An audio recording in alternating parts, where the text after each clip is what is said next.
Human brain storage center. The male lead will appear later, so please be patient. Bah. I'm not your dad. Before Mu Ning could finish speaking, the man on the other end of the phone interrupted her sharply. We've already cut off all family ties. Whatever happens between you and Mu Yen has nothing to do with us. Don't call again. It's not. Don't argue. Just tell me, were you the one who hung meat on my front door yesterday? Yes. Do you even know what kind of meat you bought? Hearing that, Mu Ning thought for a moment. Oh no. What did you just say? Say it again if you dare. No, Dad, wait, let me explain. I don't want to hear anything. Don't ever call us again. She had just opened her mouth to say Dad, when the furious voice on the other end shouted, I'm not your dad. Then came a sharp click as the call ended. The sound of the disconnected line echoed in her ears, leaving Mu Ning completely lost. To think, she had just been an ordinary college student in the modern world. She stayed up late playing a game, and somehow ended up dying from exhaustion. Dying was one thing, but why did she have to time travel too? And if she had to, couldn't it have happened earlier? Why did she have to arrive right after the Emperor and his ally were both thrown out of their home? The reason was that the original girl's father, a factory director, suddenly decided to marry his beloved daughter, whom he had always treated like a treasure, to a much older man who had already been married once. Of course, the girl refused. She went on a hunger strike for 2 days, nearly starving herself, but her father's heart was like stone. He insisted on the marriage. The day before the wedding, in desperation, the girl grabbed a knife and held it to her younger brother's neck just as he returned from school. She planned to use the emperor to command the nobles, forcing her father to give up the idea of marrying her to a divorced older man. But her father was completely determined, and her mother even agreed with him. The original girl couldn't take it anymore. Seeing that her emperor plan didn't work, Mu Ning became desperate and lightly cut her younger brother's neck to force her parents to cut ties with her. 10.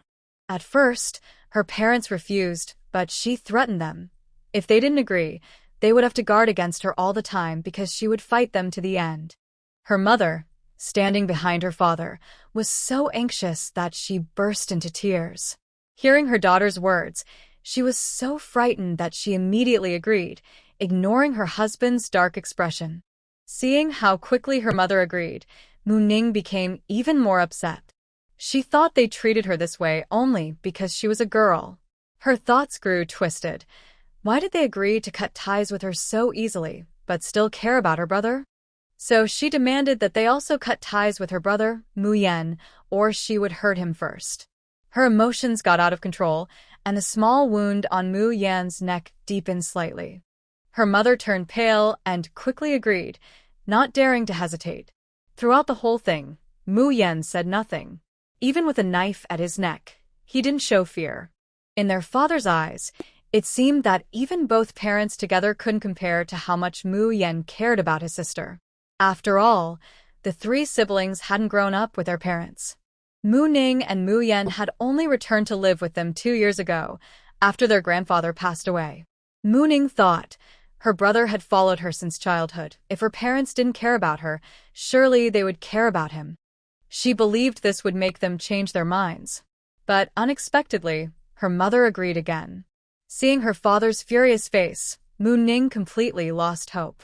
In front of everyone, she signed the paper cutting family ties. Her father threw her a bag of old clothes and drove her out of the house, along with the emperor she had used to threaten them. It was truly the end for her. Since childhood, Mu Ning had always been loved and spoiled. At 17, she couldn't understand how everything had suddenly changed. 20. With only a few dozen yuan left, she rented an old courtyard for 1 yuan a month and lived there with her younger brother, the only family she had left. Her brother was quite something. He didn't cry when he got hurt because of her, didn't complain when he was kicked out of the house because of her, and never showed any resentment. Mu Ning found that amazing. Now, he worked hard every day to take care of his sister, who often cried, was lazy, and didn't know much about housework or farming. The day before Mu Ning arrived in this world, 10 days after the original girl had cut ties with her family, the girl had gathered her courage, used her last bit of money, and went to the supply store after her brother left for school. She wanted to buy some meat to take home and apologize to her mother. But she went too late, and the meat was sold out. Seeing the butcher packing up some leftover meat, she thought he was keeping it for himself and refused to sell it to her. So she started arguing with him. She spoke so fast and sharply that the butcher couldn't get a word in. Finally, the butcher said nothing, handed her the meat, and she quickly paid 1 yuan and a meat coupon before running off, afraid he might change his mind. She didn't notice the butcher's helpless expression as he reached out a hand, then sighed and let it drop. When she got home, she called for her mother, but no one answered or let her in. So she hung the bag of meat on the door and shouted a few words before leaving. What she didn't know was that her mother wasn't home. When she returned and saw the bag, the neighbors told her it was from her daughter, so she brought it inside. But when she opened it to cook, she almost fainted. Inside were scraps of unwanted fatty meat and 2 pig organs still covered with hair, enough to make anyone's scalp tingle. So when Father Mu came home and saw his pale, shaken wife, the whole misunderstanding began. Mu Ning could only think. None of this had anything to do with her. What had she done wrong? It was bad enough to suddenly end up in a time that didn't exist in history, but felt just like the era of great social movements. Why did she have to arrive only to find herself unloved by both her parents? She had only just entered the original owner's body right before the phone call connected. What a mess! Who could have known that the original owner, while waiting for the call to go through, got so nervous that her heart started racing and then suddenly stopped. Now her thoughts were a complete mess. She needed a moment to calm down. She hung up the phone, took out 50 cents from her pocket to pay the phone fee, and slowly walked toward the place where the original owner lived. When she finally arrived, she felt like she might as well give up on life. The place the original owner rented was a rundown little courtyard. The walls were barely standing, one of the 3 rooms had already collapsed, and the other 2 looked like they could fall apart at any moment. Could anyone really live here? Was the original owner out of her mind? 30. In a time when the average monthly salary was only 20 or 30 yuan, she had rented this place for just 1 yuan a month? Someone please save her. With such a terrible start, she didn't even have the courage to keep living. Forget it, no one could save her anyway. Maybe it was better to just let everything end.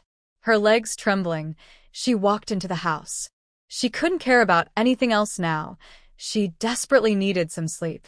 If she happened to get hit by something while sleeping and didn't wake up again, maybe she'd just accept her fate. Who knows, maybe she'd even return to her original world. With that thought, she collapsed onto the broken bed and fell asleep. Her sleep was restless. In her dreams, she saw the entire life of the original owner flash before her eyes.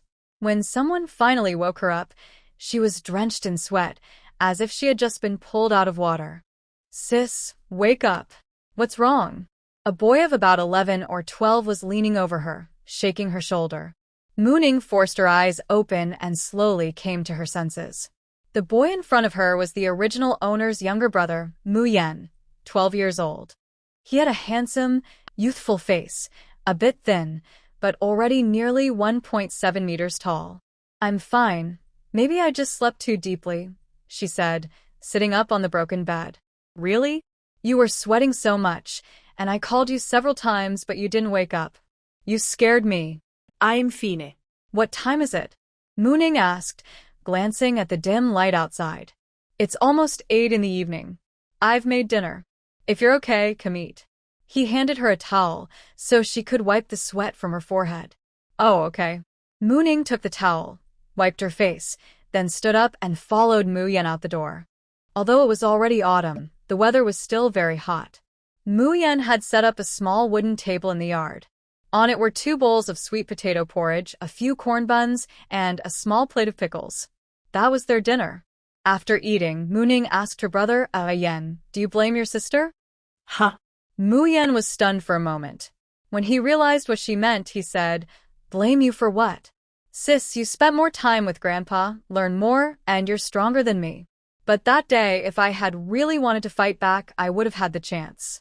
Hearing that, Mu Ning remembered that their grandfather, Mu Hexiao, had been a soldier with a high rank. The three siblings had grown up under his care. The reason was simple: their grandfather wanted all the children in the family to join the army. After their father retired due to an injury, Grandpa insisted on raising them himself, hoping they would grow to love military life and eventually enlist. His plan worked for their eldest brother, who admired the army and successfully joined. As for Mu Ning and her younger brother, Grandpa didn't push too hard. 40. The younger one had spent the least time with him. 2 years ago, when Grandpa passed away from a heart attack, Mu Ning and her brother returned to live with their parents. Thinking about all this, Mu Ning couldn't help but feel frustrated. What was wrong with the original person whose life she now lived? How could someone mess up such a good situation? But what could she do? She had woken up alive after nearly being crushed by a collapsing house. All she could do now was keep living. That thought made her sigh again. Sis, we've eaten. You should go to bed early. Don't waste time overthinking with that rusty brain of yours, Mu Yan said as he carried the dishes to the well to wash them. Morning. What kind of personality did this original person even have? Forget it, time to go back inside. Lying on the old bed, Mu Ning recalled everything from her dream. Her father's strange behavior, she realized, all traced back to her mother.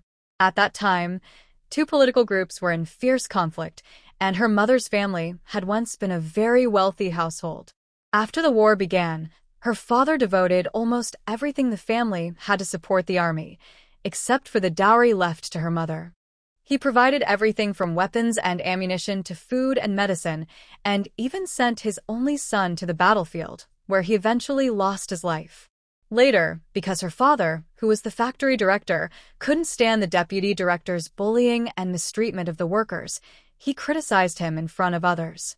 The deputy director then reported him, accusing her mother of being from a capitalist family. By the time her father found out, their family's name was already on the list for investigation. With no other choice, he tried to find a way to protect his children. The eldest son was in the army, and the authorities couldn't easily reach him, especially since he shared the same household registration as the grandfather. So, the father planned to find someone trustworthy to take care of his daughter. But she was stubborn and refused, which led to the tragic outcome that followed. In the dream, her parents were sent to a remote mountain village in the northern provinces. During a harsh winter, without enough warm clothing or supplies, they both froze to death. Her older brother died during a mission after being betrayed by a teammate. She and her younger brother, after cutting ties with their parents, were tricked into going deep into the mountains and met a tragic end. They never knew that the old clothes their father gave them had 2,000 yuan sewn inside. Nor did they know that the rundown courtyard they lived in actually belonged to their mother, and that the collapsed room there held all of her dowry. In the end, everything was taken by the couple who later bought the place cheaply. After her death, for some reason, her spirit couldn't move on. She wandered around and saw the man who had mistreated her discover the hidden money while trying to throw away her clothes. 50.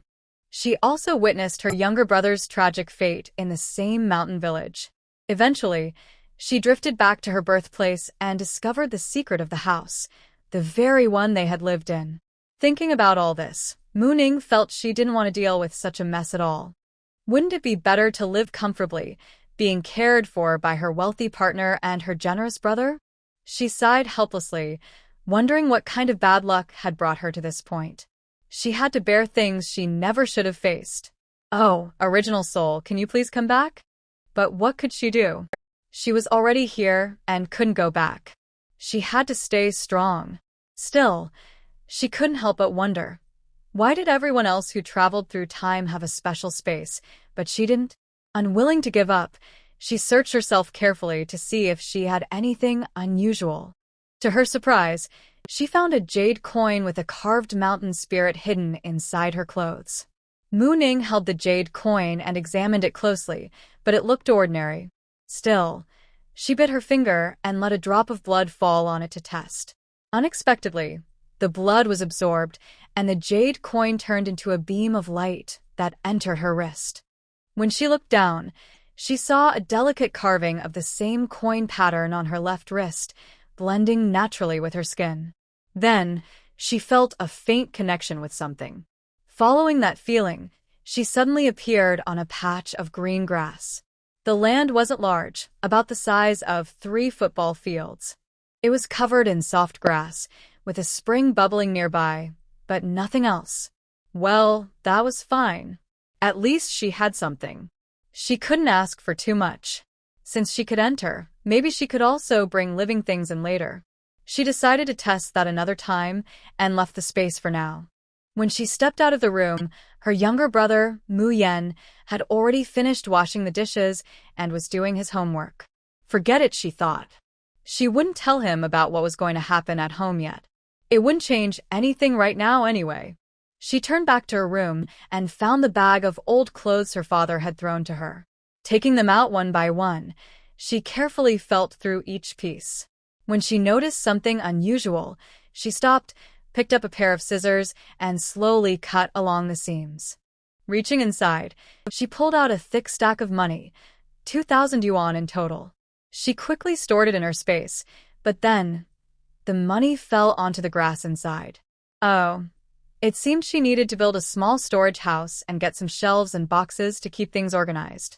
She continued searching through the other clothes and found a pile of ration tickets, cloth tickets, oil tickets, sugar tickets, meat tickets, national grain tickets, food coupons, cotton tickets, and even 2 bicycle tickets along with more than a dozen industrial tickets. 60.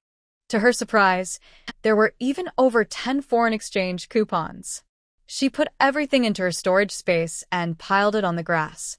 When the night grew quiet and everyone around had fallen asleep, Mu Yan also drifted off. After making sure he wouldn't wake up soon, Mu Ning quietly made her way to the collapsed part of the house. She slipped through a crack in the still-standing wall, turned on her dim flashlight, and began to search along the wall. Half an hour later, just as she was about to give up, she found a hidden mechanism inside the bricks. Her heart raced, and her hands trembled. She pressed the mechanism, waited a couple of seconds, and then heard 2 faint clicks. A secret door appeared in the corner of the wall. With legs shaking from excitement, she slowly walked toward the door. Shining her flashlight inside, she saw a narrow passage with stairs leading down. She didn't rush in. Instead, she waited at the entrance for half an hour to make sure the air was safe. Then she tossed a few small stones inside. When nothing happened, she carefully stepped in. After just a few steps, several lights on the walls suddenly turned on, startling her. She patted her chest to calm down and continued walking carefully. About a minute later, she reached the bottom. The underground room was about 80 to 90 square meters, filled with stacks of boxes of all sizes. She opened 2 boxes nearby. Both were full of gold. The bright golden light almost blinded her. Quickly closing the boxes, she took a deep breath and waited until her eyes felt better. Without looking further, she stored everything in her space and piled it on the grass inside. Then she followed the same path back to the surface. As soon as she stepped out, the secret door closed automatically. Mu Ning thought this was a valuable place. The property documents must be carefully protected. It should always stay in the family's hands. Her flashlight had gone completely dim, so she made her way back in the dark, lay down on the bed, and soon fell asleep. As for whether the place was dirty or not, who cared at this point? She hadn't fully recovered yet. Being alive was already a blessing. She had no energy to worry about such things. Mu Ning slept until the sun was high. When she finally woke up, Mu Yan had already gone to school. Breakfast was waiting on the small wooden table by the door, covered with a bowl. After washing up, Mu Ning opened the covered bowl. Inside was a bowl of thick rice porridge, 2 cornmeal pancakes, and a bit of pickled vegetables. She finished eating in a few bites, put the bowl in the kitchen, and went out. First, she went to the school to find Mu Yan's homeroom teacher and explained why she was there. The teacher called Mu Yan from the classroom, and together they went to the principal's office. Mu Yan was about to take his junior high graduation exam. In the author setting, elementary school lasts 5 years, and junior high lasts 2. Mu Yan had always been a good student with a wide range of knowledge, so even though the exam came suddenly, he easily earned his graduation certificate. The principal was actually happy to let good students graduate early. After all, the school was in chaos. Teachers didn't dare to teach anything meaningful and mostly just went through the motions.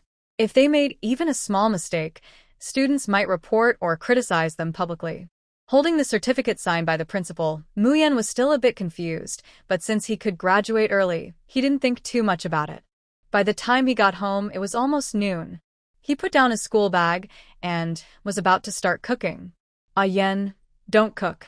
We're not eating at home today. I'll take you out for some meat, Mu Ning said, stopping her brother. What's going on, sis? Where did you get the money? Muyan asked, sitting beside her. Oh, Dad gave it to me. I found it in that bag of old clothes. Before Mu Yen could say anything, she continued, listen carefully to what I'm about to say. Don't interrupt until I finish. Seeing her serious expression, Mu Yen immediately sat up straight and said, got it, sis. Go ahead. I have a strong feeling that Dad found out something important, and that's why he treated us the way he did. I've been thinking about it these past few days, and I think our family might be in trouble. When Mu Yen heard the words in trouble, he immediately understood what she meant. After all, there weren't many things serious enough for his sister to say that. He quickly asked, how do you know? I've been walking around near our house these days and noticed someone's secretly watching us, Mu Ning said, making it up as she went. And some people have been quietly asking the neighbors about our family. Hearing this, Mu Yen also realized that something wasn't right. Back then, even though his sister made quite a scene, it wasn't so bad that their mother would immediately agree to cut ties with both of them. His father looked angry at the time, but he didn't say anything to stop it either, which meant he agreed in silence. After all, he was still their son. How could they throw him out when he hadn't done anything wrong? He couldn't believe it. Unless there was some reason their parents couldn't keep him. Thinking about it that way, everything that had seemed strange suddenly made sense. At that thought, Mu Yen quickly asked his sister, sis, what should we do now? Don't rush, she said. Here's the plan for the next few days. We'll dress in shabby clothes and go home to tell Mom and Dad how poor we are. 70. The main point is to make them believe that when they cut ties with us, they didn't give us a single cent, and now we can't survive without help. We'll ask them for money. Will that work? Mu Yen asked uncertainly. It has to, she replied. Make sure to go when there are lots of people around. But I think Mom and Dad won't give us much, maybe nothing at all. Don't worry about that. We just need everyone watching to know that our parents didn't give us anything. That way, if the committee comes to question us later, the public notice about cutting ties will still count. Understand? You understand? Sis. So what are you going to do these days? Tomorrow, I'll sign us up to go to the countryside as young volunteers. Mu Yen. Even if the committee can't do anything to us, someone might still be watching. If Mom and Dad really get sent away, we'll become easy targets. So we need to leave before anyone reacts. All right, I'll listen to you. But what if I'm too young and they don't accept me? Mu Yen asked worriedly. It's fine. You can come with me. If needed, we'll leave your registration here. I have enough money to take care of us. Okay. So when should I go home to ask for money? No rules. Let's go have a good meal first, Mu Ning said. Wouldn't that make people think we already have money? Mu Yen asked, confused. Think about it, Mu Ning said with a grin. How much money could I have had on me before? After this meal, we'll only have a few coins left, right? Mu Yen generously gave his sister a thumbs up. In the end, Mu Ning took her younger brother to a state-owned restaurant, where they finally had a good meal, the best since leaving home. When they arrived, Mu Ning looked at the blackboard on the wall listing today's dishes and ordered without hesitation. 1 braised pork knuckle, 1 plate of soy-flavored ribs, 1 steamed fish, and 2 servings of dumplings. The waiter looked at them and asked, You two can finish all that? We don't allow food waste here. It's fine, Miss, Mu Yen explained. We brought containers. If we can't finish, we'll take the rest home. My brother just got paid and gave us some money to have a nice meal since he's too busy to join us. Hearing that, the waiter said no more, took the money and tickets, and passed the order to the kitchen. When the dishes arrived, the siblings first packed half of the food into their containers before starting to eat.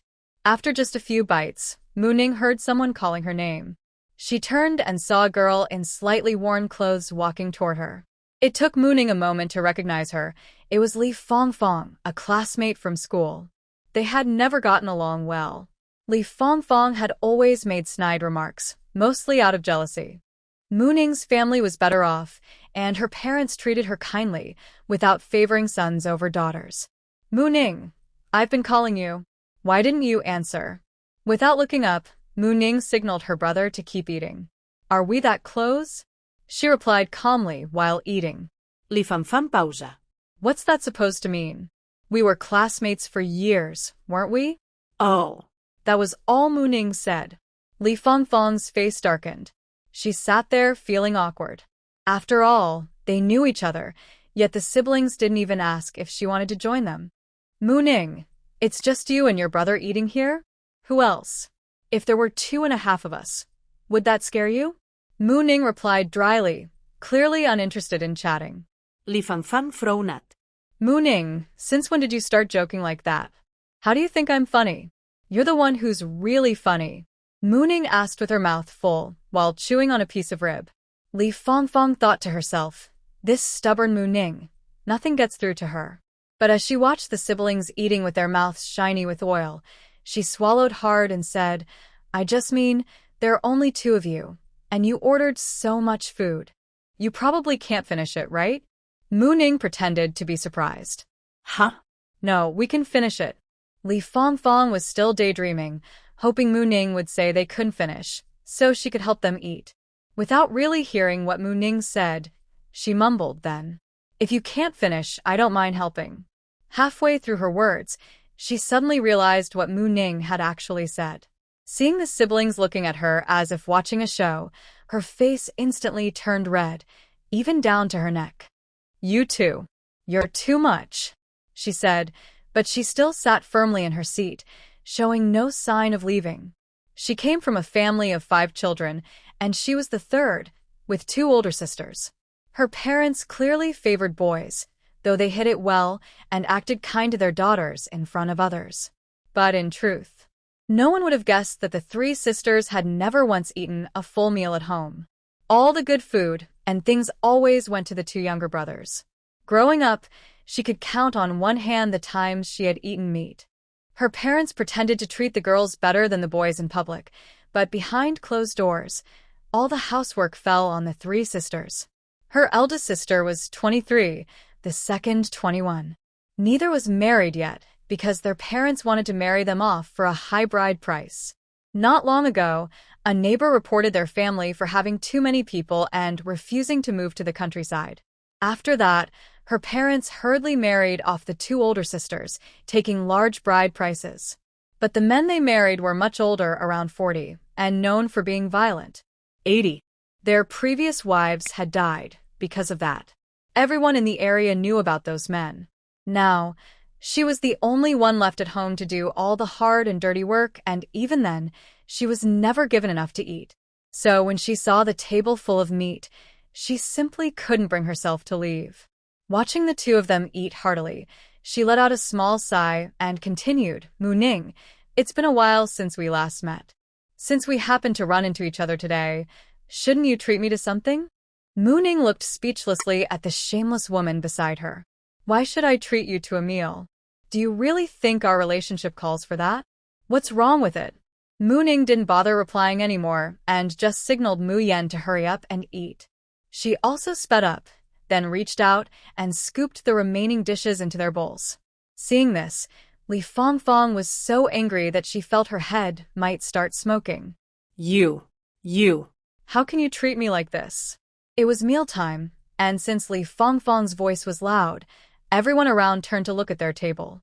How did we treat you? Go ahead, tell me, Mooning said calmly. Can't you have a little shame? Open your eyes and see clearly. Did I ever ask you to sit here? No, you. You too.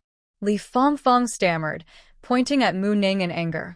I've been polite enough to you, but you really don't know your place. I've tried to save your dignity, but maybe you should start using your head, Mooning said seriously. Li Fongfong had always known Mooning was sharp-tongued, and she had never won an argument against her. But she couldn't accept it. Why was it that they were both girls, yet Mu Ning was pampered by her family, while she had to work like a servant at home and never got anything good? Mu Ning, what's so great about you? Didn't your father kick you out of the house? You're nothing now, even worse off than me. What's there to be proud of? Li Fongfong blurted out recklessly. Oh? And what does that have to do with you?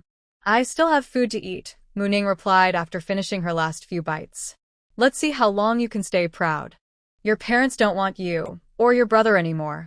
You can't do anything except eat. I'd like to see what you'll have left to compare with me then. Mu Ning replied calmly, Oh, I never compare myself with fools. Mu Ning. Li Fongfong shouted angrily, You're so rude. Mu Ning glanced at her lightly. Oh. And you're so polite? Did you start your education before you were even born? Then she turned to Mu Yen and said, Are you done eating? If you are, let's go. I've had enough of listening to that barking, it's giving me a headache. Almost, Mu Yen said quickly, stuffing a few more bites of rice into his mouth. Ah, Mu Ning. Just wait. One day, I'll make you pay for this. You're such a good actor. Maybe in your next life, you can be something useful, Mu Ning said, then left the state-run restaurant with Mu Yen, who had just finished eating.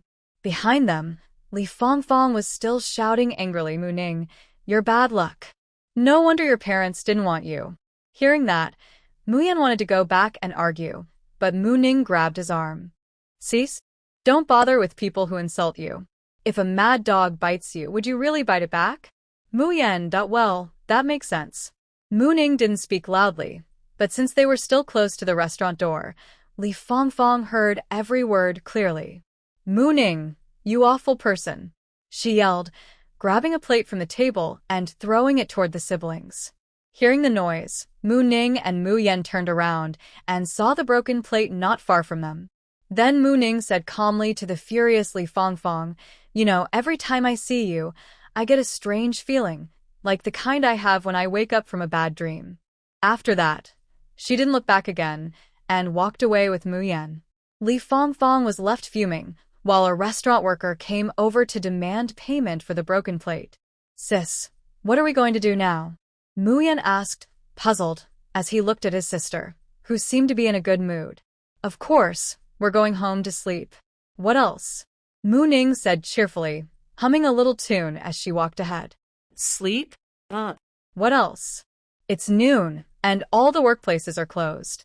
Mom and Dad won't be home either. What else can we do but sleep?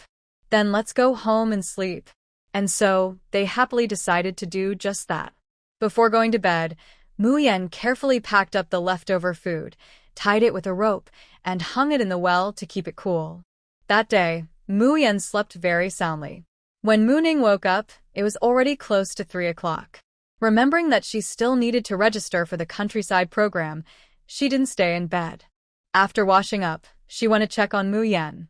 Seeing that he was still asleep, she didn't wake him. She simply left a note by the bed explaining where she was going and quietly went out.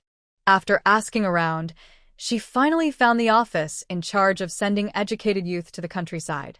Inside, there were only 2 clerks chatting and eating sunflower seeds. One looked to be in her 40s, the other a young woman in her 20s. Mu Ning walked over to the older woman. Hello, comrade. HM? The woman put down her seeds and turned to look at her. Do you need something, young lady? Comrade, I'm here to register for the countryside program. 90. Oh? The woman's face brightened immediately. After all, not many people volunteered to go to the countryside these days, and they had monthly quotas to fill. Who are you registering for? For myself and my younger brother. Oh? The woman grew even more curious. How old are you? 17. Oh, and your family agrees to this? Well. Mu Ning hesitated, pretending to be embarrassed. The 2 clerks exchanged glances, their eyes lighting up. There was clearly a story here. If you're having trouble, you can tell us, the older woman said kindly. Maybe we can help you think of a solution. Mu Ning noticed their growing interest and felt that her plan was working. Well. It's like this. Sensing an opening, the younger clerk joined in. Yes, comrade, tell us. Maybe we can help. My brother and I were disowned by our parents and forced to leave home. We can't stay in the city anymore, so we thought we'd try to make a living in the countryside. What? Why would your parents do that? My father wanted to use me to secure his position, so he arranged for me to marry a man much older than me who already had 3 children. I refused. Mu Ning said softly, her voice trembling as if she were deeply hurt. And then your parents drove you out? It's not exactly like that.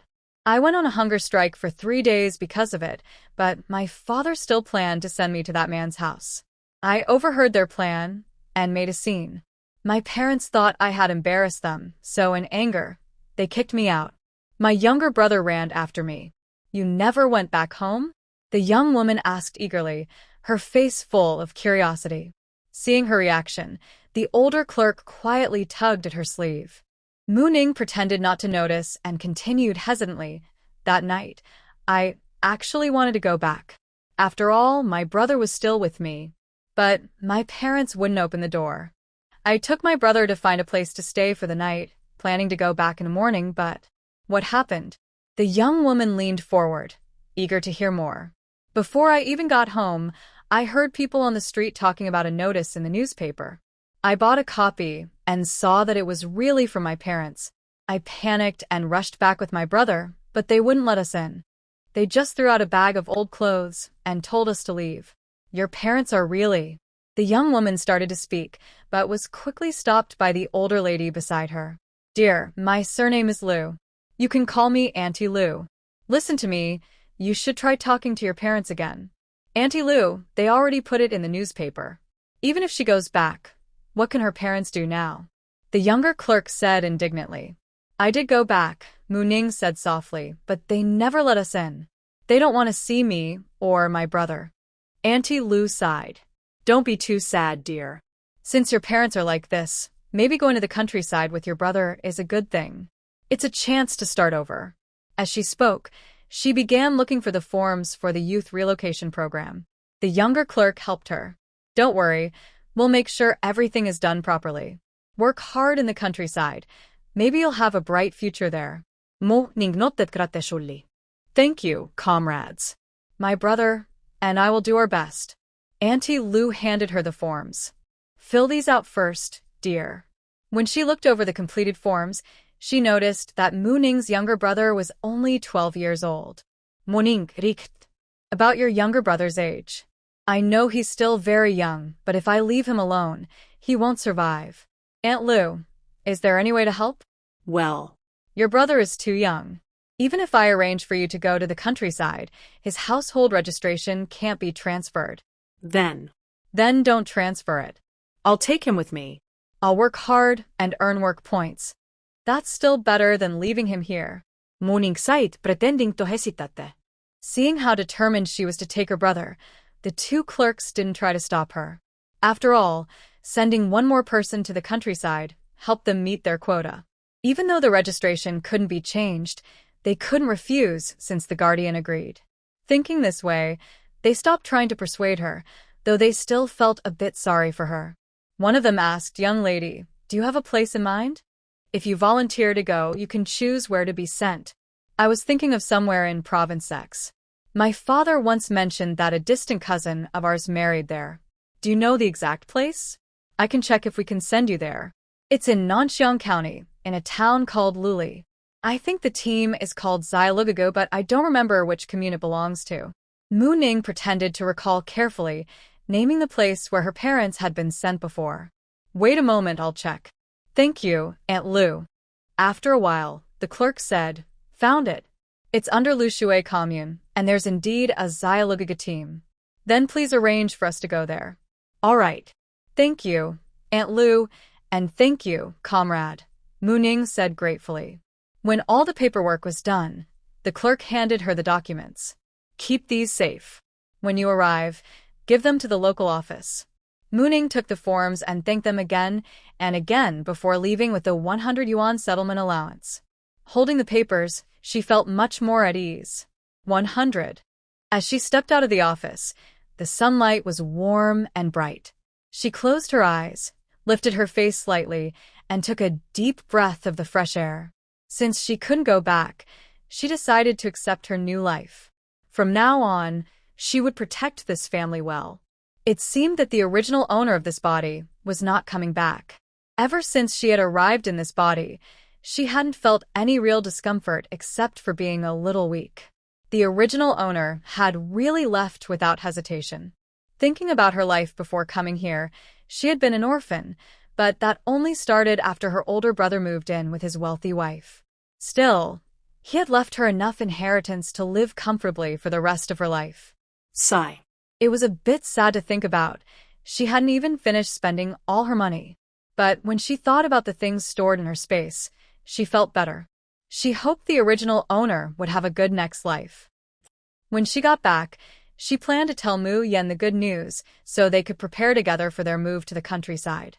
Although the future was uncertain, she believed that as long as she and her younger brother supported each other, they could build a good life there. By the time she returned home, it was already evening. Mu Yen was sitting at the table waiting for her. When he saw Mu Ning come in, he asked eagerly, "Sister, how did it go?" Mu Ning smiled and waved the form in her hand. "It's done. We can go to the countryside." "That's great. Then, sister, can we eat dinner first? After that, can I go home and cry a little?" Mu Yen asked with a playful grin. Mu Ning couldn't help but laugh. All right.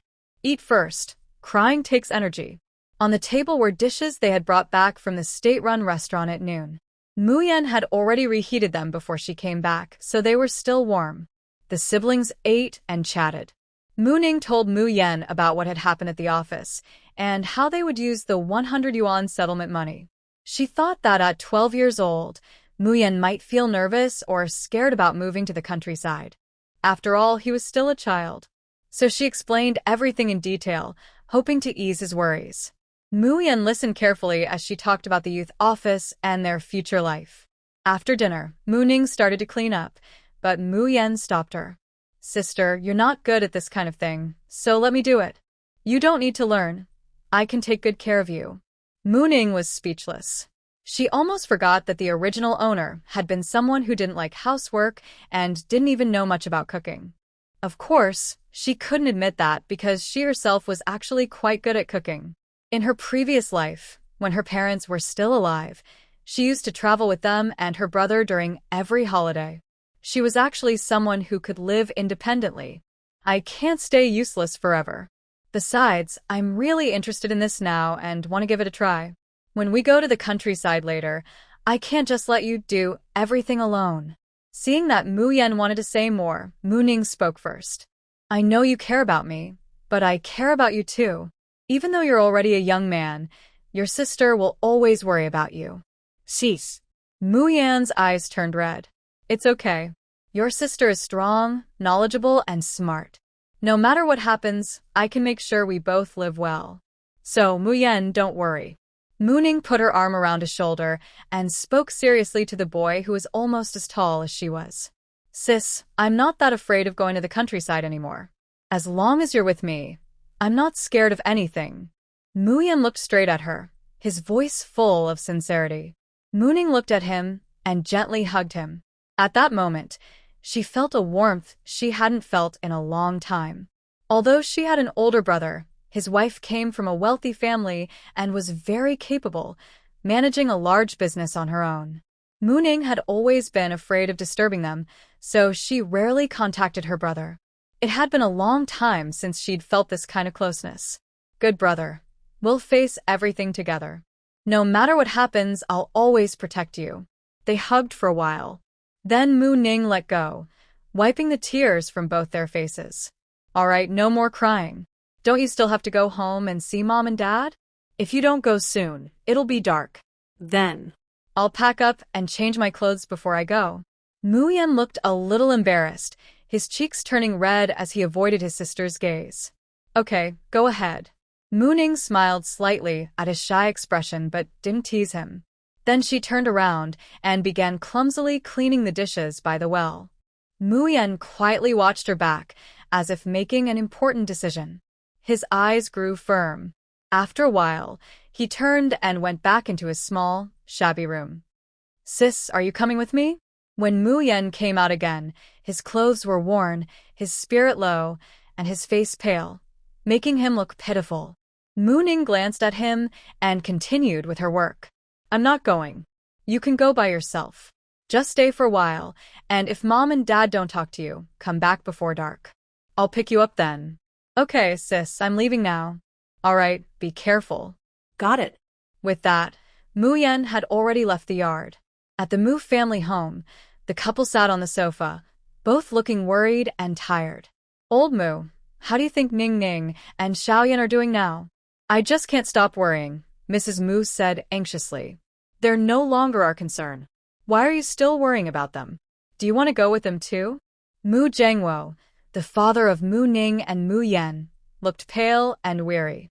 But when he heard his wife's words, he immediately scolded her loudly. When his wife looked at him in surprise, he quickly gave her a meaningful glance. Sun Guilin suddenly realized what she had just said. I understand, she stammered, pretending to be frightened.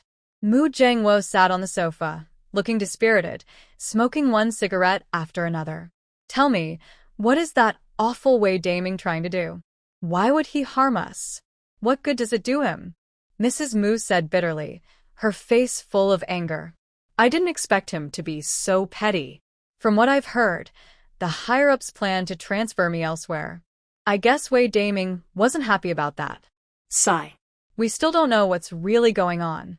Ning Ning can't help us now, so are we just going to sit here and wait? Mrs. Mu said helplessly, though her tone was sharp. I think it'll be settled in a few days. Once the transfer order comes through, we'll have nothing to worry about, Mu Jiangwo said, glancing at his wife with a forced calmness. Are you sure you didn't keep anything valuable from your family? If you did, take it out now so I can use it to smooth things over. You know exactly what I have. My father donated everything to the army during the war. When I married you, I only brought a few boxes of bedding and clothes. What else could there be? Mrs. Mu shouted angrily at her husband. When they learned they had been reported, they started preparing for it. After coming home yesterday, they both felt something was different, though they couldn't tell what. They became extremely cautious. They were afraid someone might have planted a listening device in their house, so they spoke carefully, not daring to reveal anything. How would I know if your father left you something valuable? Mu Jiangwo, are you even speaking like a human? I've been married to you for so many years, and I've never hidden anything from you. What in this house don't you know about? I was just saying. If there's nothing, then fine. Why are you so upset? Mu Jiangwo muttered weakly. The two looked at each other in silence and sat quietly. Dad, Mom.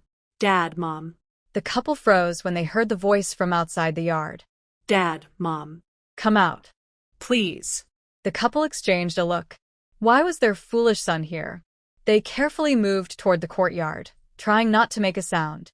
Step by step, they reached the gate and peeked through a crack. Their son was kneeling outside, his clothes torn and dirty, his face pale, crying loudly. Mother Mu's eyes filled with tears. She covered her mouth tightly, afraid to make a sound and let the people outside know they were watching. By now, a crowd had gathered outside. Mu Yen didn't care about them. He just knelt there, crying. Dad, Mom, please come out. Look at your son. My sister and I are starving. Please come out. Your son is going to starve. Are you really not going to care about us? My sister and I can't go on. She's sick. I don't have money to help her. Dad. Mom. Hearing their son's cries and seeing his wife sobbing beside him, Mu Jiangwo sighed deeply. He didn't go out to see the boy. Instead, he quietly pulled his wife back into the house. Seeing his wife crying uncontrollably, Mu Jiangwo dipped his finger in some water from a cup and wrote 3 words on the coffee table: money and clothes. Then he gently pulled his wife's hand, signaling her to look. Sun Guilin glanced at the words, thought for a moment, and suddenly looked up at her husband. When she saw him nod seriously, confirming her guess, her tears stopped at once. She still found it hard to believe. Seeing her expression, Mu Jiangwo smiled slightly. Just a moment ago, when he saw the young man kneeling outside through the narrow gap between the gate and the wall, he had felt a brief pang of pity. But when he noticed the torn clothes the young man was wearing, he immediately understood. The money was sewn inside the clothes. They had already discovered it, and came wearing those clothes to show them. Thinking of this, a deep sense of relief and pride rose in his heart. He had always known his daughter was clever. This meant she already understood the family's situation and their plan. But then he felt a wave of sadness. Now all the family's burdens had fallen on his daughter's shoulders. Hearing his son still crying loudly outside, he patted his wife's hand and stood up to go out. "What are you crying for? Get out of here. We have nothing to do with you anymore." Leave. Mu Jiangwo shouted angrily as he opened the gate and looked at Mu Yan, who was kneeling on the ground. "Dad, Don't call me that. I'm not your father. I'm telling you, I won't give you any money. You and we have no connection anymore. Go, and don't ever come back." He turned to go back inside. "Dad, please, I'm begging you. Just give me a little money so I can take my sister to the hospital," Mu Yan pleaded, grabbing his father's pant leg. Mu Jiangwo forcefully shook him off, his eyes blazing. "Don't use your sister as an excuse. That ungrateful girl has nothing to do with us anymore. If something happens to her, it's just her fate." People nearby began whispering, thinking Mu Jiangwo was being too harsh. Mu Yan stumbled but still clung to his father's leg, begging, "Dad, I'm not lying. Sister is really very sick. If we don't take her to the hospital soon, it'll be too late. It has nothing to do with me, and—" Mu Jiangwo paused for a moment before continuing, "You have nothing to do with us anymore either. Don't come back again." After saying that, he turned and walked into the yard without looking back, closing the gate behind him. Mu Yan stared hopelessly at his father's cold back, tears streaming down his face. The neighbors nearby pointed at the closed gate and whispered among themselves, "Mu family boy, you'd better go home and take care of your sister. As for your parents—" Sigh. An older woman came out and tried to comfort him. Mu Yan didn't respond. He just sat on the ground, staring blankly at the tightly shut gate. When the neighbors saw there was nothing more to see, they slowly left one by one. The sky grew darker, and soon it was hard to see anything clearly. Feeling that his act of despair had lasted long enough, Mu Yan slowly stood up, ready to leave. Just then, the gate of the neighboring yard creaked open, and a woman in her 40s slipped out. "Mu family boy," she called softly as she hurried toward him. "Aunt Lee," Mu Yan greeted when he recognized her. It was their neighbor, Aunt Lee. "Here, take these," she said, pushing a bundle into his arms. "It's not much, but it's all I can do. Take good care of your sister. It's getting late. Go home now. It's not safe outside at night." With that, she turned and quickly went back into her yard, closing the gate as if nothing had happened. Mu Yan looked down at the things in his arms, then at Aunt Lee's closed gate. After a pause, he held the bundle tighter and started walking away. As he passed the next house, another gate opened slightly, and a man in his 50s stepped out. Mu Yan stopped and called softly Uncle Feng. The man looked at him, patted his shoulder gently, and said nothing for a moment. "I don't have much to offer either," he finally said. "These are from your aunt. Take them, live well, and you'll get through this." He placed another bundle in Mu Yan's arms and went back inside. Now holding a full armful of things, Mu Yan looked at the 3 small connected courtyards. Meow. A faint cat's cry came from somewhere ahead. Mu Yan tightened his hold on what he was carrying and quickly walked away.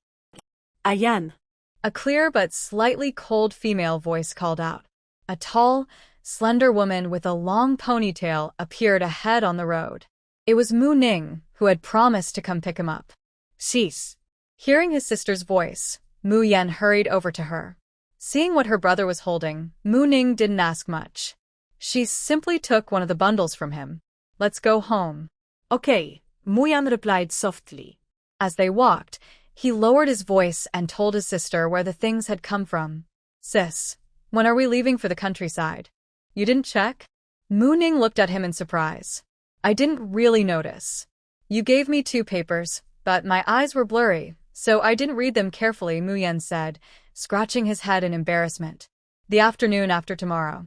So, we're not waiting for Mom and Dad?" No. "We'll go first. That way, no one will think it's just a coincidence." When they got home, They opened the bundles their neighbors had secretly given them in Mu Yan's room. Inside Aunt Lee's package were 3 cornmeal pancakes wrapped in oiled paper and 2 pairs of new black cloth shoes, 1 pair for each of them. Seeing the shoes, Mu Ning recalled from the original owner's memory that Aunt Lee was skilled at making shoes. These were made from the fabric the siblings had given her earlier. As she set the shoes aside to check the rest, she noticed something stuffed inside one of them.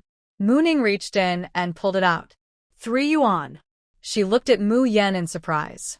There's also half a pound of peach pastries and some brown sugar.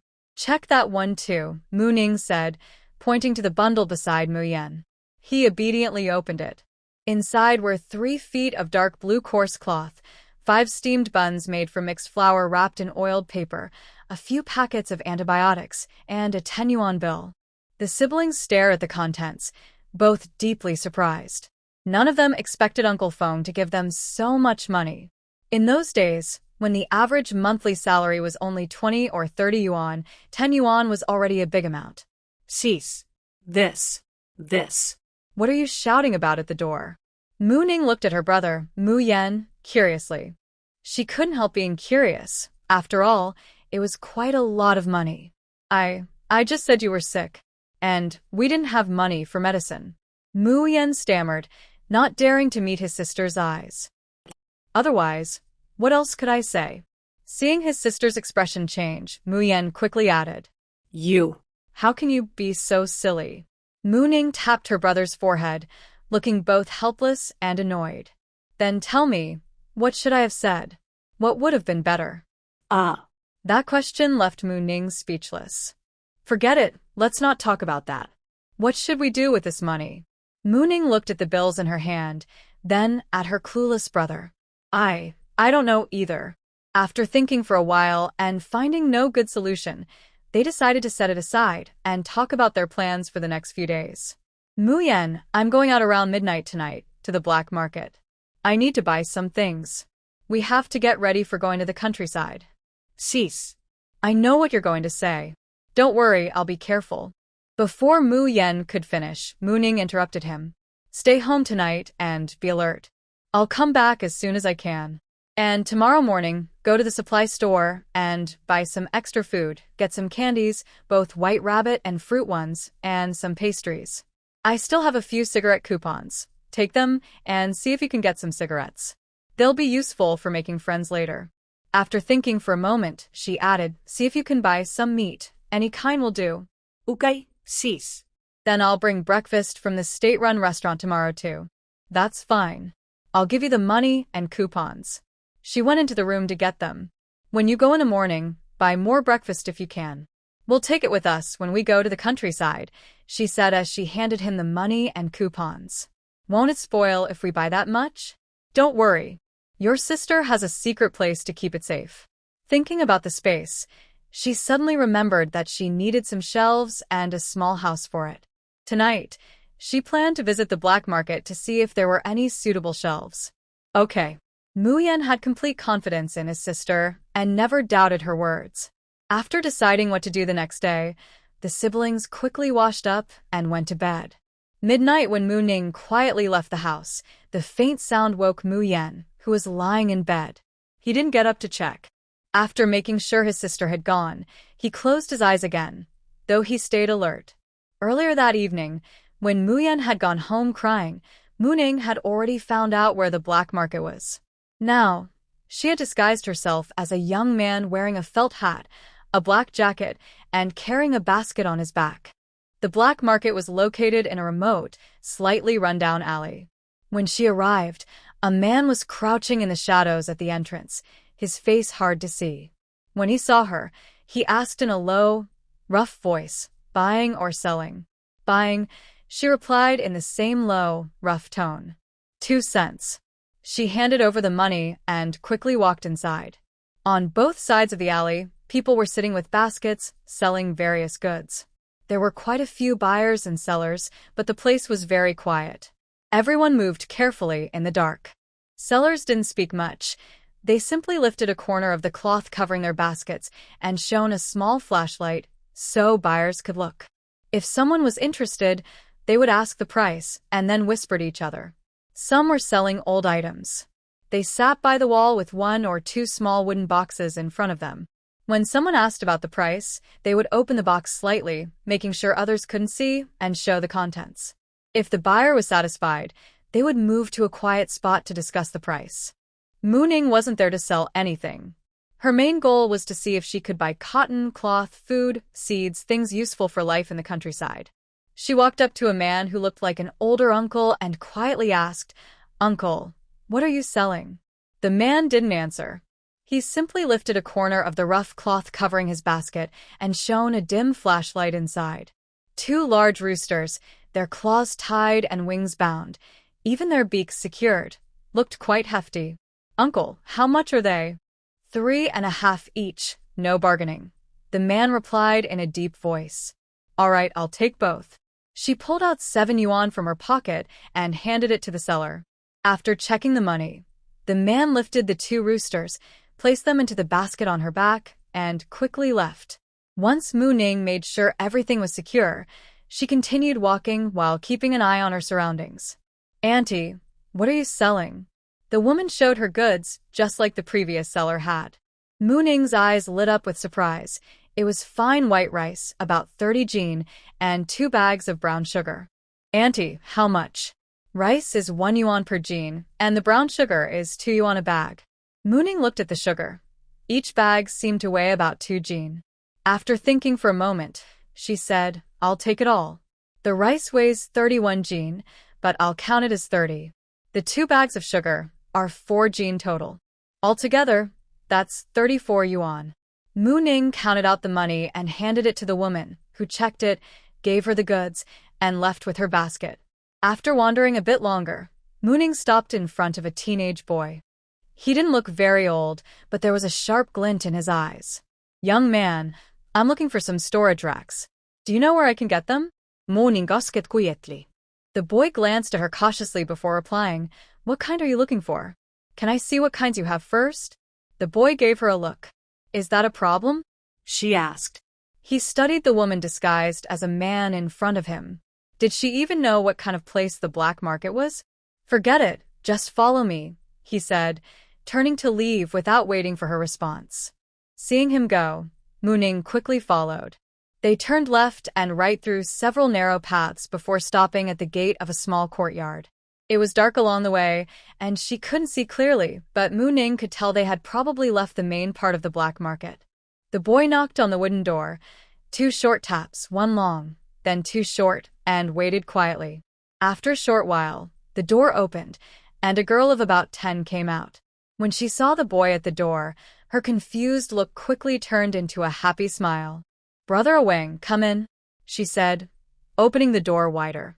"Let's go in," the boy called Awang said to the girl, then nodded at Mooning and stepped inside. Mooning followed quietly behind him. "Is Uncle Lee here?"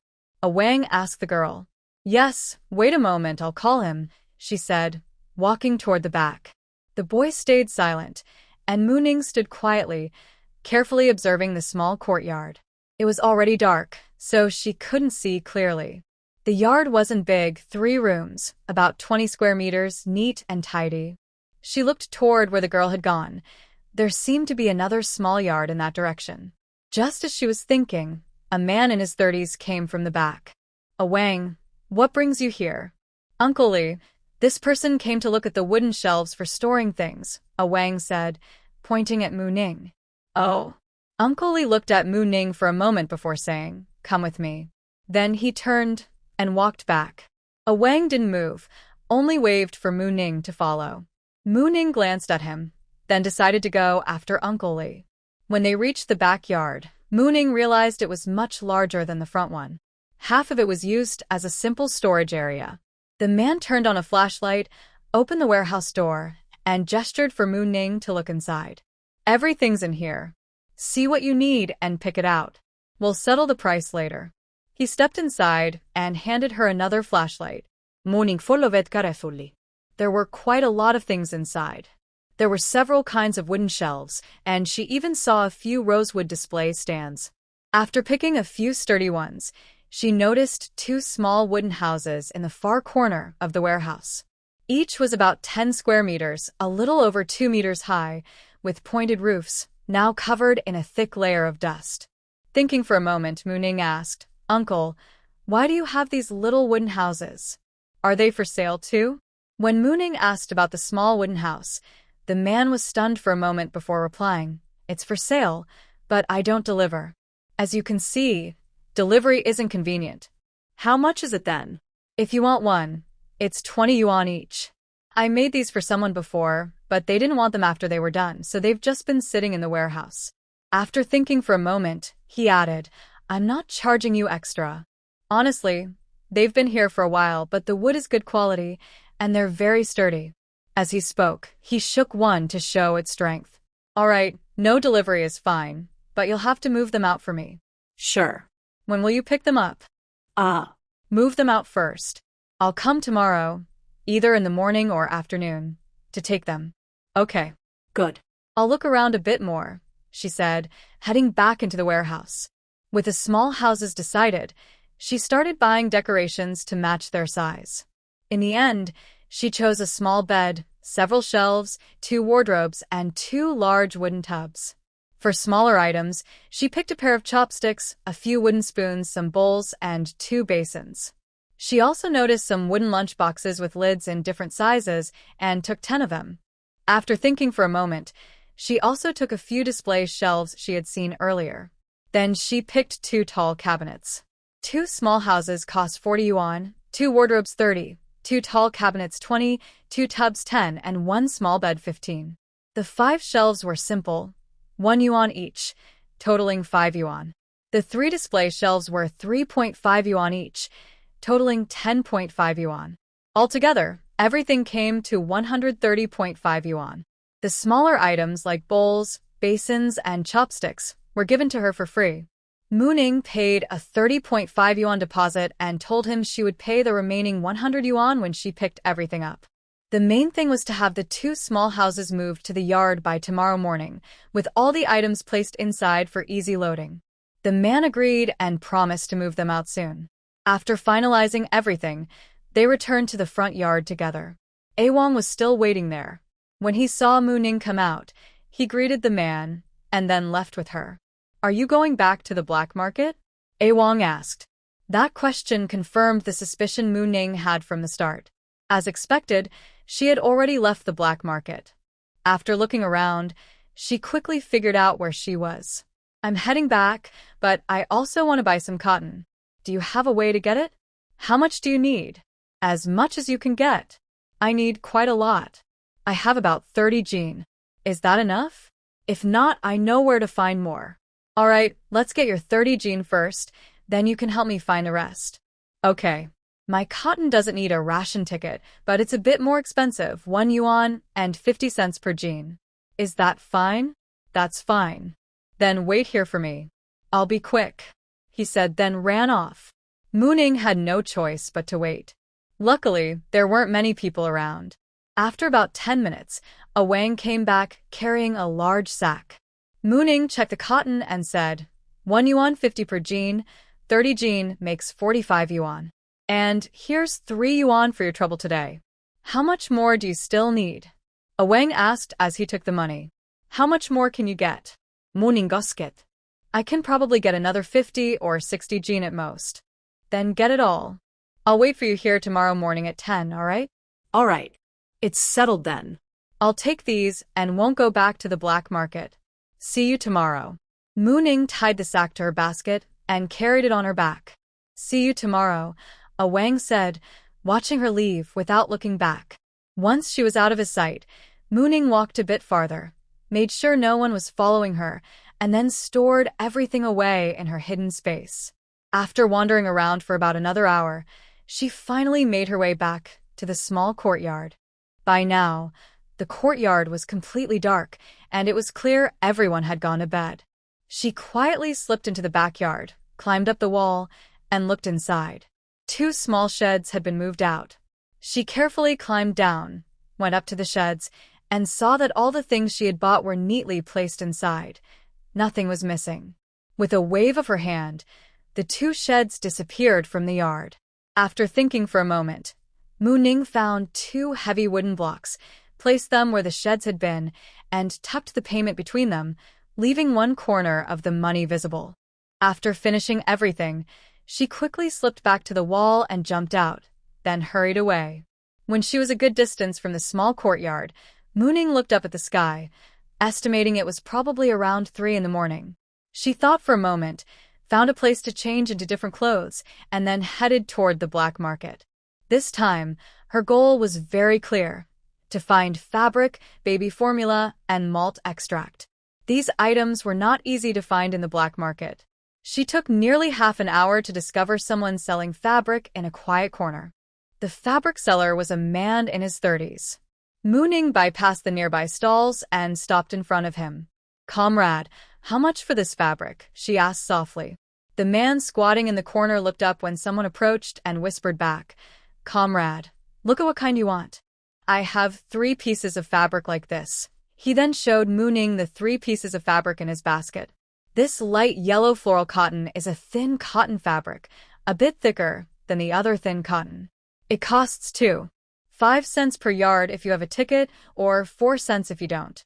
The middle one is also a thin indigo blue cotton, which looks brighter and more dirt-resistant.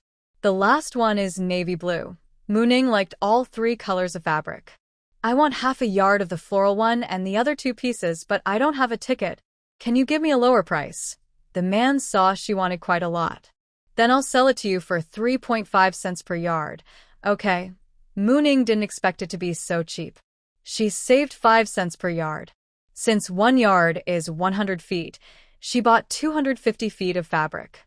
At 3.5 cents per foot, the total was 87.5 yuan.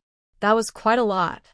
After getting the fabric, Mu Ning hurried out of the black market, shook off the tail behind her, and found a hidden spot to store the fabric in her space. She didn't find the baby formula or malt extract, but she didn't plan to go back for them.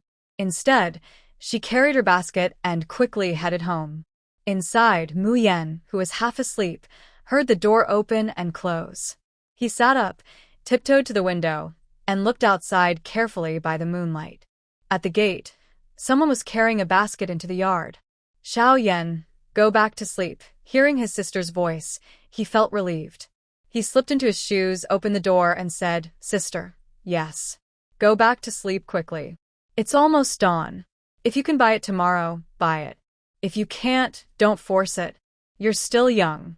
Be careful or mother and the little wife might get upset." Mu Ning teased playfully. "Got it, sister. I'm going to sleep now." "You should rest early too," Mu Yan said, feeling a little shy after his sister's words. He greeted her and closed the door to go back to bed. This time, he slept very peacefully. Mu Ning finished tidying up and returned to her room.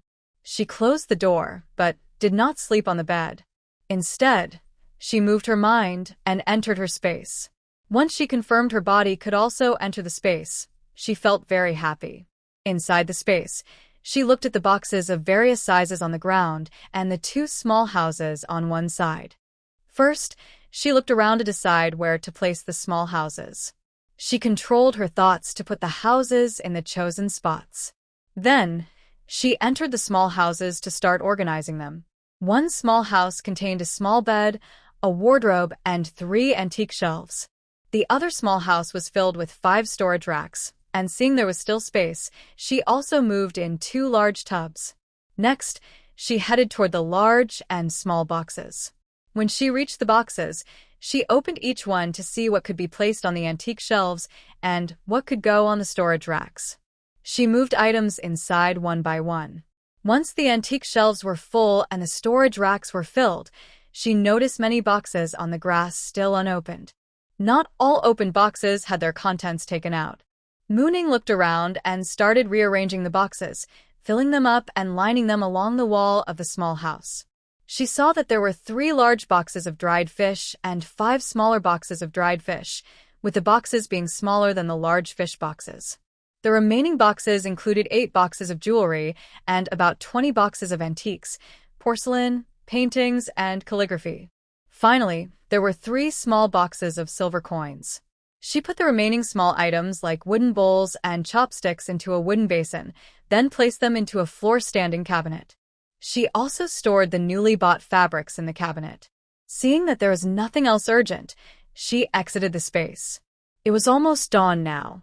She thought for a moment and decided to lie down on the bed for a while.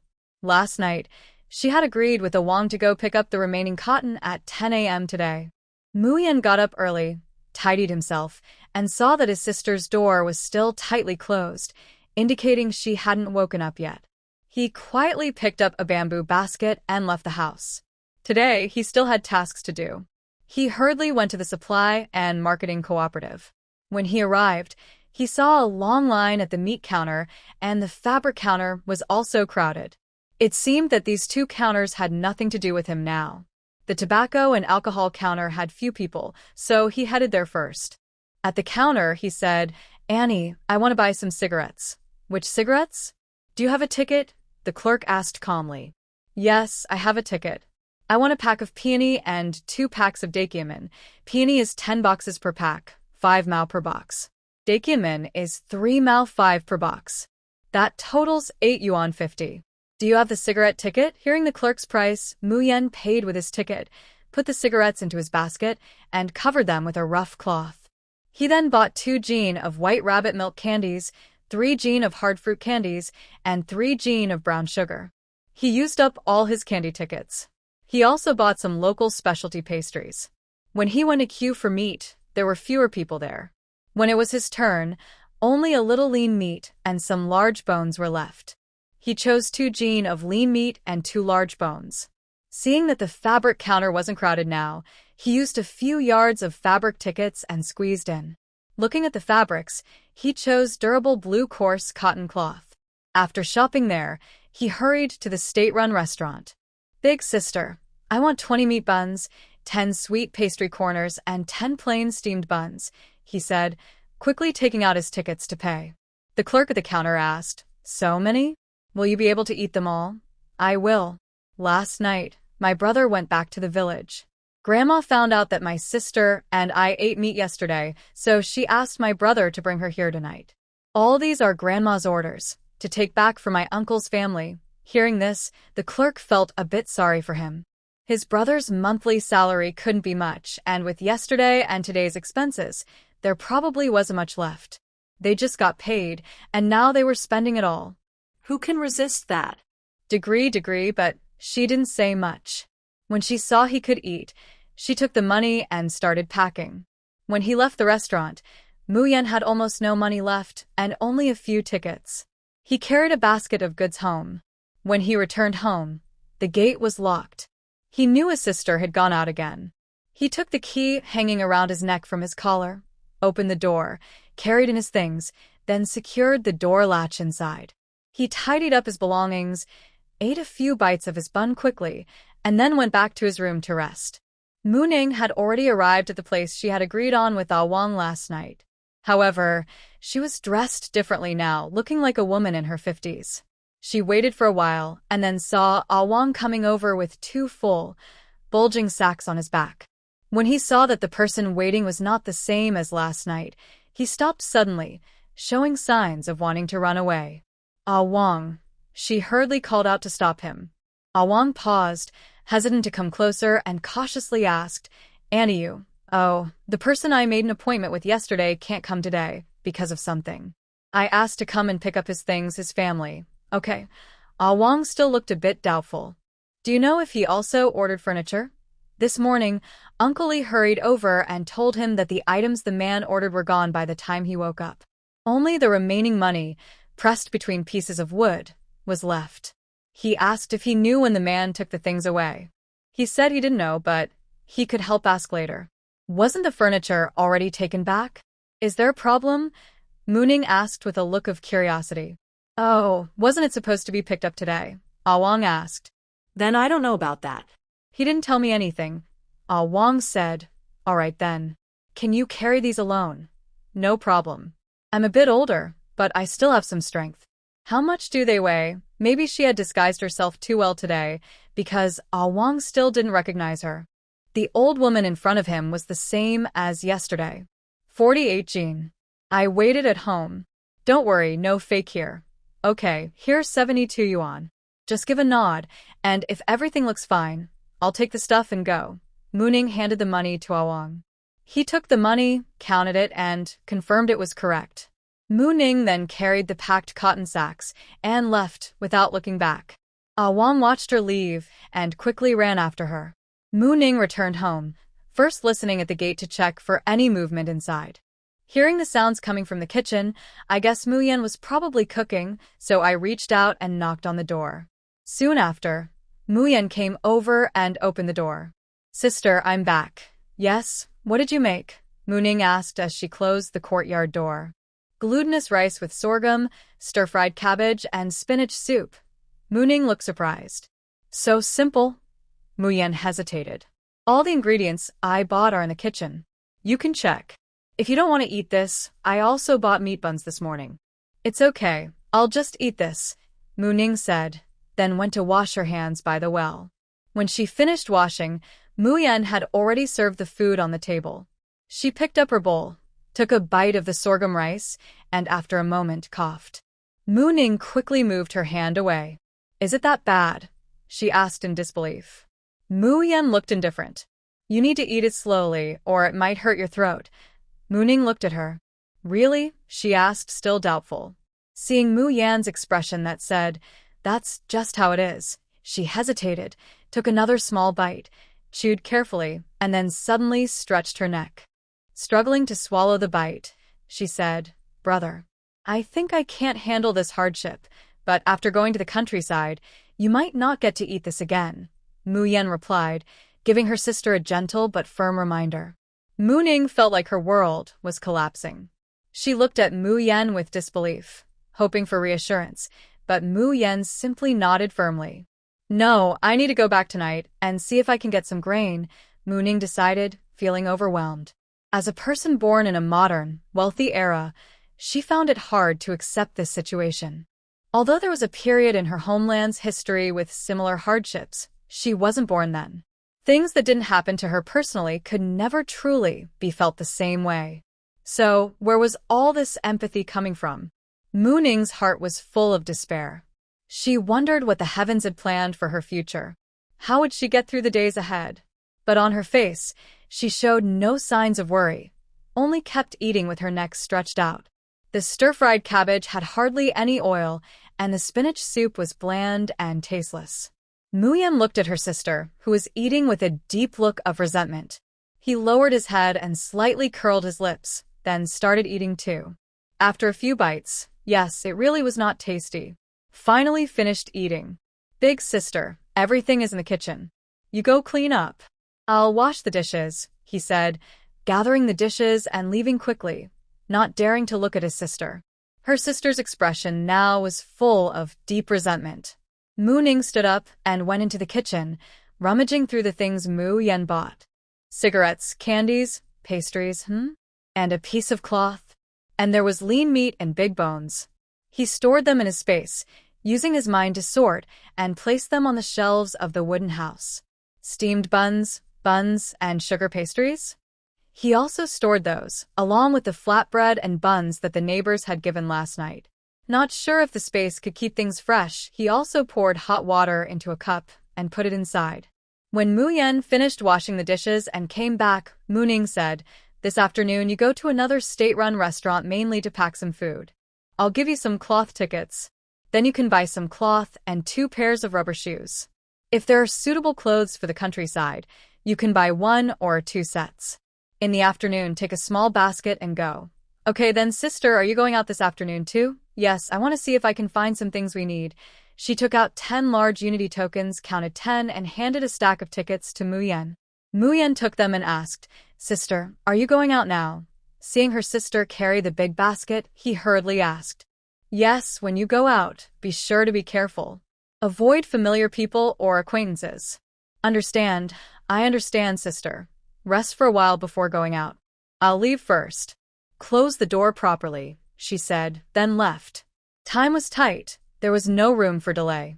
After leaving, he headed straight to a tailor shop in the west of the city. He had cotton, but it wasn't enough to make bedding. Inside the tailor shop, only an elderly woman with white hair was there. Seeing her come in, she kindly asked, "Young lady, what do you need?" "Hello, I want to ask if you sell finished cotton quilts." Mooning approached her and asked softly. "Finished quilts? Yes, I need to take my brother to the countryside tomorrow. We don't have a proper quilt at home, so," Mooning said, feeling a bit embarrassed. The elderly woman looked at her and asked, "Did your family prepare anything for you in advance?" "A few days ago, something happened at home. My brother and I were kicked out by my parents," she replied. "I see." The old woman paused before speaking again. "I have 2 new quilts, each about 5 jean. But," she seemed to think for a moment. "Never mind. If you want, you can have them, but they might cost a bit more." "Do you want them?" "Yes," Mooning answered quickly. "Wait a moment," said the old woman, then she went to the small yard behind. Soon, she returned with 2 brand new quilts. Mooning looked at the bright red and green satin covers and knew they were prepared for someone getting married. "Take a look first. I made these recently with new cotton, and they haven't been used," the old woman said calmly. Mooning unfolded the quilts and checked them. They were indeed brand new. "How much do you want for them?" "I don't have cloth tickets." "No cloth tickets? Then 15 yuan for 1 quilt," the old woman replied. Mooning thought, this is quite expensive. "All right," she said, then took some loose change from her pocket, counted out 30 yuan, and handed it to the old woman. She asked again, "Do you have any leftover cloth scraps?" The old woman listened and looked at the 2 quilts. "Yes, I do. An old one costs 2 yuan. "That's fine," Mooning said, giving her 4 more yuan. The old woman took the money and then pulled out 2 pieces of old but very clean black coarse cloth, handing them to Mooning. Mooning quickly wrapped the 2 quilts, placed them in her basket, and after greeting the old woman, she hurried away. Later, she found a quiet place to store the quilts in her space. Then she started shopping at nearby supply stores. She bought all the seasonings she could find: oil, salt, soy sauce, vinegar, Sichuan pepper, star anise, chili peppers, sesame seeds. She also bought 2 pots with industrial tickets, 1 big, 1 small. She even bought 2 pairs of thick-soled cloth shoes, 1 pair for her and 1 for Muyen. It was exhausting, and her tickets were almost used up. She decided to finish her afternoon shopping and head home. As she walked into an alley, a girl about her age stopped her. "Do you want meat and rice?" the girl asked softly. "Do you have any?" Mooning glanced at the basket she was carrying. "I have 2 wild chickens, 1 wild rabbit, some white flour, and rice. Do you want them?" "Mooning, this really is a lucky find." "Yes, I want everything." "How much white flour and rice do you have?" "What's the price?" "1 wild chicken costs 3 yuan, the wild rabbit 5 yuan. The rabbit is very fat. White flour is 6 mao per jean, rice is 5 mao. I currently have 20 jean of white flour and rice. Can you eat that much?" The girl looked at Mooning uncertainly. "Yes, I'll check the goods first," Mooning said. The girl put down her basket and uncovered the blue floral cloth on top. Mooning leaned in to look, and the items matched what the girl described. "All right, I'll take everything." "You just said you have these now, meaning you still have more stock?" Mooning asked. The girl. "That. I'm just asking. If you still have more, I'll buy that too." "If not, that's fine," Mooning said, taking out 30 yuan and handing it to the girl. She moved everything into her own basket and was about to leave. After taking a few steps, the girl called out, "I still have dozens of jean of white flour and rice. Do you want more?" "Yes, where are they?" Mooning replied straightforwardly. "Wait here first. I'll go get them. It'll be quick," she said. Then, without waiting for Mooning's answer, she grabbed her basket and ran off. Mooning talked. This girl is probably doing this for the first time. She's really quite naive. She considered for a moment, then walked to the fork in the road ahead, hiding at the side of the intersection to wait and see. She waited about 20 minutes, feeling speechless. Is this what the girl meant by very quick? Just as her patience was running out, she heard footsteps, 2 people, and quiet voices. "Are you stupid? Can you really do things like this? How else am I supposed to do it?" the girl muttered defiantly. Aren't you afraid someone will catch you and turn you in? The voice sounded young, probably a boy around 15 or 16. When Mooning came out from the fork, the two people just turned a corner from an alley. Did you bring the goods? Mooning asked softly. I brought it here. This is my younger brother, who came with me to deliver the goods. I can't carry such heavy things alone. Okay, put it down for inspection, Ning said without much emotion. The siblings set down the basket. 80 jin of white flour, 68 jin of rice, the girl said. After inspecting the goods, Ning said, 48 jin of white flour, 34 jin of rice, total 82 jin. Then she handed the already counted money to the girl. She packed the rice and flour into her own basket. Just after the girl left, Ning put the items back into the basket space. Now, the basket held about 150 jin of rice and flour, which was still manageable. Wait, Ning turned to leave but was called back by the girl. Is there anything else? She asked. Do you still want some meat? Just some wild game, the girl whispered, nervously twisting the hem of her shirt. The boy beside her looked at the girl with disapproval and tugged at her sleeve. Do you have more? Ning asked casually, pretending not to notice. Tomorrow around 10 a.m., can we meet here again to trade? The girl asked. Yes, Ning replied. Without waiting for more words, she walked straight ahead, leaving only her distant back for the two of them. Big sister, the boy called out angrily after Ning disappeared from sight. Don't talk. I trust that girl. Besides, this is the fastest way to make money now. You know, Mom's health can't wait much longer, the girl said. Hearing this, the boy didn't know what to say. They left the alley and looked at the sky. It was almost dinner time. She remembered there was a state-run restaurant not far away. She decided to go check it out. When she arrived, she saw that it wasn't very crowded. On the wall, a sign listed today's available dishes. There was a rare item, plain boiled mutton. Now, getting mutton was not easy. Most large teams could raise sheep. Comrade, I want 2 servings of plain boiled mutton, 2 of braised pork, and 1 spicy fish to take away, she said, taking out 5 aluminum lunch boxes. 2 of them were deeper. 8 yuan and 9 taels of meat tickets, the cashier said coldly, glancing at her. Mooning just saw on the sign on the wall that a serving of clear braised lamb costs 2 yuan and 2 ounces of meat tickets. Braised pork costs 1.5 yuan plus 2 ounces of meat tickets, and spicy fish costs 1 yuan plus 1 ounce of meat tickets. Mooning quickly paid with the tickets and handed all 5 lunch boxes to the vendor, then went to wait nearby. This afternoon, she had a good harvest and was in a happy mood as she carried her basket home. She also wondered how Mu Yan was doing. She spent the afternoon running between several local supply stores, but didn't meet Mu Yan. When she got home, Mu Yan hadn't returned yet. She set down her basket, washed her hands by the well, then went into the kitchen to cook. Looking at what was left in the kitchen, she was surprised to see a few pounds of rice and some white flour. Then she got angry.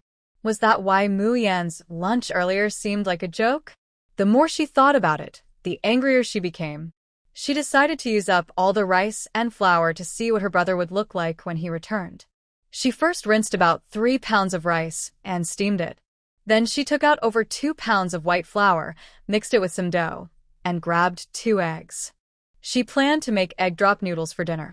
When Mu Yan returned, he saw his sister sitting in the yard, holding a big bowl and eating noodles eagerly. The smell of eggs filled the air.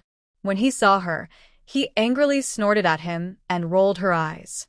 It seemed she was punishing him for the small amount of food left at home, a reaction to the lunch he made earlier.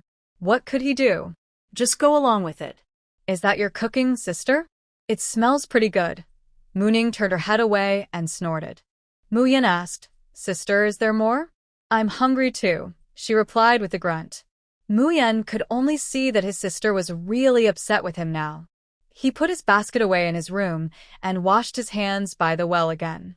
Back in the kitchen, after looking around, he asked, Sister, did you use up all the rice and flour? Mooning nodded. He then asked, What about the cooked food? Are you planning to let me go hungry like this? She just snorted in reply. Mu Yan sighed, Sister, if you keep talking like that, I might really start to complain. Then he received a disapproving look from his sister. Wait a moment, Mu Ning said, then took her finished bowl into the kitchen. Soon, she came out holding a small basin. Here, don't say I'm mistreating you, sister, Mu Yan. Is she implying something? Does she mean she mistreated him at noon? He reached out to take the small basin, which was filled with egg drop noodles. The smell was very tempting. He couldn't wait and took a bite. He said, giving a big thumbs up to his sister sitting nearby. Really good. When did you learn to cook like this? It's just as good as a professional chef's work. Eat your food now. Who do you think I am? The only thing I don't want to learn, I can't learn. It's just a small skill, Mu Ning said proudly. Mu Yan. Ah. But when he saw the unfriendly look from his sister, he quickly changed his words. Yes, you're right. My sister is so amazing. After saying that, he hurriedly lowered his head to eat, not daring to look at his sister's expression. Finish your meal and wash your bowl. I'll check your afternoon's harvest, she said, then turned to leave, not caring if Mu Yan was full or not. Okay, I understand, Mu Yan replied quickly.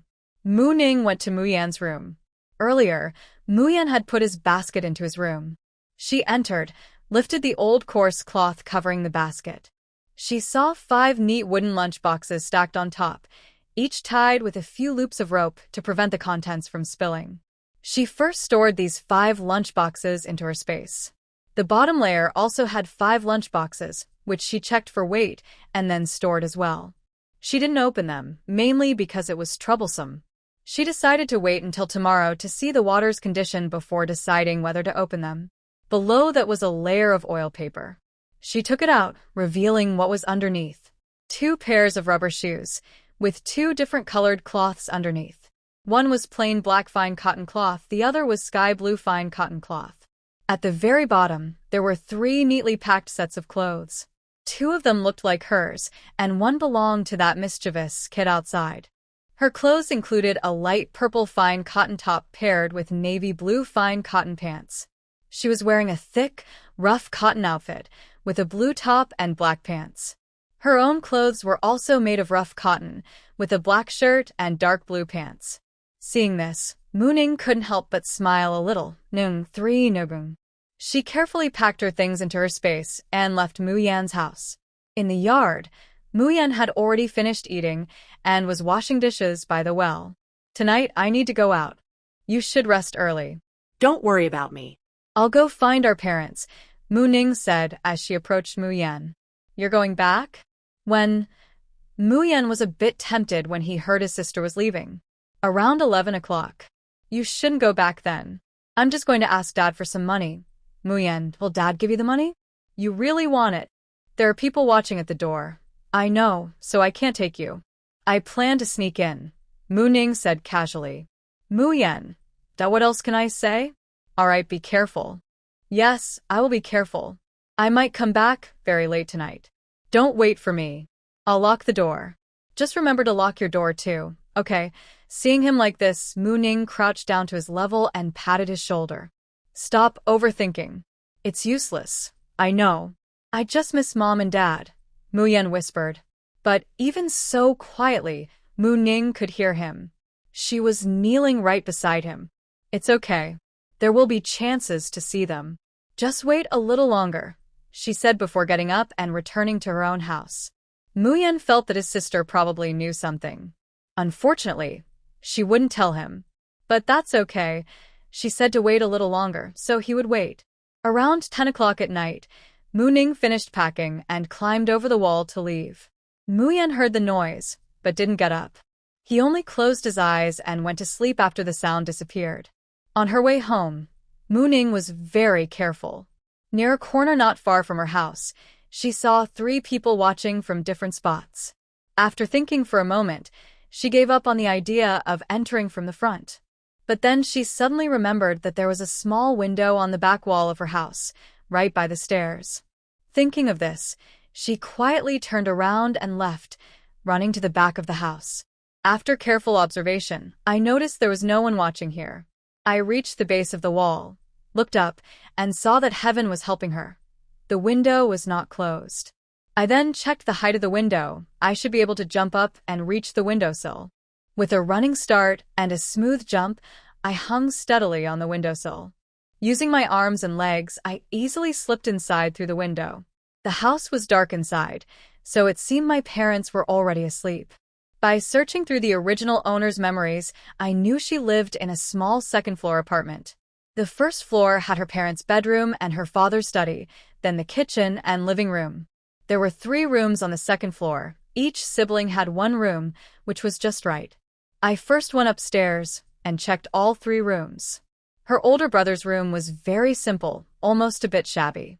It had only a wardrobe, a bed, and a desk with a chair. There weren't many clothes in the wardrobe, but I took all of them, thinking a thief shouldn't leave empty-handed. The wardrobe was old, not as nice as the 2 I had bought before, so I left it. The bed had a simple, neatly folded quilt, no wrinkles at all. I sighed but didn't mind. I needed bedding, so I packed it into my space. Next was the desk, also looking a bit old. I carefully opened the drawer and looked inside. And then, I found my brother's secret savings, 800 yuan. The money was in the back of the top drawer, wrapped neatly in a handkerchief and placed at the bottom. There were also 2 unsent letters, which looked like they had been written years ago. I thought, wow, this is still secret admiration. After collecting everything, I left only the desk. Then I went to the original owner's room. Compared to the previous room, this one was like heaven and earth, completely different styles. It had light pink curtains, and the yellow floral bedspread was smooth and wrinkle-free. The matching floral quilt was neatly folded at the head of the bed. There was a stylish dressing table that looked quite new, probably bought just a year or 2 ago. Near the window and in the corner, there was a matching desk and wardrobe set. The room was very clean and tidy. Opening the wardrobe, the clothes inside were not completely full, but there were quite a few. Most of them were nearly new, only a few were old. She kept 2.5 old outfits, and the rest were stored away. She found 263 yuan and 2 jiao in the original owner's hidden savings in the desk. She also sorted through the books on the desk and stored some of them away. The bedding, pillows, and curtains were all taken out. Unwilling to look at the wardrobe and desk, she thought for a moment and finally decided to put them into storage as well. Morning. So, why did she go to such trouble just now?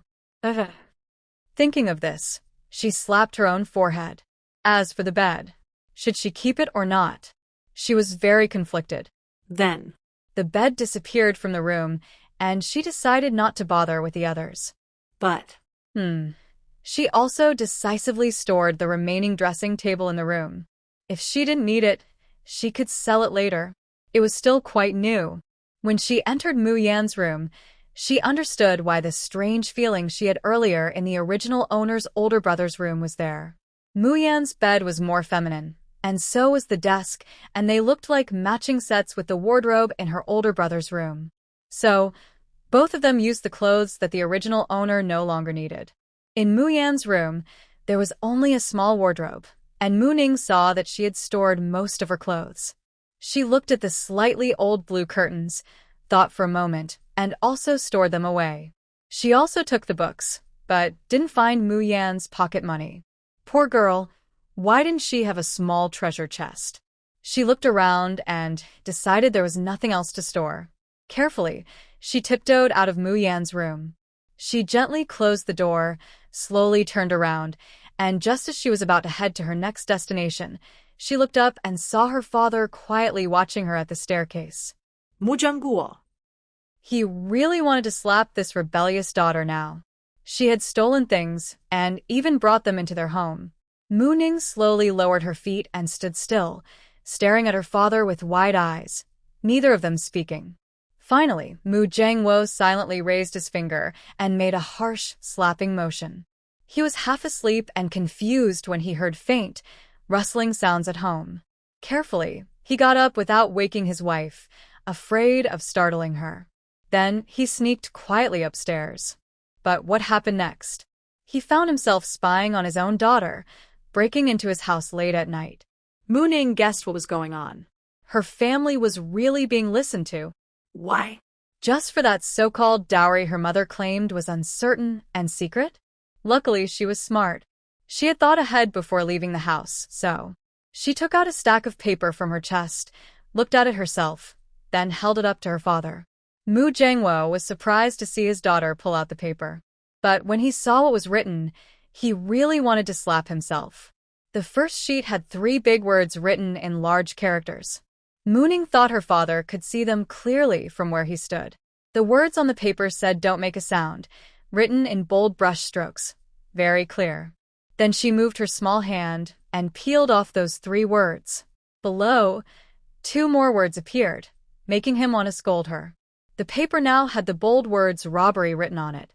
Seeing his daughter's mischievous grin, showing her teeth and acting cheeky, made him want to scold her even more. Mooning didn't care. She was happy to see her father's annoyed look. He couldn't do anything about her. It was very amusing. Mu Jiangwo's mouth opened, but he didn't say anything. He knew what her rebellious daughter comment meant. She looked at her father and slowly pulled away the second sheet, revealing a third. The words "give money" appeared clearly on the paper. Mu Jiangwo felt his heart hurt from anger, clutching his chest and pacing in place. Mooning watched him quietly, grinning at him when he looked her way. He turned his back, not wanting to see his daughter. When he finally turned around again, the words on the paper had changed. Now it read, "All the family property to me." He couldn't hold back anymore. He tiptoed quickly toward his rebellious daughter. As a former soldier, he found this small disturbance no problem at all. Now it was Mooning who was anxious. She quickly raised her hand, pointing at her father, silently saying, "Hey. Hey. Don't move, don't come over." But Mu Jiangwo didn't care. He went straight over and pinched her ear. Hey. Hey. "Why are you still not playing fair?" Mooning covered her pinched ear with one hand, tried to pull away her father's hand, and softly said, "Dad." Mu Jiangwo pinched Mooning's ear and led her into Mu Yan's room. He carefully closed the door and then slapped her on the head. After the slap, he let go of her ear. "Honestly, Mu Jiangwo, are you really going to hit me?" Mooning rubbed her ear and touched her head where she was hit, looking at her father with a resentful face. "First, tell me how you got in," Mu Jiangwo asked quietly, worried. "I climbed in through the window near the stairs," Mooning replied casually. You. Mu Jiangwo pointed at her. "Do you know how dangerous this place is? There are people watching our house everywhere." "I know. That's why I didn't come in through the front," Mooning said nonchalantly. Mu Jiangwo was speechless. "Then why did you come back? You saw just now." "I brought the family assets," Mooning said with a smirk, but her words were truly infuriating. "I don't believe you didn't notice I was giving you money." Mu Jiangwo was really exhausted now. Mooning didn't dare to joke anymore. She whispered, "I signed up to go to the countryside as a young worker, taking Mu Yan with me." Mu Jiangwo was stunned. You. "What did you just say?" He thought he might have misheard. "I said I signed up to go to the countryside as a young worker, and I'm taking Mu Yan with me. The train leaves tomorrow afternoon," Mooning repeated. This time, Mu Jiangwo listened carefully and was sure he hadn't misheard. He paused, then unconsciously patted his thighs lightly, moved to sit on Mu Yan's bed. He supported his knees with his hands, lowered his head slightly, and looked down, lost in thought. But the aura he emitted made Mooning feel like he was 10 years older. "Where I'm going, I can't tell you right now, but I can say this. You and my mom must stay alive. I will use the money I have to support your retirement." Upon hearing this, Mu Jiangwo no longer cared about feeling sad or nostalgic. He suddenly raised his head in surprise. He looked at his daughter with disbelief and asked, "Are you using my money to support me and your mother?" "Yes," Mooning replied confidently, looking at her father. "So, I want all the inheritance now, Mu Jiangwo. This daughter really can't be kept." Why? "Don't you want to give it?" Mooning moved closer to her father. "If you don't give it now, you won't have the chance later. So, will you give it or not, Mu Jiangwo?" He glanced at the person who was approaching and then silently turned his head away, refusing to look at her. Mooning definitely wouldn't let her father go like this. She moved closer again, blinking her lively big eyes, and asked, "Will you give it or not?" Mu Jiangwo turned his head to the other side, refusing to look at Mu Ning. How could Mu Ning let him go? Comrade Mu Jiangwo, please allow me to kindly remind you, whether you give the inheritance or not, you have to give it. If you refuse, I will go find Ms. Sun Guilin. I believe she will be happy to help. You, Mu Jiangwo, who was about to say something, suddenly stopped. Instead, he carefully examined Mu Ning, making sure it was really her and not someone pretending to be her, before speaking again. Why have you suddenly changed like this? I remember you weren't like this before. Mu Ning was not afraid of Mu Jiangwo's questions at all. She calmly looked at him, then rolled her eyes and said, "If I hadn't changed, would I have married that old man you found for me? Comrade Mu Jiangwo, I just can't understand what you're thinking. Why would you marry me off to an old man with a child? You..." Mu Jiangwo was speechless for a moment. His expression also fell, and after a while, he finally spoke. "We just don't see eye to eye. No matter what I say, you won't believe me. What's the point of talking about this now? Haven't you already signed up to go to the countryside? Not talking about it? I don't care. So, let's get back to the main point. Will you give the inheritance or not? If you do, go find Ms. Sun Guilin now." After speaking, she tried to open the door. Just as she was about to grasp the door handle, Mu Jiangwo spoke. "Giving you the family estate is not impossible, but daughter, you need to answer a few questions first," Mu Jiangwo said helplessly. "Okay," Mu Ning replied, withdrawing her hand and turning to see Mu Jiangwo sitting on the bed. Looking at this worn-out man, he probably felt helpless too. At this point, the worst part was that he was the most uncomfortable. "First, tell me how you are sure something is wrong at home." "I thought I was hiding it well." Mu Jiangwo looked at her steadily. He just realized he didn't really understand his daughter. Before, he thought she was straightforward, say what she thought, follow orders, and only understand the surface of what others said, not the deeper meaning. But now, it seems that's not quite right. Mu Ning listened to Mu Jiangwo's words and started to recall her original personality and way of handling things. And then, "Shokaka. Dad, I'm not stupid. I just don't like to think too much. But when it comes to big life decisions, how could I not consider them? Also, Dad, you think you're hiding it well, but actually you didn't fool Mu Yan at all. Mu Jiangwo. He thought he was doing a pretty good job hiding things." He even muttered softly, "It seems I've been out of the army too long. My disguises now can't even fool a child." Mu Ning. "Comrade Mu Jiangwo, I dare to say that it has nothing to do with how long you've been out of the army. Mu Jiangwo. This daughter really can't be kept." Mu Ning didn't care what he was thinking and continued, "Not to mention, take my marriage for example. Your decision was too sudden and too firm, with no explanation. It's very unlike your usual style. Besides, my older brother doesn't even have a girlfriend, and I've never seen you worried about that. Maybe I just want to see you married off first? After all, your older brother is a bit far from me. Even if I'm anxious, I can't reach that far," Mu Jiangwo said confidently. Ha. "Dad, if you really think that way, I'm afraid my grandpa will come to scold you tonight." Hearing this, Mu Jiangwo's eyes widened in anger as he glared at her. "I see you're becoming more and more reckless. Is it okay to say whatever you want?" Seeing how his father looked, Mu Ning understood his meaning. "Oh, Dad. I was just joking around. Don't worry, I will be very careful outside. I definitely won't say anything careless." "Humph, you better not. But to be fair, Dad, did you forget what you promised before Grandpa passed away?" I was there at the time. It's not surprising that Mu Ning said this, because she knew from the original owner's memory how helpless she felt that day. Originally, the original owner's grandfather had told her father before he died that the three siblings could decide their own marriages in the future. At that time, Mu Jiangwo agreed. "You are a very honest person. This sudden situation must have a reason. Since you won't tell me, I can only guess and investigate myself." "Oh? You weren't in bed for 3 days? Fasting for 3 days? When would you have time to investigate? How did you do it?" Mu Jiangwo asked curiously. Hearing this, Mu Ning stopped smiling and said seriously, "I couldn't go out, but I observed you and my mother. Late at night, you both would sigh deeply. When we couldn't see, you looked worried. But with our current situation, besides big problems, What else could make you and my mother so sad?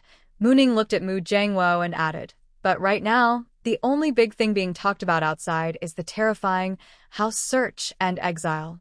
What else could it be? But our family wasn't searched immediately, which means they are still investigating. Since they are investigating, it means our family was not initially on their radar. The only possibility is that someone reported us, Mooning said, then looked at Mu Jiangwo. Dad, do you think I'm right or wrong, Mu Jiangwo? What can I say? You've already said everything I could think of. But he looked at Mu Ning with a full heart of pride and said, it seems you have really grown up. Then he looked a bit disappointed and said, but I still treat you like a child. I'm sorry. Hearing Mu Jiangwo say this, Mu Ning was surprised for a moment then said, Dad, you're already a very good father. Yes, we siblings all feel the same way, so you haven't wronged anyone. It's just that we have different opinions about this matter. Mu Jiangwo, hearing his daughter say this, began to doubt himself a little. Dad, you don't need to doubt yourself. You should know that the three of us grew up with Grandpa. We understand things clearly, Mu Ning said proudly, looking at her father. Mu Jiangwo, this really is. Never mind. He quietly looked at Mu Ning, his eyes slowly scanning her face. Mu Ning allowed him to look at her calmly. She knew what he was thinking, so she wasn't worried. She simply stood confidently, letting him observe. Mu Jiangwo made sure there was nothing unusual about Mu Ning's face. He felt more at ease, certain that she was truly his daughter. Seeing his expression change, Mu Ning put on her playful, mischievous face again.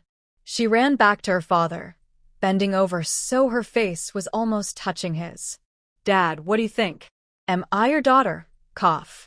Cough. Startled by her direct question, Mu Jiangwo quickly turned his head and coughed twice. What nonsense are you talking? Of course I know you're my daughter. Huh. Mu Ning rolled her eyes with disdain, then stood straight. So, can you now give me all the family's assets? Since you say that, how could I refuse? Mu Jiangwo gave her a stern look, his face as tough as a city wall. But what's this about you signing up to go to the countryside as a youth and bringing Mu Yan along? Well, I can only say so much for now. But don't worry, I will come find you and Mom later. Just relax, she replied. All right, Mu Jiangwo nodded, seeing that she wasn't planning to explain further. Just wait here. I'll go get it. Do you need anything else? Nothing much, but you can check if there are thick quilts and warm clothes for you and Mom. Bring some if you can, she said. Just these? Mu Jiangwo asked uncertainly. Yes, just these. Then stay here quietly and wait. We have. So don't run around, he said, turning to open the door carefully and leave. Mu Ning was thinking about going to the kitchen. Reader's comment section. She knew her mother had a habit of hiding food, so she needed to check. But she would wait until her father brought everything over first. Soon Mu Jiangwo sneaked back again. He was holding a 40-centimeter-long redwood box. He closed the door carefully, then walked to the bed and gently placed the box on it. Mu Ning looked at the box with shining eyes, drooling a little, eager to see what was inside. Wipe your drool. It's almost dripping onto the box, Mu Jiangwo teased with a smile when he saw her like that. Mu Ning kept staring at the redwood box, as if glued to it.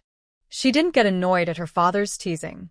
After a slurp sound, she wiped her mouth with her hand. Mu Jiangguo. Well, this girl is definitely greedy for money. He didn't look at his daughter anymore. Instead, he sat down on the edge of the bed where the box was placed and also pulled her to sit on the other side of the bed. He took out a small key and unlocked the tiny lock on the box. Slowly, he turned the box toward Mu Ning, revealing a large stack of money inside. The stack took up most of the 40 by 20-centimeter box. The remaining space held a few small jewelry boxes, neatly arranged. Mu Ning couldn't help but start fidgeting nervously. Dad. Are these for me? Seeing her eyes fixed on the money, Mu Jiangwo suddenly hesitated. Well. Not exactly. With a tsk, Mu Ning looked up at her father, stopping her fidgeting. What do you mean? Comrade Mu Jiangwo, what are you trying to say? Mu Jiangwo. What do I mean? I mean this is all our family's property, of course shared among you and your siblings. How could it just be yours? What are you thinking about? He rolled his eyes at her. Then he looked at her with suspicion. And I kind of regret showing this to you. Seeing how you are now, I start to doubt you won't share these with your older brother and younger brother. And forget about using my money to support you and your mother in old age. My daughter, can I really still count on you? Suddenly, Mu-Ning quickly grabbed the box and put it behind her, giving her father a look that said, "What are you talking about?" She said, "Don't worry.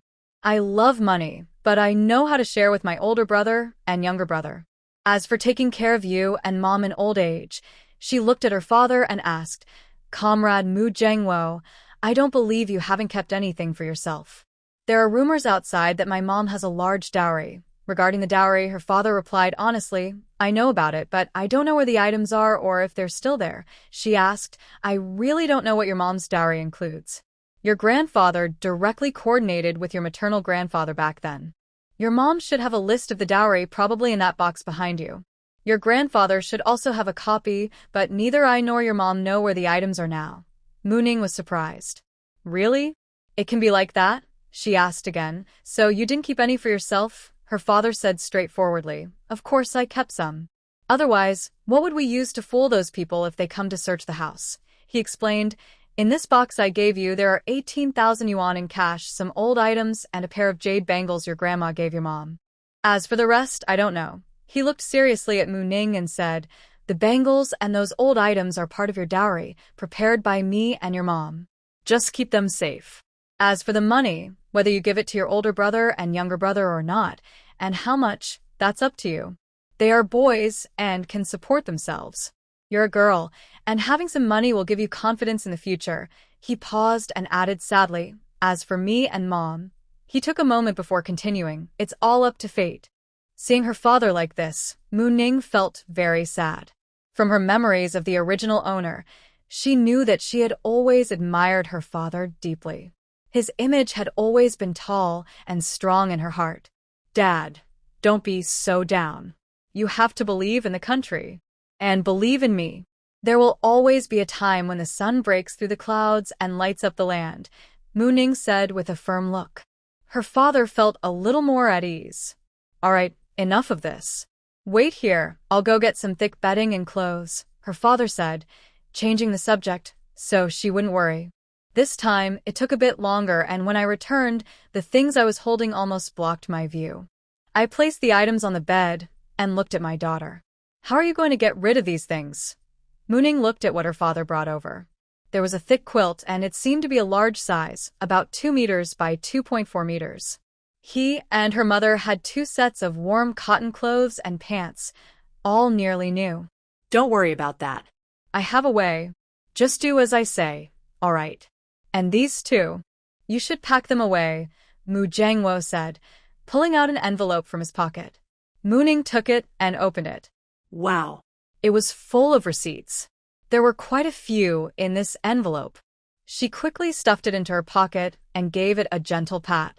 Then she looked at her father and said, "Go back to your room and stay there. Act like nothing happened. Tomorrow morning you can do whatever you want. You'll find out what that is then." After saying that, she pushed Mu Jiangwo out the door.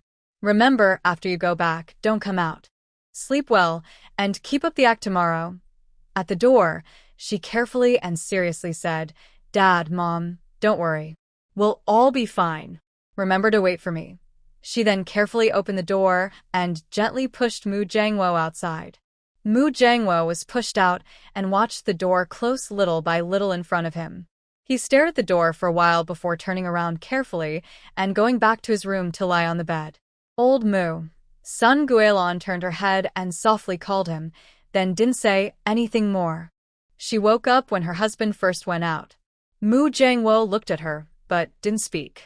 Instead, he turned sideways and held her in his arms, patting her back and whispering in her ear, "It's okay. Sleep." Mu-Ning finished putting everything into her space and waited a little while.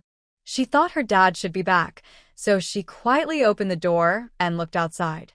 Seeing that her dad wasn't there, she carefully left the room and slowly went downstairs to the kitchen. In the kitchen, she looked around first, then started putting the useful items behind her into her space. First, the pot in the house.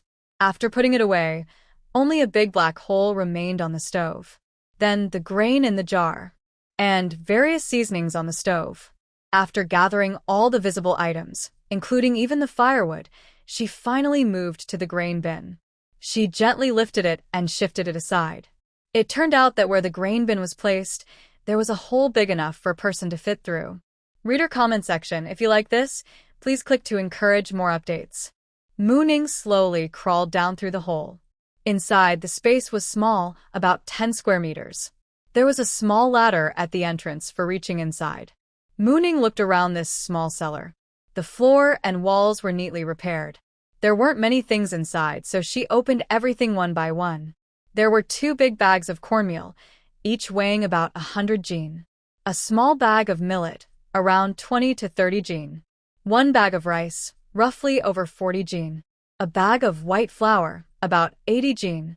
Besides these, there were some eggs, smoked cured meat, and dried vegetables.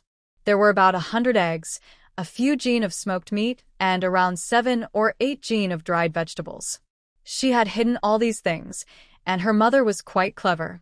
Looking at these supplies, Mooning hesitated about whether to leave some for her father and mother. She wondered if she took everything, would her parents go hungry in the next few days? But then she thought if she left some, how much should she leave? If she left too much and they didn't finish it, it might be taken during a raid, and she didn't want that. After thinking for a while, she decided to take everything. When the time comes, she would leave the cellar door open, just leave it as it was, so outsiders could see inside. There was nothing left in the house anyway. She packed the items into the space, then climbed back up the ladder. She looked at the messy kitchen she had just ransacked, then returned to the living room. She saw 2 good thermos flasks on the table and decided to take them. A set of teapots for brewing tea was also good, so she took those too. She opened the cabinet to see what else was inside. Wow, there were quite a few good things in the cabinet. 3 cans of milk powder, 3 cans of malted milk, 5 bottles of canned yellow peaches, and about 2 jin of peach pastries wrapped up. Huh? Tea leaves. She opened the jar and sniffed, smelling quite good. 1, 2, 3, 4, 5. More than 4 cans, Mooning muttered softly. Then she saw 2.5 jin of brown sugar, about 5 jin in total, and over 3 jin of white sugar. She took everything without leaving a thing behind. Then she looked around to see if there was anything else.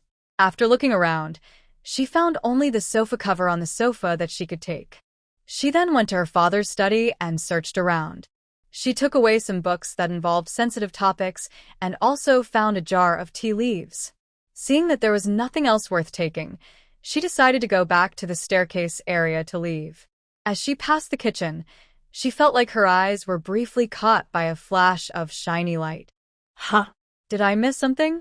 Thinking this, she walked toward the spot where the light had flashed. Then She saw the dark opening of the stove. Still curious, she examined it carefully and actually found something that was glowing. This unknown object was embedded in the wall of the stove opening, and it was a bit noticeable amid the darkness around. Mooning used her hand to pry the object out. She looked at it for a long time but couldn't tell what it was, so she decided not to bother and casually threw it into her space bag, planning to study it later when she had more time. Then she climbed out through the small window she had entered. After making sure no one was around, she quickly left. She changed her outfit and disguised herself as a man in his 30s, then entered the black market. Her main goal today was to buy food. She searched here and there and surprisingly bought quite a few good things. She had over 100 jin of rice, more than 100 jin of white flour, and over 60 jin of fine cornmeal, along with half a bundle of pork. The rice, white flour, and cornmeal were sold in small amounts, some of which she stored in her space bag when they were hidden under the basket cover. All the cornmeal was stored in her space bag. She also placed a few pockets inside the basket as padding. As for the half bundle of pork, she placed a snakeskin bag on top of the basket opening to cushion it, then carried it on her shoulder. After leaving the black market, she planned to find a quiet place to store it in her space bag. However, she didn't realize that her behavior in the black market was quite conspicuous, so she was unknowingly being watched. Just as she finished buying her things and was about to leave the black market, she was stopped. Big brother, our boss would like to see you, said a sturdy young man about 18 or 19. Mooning was forced to stop. Oh? May I ask, who is your boss? The man looked surprised that she wasn't afraid, but quickly responded, the person in charge of the black market. Listening to the man speak, Mooning realized that she must have been too noticeable earlier. But she wasn't afraid. Since that's the case, lead the way. Seeing the calmness of the man in front of her, the strong man looked at her with suspicion. However, he didn't say anything and simply hurried out of the black market. Mooning followed him, winding through narrow paths into a small courtyard. It was hard to see clearly at night, but Mooning could tell the courtyard was well kept. The man brought her inside and told her to wait while he went to call someone. Soon, a round-faced man in his 40s came out of the house. He looked at Mooning carefully before speaking. Brother, what should I call you? Mooning looked at him and lowered his voice, speaking roughly. My surname is Liu. You can call me Old Liu. Oh, Brother Liu. I didn't know you bought so much grain tonight. What are you planning to do with it? Buy grain. What else? Of course, to eat. Oh? It seems Brother Liu has some strength. He heard from someone watching the black market that Liu bought a lot of fine grain tonight, even half a pig. Looking at Liu now, carrying over 300 jin of supplies with his back straight, you could tell he was not an ordinary man. Well, what else? My wife is a bit particular about her food and can't eat coarse grains. My 2 daughters follow her. I see. Do you have enough of these supplies? If not, I have more. No, I've almost used up the money I saved recently. Next time, I'll save more. Since that's the case, I won't keep you any longer. I'll have someone escort you out. Thank you very much, Mooning said, bowing slightly. Then, the man called out to the house, and the man who brought Mooning earlier came out, leading him away from the courtyard. After Mooning left, another man appeared from inside the house. He looked to be in his 20s, tall, about 1.80 or 1.90 meters. If it had been daytime, his sharp, handsome features and calm, reserved aura would have been clear. Second uncle, are we really letting that girl go? What else? Detain her? And then what? The older man turned to look at the speaker and asked, What is the reason you asked someone to bring her here? It's nothing. I just wanted to see what she plans to do with all the food she bought. Did you find out? Yes. The man didn't plan to say much and changed the subject. Why are you here today? Are you worried your grandfather will find out you hurt your leg? Grandpa knows. Second uncle, I'm going to the countryside. I'll take the train tomorrow afternoon. Going to the countryside? So suddenly? Aren't you? He seemed to think of something and suddenly stopped talking. Yes, it was arranged by Grandpa. When I get there, I'll write to you. Remember to send me some food, drinks, clothes, and supplies now and then. As she spoke, her demeanor changed instantly. Her usual calm and reserved attitude became lively and spirited. Where are you going? To the east. To a place called Greenwater Commune in Luli Town, South County, in the X3 provinces. Got it. After confirming the location, he teased, Are you going to enjoy yourself in the countryside? And you're not even lacking anything, just ask your dad if you need something. You know very well, my dad doesn't even know which mountain corner he's in. As for Mooning's departure, she didn't know what happened in the small yard after she left. At this moment, she was already on her way home, separated from the man who had sent her out. After making sure no one was following, she found a quiet place to store everything in her space. When Mooning got home, Muyan woke up from the noise. Seeing it was her sister, she didn't get up but turned over and went back to sleep. Mooning quickly washed up and went to her room. When she lay on her bed, she suddenly remembered she had forgotten something. She had left a cup of hot water in her space. Thinking of this, she got up again. With a thought, the cup appeared in her hand. It looked just like the one she poured from the thermos earlier, still steaming. That reassured her. After tossing and turning all night, it was almost dawn. She was extremely tired, so she casually placed the cup on the table and climbed into bed to sleep. She didn't know that while she was sleeping, her space was quietly changing. She slept soundly and woke up late. She had no idea that early in the morning, her house was in chaos. Even if she had known, she probably wouldn't have cared. After all, she was the one who did it. At around 6 in the morning, Sun Goelon got up as usual to wash up and prepare breakfast. But as she left the bedroom, she felt that something was wrong in the house. When she reached the place where the thermos was kept, she reached out to grab it, but found nothing there. She thought she had forgotten to take it out of the kitchen and headed toward the kitchen. When she arrived at the kitchen door, she thought she was seeing things. But when she closed and reopened her eyes, the kitchen looked the same as before. The iron pot was gone, revealing the dark, empty stove. The grain jar was moved, exposing the cellar entrance. The stove was completely cleaned and moved away. Lao mu, Lao mu. Sun Goelon hurriedly ran toward the bedroom, calling out repeatedly, her voice trembling with fear. Mu Jiangwo woke up the moment she shouted. He put on his slippers and rushed outside, asking, "What's wrong? What happened? Did something happen?" They met in the living room. Lao Mu, you need to go check. I think someone broke into our house, Sun Goelon said anxiously, grabbing Mu Jiangwo's arm with one hand and pointing with the other, her face full of worry. "It's okay. Wait here. I'll go see," he said, patting her hand reassuringly. After seeing the completely ransacked kitchen, Mu Jiangwo immediately remembered what his daughter had said last night. "You can do whatever you want then, but isn't this going too far?" They had nothing left to eat, and now she even took away the pots. Uforolv. The neighbors also heard Sun Goelon's loud, heartbreaking scream and had already gathered at the door, knocking. The people watching must have heard it too. Now they were mixed in the crowd, eager to go inside and see what happened. Looking at the house turned upside down, Mu Jiangwo felt proud of his daughter. How did she manage to turn the house into this mess in just an hour? He remembered when his daughter left last night. He had been listening to the sounds all night. It was only after she left that he finally fell asleep. Thinking about last night's noise, he started walking around the house again. After careful inspection, he couldn't help but curse. Damn it, his daughter really seemed to be born just to ask him for money. It was almost as if the ground was about to be torn apart. If there were mice in the house, they probably had no food left in their holes. But he kept a calm face and told Sun Goelon, "Report to the police." Sun Goelon looked at her husband, trying to see something on his face. She watched for a while but couldn't tell anything. She knew he had left the bedroom last night and had gone back and forth several times. However, Mu Jiangwo didn't want to tell her. He just gave her a reassuring look and patted their hands together, saying, "Let's report to the police." "We'll go together, okay?" Sun Goelon understood that her husband didn't want to talk about it, so she decided to follow his wishes and go report to the police. They quickly tidied up a little and then opened the door.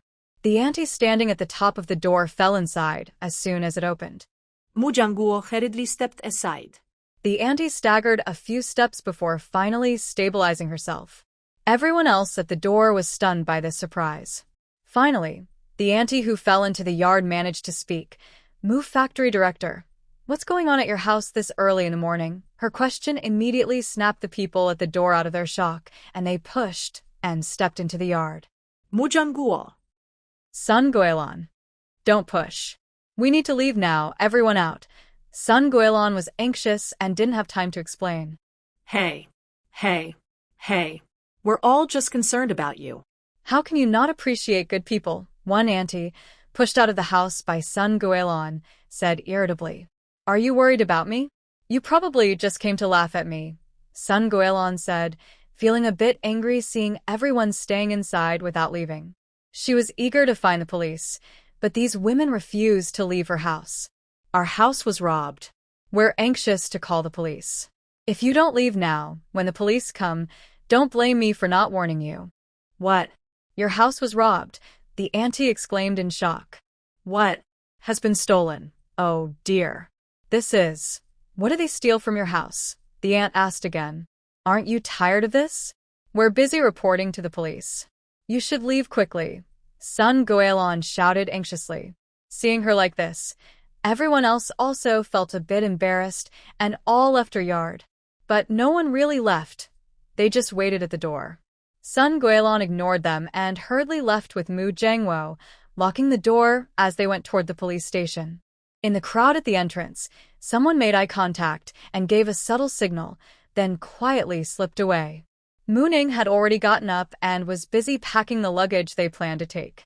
Since it's autumn, and they won't arrive somewhere too cold, they packed 2 thick blankets and several warm clothes to send ahead. Most of the other items were stored in the storage space, with a few things for eating on the train packed into a large handbag. They also carried 2 big packages to hide their true intentions. They packed 2 thinner blankets, a few suitable clothes for now, and miscellaneous items like wash basins, foot basins, face towels, hand towels, bowls, and chopsticks. Everything was in 2 large bags.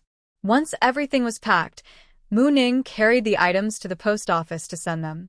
Muyan stayed at home to finish the last details.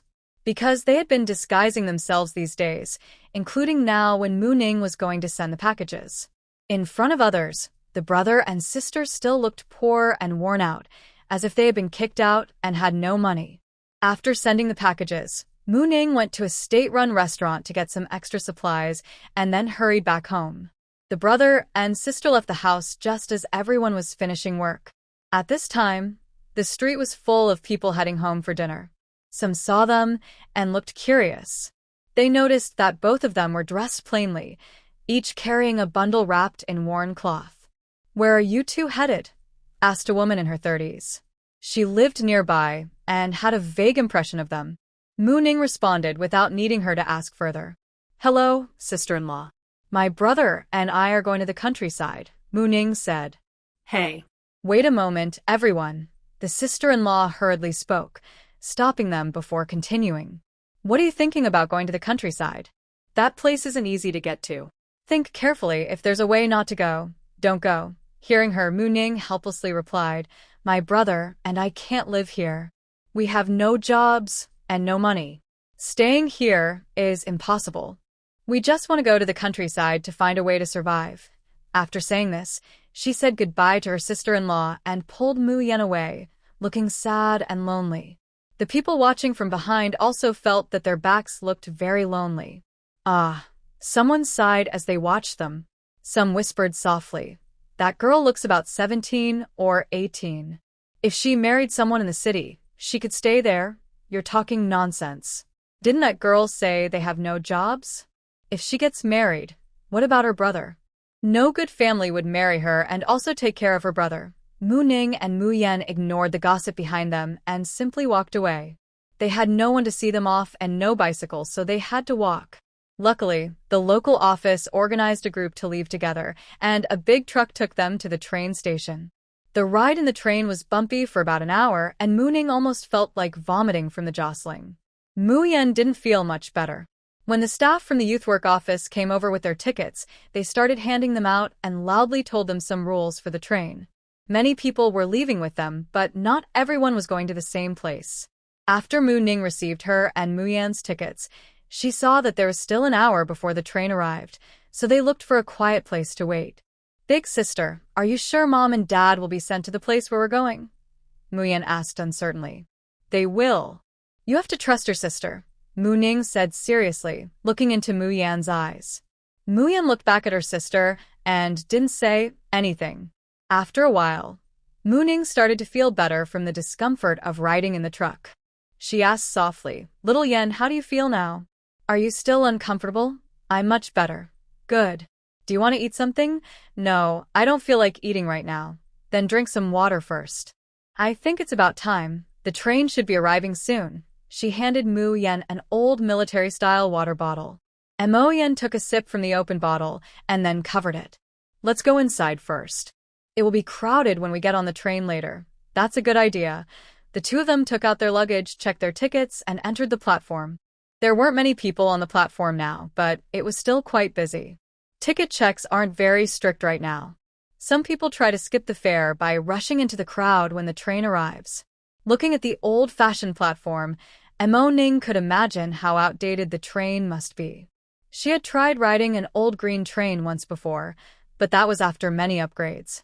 The speed hadn't improved much, but the inside was much better than now. She also saw people on the platform carrying chickens, ducks, and geese. Suddenly, a bleat sound caught her curiosity. and she turned around. Xiao Yan, is that sheep? Also going on the train, seeing her sister's frightened look, Mo Yan chuckled. It seems so. Oh my goodness, she exclaimed just as the train whistled loudly and entered the station.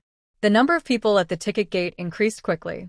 Staff shouted loudly, trying to keep order, but it didn't seem to work. People with big bags pushed through the gate and onto the platform.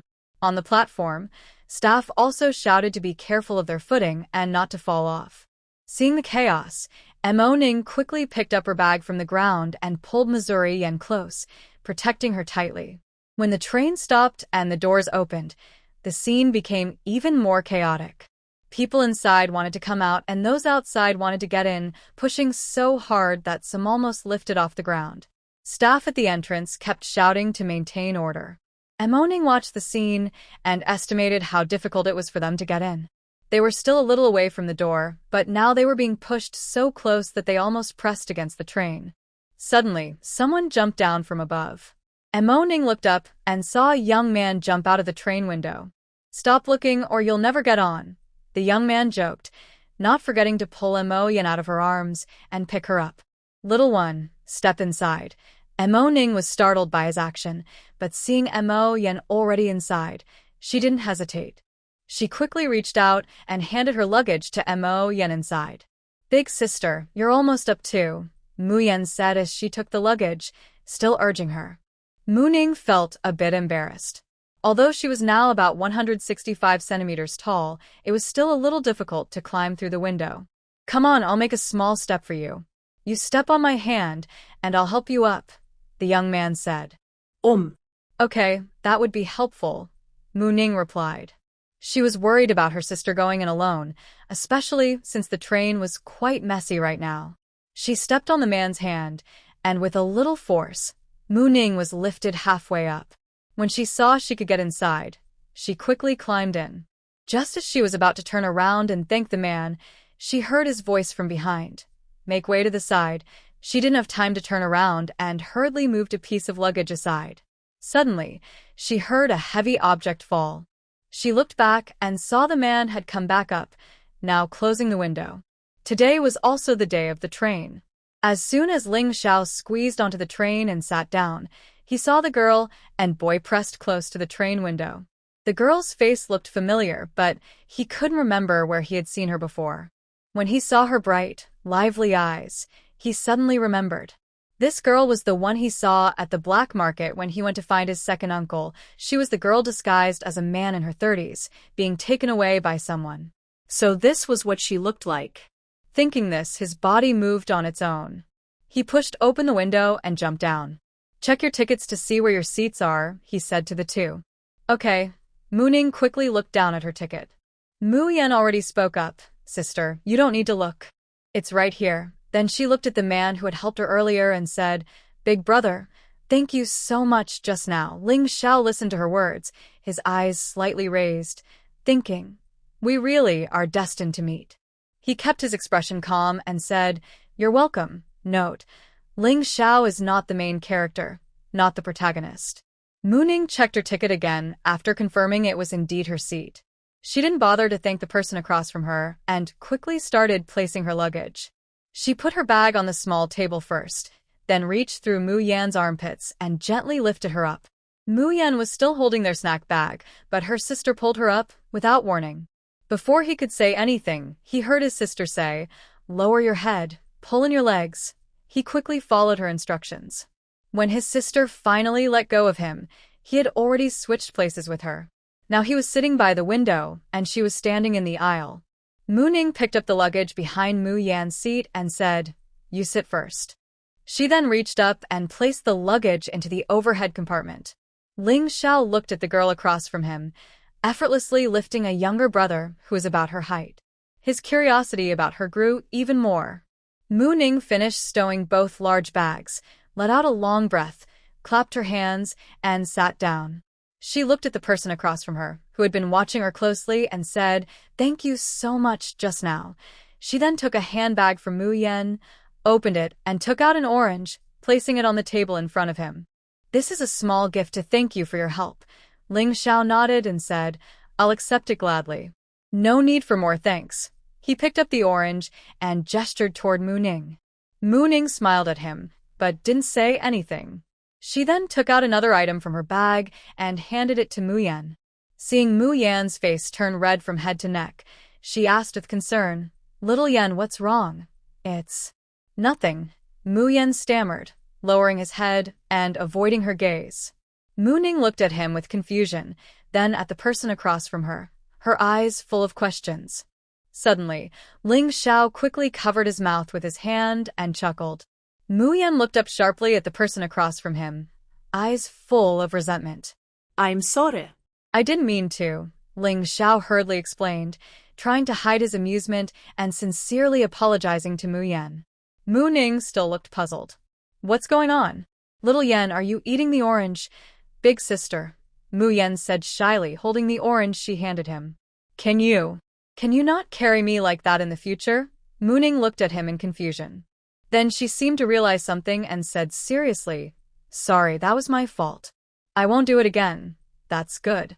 I don't mind your care, but as a man, I should keep some dignity," Mu Yan said, no longer blushing, joking with his sister. "Okay, I'll remember that seriously." She took out an orange from her bag and then closed the bag strap, placing it at her feet near the car wall. Ling Xiao watched the interaction between the brother and sister and found it quite interesting. After all, their family only has an older brother who is now far away in another military district. "Hello, can you get to know each other? My name is Ling Xiao, and I came to the countryside as a young educated person from X province." "Oh, hello. We are also young educated people who went to the countryside. My name is Mu Ning and my brother is Mu Yan." "Hello, brother Ling Xiao." Mu Yan also greeted him with a smile. By this time, most of the people on the bus had boarded. Just then, two girls arrived and, after confirming their seats, they stopped nearby, placed their luggage on the rack, and sat next to Ling Xiao. "Do you want some water, Wan Qiu?" The girl sitting at the edge asked the girl beside her. "Not right now, you can have some first," she replied, then nodded to Mu Ning, Mu Yan, and Ling Xiao. "Oh," Mu Ning responded with a sweet smile and then quietly observed the two girls. The girl who asked earlier had short, refreshing hair, somewhat like a style she had seen before. In this era, few girls had such short hair. Her features were sharp and clear, giving her a very neutral, handsome look. She wore a slim black cotton jacket and matching cloth shoes with thick soles, indicating she was skilled in martial arts. The girl in the middle wore a sky blue jacket with navy blue pants. She was wearing simple black flat shoes she had seen when they arrived. She looked gentle and delicate, with refined features, kind eyes, and smooth, fair skin. She had the elegant aura of a noble lady from ancient times, with long hair braided on one side and tied with a red ribbon. While Mu Ning was quietly observing the two girls, someone sat down beside her. She looked over and saw a young man about 18 or 19. When he noticed her looking, he nodded slightly. He also looked good, though not with the perfect chiseled features of Liang Xiao, with sharp eyebrows and a heroic look. Still, he had fair skin and handsome features with a touch of charm. Great, everyone at this table was handsome and beautiful. She felt happy, but she only kept her happiness to herself and showed nothing on her face. "Big sister, are you not eating?" Mu Yan had finished eating the orange in her hand and, noticing her sister's orange untouched, casually asked, "I'm not really hungry right now." "Then don't keep fiddling with it. The peel will turn black soon." "Got it. You're so nosy." "I was planning to eat it after the train starts, to avoid feeling uncomfortable later." "Oh." As she spoke, the train's whistle sounded and the train slowly began to move. It was starting to run. The carriage wasn't full yet. Mu Ning took a quick look and saw that most of the passengers seemed to be young people from the countryside. The seat next to them was empty, probably reserved for a stop further back. None of them knew each other well, and it seemed no one wanted to introduce themselves. Mu Ning closed her eyes and pretended to sleep. After about 2 hours of travel, Mu Yan felt bored and asked, "Sis, I'm not really sleepy. I'm a bit bored. What should I do?" Mu Ning opened her eyes, her expression clear. She looked at Mu Yan and said, "There are some books in your bag. You can read them to pass the time." "Oh, okay. Just be patient. We'll be on this train for 3 days. We're only just starting. She didn't bother to continue talking and closed her eyes again. The others in the carriage overheard their quiet conversation, but didn't plan to speak. The silence lasted until the train attendant pushed the food cart and called out. When the cart arrived, everyone except Mu Ning and her brother bought food. Seeing the meals in their boxes, Mu Ning decided she didn't want to eat. She thought for a moment and said, Mu Yen, give me your bag. I'll heat up some food. Do you want to go for a walk? Mu Yen obediently handed her bag, placing it on her lap. I want to go for a walk. My legs are numb. Okay, let's go together. Take your water bottle and just leave the bag here, she then told the man next to her, who moved to give them a seat. Honestly, it was already getting dark outside. Mu Ning took Mu Yen to the hot water room. It was empty, so Mu Ning asked Mu Yen to keep watch while she swapped her food and some clothes from her bag. Just after she finished, Mu Yen warned her, Little Yen, someone's coming. Come and get the water. When they returned, the train was passing through a tunnel. Mu Ning walked ahead of Mu Yen. She had good eyesight and hearing. When the train entered the tunnel, she quickly pulled Mu Yen into her arms and stood still in the corridor. Inside the tunnel, the noise was loud, and everyone on the train became quiet. Suddenly, Mu Ning heard faint cries for help coming from a nearby area. Although the sound was brief, she noticed it. She looked toward the source of the sound. At first, her view was blurry. She saw a strong man in front, holding what seemed to be a woman. She wondered, are people this open in this time period? Then she saw the man cover the woman's face with something. After a moment, the woman leaned on his shoulder. When the man loosened his grip and reached into his pocket, Mu Ning saw it was a cloth. Her eyes darkened, and she quickly looked away. But her peripheral vision kept watching. Just as the train was about to leave the tunnel, the man helped the woman up and moved toward their direction. Mu Ning held Mu Yen and subtly shifted closer to the side. Before the man reached them, she lowered Mu Yan's head slightly and kept her own head down. When the man helped the woman past them, Mu Ning secretly glanced. She saw the woman was about 18 or 19, wearing a watch on her wrist, and her clothes looked new. The man was different, wearing an old coat and smelling of sweat, which suggested something was wrong. But Mu Ning didn't act immediately. She quickly lowered her eyes. She wasn't sure if anyone sitting nearby was with that man. Her first priority was to protect Mu Yen. After the train left the tunnel, Mu Ning took Mu Yen back. She didn't look anxious. She remained calm, just as she had when they arrived. When they reached the spot where the two people had sat, Mu Ning pretended to glance casually. She only looked once before turning her eyes away and returning naturally to her carriage with Mu Yen. She was sure that the 3 men and 1 woman at that spot were not good people. When she reached her seat, she handed the lunchbox to Mu Yen and asked Ling Xiao, Comrade Ling Xiao, could you please watch my brother for a moment? I have something to do and I'll be back soon. Sure, no problem. Big sister, you. Mu Yen didn't finish his sentence. Mu Ning placed her hand on his shoulder, gently applying a little pressure, then released it and lightly pushed him toward his seat. Mu Yen understood her meaning, kept quiet, and moved aside to let others pass, then returned to his own seat. After her brother sat down, she said, Stay here and don't run around. Then she looked at Ling Xiao and said, Thank you, Comrade Ling. After that, she turned and left. She gradually sped up and found the train attendant to explain the situation. The attendant took her to see the train conductor. The train conductor asked, Did you see what that person looked like clearly? Mu Ning replied, I saw a rough idea, but I think they're part of a group. The ones sitting together probably saw what happened, but no one said anything, which is strange. The train conductor looked at Mu Ning. In that case, we might need your help. Mu Ning didn't refuse. Of course, but have you thought about how to approach them? The conductor said. Based on what you said, I think they'll get off at the next station. We're a bit pressed for time. The next stop is only about 10 minutes away. Mu Ning thought, what kind of trouble is this? The conductor considered and said, Would this work? We only have 3 security officers on the train and about 10 crew members. I'll have them spread out to check tickets. The 3 security officers will stay with you. 2 of them are veterans. That works. I'll go back first. When I see someone suspicious, I'll give you a signal, and then we'll act when they're unprepared. Good. The conductor began arranging the ticket checks. After Mu Ning left, she pretended to come out of the bathroom. She sniffed her clothes from time to time, then wrinkled her nose and looked disgusted. Actually, she was using her sleeve to hide and was searching for the man who had helped someone leave. In the corner of a middle carriage, Mu Ning saw the man. The girl was leaning on his shoulder, looking like she had fallen asleep. The corner was close to the exit, just a few steps away from leaving the carriage. Mu Ning secretly gave a hand signal to the train security officer behind her when the man wasn't paying attention, then passed through normally.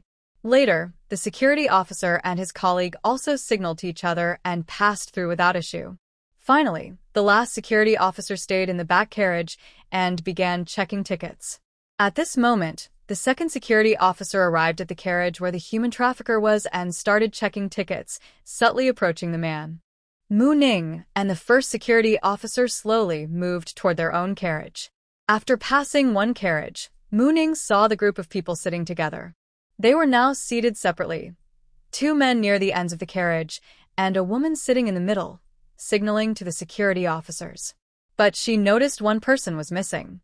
Unsure if the missing person was part of the group, she moved forward a bit and entered their carriage. Seeing an extra person sitting behind them, although she couldn't see their face clearly, her instinct told her it was the missing person. She didn't go to confirm but headed toward her own seat. Just as the person next to her was about to stand up to let her in, Mu Ning waved her hand and pretended to have a stomach ache. She pressed her hand on the shoulder of a handsome girl, and when the girl looked over, Mu Ning signaled the position of the man ahead. Silently, she whispered, "Watch him. If he runs, catch him." The girl looked at her with understanding, followed her gesture, and saw the man who had just come over. Then she said to Mu Ning, "Xiao Yan, can you hold my bag?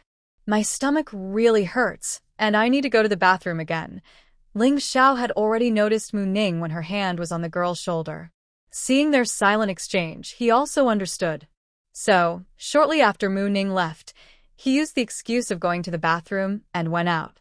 When Mu Ning returned to the carriage with the human traffickers, she gave a quick glance to the security officer checking tickets, signaling that they could make their move.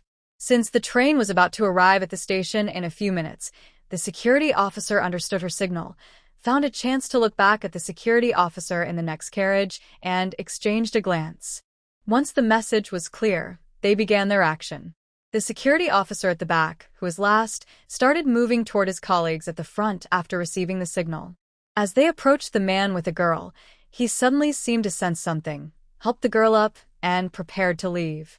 At that moment, the nearby ticket officer quickly stepped forward and reached the man. Without hesitation, he grabbed the girl's arm and quickly pulled her out of the man's embrace. The man was caught off guard and was immediately subdued by the officer. Once he realized what was happening, he attacked the officer, trying to take the girl back. The officer hurriedly pushed the girl toward a colleague behind him and fought back against the man's attack. The man seemed to be quite skilled. In the narrow corridor, they exchanged blows back and forth. The people nearby, who initially didn't understand what was happening, now looked terrified. They all shrank under the tables, wishing to hide. The officer probably didn't expect the man to be so capable, so for a moment, he couldn't control him. In the front carriage, when they first started fighting, 3 people inside noticed what was happening. While the officer was temporarily unable to handle the man, the 3 inside just sat quietly, observing the situation behind them. Mu Ning signaled to another officer in the same carriage to help, pretending to be curious and watching the scene unfold. Since the corridor was narrow, the last officer couldn't get past, so he had to go forward. Ling Xiao came over and stood at the connecting door behind Mu Ning. Seeing someone following her, the officer turned to join the fight.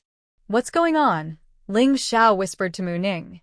Startled, Mu Ning looked back at him and quietly explained, "They're trying to catch someone up front." Seeing that their people couldn't handle the attackers, the 3 inside also moved. Mu Ning was close to the middle-aged woman, so when they acted, she followed. She quickly ran a few steps and kicked the woman in the lower back with about 70% strength. The kick sent the woman flying and hitting the man in front. The man staggered from the impact and fell down, landing right at the officer's feet. The officer on that side immediately moved to hold the struggling man and quickly took out handcuffs from his waist to cuff him. Mooning also caught the woman she had kicked away. 2 people have already been caught, and the last one turns around to run back, trying to reunite with the final person. As soon as she turns, she bumps into Ling Xiao and is knocked down by him. Just as the scene is coming to an end, there is trouble in the carriage on Mooning's side. The reason is that, since the fight here is lively, some brave young people have climbed onto the connecting corridor of the train carriage to watch. At first, only 1 or 2, but as they saw there was no danger, more people gathered. Mooning's group was originally close to the door, but now they are squeezed so tightly they can't move. While everyone is watching excitedly, they suddenly hear screams behind them. They turn around and see a man holding a young woman hostage, with a knife pressed against her neck. The girl who was warned by Mooning feels annoyed. When the crowd started gathering, she remembered something. But someone next to her was pushed and lost balance, falling onto her. Because of this, she missed her chance. The crowd is so thick that it's hard to even stand up, let alone escape. Everyone, get out of the way. The man yells at the tightly blocked door. The young people watching the scene are frightened by what they see and start pushing aside to get out of the way. Now, she can't get out either. Mooning and Ling Xiao have finished their part and are now coming back. When they see this scene, the crowd has retreated, revealing Mooning and Ling Xiao standing at the carriage exit. Mooning looks at the scene and guesses what is happening. She silently curses in her mind. It's really not afraid of opponents who are like gods, but afraid of teammates who are like pigs. Do these people have pig brains? Blood has already been shed in the fight earlier, and they're still watching this nonsense. Now it's like this. Yes, the 2 police officers at the front fought a human trafficker and even shed blood. Who would have thought that the man would finally pull out a butcher knife from his waist? It's not exactly a butcher knife, as the blade is shorter than a typical one, but longer than a dagger, probably specially made to that length. The police officer, unable to block the punch, was cut by the trafficker and injured his arm.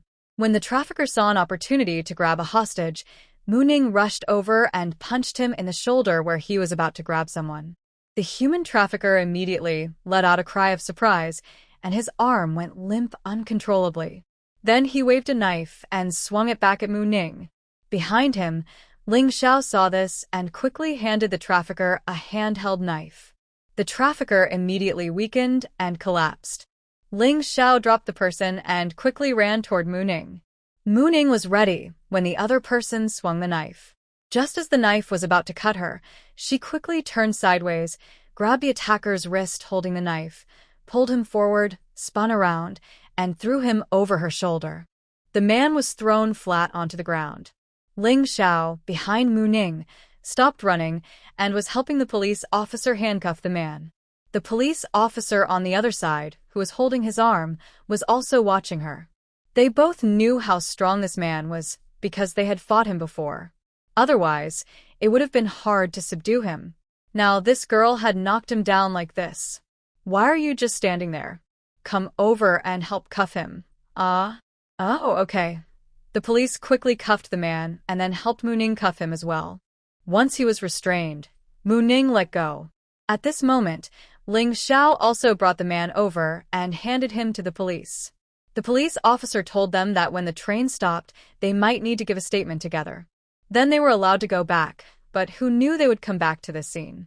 Mooning hurriedly leaned to the side, and Ling Xiao quickly moved to the other side. Mooning signaled to Ling Xiao with her eyes. What should we do? Ling Xiao replied. Stay still for now. Someone ahead saw this and ran to find the police. The police officer muttered, What the hell is going on? Seeing the police approaching, the man shouted, Let our people go, or I'll kill her. The girl with the knife at her neck was already pale with fear, tears and mucus covering her face. She begged, Help me, please help me. The police officer said, Don't get excited. Let's talk slowly. Don't hurt the hostage. He then secretly looked at Mooning. Mooning felt helpless. She had no way to handle this. The train was about to arrive at the station.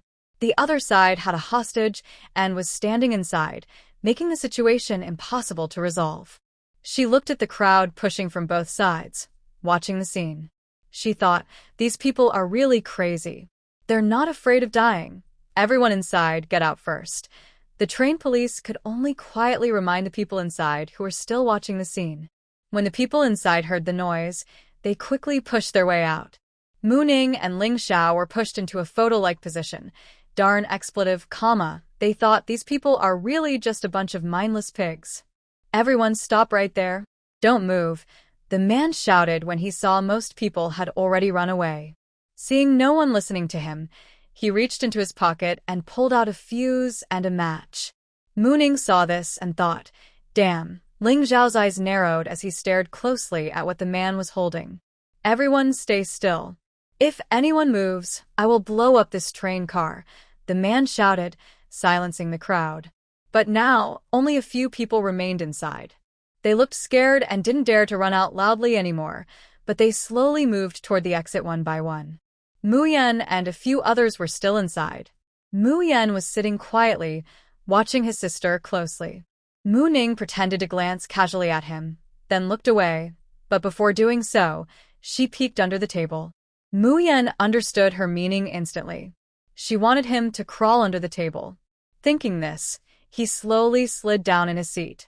The other three sitting with him saw his movement, but didn't show anything. Mu Yan is 12 years old, about 167 centimeters tall. He was sitting with his back to the kidnapper, and his height was below the back of the seat, so the kidnapper didn't notice him. Mu Yan slowly slid down and quietly crouched under the table. At that moment, the train's speed was gradually slowing down. Everyone knew the train was arriving at the station. Mu Ning thought, it's over. The kidnappers, release our people now, or I will blow this place up, the kidnapper threatened, holding hostages and shouting at the train police. Xiang suddenly seemed to think of something. Mu Ning behind him made a hand gesture to the police. The police saw it and recognized it as a gesture for a rifle. He had a rifle with him. Earlier, in the crowded area, he couldn't use it. Now, conditions were right to use the rifle, but the kidnapper was hiding behind the hostages. Without a rifle, he couldn't shoot the kidnapper dead, so the situation remained deadlocked. Ling Xiao saw everything, then quietly stepped back and left without making a sound. Before the car stopped, he quietly returned. Mu Ning saw him leave and come back again. When she saw his gaze, she knew he had gotten what he wanted. Then she said, you can leave once the car stops, but others cannot. If you disagree, Mu Ning hesitated and didn't finish her sentence. The human trafficker was waiting for her to say more, but she remained silent. Impatient, he asked, I won't agree. Nothing you say will change that, so just let the person go. Oh, the police officer wanted to say something, but Mu Ning gave him a look, and he reluctantly shut up.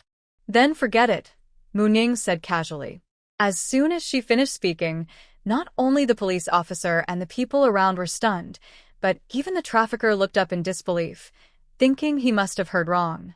He looked at them in shock, but before he could speak, there was a loud bang and a scream from the hostage. Mu Ning acted as soon as she heard the gunshot, but she wasn't as fast as the girl with short hair.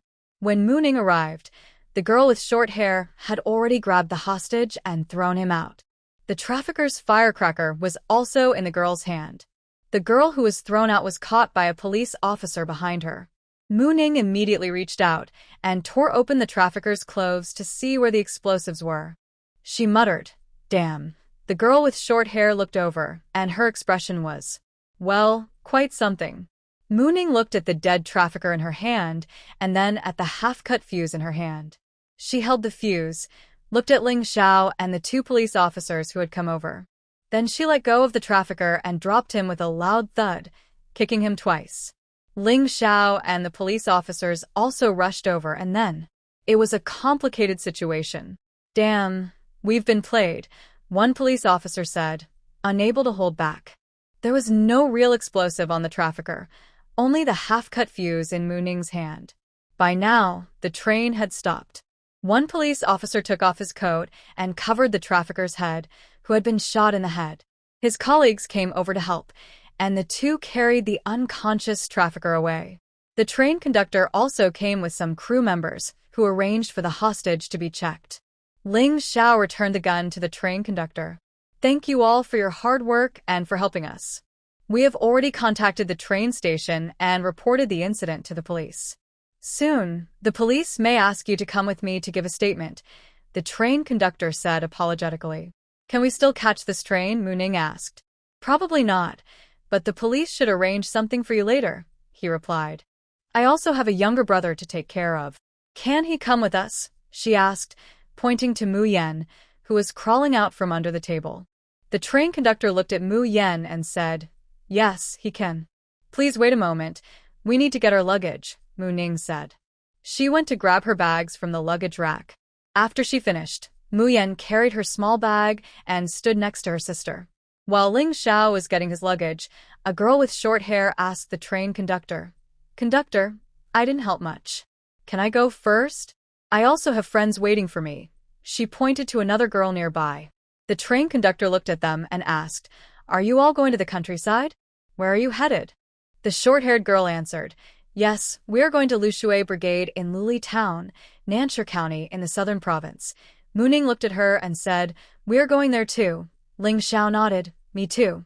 Just as the train conductor was about to say something, a man sitting next to Mu Ning spoke softly, "Me too." The train conductor sighed. "All right, everyone, pack your luggage and follow me." The remaining people in this carriage were moved to other carriages by the conductor. The operation to catch the human traffickers was basically over. The rest was no longer his concern. By the time Mu Ning and the others finished giving their statements, it was already past 3 a.m. "Thank you so much, comrades. It's late now. We will arrange for someone to help you check into a hotel. We will contact you again tomorrow," the officer said. "Thank you, sir," Mu Ning replied. At the hotel, they were given 3 double rooms, each with 2 beds. Mu Ning didn't say much. The 2 siblings shared one room, and Mu Yan was probably a bit scared today. They used their referral letters to check in, then each went to their rooms, as it was very late. Big sister. After a simple wash-up, Mu Yan sat on the edge of the bed, looking at Mu Ning with moist eyes. Seeing her younger brother looking so eager, like a little puppy, Mu Ning knew she guessed right. Mu Yan was indeed a bit scared. Although she didn't see the cold, bloody spot in the middle of that person's forehead, she saw Ling Xiao open the cabinet and also saw the trafficker being taken away with his head covered, his toes barely touching the ground. Mu Ning put down the towel, walked over, and patted Mu Yan's head, saying, "It's okay. Everything is fine now. Don't worry. And remember, your sister is here to protect you. Big sister, when you have free time, please teach me too. I want to protect my sister, even though you're better than me. Okay." Got it. "Now go to sleep." After watching Mu Yan fall asleep, Mu Ning turned off the light. She lay on her own bed, but didn't sleep. She pressed her hands under her head and thoughtfully recalled her past. Her brother was very handsome and had a good temperament. After graduating from college, he became a senior assistant at a big company. Later, somehow, he started working with a female CEO who was the boss. And then she, this little burden, married into a wealthy family. Their family was somewhat well off. After her parents unexpectedly passed away, her brother gave her most of the inheritance, so she was not lacking money. As for her skills, they were quite impressive. She remembered when she was in middle school, her brother came early from work to pick her up and found her being bullied outside school. He immediately signed her up for boxing, taekwondo, and martial arts classes. She even resisted her brother at first, but in the end, he was relentless in training her. Thinking back to those early days of learning, it was really tough. Her whole body hurt everywhere. Every day, she would cry and complain to her brother, but he was as cold as steel and didn't show any mercy. Before she came here, she had already earned an 8th-degree black belt in martial arts, and her taekwondo was also at a black belt level. Her fighting skills were just for fun, but she was no longer someone anyone dared to bully. Looking back, she was very grateful for her soft life with her brother. Plus, the original owner had been living with her grandfather in a big courtyard all these years, learning a lot of things. With her strength and skills, she was confident she wouldn't be bullied. Thinking about this, She started to miss her soft rice brother, wondering if he was doing well now. After she hung up, her assets probably belonged to her brother. If one day her brother was abandoned by his wealthy wife, he would still have the confidence to live well. She kept thinking and soon fell asleep. The group stayed at the police station until the afternoon of the next day, when they were arranged to be sent by train. They arrived at the commune a day later than others. After 2 days, they finally boarded a bullock cart to go to the Shalugo Brigade of Lushui Commune. The brigade leader of Shalugo came to pick them up. Who would have thought that their group was directly assigned to Shalugo Brigade by the commune? Because of this, Mu Ning learned the names of the other 3 people. The girl with short hair was called Su Xiaodeng, the elegant girl with long hair was named Lin Wanqiu, a name that suited her gentle temperament, and the boy was Zhao Jun. All of them came from Ning province. Mu Ning was from the same county as Ling Xiao, while Su Xiaodeng and Lin Wanqiu's families lived in the city, and Zhao Jun's family was from another county. Since they arrived at the commune a day later than others, and Shalugo Brigade was closer to Lushui Commune, and it was busy harvest season, the leaders decided to group the late arrivals together to avoid extra trips for the brigades. 2 days ago, they had already informed the brigade leader of Shalugo to come and pick them up today. Because there weren't many people, the brigade leader didn't make things difficult for them and let them ride the bullock cart back. The cart was very quiet and no one spoke. After about 10 minutes of riding, Mu Ning couldn't help but ask, "Uncle, are there many educated youths in our brigade? How do they live? Can you tell us?" She also took out a pack of cigarettes from her pocket, lit one for the driver, and then tucked the rest into the brigade leader's pocket. The brigade leader glanced at Mu Ning. "Just one is enough. You can take the rest back," Mu Ning said. "No problem, uncle. I don't need it. I brought it for you." The brigade leader didn't say much. "Our brigade is generally good. We know you are willing to work hard and do your best, so you won't go hungry. Everyone in the youth commune lived together, but last year, our team built small houses and yards behind the youth commune. The youth could live alone there, but they had to pay the team 12 yuan a year for each room." "Thank you, uncle. After I go back, can I see the new house first? I still have my younger brother with me, so we want to live alone." "Sure, I'll take you to see it when we get back." The team leader was happy to hear this because the team was earning money. The others also spoke up. "Uncle, we want to see it too." "All right, since you all plan to live alone, I'll take you to see it now." "Thank you, Uncle Team Leader," they said. Since it was nearby, they took a bullock cart and arrived at the team in about half an hour. When the cart entered the team's area, the team leader kindly told them a little about the surroundings. Mu Ning saw large patches of land on both sides of the dirt road. It was harvest season, and everywhere in the fields, people were working. Close by, there were big cornfields that had already started to be harvested. In the distance, there was a vast stretch of green and yellow rice fields, almost ready for harvest. Seeing the bullock cart arrive, many people looked over. Some even stood up and asked the team leader, "Team leader, are these new youth coming?" "Yes," the team leader replied without stopping the cart. After they left, some people started talking. "More new youth are coming. These city kids came just in time for the harvest. Some are going to have a tough time. I think you're not tired and still have time to worry about others. Everyone looks delicate and tender. They don't seem like they can do hard work. Don't say, those 2 girls look like they come from a wealthy family. Their faces are so white they almost glow. Good looking, but that doesn't fill your stomach. And after they go to the fields, I don't believe they'll stay so white," someone added. There was all kinds of talk. Mu Ning listened off and on, but as they got farther away, she couldn't hear clearly. Near the village, the team leader called out to a little boy in the field, "Taidan, come here." The bullock cart stopped and waited. Mu Ning saw a small boy, about 7 or 8 years old, carrying a basket. When he heard the sound, he looked up and then quickly ran out of the cornfield, walking on his little legs. "Grandpa, you're back." Yes. "You and Grandpa go ahead. Later, check if the older brothers and sisters need help and take them around. Grandpa has some things to do later." Okay, he said, then climbed onto the ox cart quickly. When they arrived, the team leader showed them around. There were about 10 simple brick houses in a row, with a small yard. The walls on both sides of the yard were also made of bricks, directly attached to the back walls of the front houses. The team leader pointed to the house in front and said, That's where the educated youth live, but they usually stay in groups. As for the people, you'll get to know them slowly. Right now, everyone is working in the fields. Mooning looked around. The houses were all similar, not very big. Each had a brick bed, about 1.5 meters long, perfect for one person. Next to the bed, near the door, there was a half wall with a stove built into it, connected to the bed. This stove is for winter.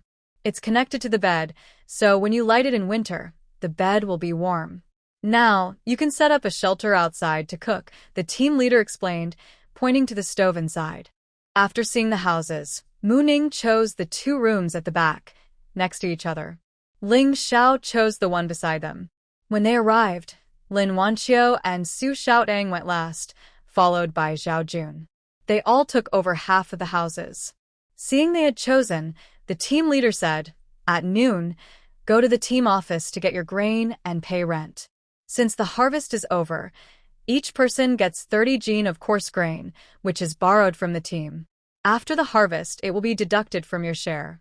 He thought for a moment and added, "Originally, you had 3 days of rest when you arrived, but since you're here during the harvest, you only have tomorrow to prepare. The remaining 2 days will be made up after the harvest." Everyone nodded and replied, "Okay. All right then. You can start packing. My grandson, Taidan, is here. If he doesn't understand something, just ask him. I have to go now." He gently patted Tiedan's small head, then looked at everyone and left with his hands behind his back. Author, please encourage the kids to update soon. Omega, Kirkusha salute. Hello, older brother and sister. Taidan greeted cheerfully with a big smile when he saw Grandpa leave. Hello, Taidan. How old are you this year? Mooning asked him gently, smiling. I'm 8 years old. 8 years old. Are you in school? Yes, I'm in 2nd grade now, but we're on a break for farm work. That will be a little trouble for Taidan later. Can he stay here with this young man for a while? Mooning pointed to Mu Yen and asked. Yes, that's fine. Mooning looked at everyone and said, start packing up and then see what else is needed. Then she took her brother and Taidan into her room. Inside, she took a handful of fruit candies from her bag and put them into Taidan's small pocket. Big sister, you don't need to give me candy, Taidan said, looking at the candies she had stuffed into his pocket. It's okay. I might ask for your help later. These are a thank you gift for me. Thank you, big sister, he said politely. Mooning smiled at him and gently patted his fluffy little head before calling her brother to help move things. Xiao Yanyu. Mooning opened a suitcase, taking out things one by one. She was holding a basin but seemed unsure what to say. Seeing this, Taidan understood what she meant and said, Big sister, your yard doesn't have a water well, but the yard in front does. No one is there right now. Is there a good way for Taidan to help? I want to clean this room. Taidan thought for a moment. There's a small creek not far from here. It takes about 10 minutes to go there and back. Mooning asked, Can you take this brother to fetch some water? Yes, I can. Mooning handed a larger basin to Mu Yen. Go ahead. Okay, big sister, Mu Yen said, taking Taidan out of the room. He also spoke with the others briefly and Liang Xiao, Zhao Jun and Su Xiaotang took their basins and went along. Now, only Mu Ning and Lin Wanqiu were left in the yard, separated by another room. Since no one was around, Mu Ning quickly took some flour, rice, millet, and seasonings out of her space. She also took out a small piece of cured meat sold on the black market. There was also a small iron pot. She hadn't brought out the larger one yet. She planned to go to the town tomorrow to look for it. She took out a thermos, a teapot, and teacups from her space. When Mu Yen returned with iron egg, Mu Ning had already brought out everything she could. Mu Ning asked, Iron egg, does the big group have a place to change the bedding on the Kong? Iron egg replied, Yes, old Grandpa Li's house has that. They also have furniture and other things. Let's go see Xiaoyan first.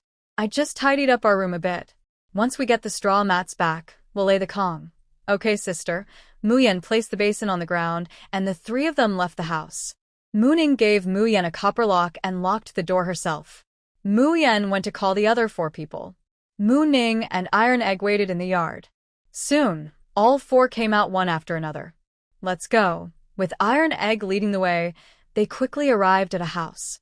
Iron Egg loudly called at the door. Old Grandpolly, are you home? Yes. Yes, I'm here. Someone soon came to open the door.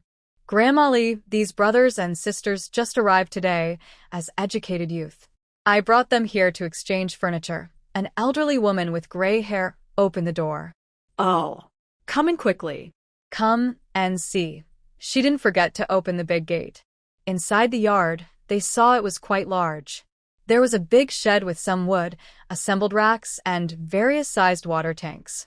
Against the wall, there were several rolled-up straw mats. Grandma Lee, we want to exchange some furniture and straw mats, Mu Ning said with a smile. Yes, yes, yes. You can look first. If you find something suitable, take it. If not, you can talk to our old man.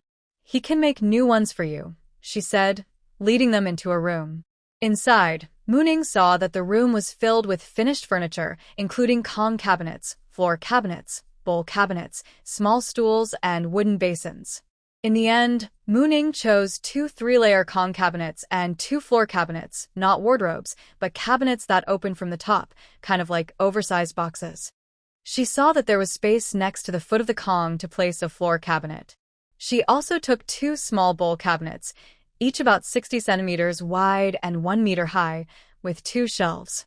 She also took 4 stools and 4 wooden basins. They went outside, and they also bought 2 medium-sized water tanks for now. They looked at the bedding on the Kong, heated bed, and calculated that 4 mats would be enough for their group, so they bought 4.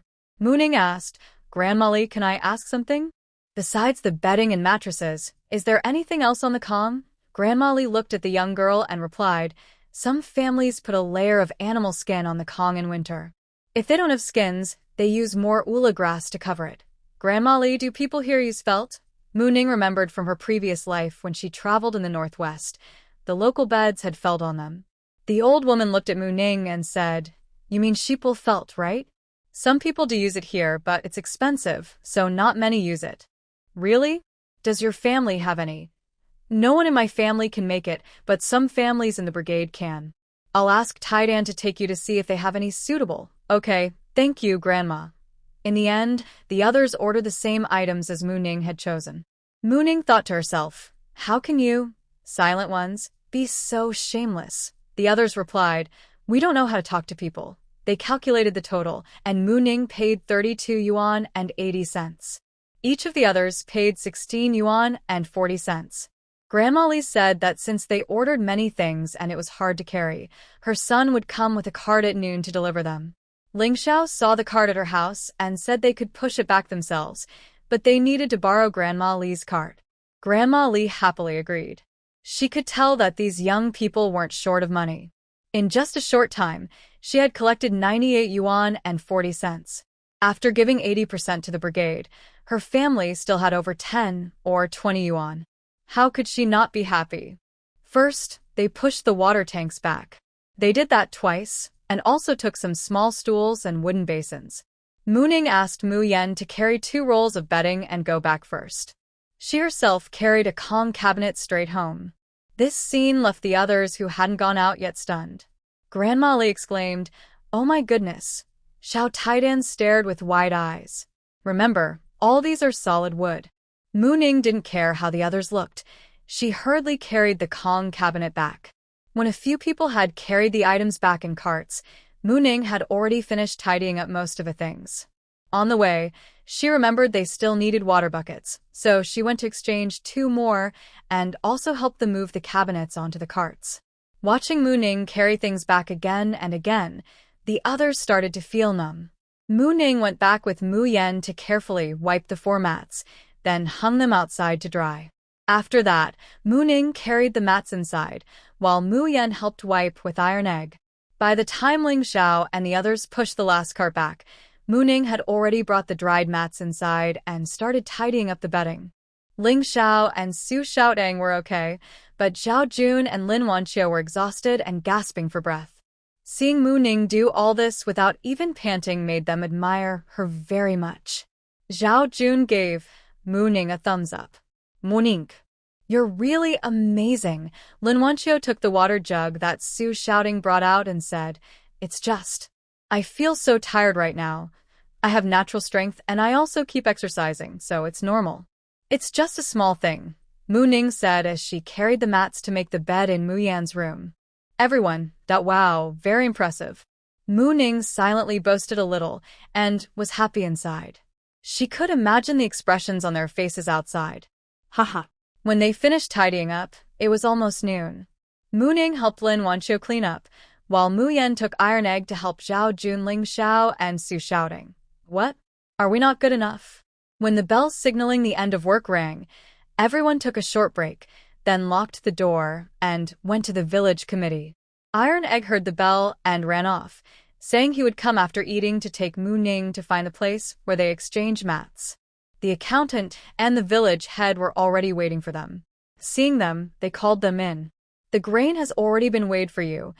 10 jin of potatoes, 5 jin of sweet potatoes, and 15 jin of corn. You need to grind the corn at the mill in front yourselves. This is the subsidy grain allocated by the higher authorities.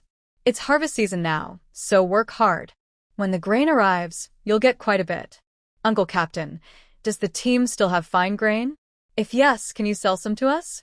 Mu Ning asked while taking out a box of cigarettes from her pocket and offered one to the captain and the accountant. The accountant saw the captain accept and didn't refuse, so he took one too. Behind Mu Ning, a few people thought, "Why is she so good at handling things but I can't even speak properly?" "Yes, but those are leftover grains from last year and only rice. It's okay, we don't need much, just 3 or 5 jin. All right then. You two go with me to load the rice, and we'll count it together when we return." "Okay. Thank you, uncles." They went to the warehouse with the captain to see the rice. The rice was actually rice grains, which needed to be ground into rice before eating. Mu Ning and the others took 10 jin each. Ling Xiao also took 10 jin, and Zhao Jun, who was with Ling Xiao, took 10 jin too. Su Xiaotang took 10 jin alone, and Lin Wanqiu looked at Su Xiaotang and also took 10 jin. Mu Ning thought, she's asking for rice for herself and Mu Yan. Can these people really eat that much? Su Xiaotang, no need to say, but Lin Wanqiu doesn't seem like she can either. Yes, Mu Ning was strong, but her appetite was only slightly bigger than an average person's, not exaggerated, about the amount an adult man would eat. Lin Wanqiu saw Mu Ning looking at her curiously, and her face turned red suddenly. But she didn't say anything, just slowly turned her head away, avoiding Mu Ning's gaze. When they returned to the office at the main office, the accountant told them that rice was priced at 2.5 cents per jin. Including the rent for their 2 rooms, Mu Ning paid 48 yuan for 2 years at once. Then, the rice cost 2.5 cents for 10 jin. Seeing that Mu Ning paid 2 years' rent, the others also paid for 2 years and then paid for the rice. Mu Ning thought, "You guys are so tight-lipped and sneaky." The accountant was smiling happily and quickly wrote out the receipt for them. Mu Ning carried her and Mu Yan's grain, asking Mu Yan to help Lin Wanqiu. Although Su Xiaotang helped share some of the burden, Mu Ning saw that she had been running around all morning and was probably exhausted. Now, carrying these grains, her legs were trembling from walking. Mu Yan was only 12 years old, but his strength was just a little less than his sister's. He could probably compete with Ling Xiao. Still, Mu Ning didn't want him to carry too much weight. She hoped her younger brother would grow to 1.8 meters, though she also wanted to grow taller herself. When they returned to their yard, Mu Ning asked, "I plan to finish my work this afternoon and then go to town. Do any of you want to come along?" Hearing this, Lin Wanqiu's face turned pale. She felt like she might faint. Zhao Jun also looked surprised and said, "Mu Ning, don't you feel tired?" "Of course I do. I'm not a superhero, but I have things to do tomorrow, and I plan to rest tomorrow afternoon." "Go ahead," Ling Xiao said. "Then let's go together." "Wanqiu, you don't have to." Su Xiaotang started to suggest that Wanqiu stay behind, but Mu Ning interrupted her. "No, she has to come with you." Hearing this, Su Xiaotang looked at her in confusion. Mu Ning explained, "Even in a good team, there are a few bad apples. We just arrived and don't know anyone well." Mu Ning tilted her chin toward Lin Wanqiu. "It looks like this." She didn't finish her sentence, but everyone understood what she meant. Lin Wanqiu's face turned even whiter. "Then I'll go with you." Seeing how Wanqiu looked, Mu Ning thought to herself, "Really? I'm so tired." "Forget it. You all eat something first and rest a bit." I'm going to the captain's house. Does anyone want to come with me? Seeing Mooning look at them, everyone avoided her gaze and looked at the sky or the ground. Mooning thought, I despise you all, you bunch of cowards. Then she unceremoniously flipped them off with her middle finger, making a quick gesture in front of their eyes. They all pretended not to see anything. Mooning rolled her eyes and, with her brother, quickly went into her house and closed the door in front of them. The others. Ling Xiao touched his nose and went back to his own room. Let's go, Su Xiaodong said to Lin Wanqiu, and the two of them returned to Su Xiaodong's room. Zhao Jun was left behind. Forget it, I'll go back too. Mu Yan and her sister entered the house and couldn't help but burst out laughing. Humph, Mu Ning said, giving Mu Yan a dismissive look. Mu Yan couldn't help but laugh even harder. The others in the house, though we could hear everything. Stop laughing and eat. While speaking, Mu Ning took out 3 lunchboxes from the space. These were the ones Mu Yan had bought earlier, packed in wooden containers.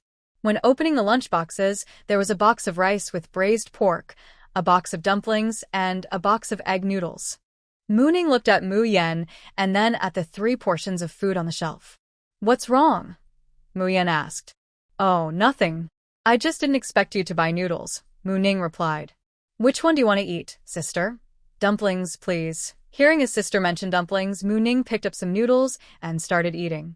When he saw the 3 hot meals still steaming, he was quite surprised. He knew his sister had hidden places for her things, but he didn't realize those places could keep food warm. Mu Ning pretended not to notice Mu Yan's surprise and took some dumplings to sit on a small stool nearby to eat. The remaining bowl of braised pork was divided equally between the siblings, and they both finished feeling full. Mu Yan cleaned up the dishes, while Mu Ning prepared to visit the captain's house. Earlier, when Tai Dan took them to exchange furniture, he had pointed out where his house was. After Mu Ning left, Ling Xiao opened the door, holding a small bottle of wine, about half a jin in size. Take this with you. I won't go with you, Ling Xiao said. Mu Ning looked at him silently, then took the bottle and turned to leave. Halfway there, seeing no one around, he took out a bag of brown sugar, about a jin in weight, and a bag of special snacks from Ning province. At the captain's house entrance, Mu Ning didn't rush to open the door. Instead, he called inside. Is anyone home? Who? Came a woman's voice from inside. Soon, the door opened, and a woman in her 50s appeared. Mu Ning thought, this should be the captain's wife. Ma'am, may I ask if this is the captain's house? I am a new educated youth here today, and need to see the captain. Yes, yes. Come in, comrade. I'll call someone, she said, opening the door to let Mu Ning in. She then called out, Old Lee, there's a young person looking for you. A few seconds later, the captain came out of the house. Seeing Mu Ning, he said, Mu the youth, what's the matter? Come in and talk. He welcomed Mu Ning inside. Mo Ning entered the house and said, Captain Uncle, I came to ask if we can rent the team's ox cart this afternoon to go to the town. We still need to buy some things and want to look around. That's fine. When you send packages, you can also check the post office. If there's anything, you can bring it back together. It will save time. Thank you, Captain Uncle. I also want to ask if our educated youth can raise chickens. That might not be possible. You all come as individuals, 1 household per person, so it's hard to raise chickens. The team leader thought for a moment and politely declined. That's okay, I was just asking. Since it's not possible, I won't worry about it. I have one more question. Can we dig a water well in our yard? The team leader thought for a moment and replied, It should be possible. Why do you want to dig a well in your yard?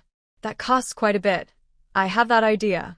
Captain Uncle, please think about it and tell me how much it would cost to dig a well in our yard.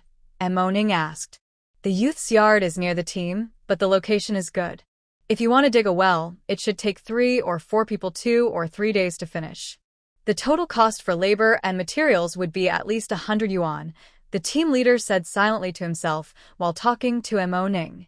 Mo Ning listened and smiled, saying, All right, Captain Uncle. That gives me a good idea. I'll discuss it with a few people in our yard. If everyone agrees, I'll come back and tell you. Yes, you all need to discuss it together, the team leader agreed. Well, Captain Uncle, I don't have anything else. I'll go now. He then added, these drinks were brought to you by those two young men from the educated youth team. The brown sugar and pastries are from our female educated youth for Auntie. Please keep them. After saying that, he dropped off the items and ran away. The team leader looked at the things on the table, then at the young man who had already run into the yard, not knowing what he was saying to his wife. He thought, since he gave them to me, I'll keep them. At worst, I'll take care of him more in the future. In the yard, the team leader's wife had just brought water from the kitchen when she saw the young educated youth come out of the house. Comrade, have some water. Why don't you sit for a while? Hearing the voice, Mo Ning was about to refuse but then remembered something. Auntie, just call me Mo Ning. I've finished talking with Captain Uncle and I plan to go back now. Oh, so you're Mo the educated youth. The captain's wife looked at Mu Ning with curiosity and said, It's okay, I was just wondering. Mu Ning replied, What's wrong, Auntie? Did I do something wrong? She looked down to check herself. The wife smiled kindly and said, No, it's just that Faden came back and said the new person Mu Jiqing is very strong. He can carry cabinets alone and run back and forth. I was just curious. Also, you can call me Annie Chunmei. Mu Ning couldn't help but smile slightly and said, All right, Annie Chunmei. I am a bit stronger than others, but not as exaggerated as Faden described. The wife reassured her. It's okay, Annie won't take it seriously. Just as Mu Ning was about to leave, she remembered something and asked, By the way, Auntie, can we plant some vegetables in our small yard? Yes, of course. There's a small piece of land reserved for you just outside your yard. But you'll have to clear it yourself. After hearing Auntie Chunmei, Mu Ning thought of something else. She turned around and ran to the door of the house, calling inside, Captain Uncle, we want to set up a shed in the yard to cook and store firewood. Can you help us find some people to build the shed? It would be great if they also know how to build a stove. We'll pay for their work. She waited a moment, but didn't hear a response. Just as she was about to speak again, the team leader came out from inside, pushing aside the curtain. Mu Ning quickly stepped back and said, You kid, why are you so anxious? You look like you're on fire. The team leader replied, I'll find people for you, but you don't have the wood for the shed. Have you thought about how to handle that? Mu Ning asked, We really can't do anything about it.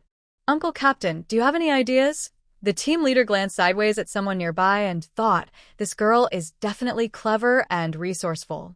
He said, Someone in the team has leftover wood. I'll ask around and bring some back. As for how to use it, you can discuss it yourselves. Mu Ning nodded happily and said, Thank you, Uncle Captain. I'll go back now. Uncle and Auntie, you busy yourselves. She then ran off. The captain's wife looked at the bowl of water she hadn't yet given out and watched Mu Ning run away. She said to herself, Mu Jiqing is really pretty and smart. The team leader chuckled and said, There are 6 new people here this time and only one can speak. What do you mean? Are the rest all mute? The wife asked, looking surprised. No, you'll see when you meet them. I'm going out now, she spoke and then left the yard with her hands behind her back. When Mu Ning returned to the youth commune area, it was very quiet. Had they been running around all morning? Thinking about it, Mu Ning also went back to her room. She was a little tired and decided to rest for a while. By the time Tai Dan came looking for her, Mu Ning had already gotten up. She closed her eyes for a moment, but didn't fall asleep. Big Sister Mu, are we leaving now? It will be time to start work soon, and no one will be home, the little one said. After eating, her mother kept her at home to rest for a while. When Mu Ning went to find the team leader, the little one was sleeping soundly. Okay, wait for me a moment. I'll go call someone, Mu Ning said, taking a piece of candy from her pocket and giving it to him. Sister, I can't take it anymore. You already gave me a lot this morning. Tai Dan quickly waved his hand. His mother scolded him when he got home at noon, and she also took all his candies away. Now he didn't dare to accept any more. It's okay, just one piece. You can eat it secretly, no one will know, Mu Ning teased, stuffing the candy into his hand before turning to call others. First, she called Mu Yen nearby. When she was about to call Ling Xiao had already come out of his door. She then went to knock on the other 3 doors. After a short wait, they all came out ready. The family where Tai Dan was taking them was a bit far away, and their house was somewhat outside the village. When they arrived, it was Tai Dan who knocked on the door. Uncle Chunzi, are you home? Yes, wait a moment, someone replied from inside. When the door opened, Tai Dan said, Uncle Chunzi, these are the new youth from today. They want to buy wool felt for bedding. My grandmother, the carpenter's wife, asked me to bring them to see you. The man called Uncle Chunzi looked at them and said, Come in. Before dawn, the loud sound of the work bell was ringing loudly. Mooning quickly got up, tidied herself, and went outside to her outdoor kitchen to start a fire and prepare breakfast. The shed had already been set up the night before. The water well was behind the yard, near the corner of the front wall where the youth lived. Some digging had already been done there. Muyen also came out dressed neatly, beginning to wash his face and brush his teeth. Today, they would go to work with everyone else. The day before yesterday, Mooning's package from the town had arrived, and they all brought their packages back. The others also had packages, but none as many as Mooning and her brother and sister. They also brought back food from the state-run restaurant in town. When they returned to the youth commune, it was almost dark. They quickly tidied up, ate dinner, and then went to sleep. After waking up yesterday, everyone quietly organized the things they brought back the night before. Since they returned late at night, and it was dinner time in the village, no one paid much attention. At the youth commune, they didn't live in the same yard as the previous young workers. When they returned, the yard gate was closed, so they didn't disturb anyone. Today was their first meeting at the grain drying area. Mo Ning didn't let Muyen go with them. She kept him at the youth commune. Someone was helping to dig a well today, so it was best to have people stay in the yard. For people came to dig the well. The team leader helped find professional workers from the commune. They brought their own lunch. The payment for their work included lunch, but Mo Ning still asked Muyen to prepare some hot soup for them early. When Mo Ning and the others arrived at the grain drying area, many people had already gathered. They found a place to stand together, waiting for the team leader to come and assign tasks. Hello, they heard and turned around. Several people, both men and women, stood nearby. The one greeting them was a tall, thin, dark-skinned young man. He saw them turn and said, Hello, I am Wang Weidong, also a young worker, and these others are too. He pointed to the people standing behind him. Hello, morning replied. We're just here to get to know each other. It's unfortunate that you came during the busy harvest season, and since we're not in the same yard, we haven't met before, he explained, introducing the people behind him. This is Zhao Jiqiang, Zheng Hongqi, and the young women are Lu Yuehua, Chen Meiling, Zhou Yumei, and Lin Zhaodi, he said, and each person nodded in greeting. Hello, I am Mo Ning, she said, slightly turning to point to the person beside her. This is Ling Xiao, Zhao Jun, Su Xiaodang, Lin Wanqiu, and my younger brother Muyen, but he didn't come today. Hello, they all nodded back. The three women visiting are very beautiful, Zhao Jiqiang suddenly blurted out, his eyes scanning the three girls back and forth. Mo Ning listened to him and gently frowned, but said nothing. Ling Xiao saw this and took a step forward, blocking half of Mo Ning. Zhao Jun also stepped forward 2 steps, standing on Ling Zhao's other side, partially blocking Su Xiaodang and Lin Wanqiu. Wang Weidong and a few others looked at Zhao Jiqiang with faint dislike in their eyes. It seemed Zhao Jiqiang wasn't popular in the youth commune, or maybe he was a troublemaker. When Zhao Jiqiang saw people blocking his way, he looked at the 2 men in front of him. When he met Ling Zhao's cold gaze, he was scared and took a small step back, then dared not look at the others again. Ling Xiao cast a cold glance at the people opposite him, taking in their expressions before coldly asking, Do you have anything else to say? Nothing more, Lin the youth, Su the youth, and Mo the youth, we're sorry, but he didn't finish his sentence or continue. We just wanted to get to know each other, nothing else. Well, We'll leave now. After speaking, he started to leave. The others followed after him, and Zhao Jiqiang, afraid of facing Ling Xiao, also left quickly. In the future, try to go out with others, especially you, Lin the youth. Never go alone. When the team leader arrived, most of the members had gathered. The team leader didn't say much. Now was the busy harvest time. They were harvesting corn, and once that was done, they would start harvesting rice. He discussed the new youth workers' assignments with the squad leaders, then let the squad leaders take their people and leave. Mo Ning's 6 people were divided into 3 groups. Mo Ning and Mu Yan were in the third group. Since Mu Yan didn't come today, Mo Ning was temporarily the only youth worker here. When they reached the field, the squad leader demonstrated how to harvest corn and explained the precautions, then assigned her the morning's plot before leaving, saying he would find someone to help her. Soon after, the squad leader brought over a girl who looked about 12 or 13. "This is Xiao Hua. Today, she will work with you," he said, then turned to leave after getting Mo Ning's response. Mo Ning held a sickle and looked at the girl in front of her. "My name is Mo Ning." Well, "Let's get started." "Okay, so we both find a place to split the stalks. When it's about the same, I'll start cutting the corn stalks. Is that okay?" Mo Ning asked Xiao Hua. "Okay," Xiao Hua whispered in response. Seeing that the person nearby didn't dare to speak to her, Mu Ning didn't say anything further and turned to leave the field. Xiao Hua watched Mu Ning leave the field quickly, and she hurried to follow. "Let's start then. Each of us 2 rows. First, throw the broken corn onto the ground.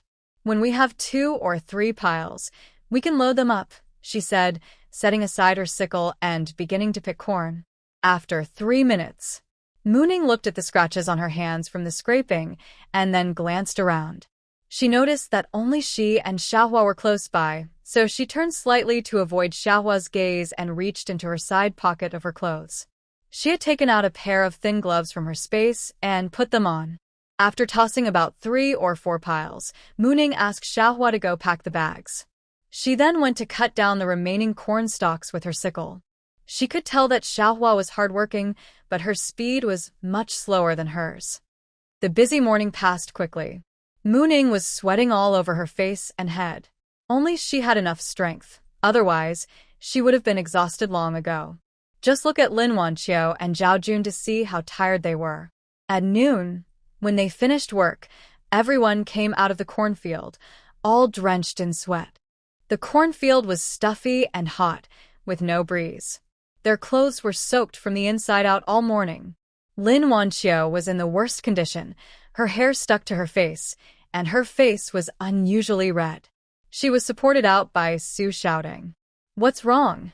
Why do you look like that?" Mu Ning asked. "It's nothing. It's just the heat in the field. She's a bit too hot," Su shouting explained. "Then let's go back quickly and let her rest." The group split up to cook. The day before yesterday, the team leader had asked someone to help set up 6 small shelters along the wall near Mu Yan's house. They lined up from front to back, touching the back wall of the youth camp.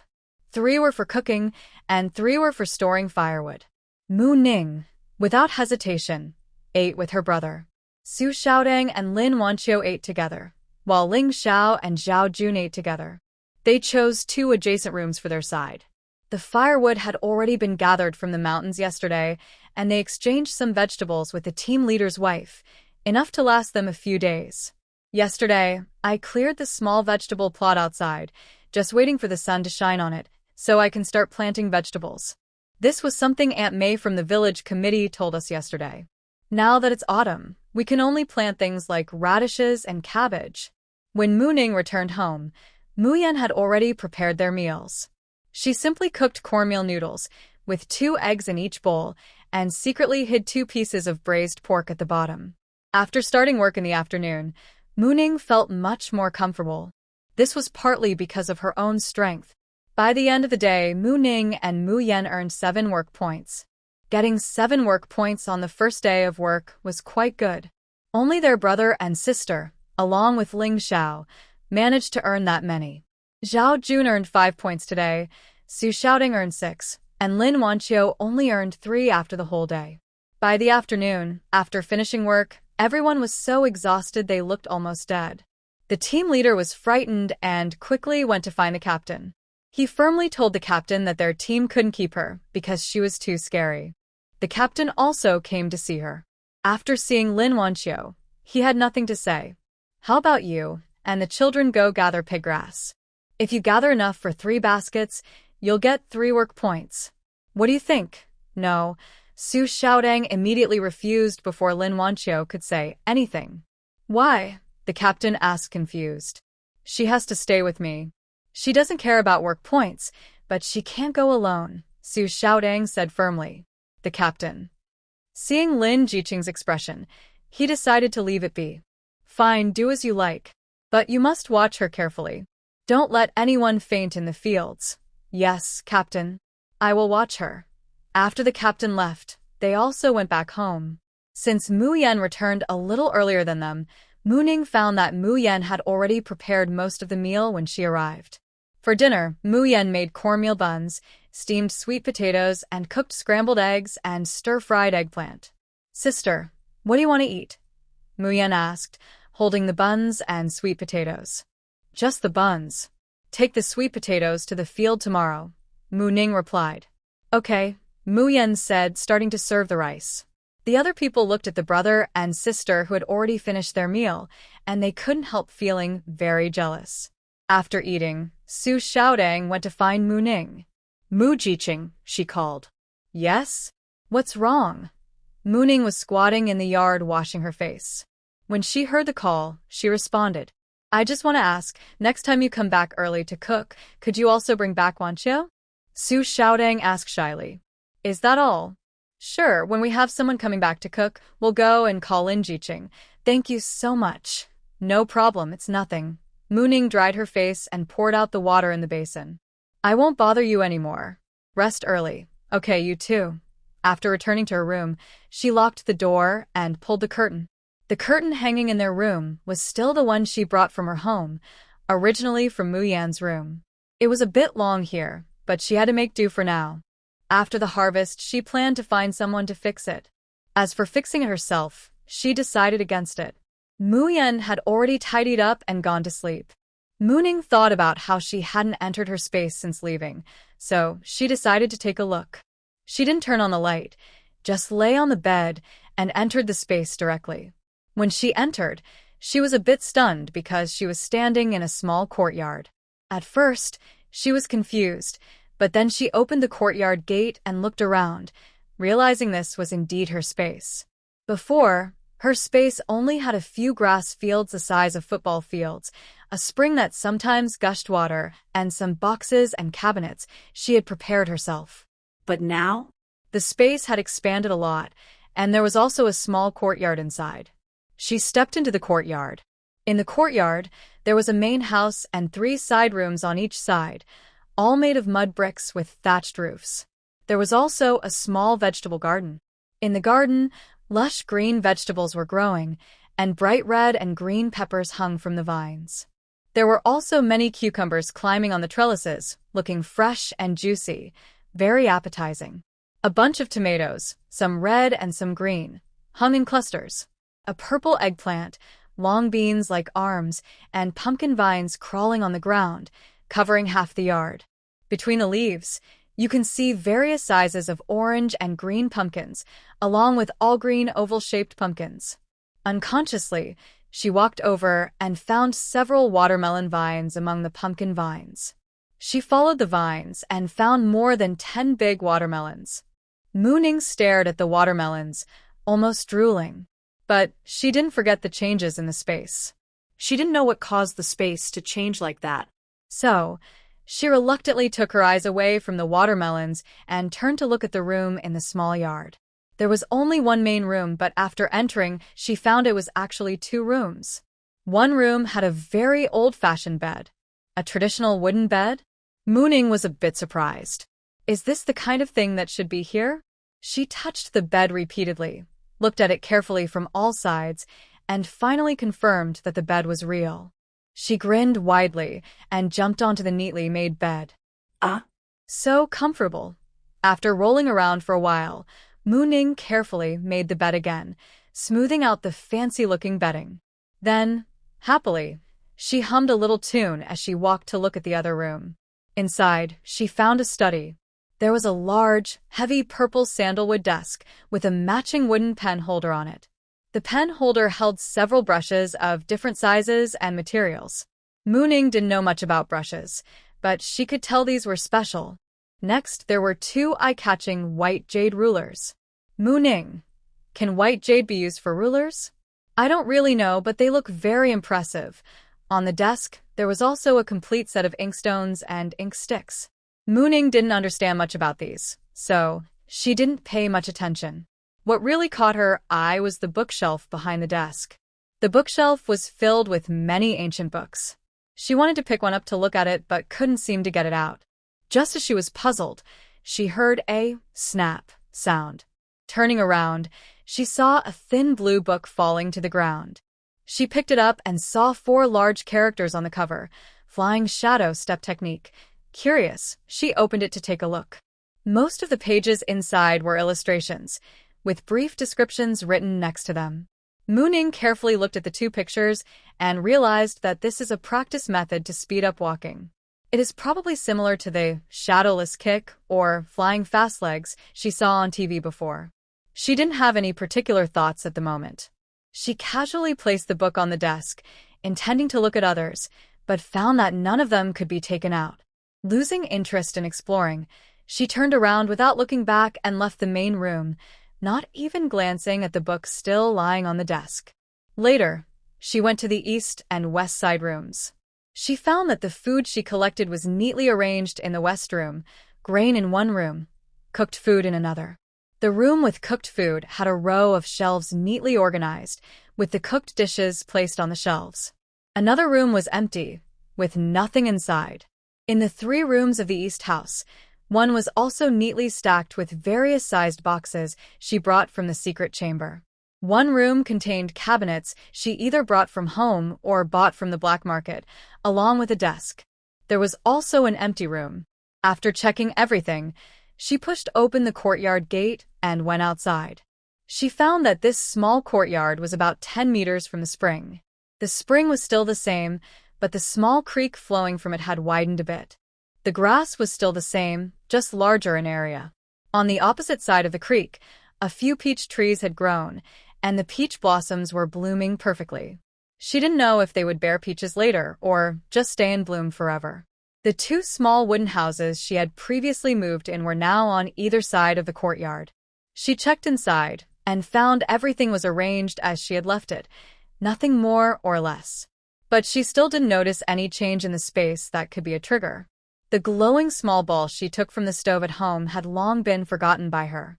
She didn't realize that the trigger for the space's change was that small ball. After walking around and seeing everything, she planned to leave. Before going out, she picked a large watermelon, a few cucumbers, and some tomatoes from the small courtyard and took them with her. Time in the space flowed very slowly, almost negligible. So, even though she spent quite a while inside, when she came out, some people were still awake. She could clearly hear Ling Xiao flipping through books and Mu Yan's soft snoring. It was obvious Ling Xiao hadn't gone to sleep yet.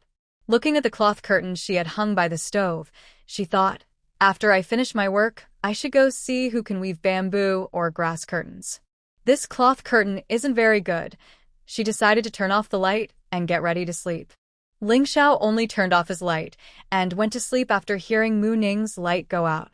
After 3 days of adjustment, Mu Ning, Mu Yan, and Ling Xiao could earn full work points each day. Zhao Jun could earn 8 points, the same as Su Xiaoding. Only Lin Wanqiu still earned about 3 to 4 points daily. The team leader didn't want to say much about this. After all, their overall strength was much better than the older young people. There was nothing he could do about one of the 6, and he just hoped they wouldn't starve.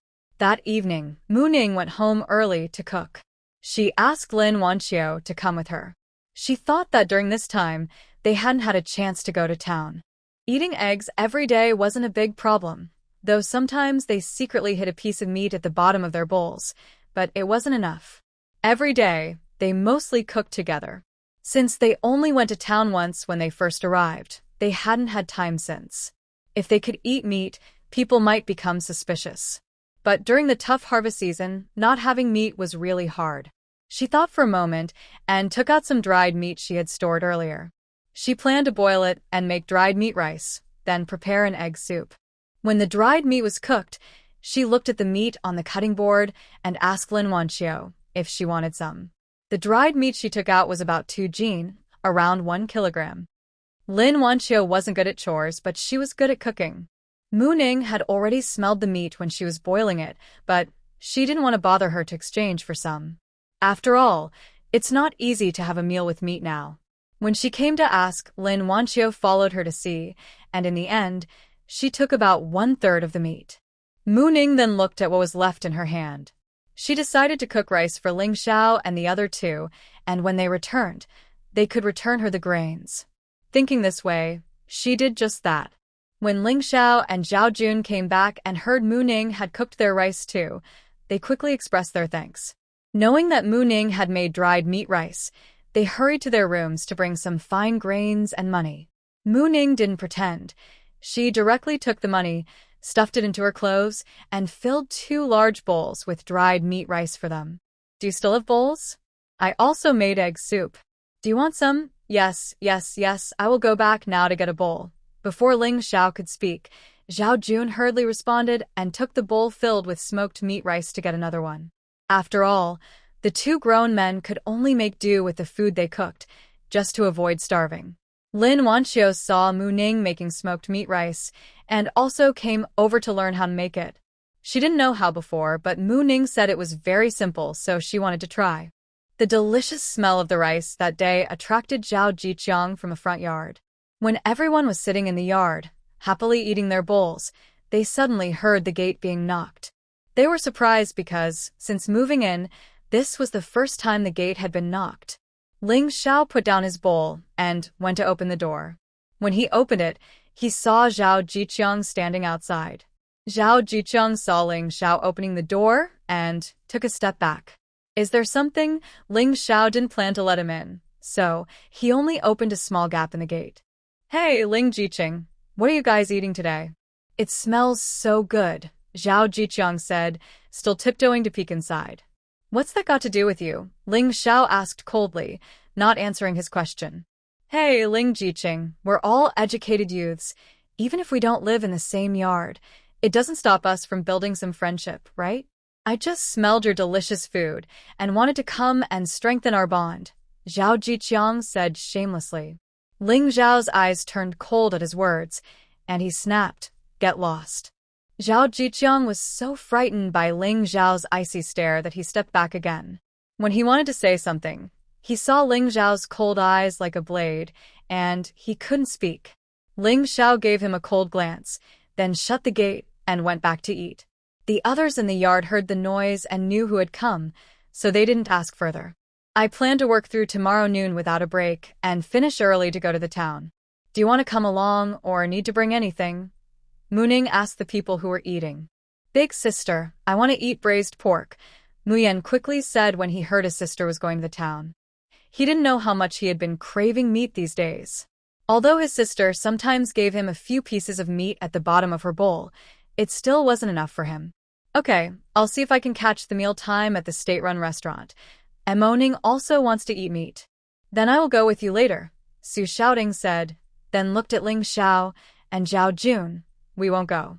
We'll just give you some money and tickets, and you can help us bring back the stuff, Ling Xiao said after glancing at Zhao Jun, confirming he didn't want to go either. Okay, morning replied. Su Shouting said, tomorrow, when the squad leader assigns tasks, I'll mention it to him. I'll try to get closer to you guys. Please also help me watch over late autumn. No problem. If it's really urgent, you can send Lin Jiqing to the task point before you leave tomorrow. All right, thank you. After dinner, everyone packed up and went to bed early because they were all very tired after several days. The next day, Mo Ning arranged the time with the squad leader early. As soon as they got off the land, they would eat quickly. Lunch was prepared and brought back by Mu Yan. Since many team members didn't go home for lunch and had their families bring food to the fields, Mu Yan didn't cook anything fancy. She simply stir-fried some shredded potatoes and made a few cornmeal buns. But she added some flour and a little sugar to the cornmeal, making the bun softer and slightly sweet compared to pure cornmeal buns. All the cornmeal was bought from the big team earlier. Because Mo Ning was strong, she ground it longer than others, making it very fine. Big sister, after you leave this afternoon, I'll go back too. I want to check out the mountain foot behind to see if I can find some mushrooms, wild vegetables, or gather some firewood, Mu Yan said while sitting next to Mo Ning. That's fine, but you need to go with the kids from the team. Don't go alone, Mo Ning replied, taking a quick bite of the bun. They ate quickly, and Mo Ning didn't even rest before heading back to the fields. This place is really a big planting province. They've been here for over 10 days. When they arrived, the team was harvesting corn, and they are still harvesting it now. Seeing the large patches of rice turning yellow day by day and the nearly finished corn, Mo Ning became even more determined to go to town. She wanted to eat meat. She wanted to buy meat. She wanted to eat meat. Fueled by her desire for meat, Mo Ning and Mu Yan finished their tasks by just after 1 p.m. After the scorekeeper came to check, and everything was fine, the two of them went to find Su Xiaodang. Su Xiaodang had talked to the squad leader this morning, so today they were assigned to a spot near Ling Xiao's group. When Mu Ning came to find her, she wouldn't worry too much. At noon, she didn't go back, so her task with Lin Wanqiu was almost finished. She left Lin Wanqiu alone in the field, and by the end of the workday, she could finish easily. After greeting the others, the three of them headed back to the youth camp. On the way back, they saw Xiao Taidan carrying a small basket heading toward the back mountain. Mu Ning quickly called out to stop him. When Taidan saw it was Mu Ziking, he ran over happily, his face sunburned and red from the sun, and asked, "Sister Mu, do you need something? What are you planning to do?" Mu Ning asked, bending down. "I'm gonna look at the foot of the mountain over there. I came out late, and everyone else is already gone," Taidan explained, scratching his head. "That's perfect. Your brother Mu Yan also wants to go, but he doesn't know much about the back mountain. Can you help bring him along?" "Sure. I have a companion now," he said happily, then looked at Mu Yan. "Brother Mu Yan, I'll wait here for you. You go carry the basket." "No need. You can go with us, then walk with him." "No need to wait here. The sun is pretty strong," Mu Ning said, leading the three of them back. When they reached the youth camp, Su Xiaodang separated from them to change clothes. Mu Ning went into her own room, then to Mu Yan's room. Taidan didn't go inside. He was sitting in the shade under the firewood shed in the yard. After Mu Ning entered her room, she put some candies into Mu Yan's pocket, hard candies and white rabbit milk candies. "Take whatever you find, and if you can't find anything, it's okay. We just arrived, and it's normal not to know everything yet. Take your time. Never stray too far from the group, understand? Got it, sister? I've grown up now. I won't run off alone," Mu Yan said happily, smiling at the candies in his pocket. Good. "And you're still growing. If you can't find mushrooms or wild vegetables, gather firewood only if you can handle it. Don't grow too tall, and then regret it. I understand, sister. Don't worry about me," he said, hanging his water bottle and backpack, then leaving the youth camp with Taidan. While speaking, she took out 2 candies from her pocket, gave one to Iron Egg, and ate the other herself. "Thank you, Brother Mu Yan. You're welcome. Since we're in the mountains, I still need you to teach me how to tell which mushrooms and wild vegetables are safe to eat. I don't know much about them." "Don't worry, Brother Mu Yan. I know many delicious mushrooms and wild vegetables, and I can also take you to find tasty wild fruits. Thanks in advance, Iron Egg." The two of them walked towards the back mountain while chatting. Mu Ning changed her clothes and came out. Su Xiaodang was just locking the door. They both carried baskets and hurried towards the town. They couldn't delay. It took half an hour for the ox cart to return from the commune, and the town was at least 20 minutes away from their commune. So, even if they walked quickly, they would arrive late in the evening. Ling Xiao didn't follow, knowing that both of them were capable and could protect themselves if needed. By the time they reached the town, it was almost 5 o'clock. Their first stop was the Supply and Marketing Cooperative. Now, there was no meat left at the cooperative. They bought some pastries, peach crisps, and cooking spices. Mu Ning also bought 2 Shanghai brand watches at the watch counter. They weren't expensive, just enough to tell the time. The 2 watches cost a total of 186 yuan and 2 watch tickets. Looking at her bicycle ticket, she hesitated but decided to suppress her thoughts for now. If she took a whole bicycle back immediately, it would be too showy. Seeing that there was nothing else to buy, she was about to leave. Just as she was about to step out of the gate, she saw the meat vendor uncle packing up his stall, ready to leave. He was carrying a bucket filled with large intestines. "Uncle, please wait," she called and hurried over to him. Hearing someone call, He looked up and saw a young girl running toward him. Young lady, is there something you need? Uncle, are the large intestines you're carrying still useful? Mooning asked, looking at the bucket. It's not very useful. Not many people buy this. I plan to take it home and freeze it. When I have enough, I'll see what to do with it. Can I buy it from you? The meat seller kindly reminded her. This stuff isn't very tasty, comrade. It's okay. I just want to try it myself, Mooning said casually. Just give 2 cents as a tip. No need a receipt. You can take it directly, the uncle selling meat said without much fuss. Since they wanted it and he had kindly warned them, it was up to them now. Okay, Mooning replied, taking 2 cents from her coat pocket and handing it to the uncle. Wait a moment. I'll go get some straw rope to tie it up, the uncle said after accepting the money, then turned to get the rope from the stall. Can we eat this? Su Xiaodang, who was following behind, looked at the large intestine Mooning bought and asked uncertainly. Yes, you wait for me to clean it up, and I promise you'll want to eat it again. Then I'll help clean it when we get home, Su Xiaodang said. She had no particular dietary restrictions and believed that since Mooning said it was edible, it probably was. As for how good it tasted, they would find out after trying it. After the uncle finished tying the large intestine and wrapped it in dry lotus leaves, he handed it to Mooning. Mooning took it, placed it at the bottom of her basket, and left the supply and marketing cooperative with Su Xiaodang. Next stop, state-run restaurant. By the time they arrived, it was almost 6 o'clock, and there weren't many people. Mooning and Su Xiaodang entered separately and bought their meals separately. 2 pounds of dumplings, 2 servings of braised pork, 2 servings of sweet and sour ribs.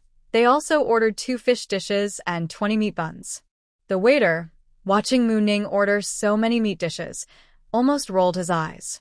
You're ordering so much meat. Will you finish it all? Mooning knew that the waiters at this restaurant also had stable jobs and that their attitude was typical of this era. But she said, since I ordered it, I will finish it. Even if I can't, I can take it away. Just tell me the price and the bill. You take your money, I buy my food. No. The waiter suddenly slammed a cloth onto the counter, rolled his eyes, and looked at Mooning dismissively. What? What do you mean? You are here to serve the people. Why do I not count as a person? Where did you learn to look down on the people like that? Mooning didn't wait for the other person to speak. The waitress blushed and didn't know how to defend herself. What do I do? I don't have time to listen to your back and forth. Can I just order food? Seeing her like that, Mooning didn't want to argue further. She shouted loudly at the kitchen window. Chef, are you guys not selling food today? The waitress was stunned by Mooning's bold move. A few other customers in the restaurant, mostly nearby workers who sometimes come for a quick meal, watched with interest. The waitress often looked at them with a scornful expression. Today, seeing her get into trouble made them feel happy. Mooning spoke loudly, and since there weren't many people around and the kitchen wasn't busy, her shout actually brought the chef out. What's wrong? What happened? Is something the matter? The chef came out and asked 3 questions in a row. Hello, comrade. I just want to ask if the dishes on your menu are all unavailable today, or are they limited? Because I saw on the menu that some dishes are marked as unavailable, Mooning said, pointing at the waitress. Why does she say the dishes are not available? The chef looked at Mooning and then at the waitress, who was now hiding to the side like a quail. The chef saw her look of disappointment and probably knew this wasn't the first time such a thing had happened. Then he looked at Mooning with a kind smile. Yes, everything on the menu is available. There are no limits or restrictions. First come, first served. Oh, that's good. I thought it was really like what the waitress said. I was even thinking about asking the government tomorrow. Since it's not true, I won't go. The chef's smile froze for a moment, then he smiled and said to Mooning, Sorry about that, comrade. I'll have someone serve you. He felt helpless inside. This was his wife's younger sister. Since middle school, she hadn't gotten into high school and kept pestering his wife to help find her a job. His wife could only nag at him, asking for help. They finally got a temporary worker, but he didn't do his job well. This was already the nth time he had a conflict with customers.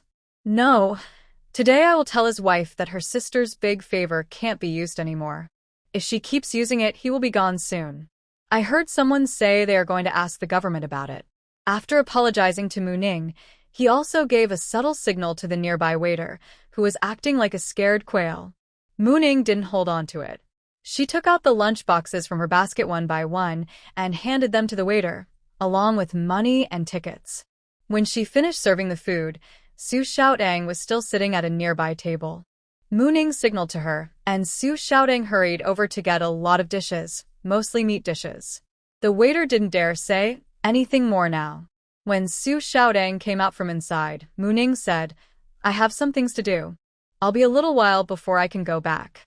Do you have any plans?" Su Xiaodang understood that Mu Ning wanted to go alone. "It's okay. I also have some things to do. Will we meet here again later?" Mu Ning replied, "Okay, in half an hour." "Is that all right?" Su Xiaodang said, "Yes." Mu Ning said, "Then I'll go first," and turned to leave with her basket. Actually, Mu Ning didn't have much to do. She just wanted to take some meat from her space. Not only because she wanted to eat, but Mu Yan was also a young boy who needed good food. After leaving the restaurant a bit further away, Mu Ning found a quiet corner and put 3 jin of meat into her basket. Then she wandered around the town casually. There was still some time before half an hour. She didn't want to just wait idly. When she passed by a family compound, an old man suddenly grabbed her. Without saying a word, he pulled her into the compound, constantly shouting, "You child, your mother asked you to bring me some vegetables. I've been waiting so long and worried sick, but you're just wandering around casually, not in a hurry at all." Mu Ning was a bit confused, not understanding what was happening. "Why aren't you talking? Your mother asked you to bring some vegetables for me," he said. Just then, someone coming toward them from ahead. That person saw them too, and they seemed to know each other. "Madam, what are you doing?" "Who is this girl?" "She's my aunt's daughter. She came today to bring me some vegetables. You go ahead and busy yourself. We will head back first," she said quickly, pulling Mu Ning as they turned into an alley. After walking a few more steps, she pushed open a small courtyard. "Mu Ning." She closed the courtyard door and pulled Mu Ning to a small stone table, then asked, "Miss, what do you have in that basket?" "I can pay you to buy some." Mu Ning. Just suddenly? "Ma'am, I'm just here to buy things in town. There's nothing special in my basket." "No, I can't believe that. I've never been mistaken before. Let me see what's in your basket." "Don't worry, I won't tell anyone." The old woman looked suspicious. "Ma'am, I swear I'm not lying. There's really nothing. Impossible. I smell fresh pork. How could there be nothing?" "Let me see. If there's truly nothing, I'll let you go." Why is this old lady so stubborn? "Ma'am, I really am not here to sell anything. Oh. Please, I beg you not to do this," Mu Ning said, trying to persuade her at first, then shouting in surprise. Mainly because the old woman was being too nosy, already reaching behind Mu Ning to grab her basket. Mu Ning wouldn't let her. Not just the pork in the basket, but also the food she brought from the state-run restaurant was still inside. When Mu Ning left the residential compound, she felt utterly helpless. Just now, at the old woman's house, she was really overwhelmed by her persistence. In the end, she gave the old woman half of the pork to get her to leave her alone. But the old woman wasn't satisfied and wanted her to sell all the meat. That's impossible. Not to mention, the meat in her space was all stored before she went to the countryside. She didn't have the top-tier abilities of a fictional crossing heroine, and her space couldn't produce anything.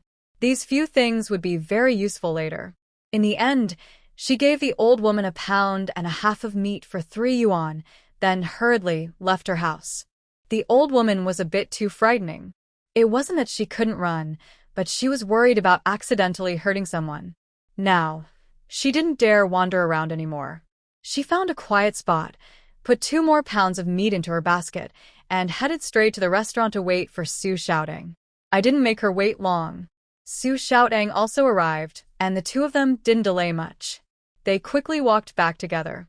Luckily, both of them are quite capable, so walking quickly wasn't difficult.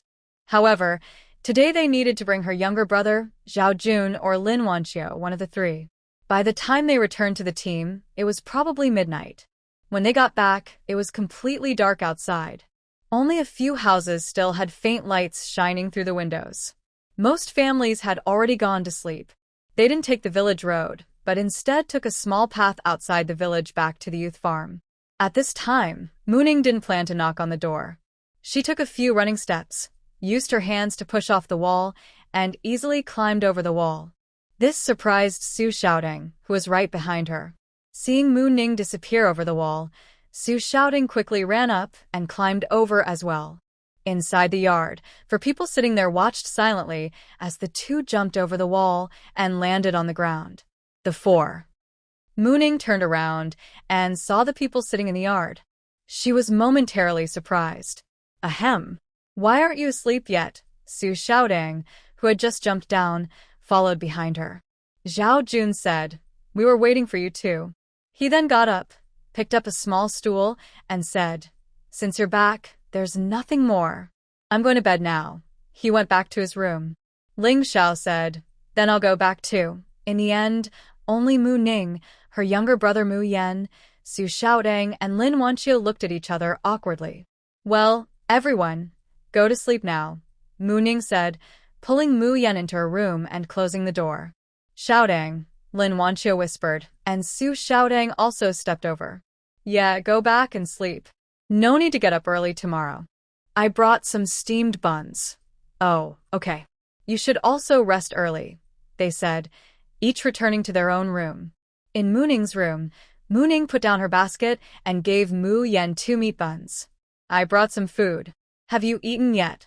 "No, I was waiting for you to bring food," Mu Yan replied, taking a bite of the bun.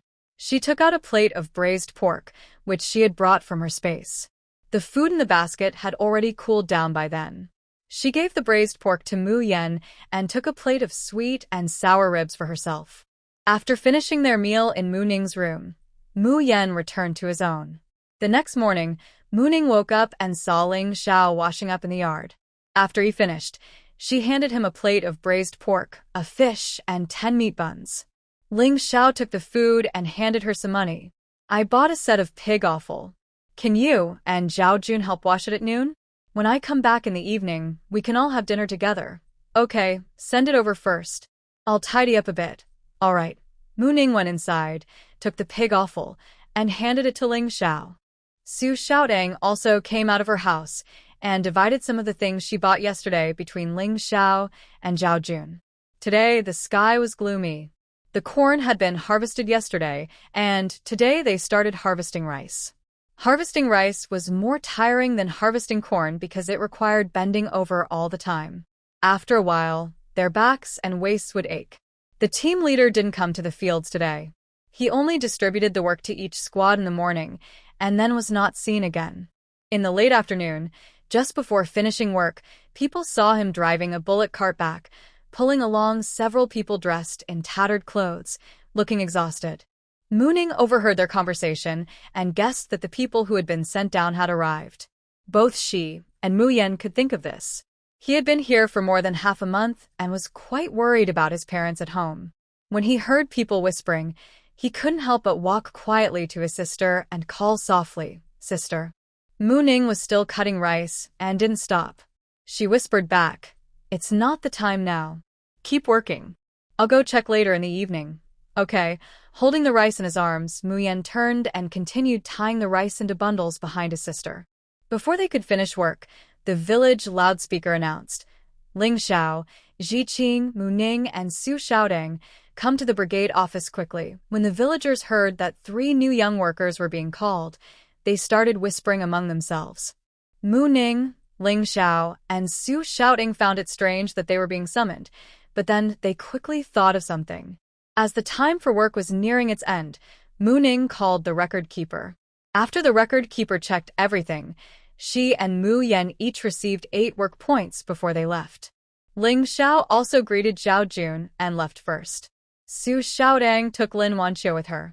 Unfortunately, Lin Wanqiu was slow at work. Since she looked outstanding, Su Xiaodong didn't dare leave her alone, so she had to take her along wherever she went. Mu Yan didn't go to the brigade office with his sister. Instead, he took Lin Wanqiu back to the youth cadre's courtyard to cook dinner. Everyone was eating together tonight. When the three arrived at the brigade office, they saw that besides the brigade leader and the accountant, there were a few unfamiliar people. Ling Jiqing, Mu Ziheng, Su Ziheng, come in quickly, the brigade leader said, smiling broadly. Director Dai, Secretary Su, and some police comrades. These three are the people you're looking for, he added, introducing them. Mu Ziheng, Ling Ziheng, and Su Ziheng. This is Director Dai from the town, Secretary Su from the commune, and a few police officers. Then he explained their purpose for coming. They had seen human traffickers on the train and helped the train police catch them. After more than half a month, the case was finally solved. The police officers came to reward them. Each received a certificate for bravery and an envelope with money. They didn't say how much money was inside, and the three didn't open the envelopes. The town and the commune also gave them rewards. The town awarded them a certificate for being outstanding youth representatives and 50 yuan each. The commune gave each person 30 yuan and a set of enamel cups and basins with "Serve the People" printed on them. The three exchanged polite greetings with the leaders and some formal words before the brigade leader and the accountant politely saw them off. They only saw the back of the car disappear from view. The brigade leader and the accountant then grinned widely and praised the three, saying they would hold a commendation meeting for all the brigade members the next noon.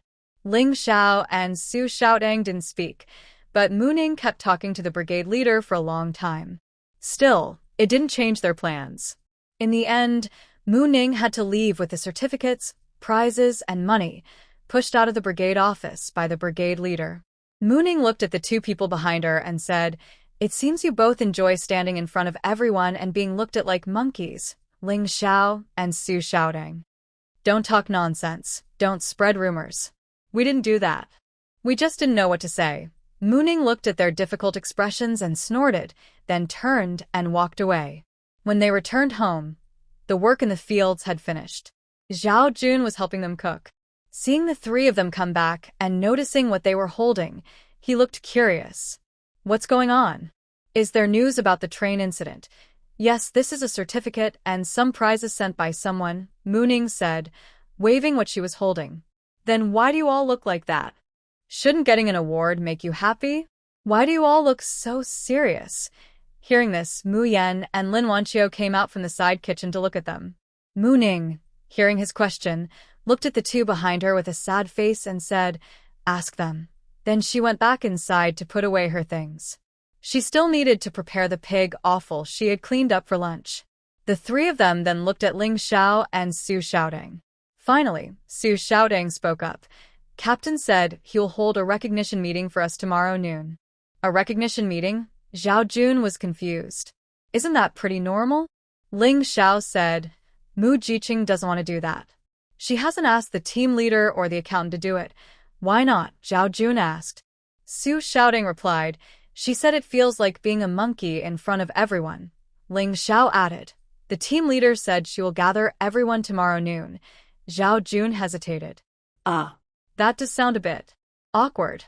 Then Mu Yan asked curiously, "Why does my sister look at you both like that?" Ling Xiao explained, "Because she thinks we didn't tell her that we wanted to persuade the team leader to do it and she feels like we made her look bad." You guys didn't say a word?" Mu Yan asked, chasing after them. Ling Xiao and Su Xiaodang exchanged glances, then looked at the sky and the ground, avoiding eye contact with the three in front of them. The three. "It's really not unfair at all. Ling Xiao and Su Xiaodang, you guys are the same, so big brother, don't mention second brother." The three of them went back to their work, and Ling Xiao and Su Xiaodang quickly returned to their own rooms. When Mu Ning came out, Lin Wanqiu went over and said, "Mu Ning, I've already blanched those awful pieces to remove the smell. What do you plan to do with the rest?" "That's fine. I plan to make braised dishes. I'll start now, but it might take a little longer." "Okay. I really don't know how to do that. Can I help you?" "Aren't you busy?" "Not really. Today I'm making mixed grain rice. I just quickly stir-fried some vegetables, made scrambled eggs with tomatoes, and swapped a bunch of garlic sprouts with Tai Dan's family to make garlic sprout stir-fry with meat. The meat was brought back yesterday by Xiao Tang." All right. "Since there are many people, let's also cook some sweet potatoes. After I finish braising the large intestines, I'll see what else I can make. If we want braised dishes, it might be quite late. No problem. If we can't eat it today, that's okay. We already have meat and vegetables. Both of them started working busily. Sister, I'll start the fire. Zhao Jun asked, what do I need to do? Mu Ning said, you can peel some garlic, and Xiaoyan, go to your sister's room and bring out the soy sauce you bought yesterday. Okay. Mu Yan responded and went to Mu Ning's room. Wan Xiao, can you help me peel a few potatoes? Later, I'll make some shredded potatoes. Sure. I'll go right now. Ling Xiao and Su Shouting also came out of the house and started helping with chores. While they were eating, the braised dishes in the pot kept giving off a tempting aroma. The young workers in the front yard, drawn by the smell, looked at their bowls of porridge with envy, almost drooling over the delicious scent. You know, those young workers in the backyard are really selfish. We're all young workers, but they don't show any solidarity with us. They have good things, but they don't share with us, Lin Zhaodi said angrily. Yes, they're selfish. They moved into single rooms right after they arrived, enjoying themselves. Isn't that what people call petty bourgeoisie behavior? Zhao Jiqiang added. Should we go over and see? Zhao Jiqiang said with a sly smile. Wang Weidong didn't say anything. He lowered his head and ate his porridge, but when he heard Zhao Jiqiang's words, his eyes darkened slightly. Among the young women, Lu Yuehua said, I think Zhao Jiqiang is right. We're all young workers. Why can they eat well, while we only get porridge? Chen Meiling, hearing this, simply picked up her bowl and went back to her room to eat. Zhou Yumei looked at Zhao Jiqiang with disdain. So, what did you get last time when you went? That was just one person.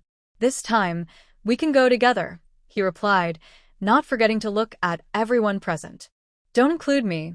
Zheng Hongqi had just finished his porridge and said as he got up to wash the dishes. Seeing him do that, Zhao Jiqiang made a face at his back. Zheng Hongqi has always been a loner, only eating with them occasionally. He had been part of the group sent to the countryside for over 2 years. He first noticed Zheng Hongqi on the train. Back then, Zheng Hongqi sat there with a wild, carefree look. He wore a nearly new military uniform and carried a shiny new military water bottle. Most of his food was bought on the train. He thought this person must be wealthy. Later, when they were assigned together, he wanted to build a good relationship, but Zheng Hongqi was stubborn and often looked at him with disdain. They ate together, but only shared their rations. He never brought out good food. Several times, Zheng Hongqi returned late at night, carrying a faint smell of meat. He tried to ask about it indirectly, but Zheng Hongqi responded with vague words. Then, Zheng Hongqi would have small accidents at unpredictable times. At first, he didn't notice, but gradually he figured it out. Zheng Hongqi's accidents always happened after he provoked him. Later, he learned not to try to get anything from Zheng Hongqi and avoided provoking him. Now, seeing Zheng Hongqi like this, he didn't dare do anything. He could only look at the few people still sitting there. Zheng Hongqi finished washing the dishes and left the kitchen without looking back. After Zheng Hongqi left, Zhao Jiqiang looked at the remaining few people. What do you think? Wanna go? Of course, why not? Lu Yuehua stood up and responded, clearly implying her interest to Zhou Yumei and Lin Zhaodi. Then let's go together. Lin Zhaodi also stood up. Zhou Yumei looked at the 3 who had already stood up and then at Wang Weidong. She said, Wang Jiqing, why don't we go take a look too? That works, Zhao Jiqiang said, getting up and placing his bowl on the small table. He wasn't planning to wash it. Let's go now, he said, leading the way out. Lu Yuehua saw Zhao Jiqiang go out and quickly turned to follow him. Lin Zhaodi also hurried to catch up.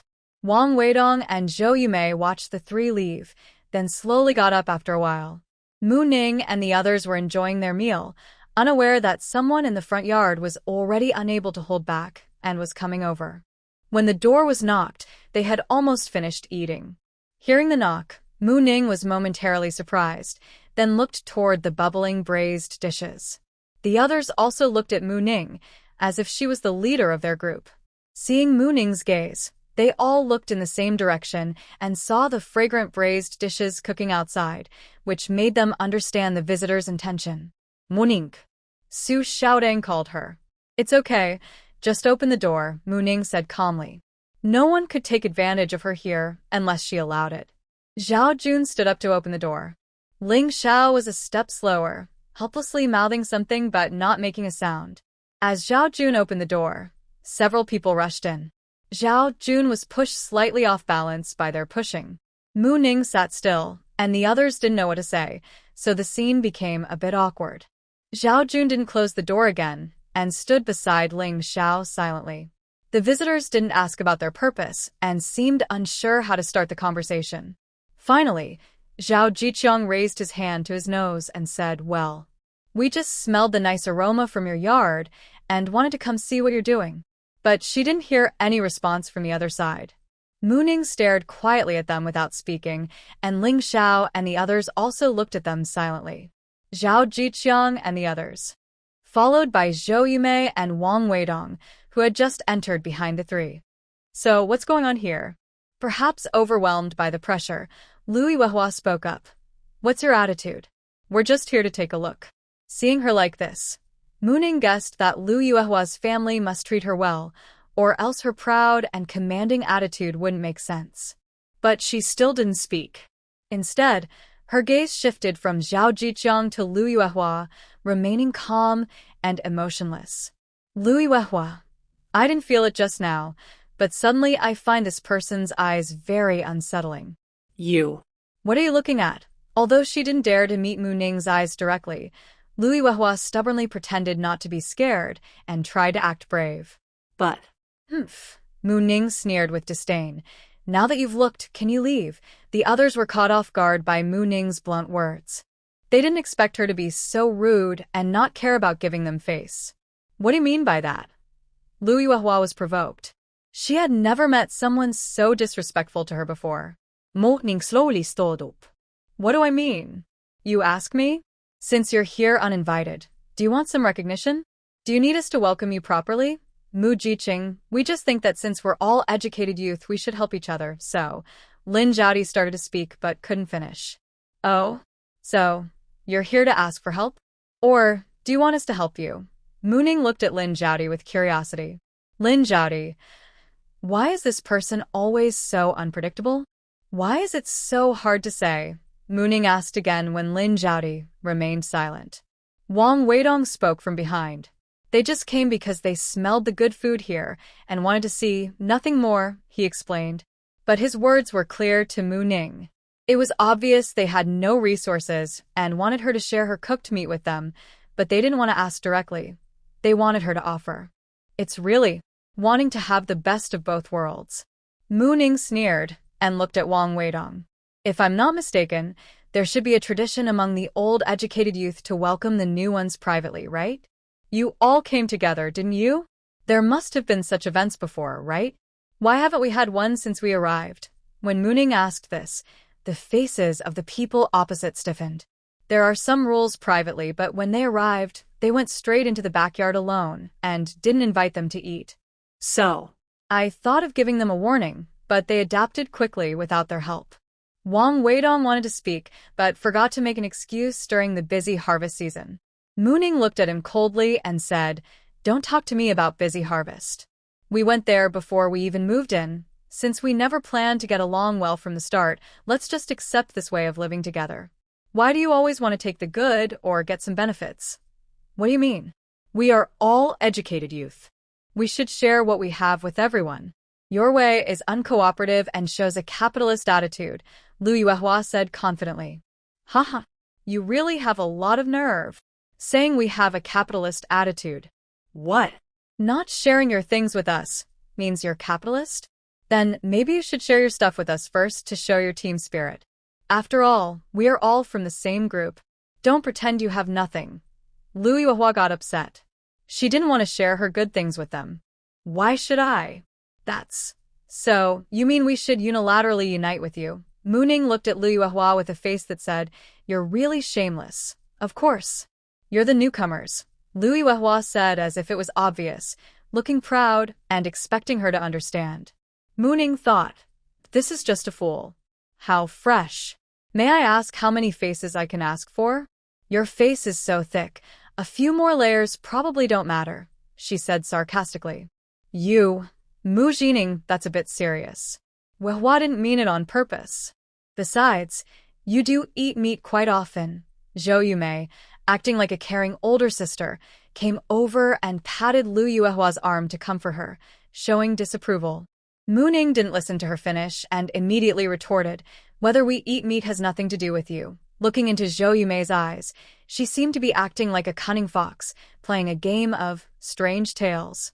Then, before Zhou Yumei could speak, she turned to Lu Yuehua and said, if you want to act proud, you need to have the strength to do so. Do you have that strength in front of me? If not, then lower your attitude. Enough looking. Is there anything else you want? Mu Ning looked calmly and indifferently at the few people who had come uninvited. The group was speechless under Mu Ning's glare, but the tempting smell made their feet feel rooted to the ground, unable to move. In adult social manners, a straightforward refusal is understood as rejection. Since I've been clear, I hope you can think carefully when I try to give you face, Mu Ning said impatiently, looking at them. This one sentence made Zhao Jiqiang and the others turn red, then pale. What do you mean? Lu Yuehua pointed at Mu Ning, looking angry. Really? Is your intelligence still at the level of prenatal education? Is my words so hard for you to understand? Aren't you afraid we will report you? She asked. Report? Report what? That I ate meat and didn't share with you? Well, go ahead. Don't let the door hit you on the way out, Mu Ning said, making a gesture inviting them to leave. Mujikink, ve. Zhao Jiqiang started to speak, but was cut off by Mu Ning. Please have some shame. Open your eyes and see what shame really is. The beads of your scheming are bouncing on my face. Do I need to spell it out clearly for you to understand what shame is? Mu Ziking, we really don't mean any harm, Lin Zhaodi said softly, glancing weakly at Ling Xiao and Zhao Chong before speaking to Mu Ning. Mu Ning. Feeling tired, I don't want to bother with these people. If you don't want to leave, just stay. While arguing with them, the braised meat was ready. You guys go get bowls, she said to Ling Xiao, Jiqing, Su Xiaodang, and Lin Wanqiu. Then she looked at her younger brother. Xiao Yan, go turn off the fire. Oh, okay, sister, he replied and ran to the stove, pulling out the burning firewood and placing it into a small dirt pile outside. Ling Xiao, Su Xiaodang, and the others obediently went to get bowls. They hadn't washed the bowls from the last meal, so they hurried to wash them before bringing them over. Mu Ning didn't look at the people in the front yard. She turned and went into the kitchen shed. Seeing them come in, she took a bowl and served each of them some marinated large intestines. Tonight, if you don't want to eat this, you can stir-fry it tomorrow with chili and green onions. It's also a good dish. Okay, got it. Thanks, Mu Ning. Zhao Jun grinned foolishly with his big teeth. Hey.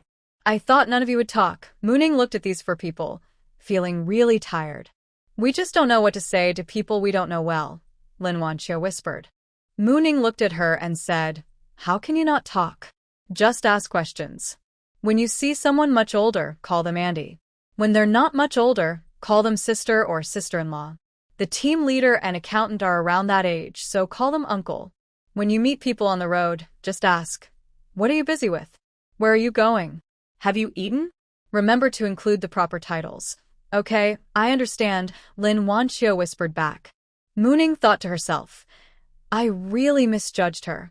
At first, I thought she was a graceful, elegant young lady from a wealthy family, but now she looks like someone who can be easily bullied. She watched the others carry empty bowls inside, then come out with full bowls of marinated large intestines. Wang Dongwei and Zhou Yumei looked surprised. They didn't expect it to smell so good, but it turned out to be just a stinky dish made from pig offal. Lu Yuehua also looked confused. But Zhao Jiqiang and Lin Zhaodi didn't care whether it was large intestines or not. They looked almost drooling. Mu Ning and the others didn't bother to pay attention to them. Seeing the four carry their bowls back into the house, Mu Ning also took the remaining food to Mu Yan's room. After pouring the marinade into a bowl and cleaning the pot, she came out of the kitchen shed. Seeing the few people still standing in the yard, she asked curiously, aren't you leaving? I'm going to lock the door and sleep. She then headed toward the yard gate. It seemed like she was saying, since you don't want to leave, I won't insist. Wang Wengdong quickly followed and said, we're going back too. Sorry for bothering you. Mu Yan didn't say anything. She just went to the gate and waited for them to leave. Zhou Yumei also turned around quickly and left the small yard. Lu Yuehua, feeling a bit embarrassed, followed Zhou Yumei. Are you two not leaving? Then I'll lock the door, Mu Yan said as she started closing the door. Zhao Jiqiang and Lin Jiadi, seeing the situation, could only leave reluctantly. Watching the others leave, Mu Yan quickly closed and locked his door before heading to his own room. He could still eat a few more bites. Just now, he saw his sister put some marinated food in his room. Wang Dongwei had already returned to the male youth's room. Seeing Zheng Hongqi asleep, he didn't say anything. Zhou Yumei and Lu Yuehua also went back to the female youth's room. Seeing Chun Miling reading a book and rolling her eyes at her, Lu Yuehua said, it's late at night. Why are you still reading? The lamp oil is free. Lu Yuehua was already shy and angry, and now she was even more annoyed when looking at Chun Miling. Chun Miling ignored them.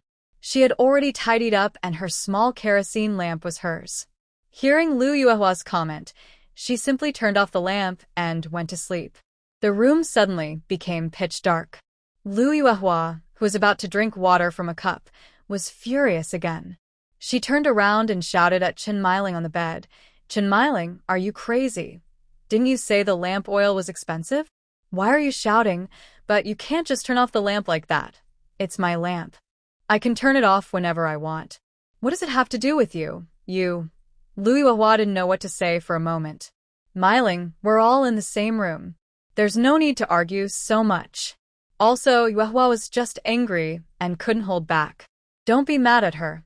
Zhou Yumei closed her eyes, adjusting to the darkness before speaking gently. Chun Miling didn't reply.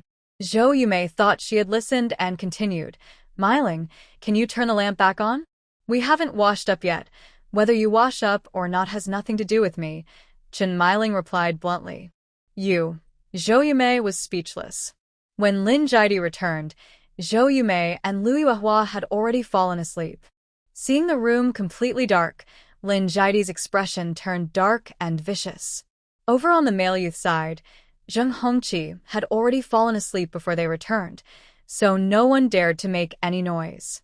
Zheng Hongqi was really not someone to mess with. Meanwhile, Mu Ning, after bringing the items to Mu Yan's room, went out to wash up. After washing, she returned to her room, turned off the light, and pretended to sleep. Only after hearing no movement from Ling Xiao did she slip into the space. She needed to tidy up the bedding and clothes.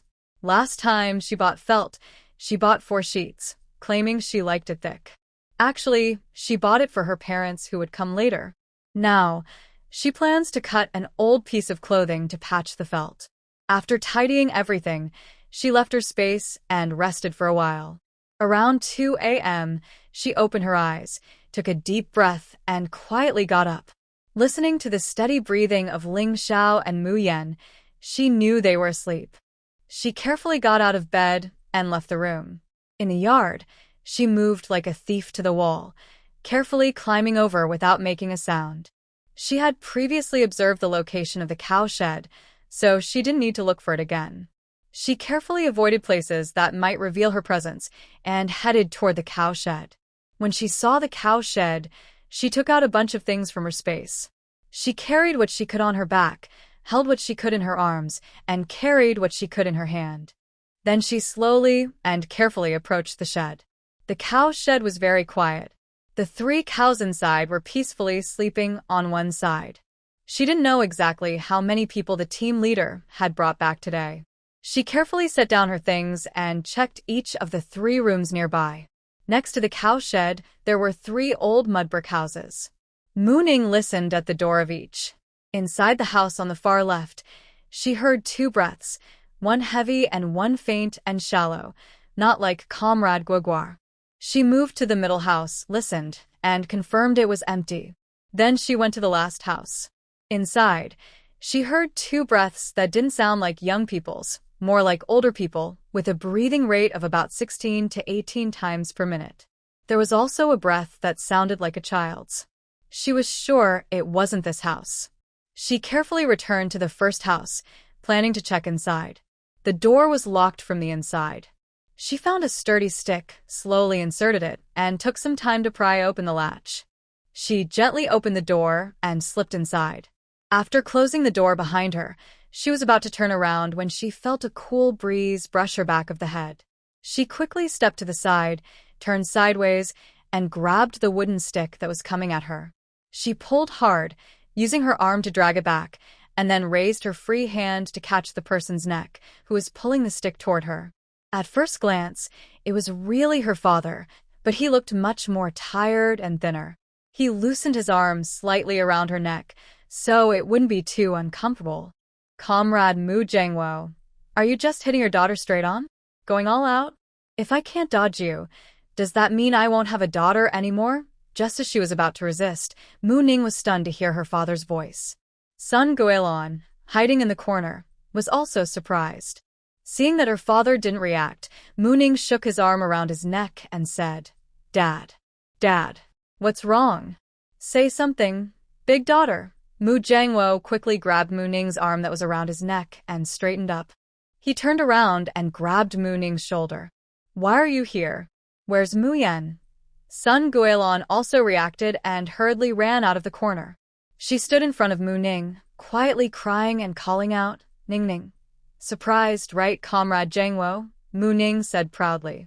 Then she looked at Sun Guilon and said, Oh, Mom. Please don't cry. Your daughter here doesn't know how to comfort people. She pushed away Mu Jiangwo's hand and went over to hug Sun Guilon. Sun Guilon couldn't hold back anymore and tightly hugged Mu Ning, crying silently. She was trembling all over. Mu Ning gently patted her mother's back, comforting her as she cried loudly in this moment. Mom. It's okay. I'm still here. Mu Yan is here too. We're all fine. So it's okay. I will take good care of you. Just relax. Mu Jiangwo also wiped his tears from the corner of his eye. After a while, Sun Guilon finally calmed down and stopped crying. Mu Ning helped her mother sit down on the broken, dusty Kong, a traditional bed. She turned to Mu Jiangwo and whispered, Dad, look after Mom for a moment. I'm going outside to bring in some things. Then she carefully stepped out. Soon after, a makeshift luggage rack appeared unsteadily in Mu Jiangwo's view. He hurried over and took some of the items. When they entered the house, Mu Jiangwo closed the door carefully and asked, Why did you bring so many things? It's nothing. Comrade Jiangwo, let me tell you. Mu Yan and I are both sent down youth from this area. How about that? Surprised to see me? Mu Ning said proudly, putting down her things. Mo Jiangwo never expected to see his rebellious daughter, who often caused trouble, and he sat down beside Mu Ning on the broken bed. He said, Quick, tell me what really happened. All right, I'll tell you. Blah, blah, blah. Mu Ning finished and looked at her stunned father and proud mother. Jiangwo, there's no need to be like that. Don't worry. I promised I would take care of you and Mom in old age, she said, patting her father's shoulder. Mo Jiangwo came back to himself. Little rascal, I see you're feeling mischievous. Wanting to turn things upside down, huh? Hey, 3 sounds. Dad, don't be angry. Let's eat first, she said, picking up the lunchbox in a net bag and placing it on the old, broken table, missing one leg. Look what I brought for you and Mom, she said, opening the lunchbox. Under the moonlight shining through the broken window, Mo Jiangwo saw a plate of oily braised pork and a steaming box of dumplings. She then took out another box, revealing stir-fried, marinated large intestines. When Mo Jiangwo saw this, his mouth started watering unconsciously. She had brought the stir-fried, marinated large intestines from her space, after a quick preparation and stir-fry. Eat quickly. I'll leave after you finish, she said, handing chopsticks to her parents. Mo Jiangwo looked at the 3 big boxes filled with food and swallowed hard. They hadn't eaten well during the days they were locked up, let alone such good food. All right, I'm really hungry, he said, then called out to his wife, Guilon, come over and eat. It's been a while since we had such good food. Mu Ning helped her grandmother, Sun Guilon, sit at the table. They watched the two quietly eat, occasionally wiping tears from their eyes, feeling very sad. Earlier, when they sneaked back home, Mo Jiangwo was still in good shape, standing tall, walking steadily, and speaking with a deep voice. But now, under the faint light, she saw his hair had already turned half white in just half a month. Guilin, sitting nearby, also looked less spirited than before. Both of them showed signs of physical wear. Just now, at the door with her father, she knew he had been hurt quite a bit. Although my mother didn't seem to have many visible injuries, I knew she had suffered a lot of hardships. She didn't seek revenge or report the people from her family because she clearly knew she had no connections to investigate them, and she also didn't have the time to plan their downfall. She had to arrive here before the couple did, to arrange everything for what was to come. Otherwise, things would follow the dark visions she had in her dreams. Even if the couple arrived here, they wouldn't survive the quickly cooling weather. She silently told herself, there's no need to rush. Take it slow. She still had plenty of time. After the two finished eating, Mooning took the things she brought and helped pack everything together. I won't take the mat. You two should find some dry grass tomorrow to lay on the bed. I bought some wool felt here, made to look old, just for temporary use today. I also brought 2 sets of bedding from home, patched up outside. The weather is starting to get cold here, so I brought some old clothes for you. The rest are some food items. I brought about 10 eggs for you to eat first. I'll bring more later. There's also some millet, which you can secretly cook and eat later. The sweet potatoes and potatoes are outside, so no one will see them. Oh, I also brought a jar of milk powder. Dad, hide it and use it to nourish yourself and Mom. If it runs out, just tell me and I'll bring more, and most importantly, this. She took out 2 small paper packages from her pocket. One is medicine for inflammation and fever, the other is for colds. Mom, keep these safe. She pressed the packages into son Guilin's hand. Seeing the medicine, she knew how hard it was to get these supplies. Watching her daughter chatter on, son Guilin quickly wiped away her tears. Dad, your bed won't be warm enough for winter. You should talk to the team leader or figure out how to fix it yourself. I can handle it myself. I just don't have the right materials, but it's not hard. I can do it tomorrow if I have time. That's good. If you need anything, just tell me when the time comes. After everything was packed and organized, Mooning planned to leave. Mom and Dad, I'll go now. If I get the chance, I'll bring Mu Yen over next time. You should rest early. She had heard some movement inside the house and didn't want to stay longer, afraid of being noticed. All right, you and Mu Yen both be careful and take good care of yourselves. Mooning didn't let them come out, just waited until she left and then told them to stay inside and close the door. When Mooning came out, she bent down carefully to close the door. Before Mu Jiangwo could lock it from inside, she heard a quiet exclamation, "Wow!" escape from her mouth. Mu Jiangwo hurriedly opened the door to look inside. He saw his daughter squatting on the ground, looking to one side. He followed her gaze and saw a young man in his 20s, who looked similar to her, looking over here. Then, an old man came out from the door on that side.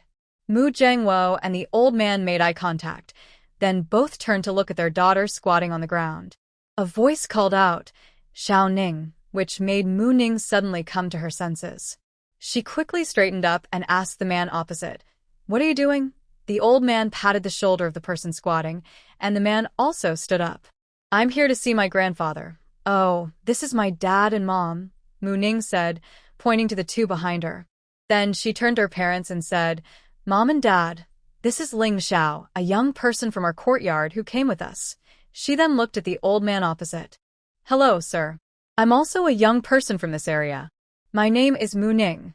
Since they had already made eye contact, there was no need to hide anything. "Oh, I see, the old man responded with a smile. "Are you going back too?" Mu Ning asked Ling Xiao. "Yes, then let's go together." After saying that, she turned around and pushed her parents back into the house. "It's okay now. Mom and Dad, go to bed early. I'll come to see you later. Remember to lock the door. Goodbye, old man." "Yes, goodbye. Grandpa, I'll also go back now. I'll come to see you later."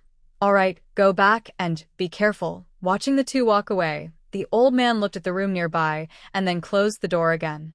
"Ling Ziqing, when did you arrive?" Mu Ning asked curiously. She noticed that Ling Xiao was sleeping soundly despite hearing her voice. I arrived about 15 minutes ago. Oh, what did you come to deliver? Some old clothes. Hearing this, Mooning looked at Ling Xiao with a complicated expression. Does your grandfather have betting? Ling Xiao hesitated. Did I plan to go to the town tomorrow to look? Mo Ning. Da, what kind of strange person is this? Did you come here to check the weather? No, Mo Ning. This might be a fool. Here, it's only warm during this time of year. After the harvest, in a few days, it will get cold. You'll need thick cotton clothes and blankets. Have you prepared them, Ling Xiao? He really didn't expect that when he was in the army. He was on an island where it wasn't very cold all year round, so he didn't think about it carefully. Thank you, I will write a letter to ask someone to send them quickly. Yes, don't forget to make them look old. That was about all they said. The two quickly returned to the youth commune, climbed over the wall into the yard, and quietly went back to their own rooms without disturbing anyone. Mo Ning went into his room, quickly washed up, then lay down on his bed, covering himself with a beautiful quilt, and fell asleep. Ling Xiao lay down in his room, resting his hands behind his head, staring at the dark ceiling and thinking. He really didn't know when Mo Ning left, so he was surprised when he saw him. Was he less alert, or was Mo Ning better at hiding? Then he remembered what Mo Ning just said. It seemed he needed to find time tomorrow to send a telegram to his second uncle in town to ask for help, or he might really miss the chance. In the next few days, Mo Ning took Mu Yan secretly to the cow shed again, also showing comrades Mu Jiangwo and Sun Guilin that he was truly taking good care of their son. After that, it was time to focus on the harvest. As the team leader said, the weather looked good these days, so they needed to speed up and get the grain into the granaries early. These grains were crucial for the team's food for the year. It was still early before dawn, but large groups of people had already spread out in the fields. No one was sent home for lunch or rest anymore. They brought food from home in the morning, and at noon, they just sat on the field edges and ate casually. All the children, big and small, who could run and jump, were asked to go pick up the rice ears on the ground. Mo Ning and the others did the same.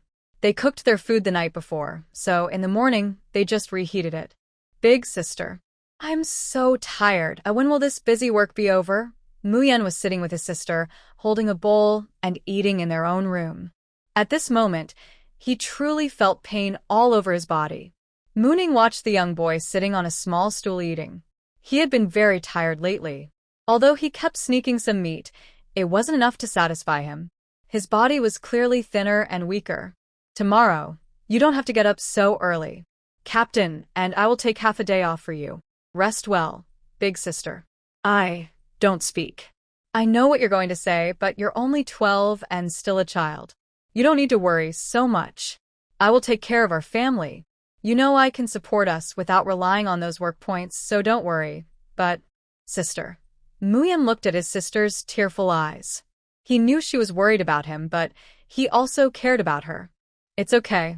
I won't get so tired that I can't handle it. Just listen to me and rest properly.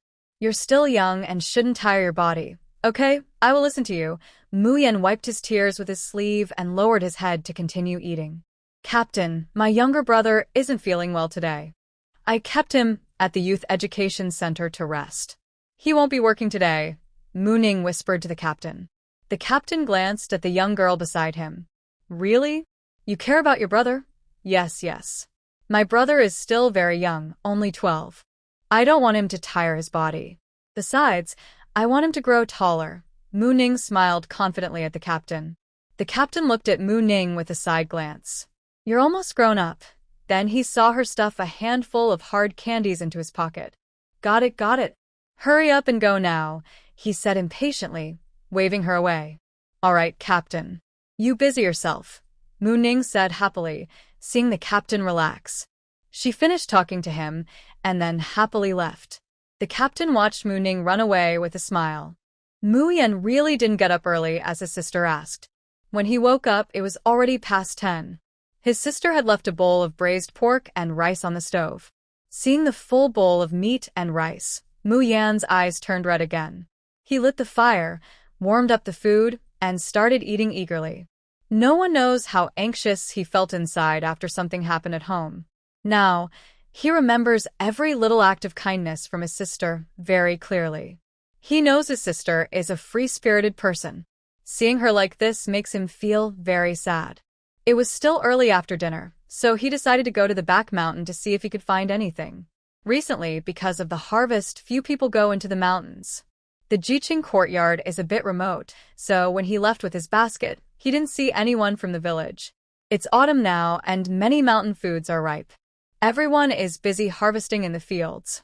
At the foot of the mountain, he found quite a few mushrooms. He doesn't know many types of edible mushrooms, only a few like hazelnut mushrooms, chicken fat mushrooms, broom mushrooms, and wood ear mushrooms. Within a few minutes of entering the mountain, he found a cluster of hazelnut mushrooms. Carefully, he picked some and put them into his basket, then continued searching. Not far away, he saw a very special tree. Its leaves were lush, and many grew in clusters, small like tiny flowers. Some clusters were yellow, some green, and others brownish-yellow. Curious about this unknown plant, he instinctively went closer to take a look. When he saw what it was, he was very surprised. His mother sometimes bought nuts at home, so he had eaten hazelnuts before, but only as a fruit. Now, he realized that the tree in front of him was a hazelnut tree. The clusters he saw on the tree were not leaves, but the shells covering the nuts. Looking at the tree and the dense clusters of nuts, he quickly reached out and plucked a slightly greenish nut. After removing the shell, he couldn't wait to put it in his mouth.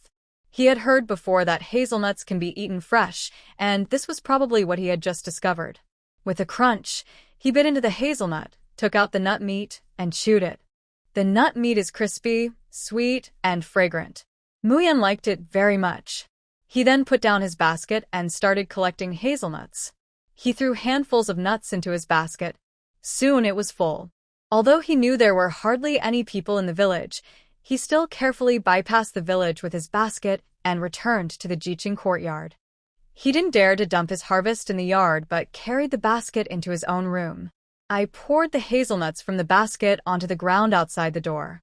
Only then did I see that the batch of wild mushrooms I collected in the mountains had been crushed and ruined. Looking at the small pile of mushrooms on top of the heap of hazelnuts on the ground, I felt sad and patted my forehead. It was all because I was so excited and happy when I saw the hazelnuts that I forgot about the mushrooms in the basket. I took a basin from the kitchen shed and carefully placed the mushrooms inside. I wasn't sure how many of them would be good to eat after washing. After tidying up the mushrooms, I looked at the watch my sister bought me last time. The time on it reminded me that it was almost noon and I needed to cook. I planned to bring lunch to my sister and tell her about the hazelnut tree I found, since I still hadn't picked all the nuts. Thinking of that, I didn't waste time and carried the small basin of mushrooms back to the kitchen shed. I carefully washed the mushrooms, feeling sad because there weren't many left. Then I decided to eat noodles. I mixed plain flour and cornmeal to make noodles for mushroom soup.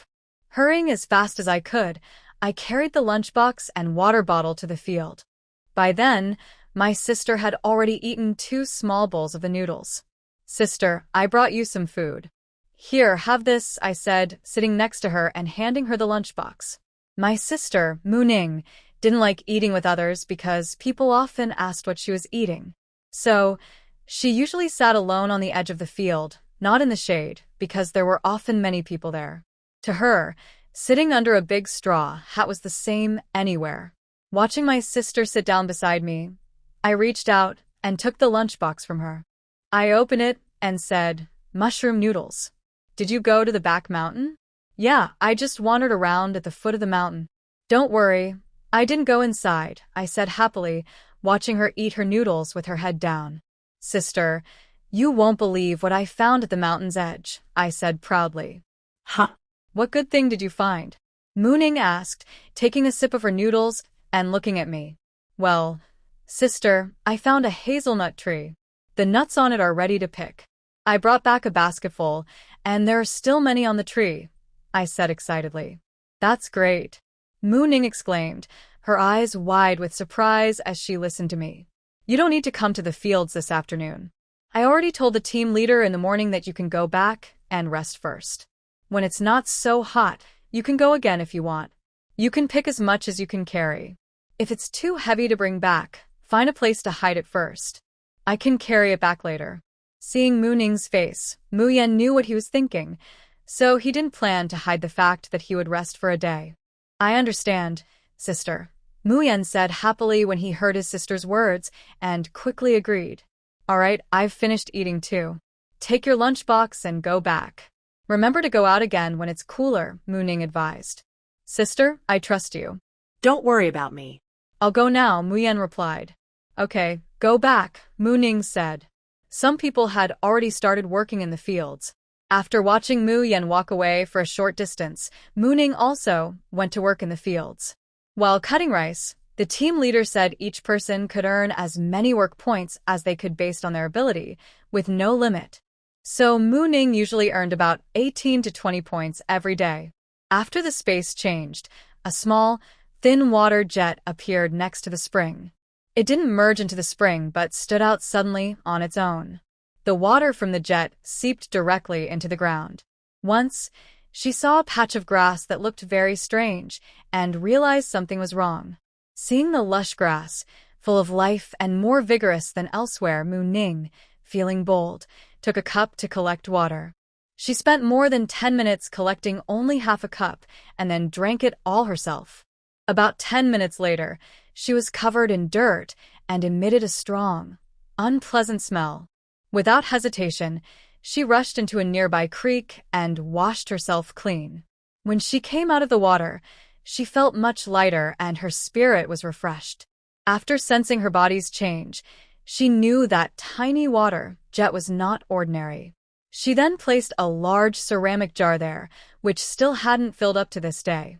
Of course, this was also related to her daily drinking habits. Not only did she drink herself, but she also occasionally went to the cattle shed to drop a few drops into her parents' water cups. She didn't forget Mu Yan either. She often added a drop into his water bottle. As for why she didn't give more, it was a decision she made after careful consideration. Giving a cup and a half of water would soon show signs of dirt and bad smell on her body, indicating she had a problem. With Mu Yan's strong build, he just finished the harvest and is now helping with the reaping. He's been doing this for almost a month without much trouble, mainly because of the water situation. After eating, Mu Ning didn't plan to work very fast. She kept pace with the others nearby. Her small team includes her and Mu Yan, who are new educated youths, along with an older youth named Lin Zhaodi. Mu Ning usually works far from her, and Lin Zhaodi doesn't seem brave enough to come close to them. Everything remains peaceful. However, the situation with Su Xiaodong and Lin Wanqiu is different. Lin Wanqiu isn't good at working, so Su Xiaodong often cuts rice in front and then helps her tie it up. Sometimes, when Su Xiaodong is a little farther from Lin Wanqiu, people come over to chat and ask about her. These people include team members and other educated youths from the front yard, especially Zhao Jiqiang. Unluckily, Su Xiaodong and Lin Wanqiu are in the same small team as Zhao Jiqiang. During corn harvesting, it's okay because the corn stalks hide them, so no one bothers them. But when cutting rice, there's nothing to hide behind. Anyone can see where they are, and Zhao Jiqiang keeps sticking close like a stubborn dog. Lin, look at this hot sun. Your face is red. Want me to help you? You should rest for a bit, Zhao Jiqiang shamelessly said. Lin Wanqiu wasn't afraid of Zhao Jiqiang's rude behavior.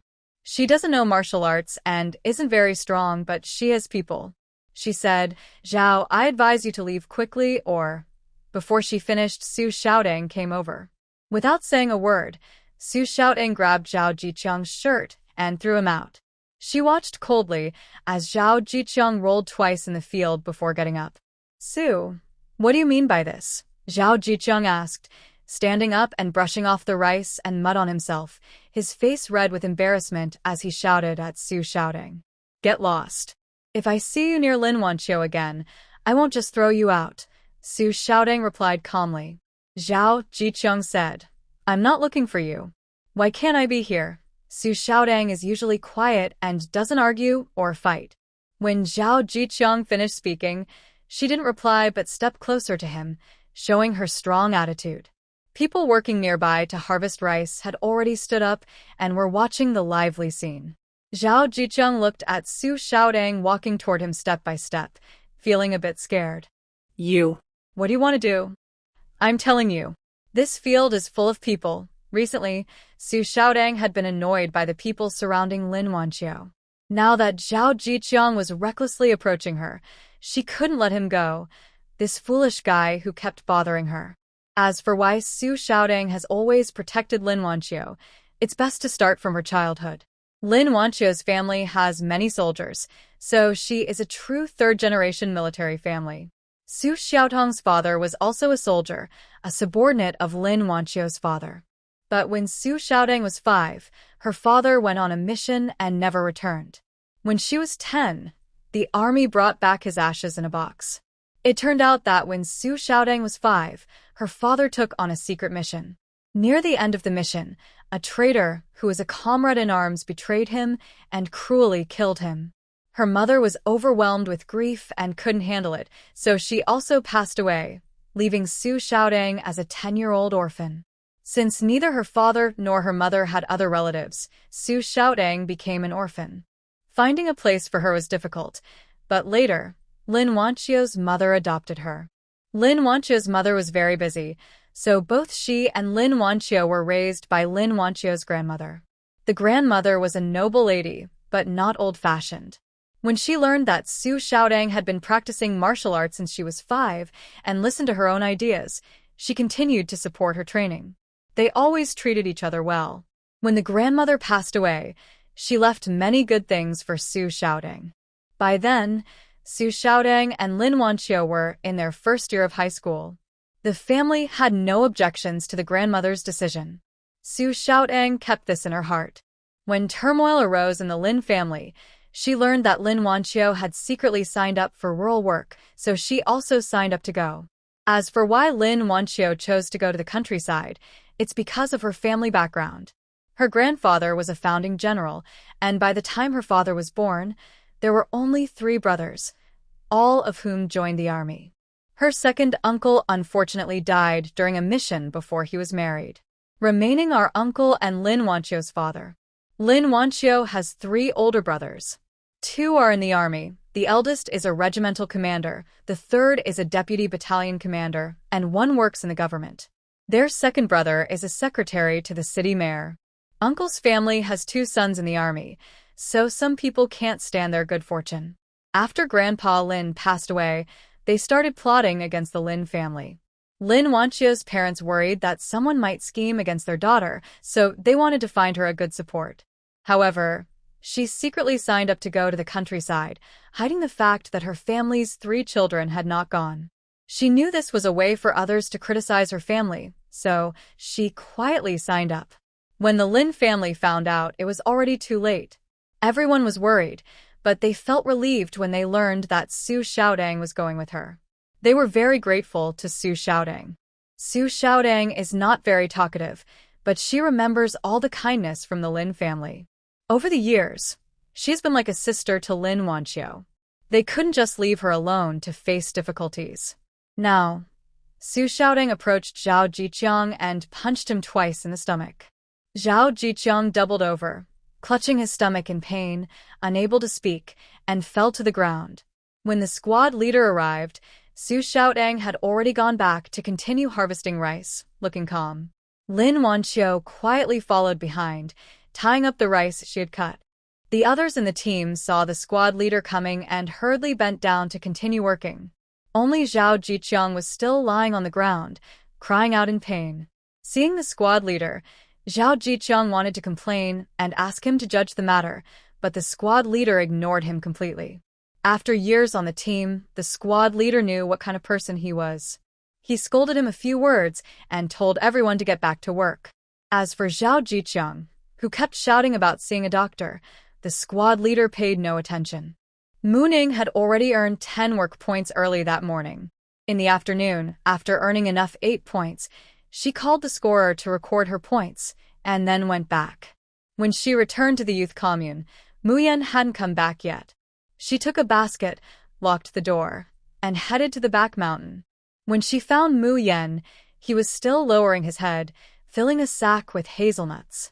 There were many scattered nuts on the ground that hadn't been picked up. You've collected quite a bit. Morning spoke, startling mo yan. Sister. You scared me to death. She patted her chest as she spoke. That scared you, huh?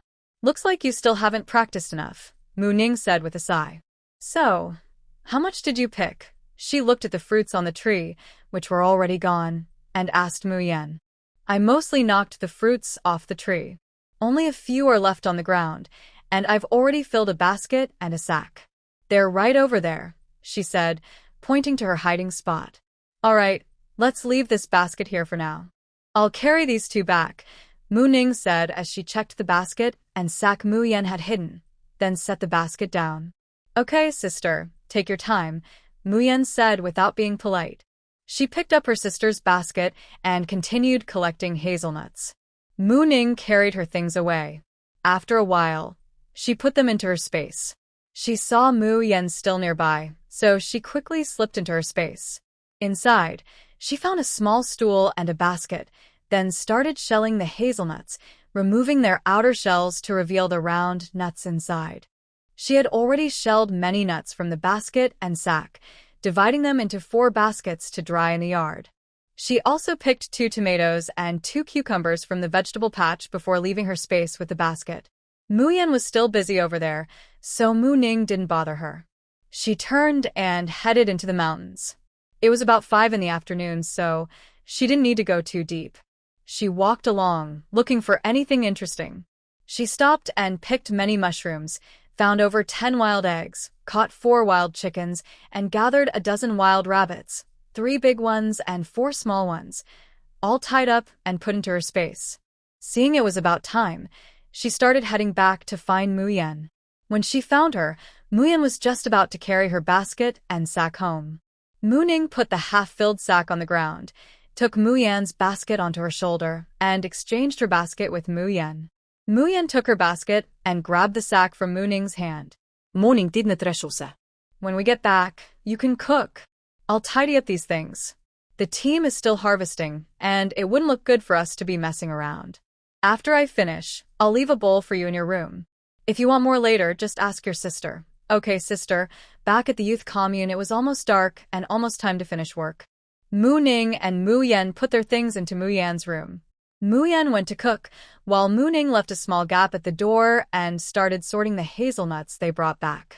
Knowing they couldn't finish peeling all the nuts in one go, Mu Ning kept some in the room and stored the rest in the storage space. By the time the other young people returned, Mu Ning was almost done. After leaving a bowl for Mu Yan in the room, she stored everything away. That evening, Mu Yan made corn and grain porridge, served with a few wild vegetable buns and fried potatoes. During this time, everyone had little time to go to town, so they couldn't eat anything fancy openly. They just ate like everyone else. Mu Ning didn't mind the occasional wild vegetable bun and simply ate with her head stretched out. Mu Yan found it funny every time she saw her sister do this. Big sister, eat a little less and take your time.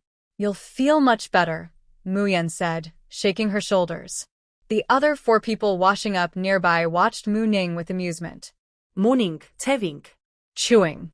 No matter how much I chew, it doesn't change the fact that it makes my throat sore, she said, then chewed and finally swallowed the bun after stretching her neck. Mu Yan, what else could he say? Wild vegetable buns really are not tasty. Mu Ning finished her meal with difficulty, eating a bit of grain porridge, a wild vegetable bun, and a piece of fried potato.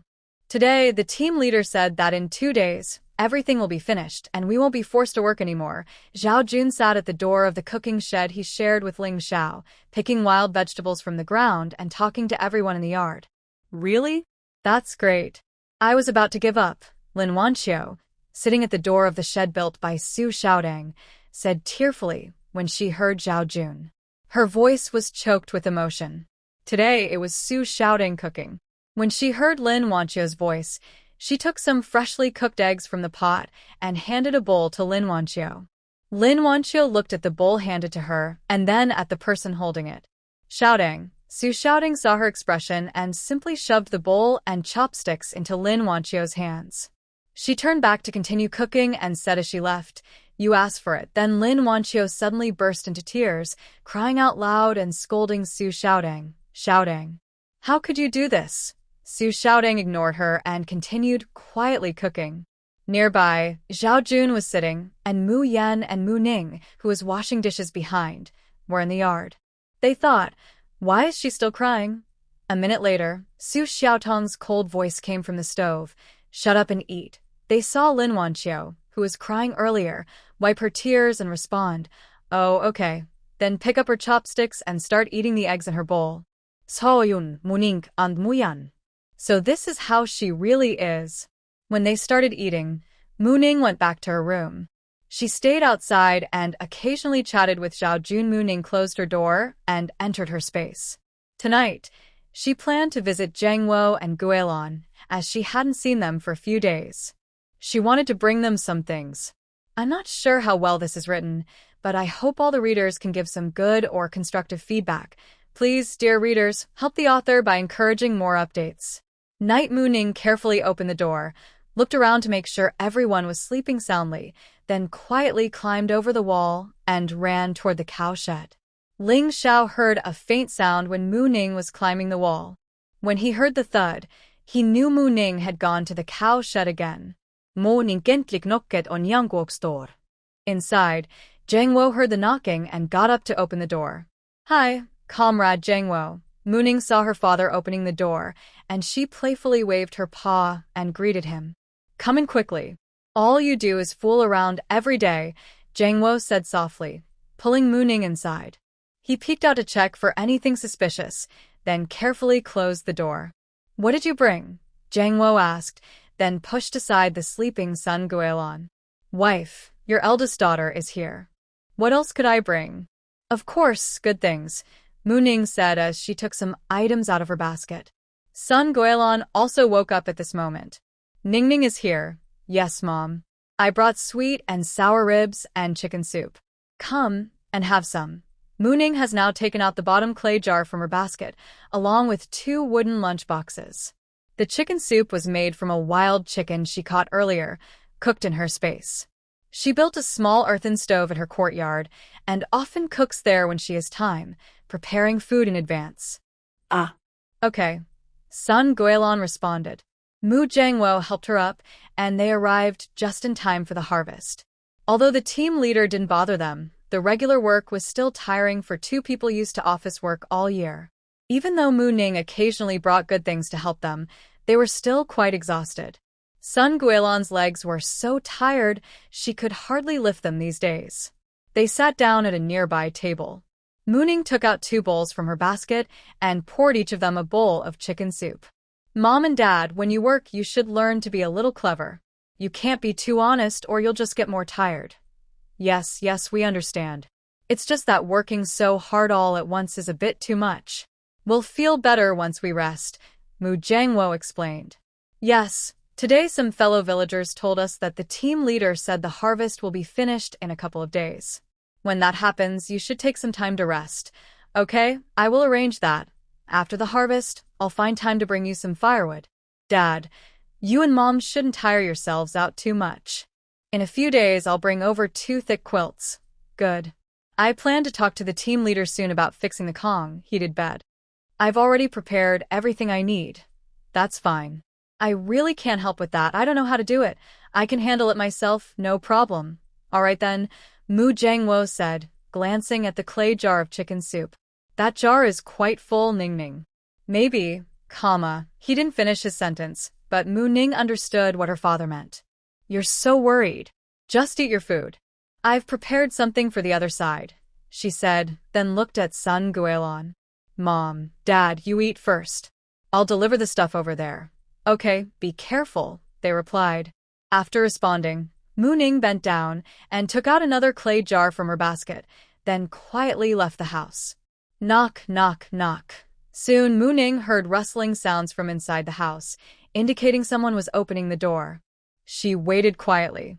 The grandfather and granddaughter, who had already gone to sleep in the house, thought it was Ling Xiao coming. Old Mr. Su carefully opened the door and saw that the person outside was the girl from the neighboring family. He hesitated for a moment and quietly asked, Miss, is there something you need? Hello, sir. I'm here to visit my parents, and I also brought you some chicken soup I made myself. Please don't mind, she said, then handed him a clay jar. Old Mr. Su instinctively reached out to take it. Once he held it securely, Mu Ning let go. Please close the door tightly, Grandpa. I'll go ahead now, she said, then quickly slipped into her parents' room before he could respond.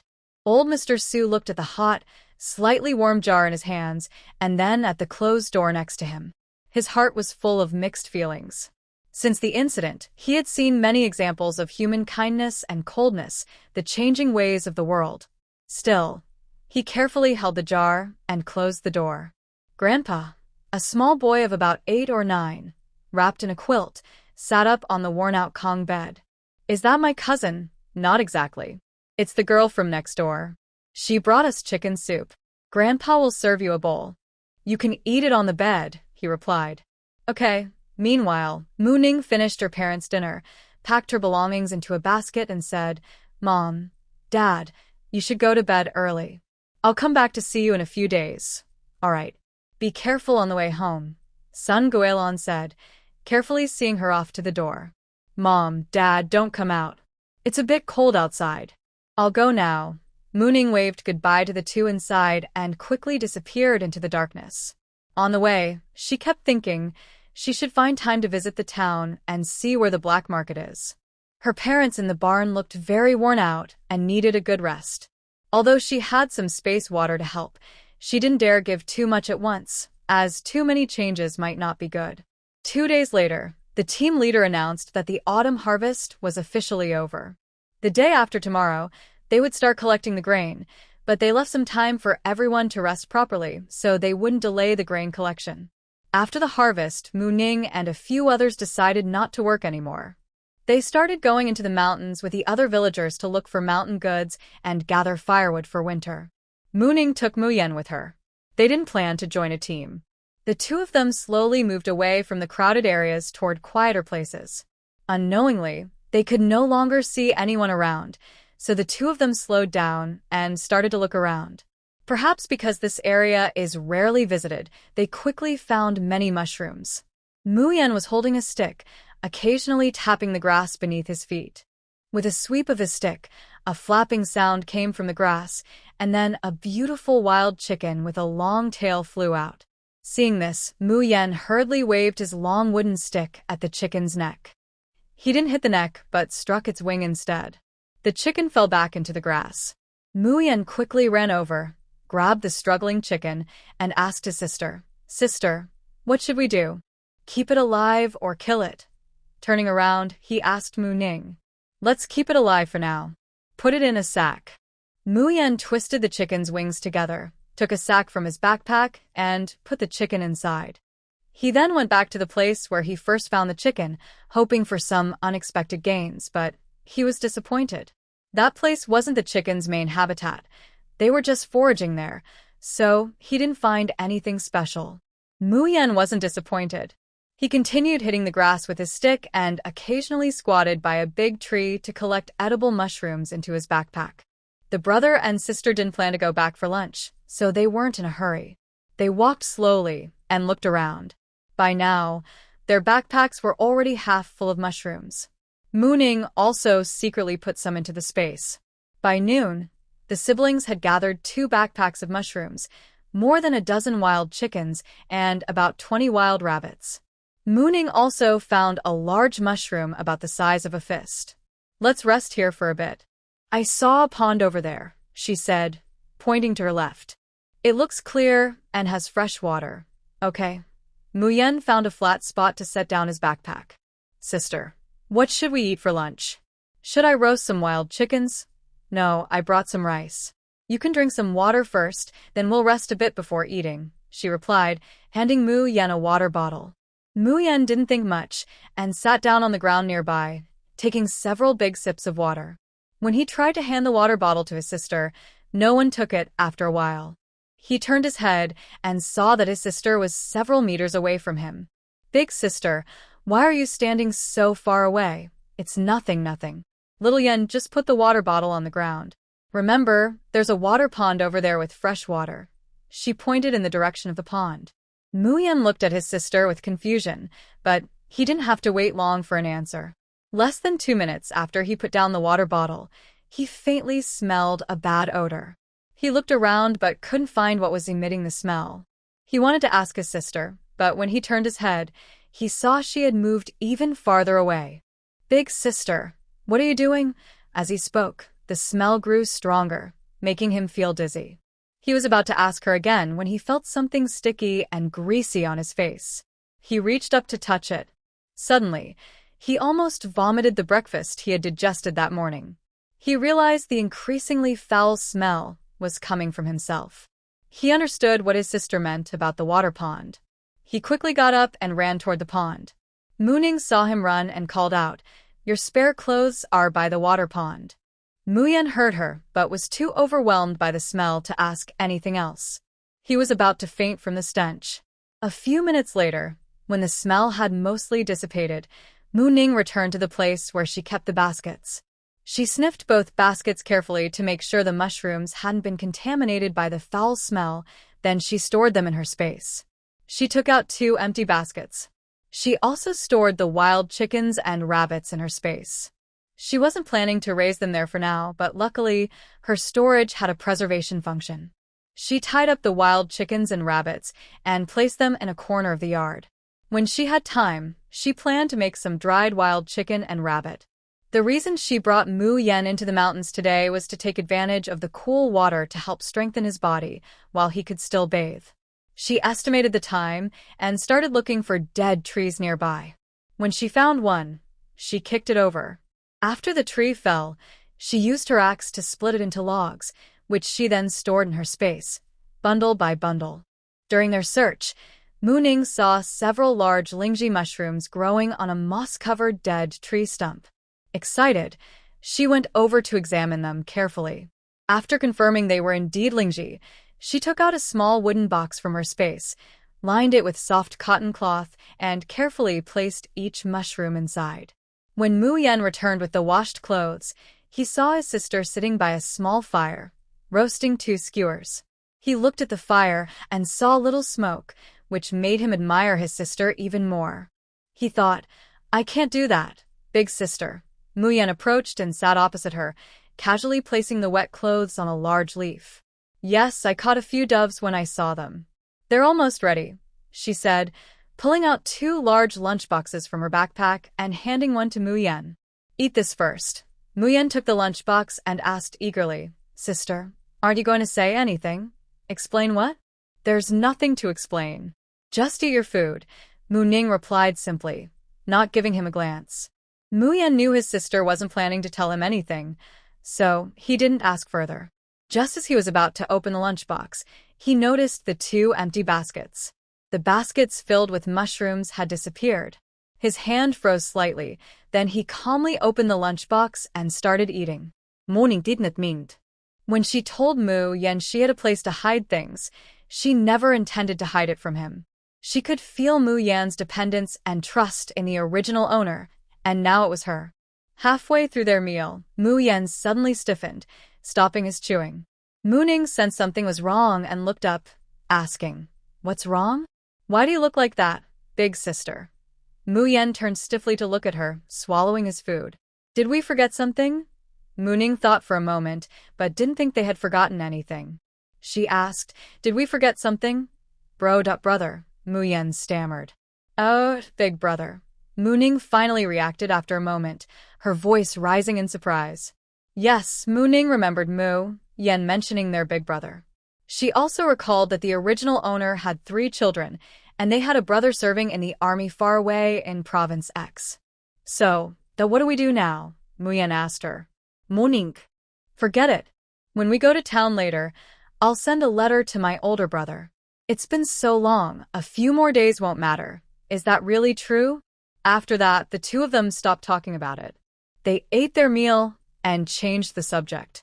But neither of them knew that their older brother, Mu Chen, who was far away in Province X, was almost going crazy with worry. When he found out something was wrong at home, he tried to contact his family. At that time, their parents had already been controlled, and their younger siblings were missing. He wanted to ask for leave to go home. Just before he could ask for leave, he received an urgent mission. He had no choice but to go on the mission. It lasted nearly a month, and now he had just returned to the military base. He was in his squad leader's office when he said, "Squad leader, I want to apply for leave." Their squad leader, named Fu, was a tall man in his 30s. Because of years of exposure to the sun, his skin was rough and dark. "No way. You know the situation. This mission is special, so I can't approve your leave." "Squad leader, I really have an emergency. That's not possible.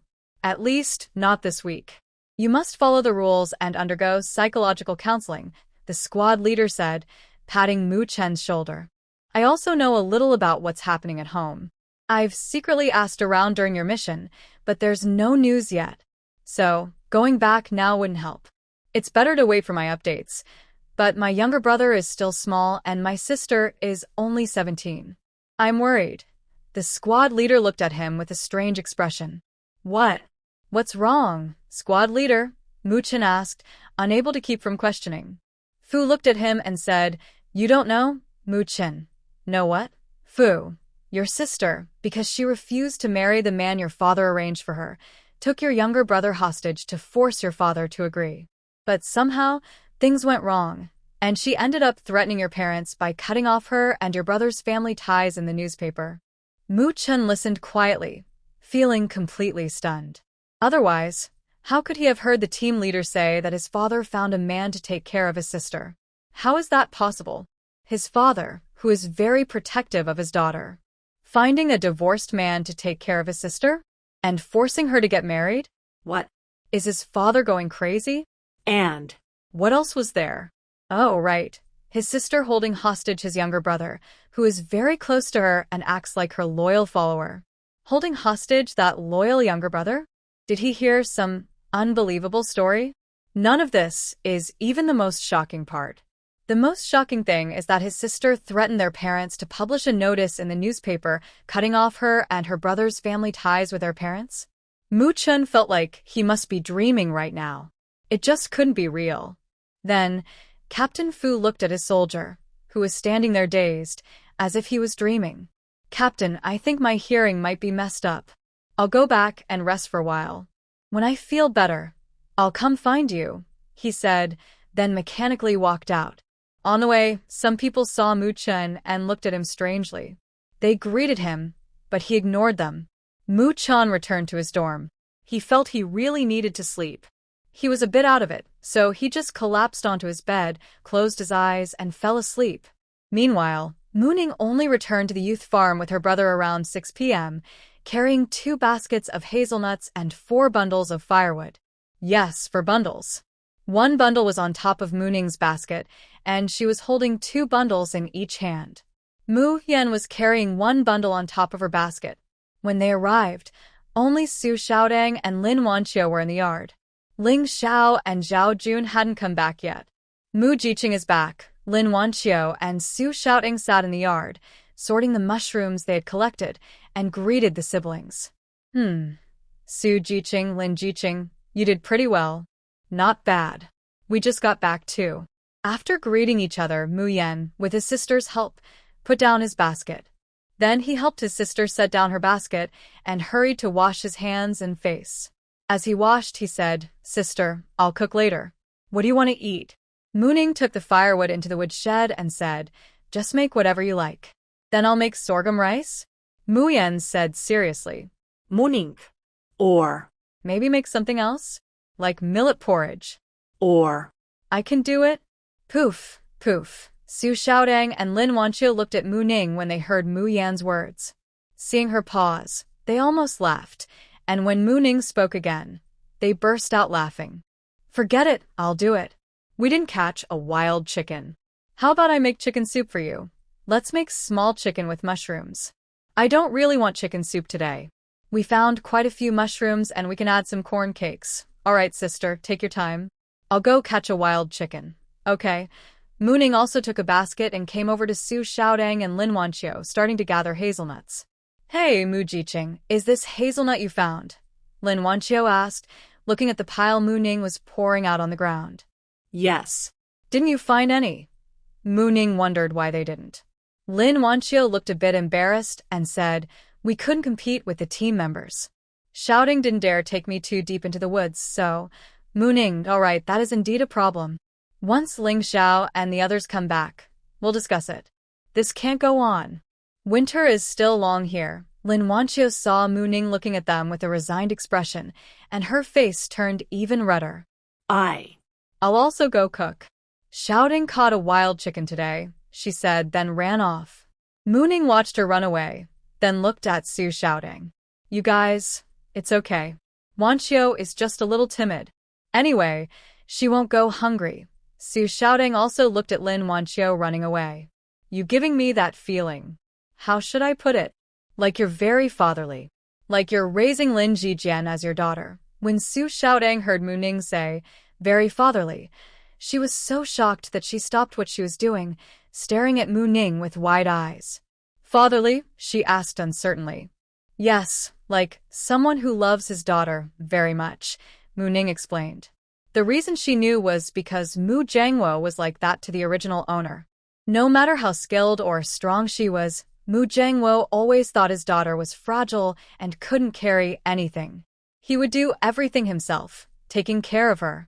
Sometimes, Su Shouting really resembled Mu Jiangwo. Su Shouting looked genuinely speechless at this moment. Just then, Ling Xiao and Zhao Jun arrived one after the other. Ling Xiao also brought back 3 bundles of firewood, while Zhao Jun had 2 bundles. In addition to a basket and the 3 bundles of firewood, Ling Xiao carried a snakeskin bag on his chest, which seemed to be quite full. After washing up, when they planned to cook, they saw that Mu Yan and Lin Wanqiu both intended to make chicken with mushrooms. They decided to do the same. Zhao Jun's cooking skills are now quite good. Since he had the advantage with the firewood and wild chicken, and because Ling Xiao had caught the wild chicken, Zhao Jun took the lead in cooking, allowing Ling Xiao to relax. Ling Xiao didn't refuse. He took a stool and his basket, sat down beside Mu Ning, and said, "You guys came back pretty early." This was his way of greeting them. "Yes, Su Jiqing was even earlier than us." Mu Ning glanced at his basket. "Your basket looks quite messy." Ling Xiao simply nodded and poured out the contents from his basket. Mu Ning then saw that most of what Ling Xiao carried were pine cones, along with quite a few hazelnuts, some mountain walnuts, and even chestnuts. "Did you find a chestnut tree too?" Mu Ning asked curiously. "Yes, I found a place in the mountains with 2 large chestnut trees that have a lot of fruit.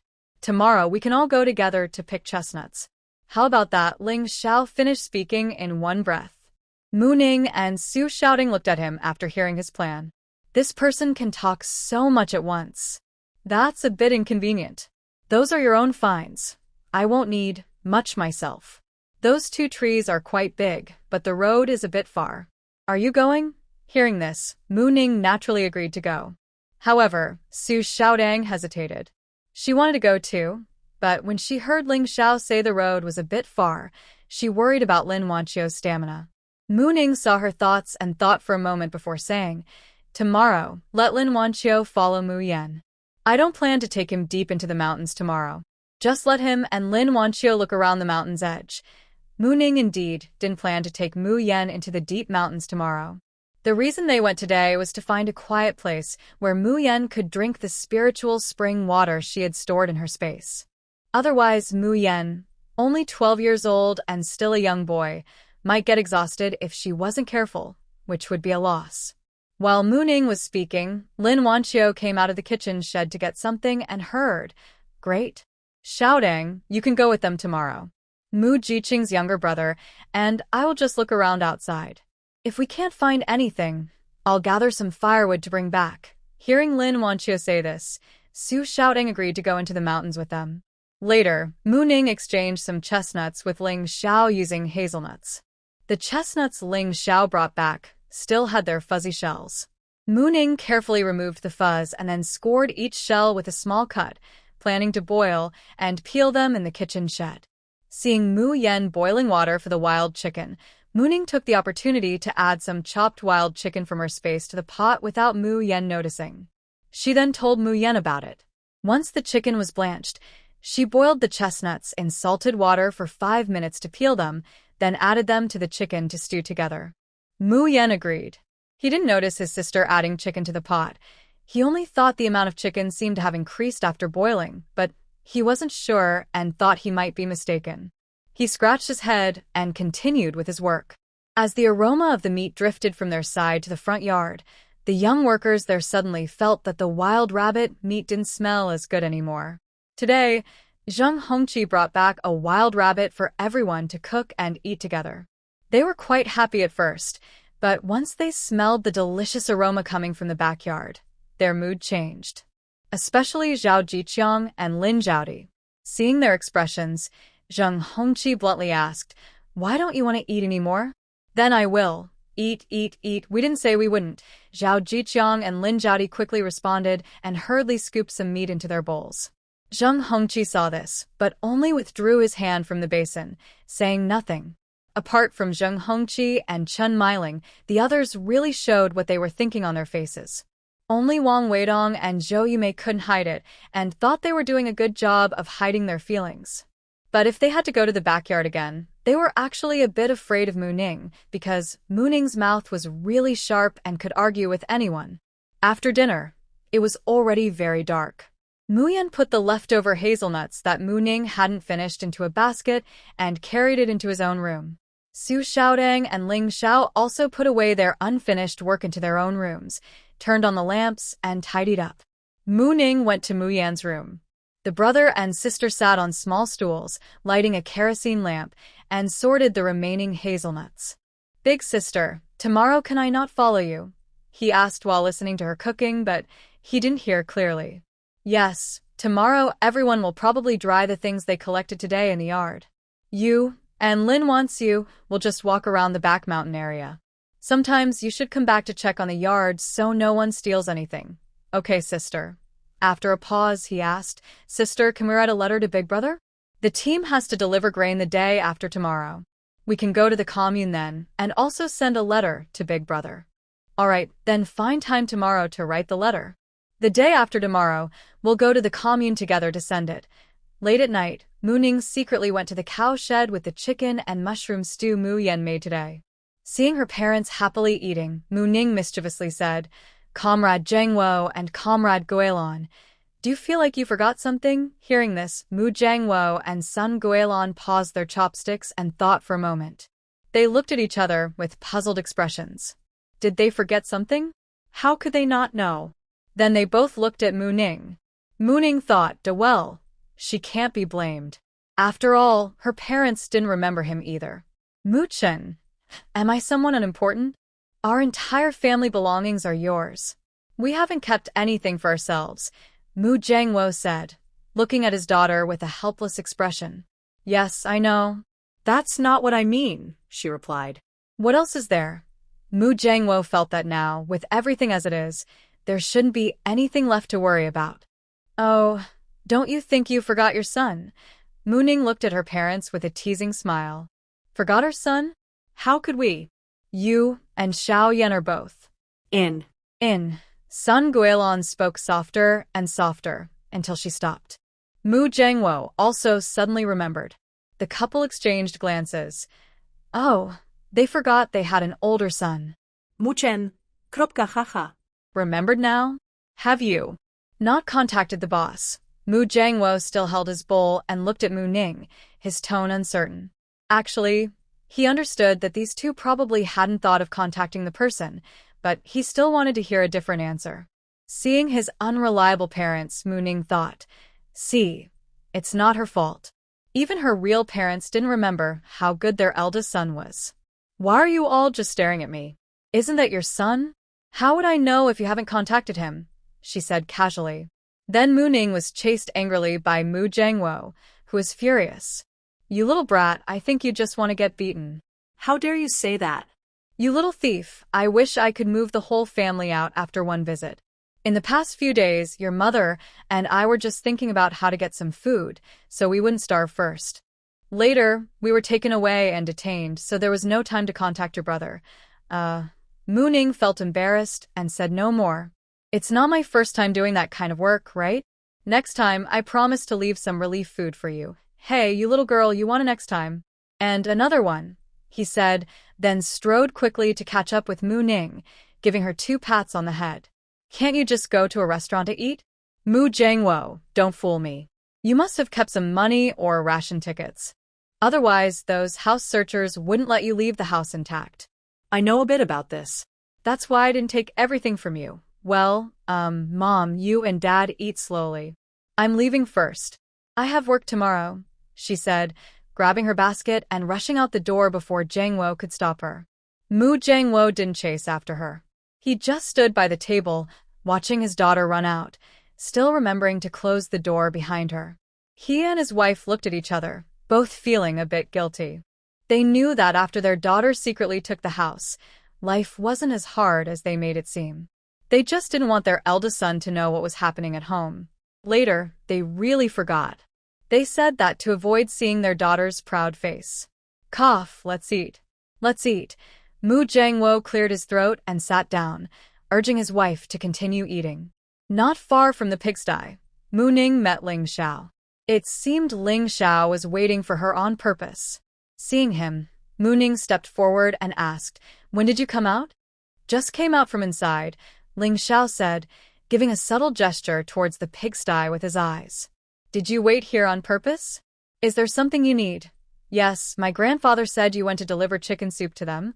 "Oh, I cooked too much," Mu Ning said casually, as if that was really the case. Ling Xiao didn't press further. He simply said, "Tell your parents to rest assured. Those people won't come here."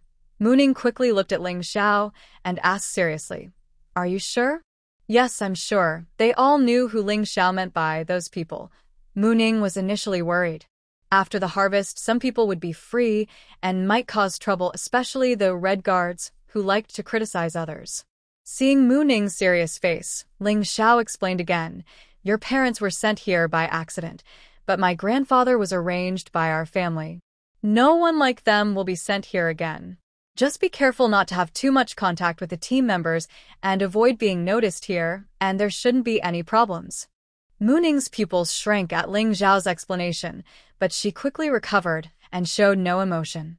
She calmly said, "So, we're just benefiting from your family. Thanks." Then she started walking towards the youth commune. Ling Xiao looked at Mu Ning but said nothing. He also followed her. If there are any inappropriate parts, please feel free to give feedback. We can also discuss what kind of scenes you'd like to see next. Oh, note. Ling Xiao is not the main character, Omega. Finally, I kindly ask everyone to support the author with some encouragement. Thank you. Mu Ning lay on the Kong bed, feeling a storm inside her. According to Ling Xiao, why did the original main character's parents end up dying tragically in her dream? Also, in the dream, the original main character's parents being sent here didn't seem to be by Ling Xiao's grandfather and that child. That's what she just remembered. So what is going on now? Is there a problem with the dream she had? Or is it something else? I thought about it all night but couldn't figure it out. Mu Ning glanced at the gradually brightening sky outside the window. She quickly entered the space and lay on the bed. She decided not to think about it for now and just sleep first. Ling Xiao, you're amazing. These 2 chestnut trees are really big. Look, there are quite a few fallen ones on the ground, Zhao Jun exclaimed as he arrived first under the 2 trees. Mu Ning also saw the 2 chestnut trees and looked at Ling Xiao. Your luck is really good. Ling Xiao didn't reply, just gave her a simple look, then turned and walked away. Hey, you. Mu Ning looked at Ling Xiao's back, feeling a bit annoyed. Su Xiaotang watched Mu Ning looking lively and smiled. All right, let's go. Seeing Su Xiaotang leave, Mu Ning finally stepped forward to follow. They first picked up the fallen chestnuts on the ground. In just this short time, each of the 4 of them had collected half a basket, not counting the ones still hanging on the trees. Mu Ning looked up at the 2 lush, fruit-bearing trees in front of her. She turned to the 3 people beside her. Who's going up? Then she saw all 3 looking at her. Morning. Me, I didn't expect you guys to be so ruthless. She then looked at Ling Xiao and Zhao Jun, sizing them up from head to toe. Forget about Su Jiqing, but how dare you 2 men think I should go up? That's really bold of you. Zhao Jun grinned and said to Mu Ning, it's not that I don't want to go up, but I can't climb trees. I just don't have the strength. Mu Ning was surprised that Zhao Jun couldn't climb trees. She asked skeptically, really? Really, it's absolutely true. Just as Mu Ning was about to say something, her expression suddenly changed. She raised her hand to signal them to be quiet and listened carefully. Seeing her like this, Ling Xiao and Su Xiaodang also became serious. Zhao Jun could only swallow nervously and watch the three of them. It's a wild boar. Quickly, everyone climb the trees first, Mu Ning said urgently, grabbing Zhao Jun and running toward the chestnut trees. When they reached the trees, Mu Ning held Zhao Jun and said, hurry, I'll help you up. Climb quickly. Just after speaking, before he could act, Zhao Jun suddenly darted up the tree like a firecracker. Then she relaxed her tense expression, crossed her arms, tilted her head, and looked at the person still climbing with I knew it would be like this face. Ling Xiao and Su Xiaodang also came over from the side and stood with Mu Ning, watching Zhao Jun in the tree. When Mu Ning told them to be quiet earlier, they had also listened for sounds around them but heard nothing. Once Mu Ning shouted that there was a wild boar, they understood what was happening and happily played along with Mu Ning to tease Zhao Jun. After Zhao Jun reached a good spot in the middle of the chestnut tree and stopped, he heard silence below. Looking down, he saw 3 people standing neatly under the tree, looking up at him with expressions that seemed to say, so this is the person, Zhao Jun. He immediately realized he was being played by Mu Ning. He let out a loud cry, unable to do anything but try to ease his embarrassment by acting first. Mu Jiqing, you're too mean. Do you know you almost scared me to death just now? Oh, I'm really sorry about that, Mu Ning replied casually. Zhao Jun. How is he supposed to respond to that? Thinking for a moment, he said, and Ling Xiao and Su Zhihong, I didn't realize you two are sneakier than me. Then he kept shouting. Ling Xiao and Su Xiaodang looked up at him silently. Mu Ning looked at him with a helpless expression, then turned around and grabbed a long stick, holding it out to Zhao Jun. Stop shouting and get to work. Be careful, or the wolf might howl later, and then you'll be left alone in the tree, Mu Ning said. The stick she found was long enough, and she even poked Zhao Jun's shoe with it. Hearing this, Zhao Jun didn't dare to keep shouting. He bent down and took the long stick from Mu Ning. I've never climbed a tree in front of you guys, Mu Zhihong. How do you know I can climb? I don't know for sure. I just thought you didn't seem like someone who can't climb, so I tried a little, Mu Ning replied. Hearing this, Zhao Jun had to admit that Mu Ning was quite clever. But there was nothing he could do about it. After all, those 3 not-so-good people below had skills while he didn't. So when he heard Mu Ning panic and shout about a wild boar, he was genuinely scared. He confidently said, I'll go first. You 3 stay back and be careful not to get pricked by anything. But inside, he was crying quietly. He's having a really tough time. Since they didn't plan to go back at noon, the 3 of them just watched Zhao Jun to make sure he was okay. After a while, Mu Ning got a bit bored. I'll go see if I can catch some wild chickens or something. You guys watch him here, she said, then took a cloth bag from her basket and turned to leave. Ling Xiao and Su Xiaodang watched Mu Ning leave.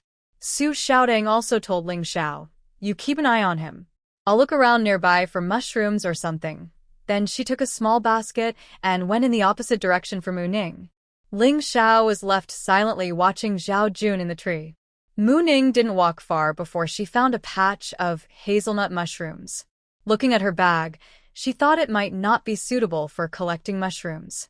She checked her surroundings to make sure Ling Xiao and the others couldn't see her, then took out a small basket from her space and transformed into a little girl gathering mushrooms.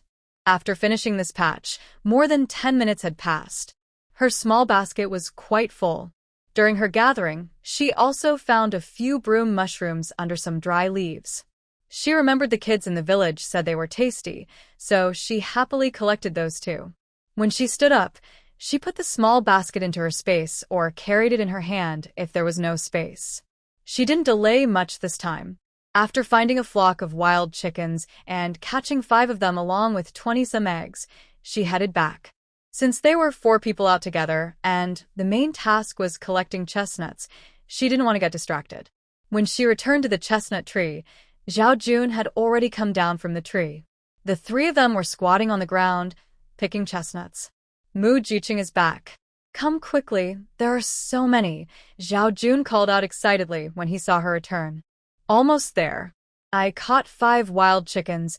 We'll roast them for lunch, Mu Ning said, then casually tossed the bag with the chickens onto the ground and joined the others in collecting chestnuts. They were rough in their picking, gathering the outer shell of the chestnuts along with the nuts. They planned to peel the chestnuts later and keep the shells for firewood. Regarding the matter of Lin Xiao equals Ling Xiao, Zhao Chong equals Zhao Jun. Please, readers, if you notice any issues, feel free to leave a comment. I will make corrections when I see them. Mu Ning was picking up chestnuts into her basket while secretly transferring some into her space. Zhao Jun hadn't finished collecting the chestnuts on the tree. The tree was big, and by noon, Mu Ning had already filled her basket and 1.5 cloth sacks. The other 3 also had a basket and 2.5 sacks. They were a bit surprised by Mu Ning's 1.5 sacks, since they had been collecting for a while longer, but didn't think their amounts would be so different. Mu Ning, are you a bit slow? Maybe we should share some, Zhao Jun said. No need. Whoever picks it, it belongs to them. I've got enough already, Mu Ning replied. They didn't know that her space also held about 1.5 sacks of chestnuts. Let's take a break. We can keep collecting in the afternoon. Let's eat first, Mu Ning said. She was feeling tired and hot, and squatting for so long was uncomfortable. Sounds good. I'm a bit tired too, Zhao Jun agreed. Seeing this, Ling Xiao and Su Xiaotang stopped their work as well. They relaxed their legs under the tree. Ling Xiao then stood up. I checked earlier, there's a water source over there. Zhao Jun, you take the wild chicken Mu Jiqing caught, and we'll handle it. Okay, right away, Zhao Jun said, standing up and carrying the bag of wild chickens toward the water source Ling Xiao pointed to. I'll go find some firewood, Su Xiaotang said, also getting up. Mu Ning said, then I'll be shameless and wait to eat. She didn't think there was anything wrong. The place was discovered by Ling Xiao, and they had gained some benefits. Catching a few wild chickens was easy for her. In the deep mountains, there weren't many people around, so wild chickens weren't afraid of humans. Besides, she didn't have to clean up after catching them.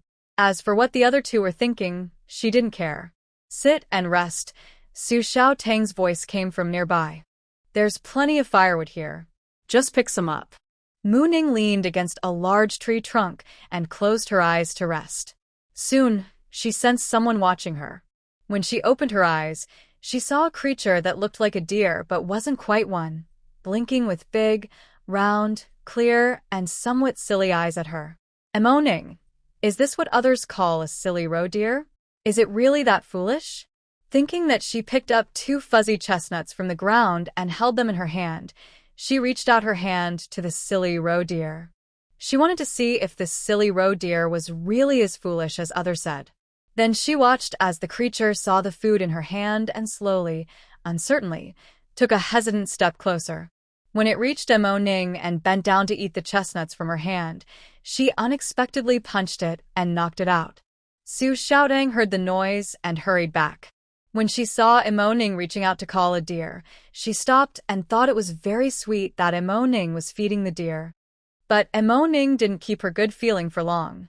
She punched the deer, again, and she watched as Mo Ning calmly took down the animal without moving her position. When Ling Xiao came back with 2 prepared wild rabbits and Zhao Jun, she saw Su Xiaotang and Mo Ning sitting by a fire, tossing the peeled chestnuts into the flames. Next to them, a silly roe deer was tied up and lying on its side. The deer had woken up and struggled for a while, but when it realized it couldn't escape, it lay quietly, softly whimpering. Mo Ning had also tied its mouth, but it still made faint sounds. Did you just catch this? Zhao Jun circled the tied-up deer and asked Mo Ning and Su Xiaotang. No, Mo Ning caught it alone, Su Xiaotang quickly said. This had nothing to do with her. Ling Xiao looked at the deer and then at Mo Ning without speaking. She handed the prepared wild chicken to Mo Ning and Su Xiaotang. They used the sticks they had brought to skewer the chicken. While they sat around the fire roasting the chicken, Ning casually turned her head and saw another silly roe deer nearby, watching them. She looked at it, then at the tied-up deer beside it. Oh, so they're a pair. Then she picked up 2 fuzzy chestnuts from the ground again. Finally, in front of everyone, Ning caught another silly roe deer. Ling Xiao, Zhao Jun, and Su shouting. They watched helplessly as Ning, without even lifting her hips, once again caught a silly roe deer, feeling a strong internal shock. Mooning looked at the 3 people's eyes as they looked at her. Forget it. Once you've collected enough chestnuts, you 2 can handle the rest, and the 4 of us will split the reward, she said, then looked at Ling Xiao and Zhao Jun. This is your catch. It should be yours, no need to share with us, Zhao Jun said. These days, who doesn't want to eat meat? But he still knew to keep his dignity. Mooning saw Ling Xiao and Su shouting, nodding in agreement. Clearly they also agreed with Zhao Jun's words, since they hadn't contributed at all. Everyone gets a share. I didn't do much either, Mooning said. Seeing the 3 shake their heads again, although she really hadn't done much, she had still contributed some effort. They hadn't contributed at all, so she felt a bit embarrassed. Mooning wondered, why are there still people who don't like eating meat? Then forget it, she said, noticing Zhao Jun's pitiful look. She couldn't bear to look. Just leave 1 for me, and the rest can be split among you 3. Is that okay? Zhao Jun. Okay. Seeing Zhao Jun's bright eyes looking at her, Mooning felt even more speechless. Ling Xiao and Su Xiaodang wanted to say something, but Mooning cut them off mercilessly. Shut up, this is decided. She was willing to share with them mainly because it was easy to get, and also because everyone needed to take their share to avoid trouble. The roe deer wasn't small. If others found out, it would be like undermining socialism. As she looked at the wild chicken roasting, ready to sprinkle salt and chili, a few people nearby, who had been watching silently, all instinctively moved their roasted wild chickens closer to Mooning's hand. The meaning was obvious. Mooning, speechless with the heavens. What kind of trouble have I gotten into? She rolled her eyes at the 3 of them in annoyance, then individually sprinkled salt and chili on their chickens. By around 3 p.m., after collecting the chestnuts from 2 trees, Ling Xiao and Zhao Jun, feeling responsible, carried the 2 silly roe deer and left. Remember to help me clean the edible internal organs too, she said, then clasped her fists to Ling Xiao and Zhao Jun. Thanks a lot, brothers. Ling Xiao rolled his eyes at her and walked away without looking back. Zhao Jun smiled and waved to the 2 people before following Ling Xiao. Mooning and Su Xiaotang looked at the piled baskets and sacks on the ground, unsure how they would carry everything back later. Each person had a basket, and the sacks were divided as follows. Ling Xiao had 4.5, Zhao Jun had 4, Su Xiaotang had 4, and Mooning had 2.5. Don't ask why she only had 2.5. There was still a bag, and nearly 2 more she had smuggled in. Mooning carefully stacked her 2 bags on top of her basket and tied them with a rope. Only 1.5 bags and 2 empty bags remained. When Ling Xiao and the other person returned carrying the well-processed roe deer, they handed Mooning a whole one and some clean internal organs. Mooning took out the 2 empty sacks she had prepared and packed the deer meat and organs inside. This was real convenience, just sitting and receiving the prey, no effort needed, and no need to handle it herself. Although they lost 1 deer, it was worth it for the ease and effort saved. Ling Xiao divided the deer meat Mooning received into 4 parts, then gave 2 of those parts to Su Xiaotang. Su Xiaotang said, "Mine is 1 part. That one is for Lin Wanqiu, the educated youth," Zhao Jun explained. "She didn't come, so you and Ling Xiao can share the educated youth's part. It's okay. The 6 of us originally shared everything from the same place, and now we happen to live in the same yard. There's no need to be distant. Besides, we haven't processed anything ourselves. The part that Mu Jing gave us, we can split however we want," he finished, then looked at Mooning. "You agree, Mu Jing?" Mooning replied, "What does that have to do with me? That's yours, not mine." "See, Mu Jing says the same. Just take it." "We have enough with what we have," he said, taking the extra part from Ling Xiao and handing it to Su Xiaotang. "Also, can we stop being so formal? We've been together for over a month now, and we're all familiar. Maybe from now on, we should just call each other by place names. Calling each other educated youth all the time feels awkward. What do you think? I have no objection. Me neither. All right, Mu-ning said, then looked at Zhao Jun. Why are you talking so much today? You're different from before. Sao Yun. Hey. Hee hee. I just don't know what to say to people I don't know well. Mu-ning looked at Zhao Jun, then at Ling Xiao and Su Xiaodong, and asked, Are you the same? They only looked at the sky and the ground, not at her, and didn't want to talk. How will you get back? Mu-ning asked the three of them. Wait, I need to find 2 sturdy sticks to make a frame to carry everything back, Zhao Jun said first. Ling Xiao. Then let's all make frames. I'll go find some logs. Actually, he could carry them, but it was a bit hard to hold.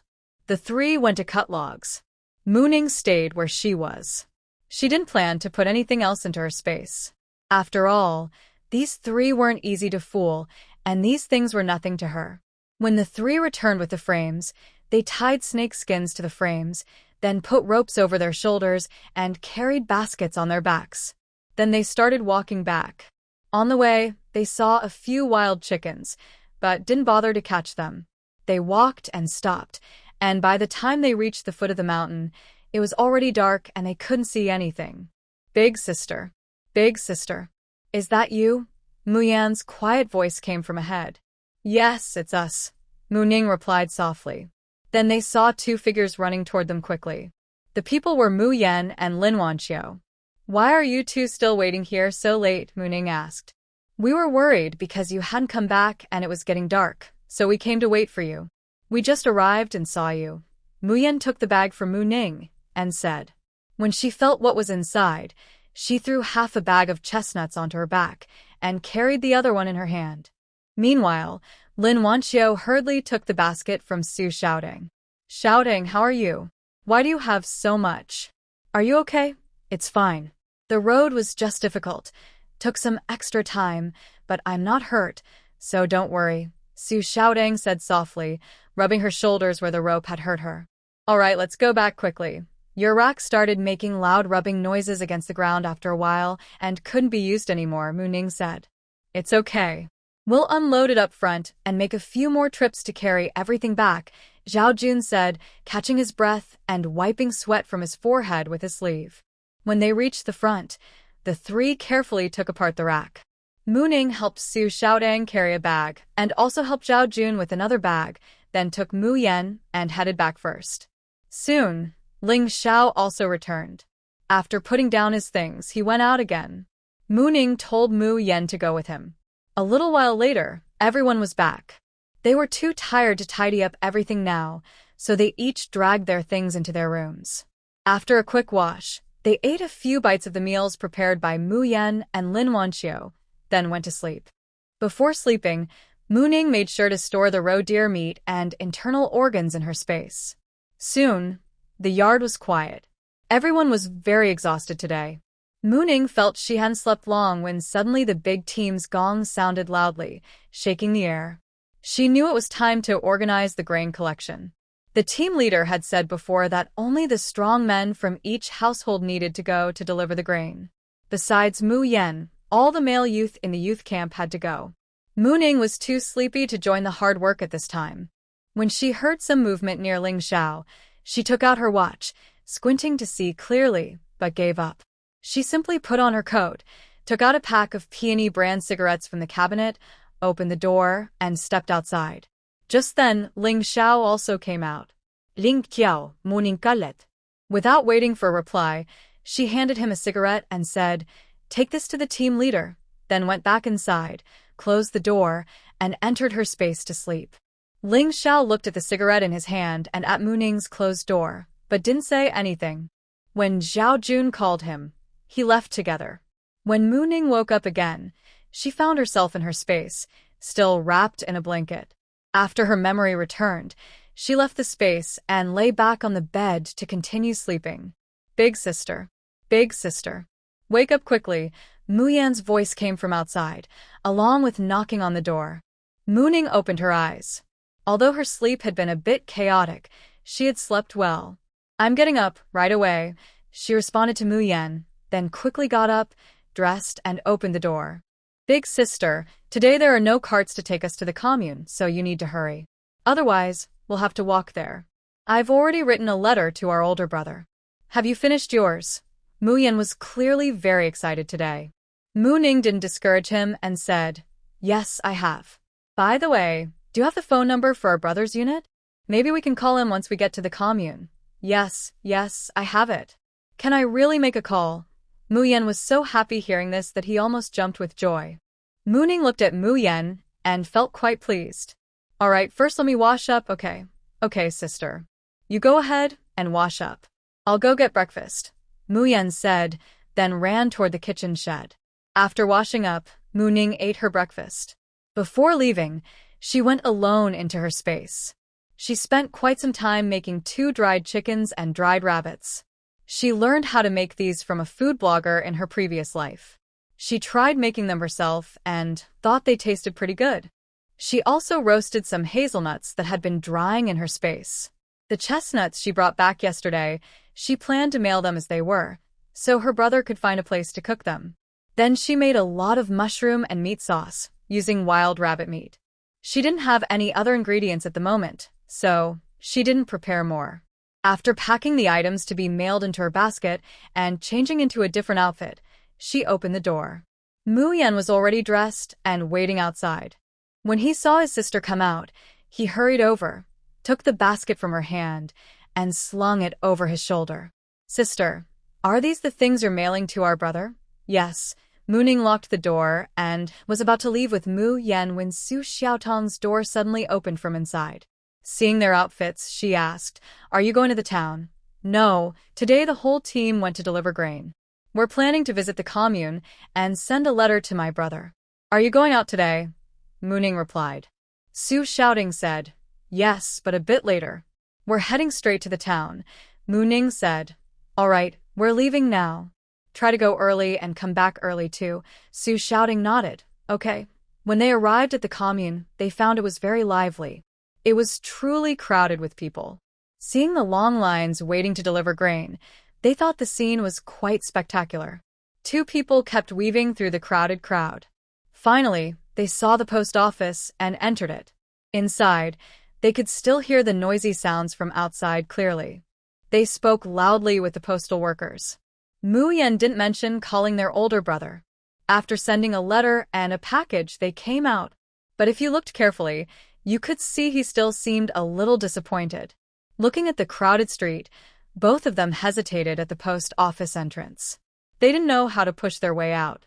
It really took a lot of courage. Mu Ning tiptoed through the long line, trying to find their group. After a while, she saw some familiar young workers in the line. It was Zheng Hongqi from their front yard, and further ahead, she saw Ling Xiao and Zhao Jun. They looked tired too. While thinking about whether to say hello, Mu Ning noticed a supply store and a state-run restaurant nearby. Seeing the sweaty people around, Mu Ning pulled Mu Yan and went to the supply store first. She bought 6 bottles of soda for 1 yuan 50, then bought 10 meat buns at the restaurant. Today was busy, so both places had many people. When she asked for 10 buns, the clerk didn't pay much attention. She paid with grain coupons, and they wrapped the buns in oil paper. Mu Ning put 4 buns into the basket behind Mu Yan, then pushed forward with him toward their group's direction. Sister, we don't have to wait with them to deliver grain. Why go over there? Stay close. Don't ask so many questions. We'll talk about it later. Finally, they squeezed next to Ling Xiao, and Zhao Jun. Mu Ning patted their shoulders. How come you 2 are here? Zhao Jun looked surprised to see the siblings. We're here to send a letter to my big brother, Mu Ning explained simply. Here, I brought you some. She handed each of them a bottle of soda and 2 buns. They didn't refuse. They took the soda, opened it, and took big drinks. They didn't eat the buns right away. Thank you so much. You don't know how much this means. We didn't realize delivering grain was like this. We didn't bring much, and after lining up, we had to watch the grain carefully. The team leader wouldn't let us leave. It was really exhausting. Listening to Zhao Jun, Mu Ning looked at the long line and noticed that everyone else carried water bottles, except Ling Xiao and Zhao Jun, who had nothing. She also exchanged glances with Zheng Hongqi, but neither of them wanted to greet the other. Both quickly looked away. Behind Zheng Hongqi, Zhao Jicheng opened his mouth as if to say something, but Mu Ning didn't even glance in his direction. "How much longer do we have to wait?" she asked. "It should be soon. There is only one large team ahead of us finishing their grain exchange. Once they finish, it will be our turn." Zhao Jun wiped sweat from his forehead. "Did you see the team leader?" Mu Ning asked Zhao Jun. Ling Xiao was just pretending to be mute. He had only said, "Thank you," and hadn't spoken since. He should be up front. "Are you looking for the team leader? You can try to find him further ahead." "Okay then. You all wait here. We'll go see the team leader," Mu Ning said, pulling Mu Yan and pushing forward. There were fewer people ahead, not too crowded, just a bit messy. Finally, they saw the team leader and the team accountant. They were watching the grain inspection of the large team in front. After looking at them, Mu Ning and Mu Yan came out of the commune yard, both with neutral expressions. As they left the commune gate, Mu Ning approached. "Uncle team leader, uncle accountant, how did it go inside?" Seeing Mu Ning and her companions, the team leader and accountant looked surprised. "Why are you here?" "Oh, we just came to see the excitement since we haven't seen it before," Mu Ning said, handing them sodas and buns. "Here, have a snack. You don't look too happy. Wow, such precious things." "You're generous," the team leader joked, but he also took what Mu Ning offered. The accountant saw him accept it and took some too. "Did the team leader and uncle accountant get what you brought from Ling Xiao's youth team?" Mu Ning asked softly. "Yes, I gave it, but I worry they might not want it. Someone earlier tried to hand something over and got sprayed in the face. Despite the captain's authority in the village, he really doesn't like dealing with these little troublemakers because they are too difficult to handle." Hearing this, Mu Ning quietly told him and the accountant, "Don't worry, it will be fine. You don't need to give a whole pack. Just chat casually with people, and when the opportunity arises, give one cigarette to the person checking the grain or doing the bookkeeping. You can manage that, right? Peony cigarettes are not common and most people can't buy them. The rest is up to you. If you find someone you can talk to, you can use it to make friends." She also winked at them to emphasize her point. Hearing Mu Ning's advice, the captain and the accountant felt they had some understanding. They knew Mu Ning's cigarettes were hard to buy, not only expensive, but also requiring a special ticket, but they didn't realize they weren't just ordinary cigarettes. For them, being able to grow some tobacco in their own land or garden was already good enough. The captain and the accountant exchanged a glance, then looked at the young girl in front of them. Both thought she was clever. "Then, this time, our team probably has a good chance to be rated first class. When that happens, will we be able to?"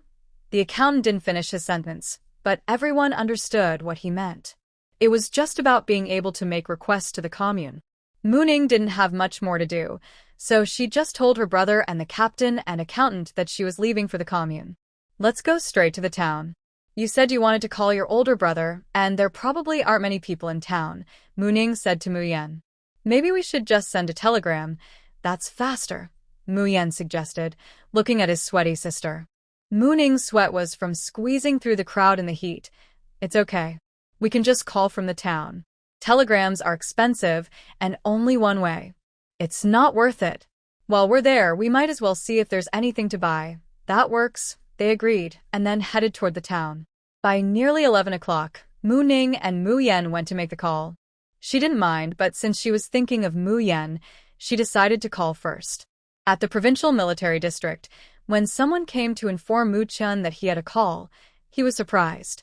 He didn't expect who was calling him, but he quickly ran to the communication room. "Commander Mu is here. Please wait a moment." They said to wait 5 minutes before answering. "It should be soon," said the duty operator in the communication room when he saw Mu Chun arrive. "Okay, thank you." Not long after, the phone rang. Mu Chun hurriedly answered. "This is Mu Chun. Big brother, it's me, Mu Yan." Hearing his brother's voice on the phone, Mu Chun's grip tightened suddenly. He never expected that the caller would be his younger brother. Yan, where are you now?" "And Ning Ning?" he asked quickly. "Big brother, sister, and I are together. Don't worry, we are both fine. Mom and Dad are also doing well." Hearing that his parents were fine, Mu Chen's eyes suddenly turned red. When he heard the news about his family from the team leader, He thought he was still dreaming and had made a silly mistake. But after sleeping in the dormitory and waking up, his mind was very clear, and he knew what the team leader said was real. He felt very anxious and distressed at that moment. No one could understand how he felt. He couldn't reach his parents, and his younger siblings didn't know where they were. For a moment, he even thought about quitting the army. Now, hearing his brothers say they were all well, he felt a mix of emotions he couldn't describe. Big brother. Big brother. Muyen on the other end couldn't hear his brother's response and shouted loudly into the phone. Mu Chen snapped back to himself and quickly asked, "I'm here." "Where are you now?" Mu Ning took the phone from Mu Yan and heard Mu Chen's question. She looked at Mu Yan. The phone was fine, so why was he hanging up? "Big brother, it's me. The call is expensive, so I'll just tell you. We are now. I sent you a letter. Everything you want to know is in it. I won't waste words. I also sent you a package. Remember to pick it up. We're all fine, and Mom and Dad are doing well. Just focus on your duties in the army. That's all. I'm hanging up now." After that, Mu Ning heard the beeping sound of the call ending. Then, he was a bit stunned. Mu Chen couldn't believe his sister hung up on him like that. He barely said a few words. He hadn't even finished asking what he wanted to know, yet she hung up. So, what should he do now?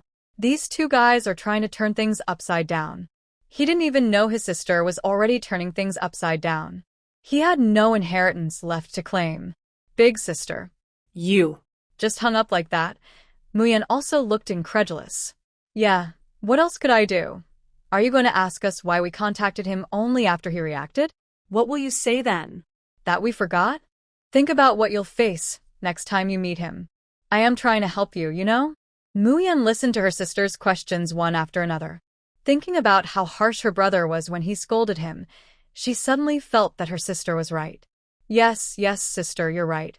Exactly. Besides, we already wrote him a letter.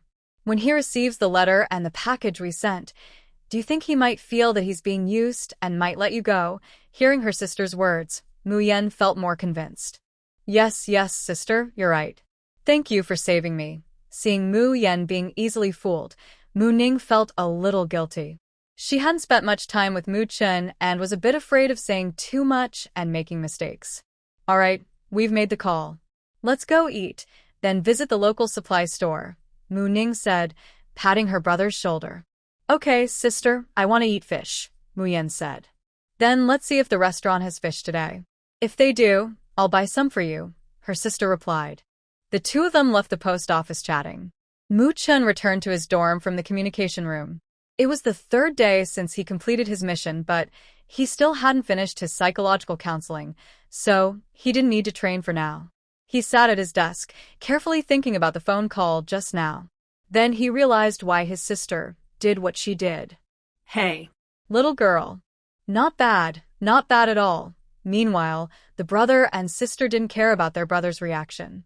After all, he was far away and couldn't come to stop them now. Today, the state-run restaurant had sweet and sour fish on the menu. The fish cost 1.2 yuan per piece, plus 2 liang of meat tickets. Mu Ning ordered the fish and also asked for their special dish, a large plate of pork stewed with vermicelli.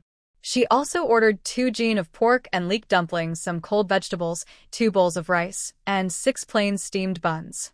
After ordering, she handed 2 lunch boxes to the waiter, cutting off any further words. She packed the dumplings and buns directly. There weren't many people in town today, and since they arrived early, the restaurant wasn't busy yet, so the food was served quickly. When they finished eating and were about to leave, Su Xiaodong and Lin Wanqiu came in. Mu Ning, Mu Yan, you're also in town? Are you about to leave? Mu Ning and Mu Yan didn't see anyone entering the door. When they heard someone calling their names, they looked toward the sound. Oh, it's you two, they said. Seeing it was them, the caller replied, Yes, we just sent a letter at the cooperative. There were too many people, so we couldn't make a call, so we came here to call. We've finished eating and are about to leave. We just came from the supply and marketing cooperative. They have new fabrics today and it's not crowded. You can go take a look, Lin Wanqiu said. Great, we were planning to go there. We won't wait for you. You can start eating. Mu Ning said, lifting her basket and speaking to the others. Okay, Xiao Tang and Sister Wanqiu, Mu Yan said, seeing her sister about to leave. She briefly greeted the two, and then left with her sister. At the supply and marketing cooperative, Mu Ning saw some new fabrics. She still had a few national fabric tickets. She looked around and found a thick, black, fine cotton fabric. She bought enough to make a pair of pants for herself and Mu Yan. When she saw a sky blue fine cotton fabric, Mu Ning looked at Mu Yan. She thought it would look nice if Mu Yan made a cotton padded jacket with that color. Comrade, how much is this fabric? She asked. This fabric is new today. The color is very bright. We've sold quite a bit already this morning. It's 5 mao per foot and you need fabric tickets. Give me 6 feet, Mu Ning said, handing her money and tickets to the clerk. After buying the fabric, she also bought some peach pastries and cakes. Seeing some glutinous rice strips, she bought 2 jean. She also picked out 2 pairs of shoes for herself and Mu Yan at the shoe stall. Mu Yan got a pair of cotton shoes and another pair lined with gray rabbit fur. Her shoes were similar to Mu Yan's. She also thought of buying a pair for Gugwa and Sun Guilan. When she saw the rabbit fur shoes, Mu Ning thought she could go back to the brigade to find Aunt Chun Mei and see if anyone there could make shoes from leather. She wanted to try asking them to help make a pair of high-top fur-lined snow boots. After leaving the supply and marketing cooperative, the two found a quiet corner. Mu Ning put 3 jean of cotton into her basket, then went to the tailor shop.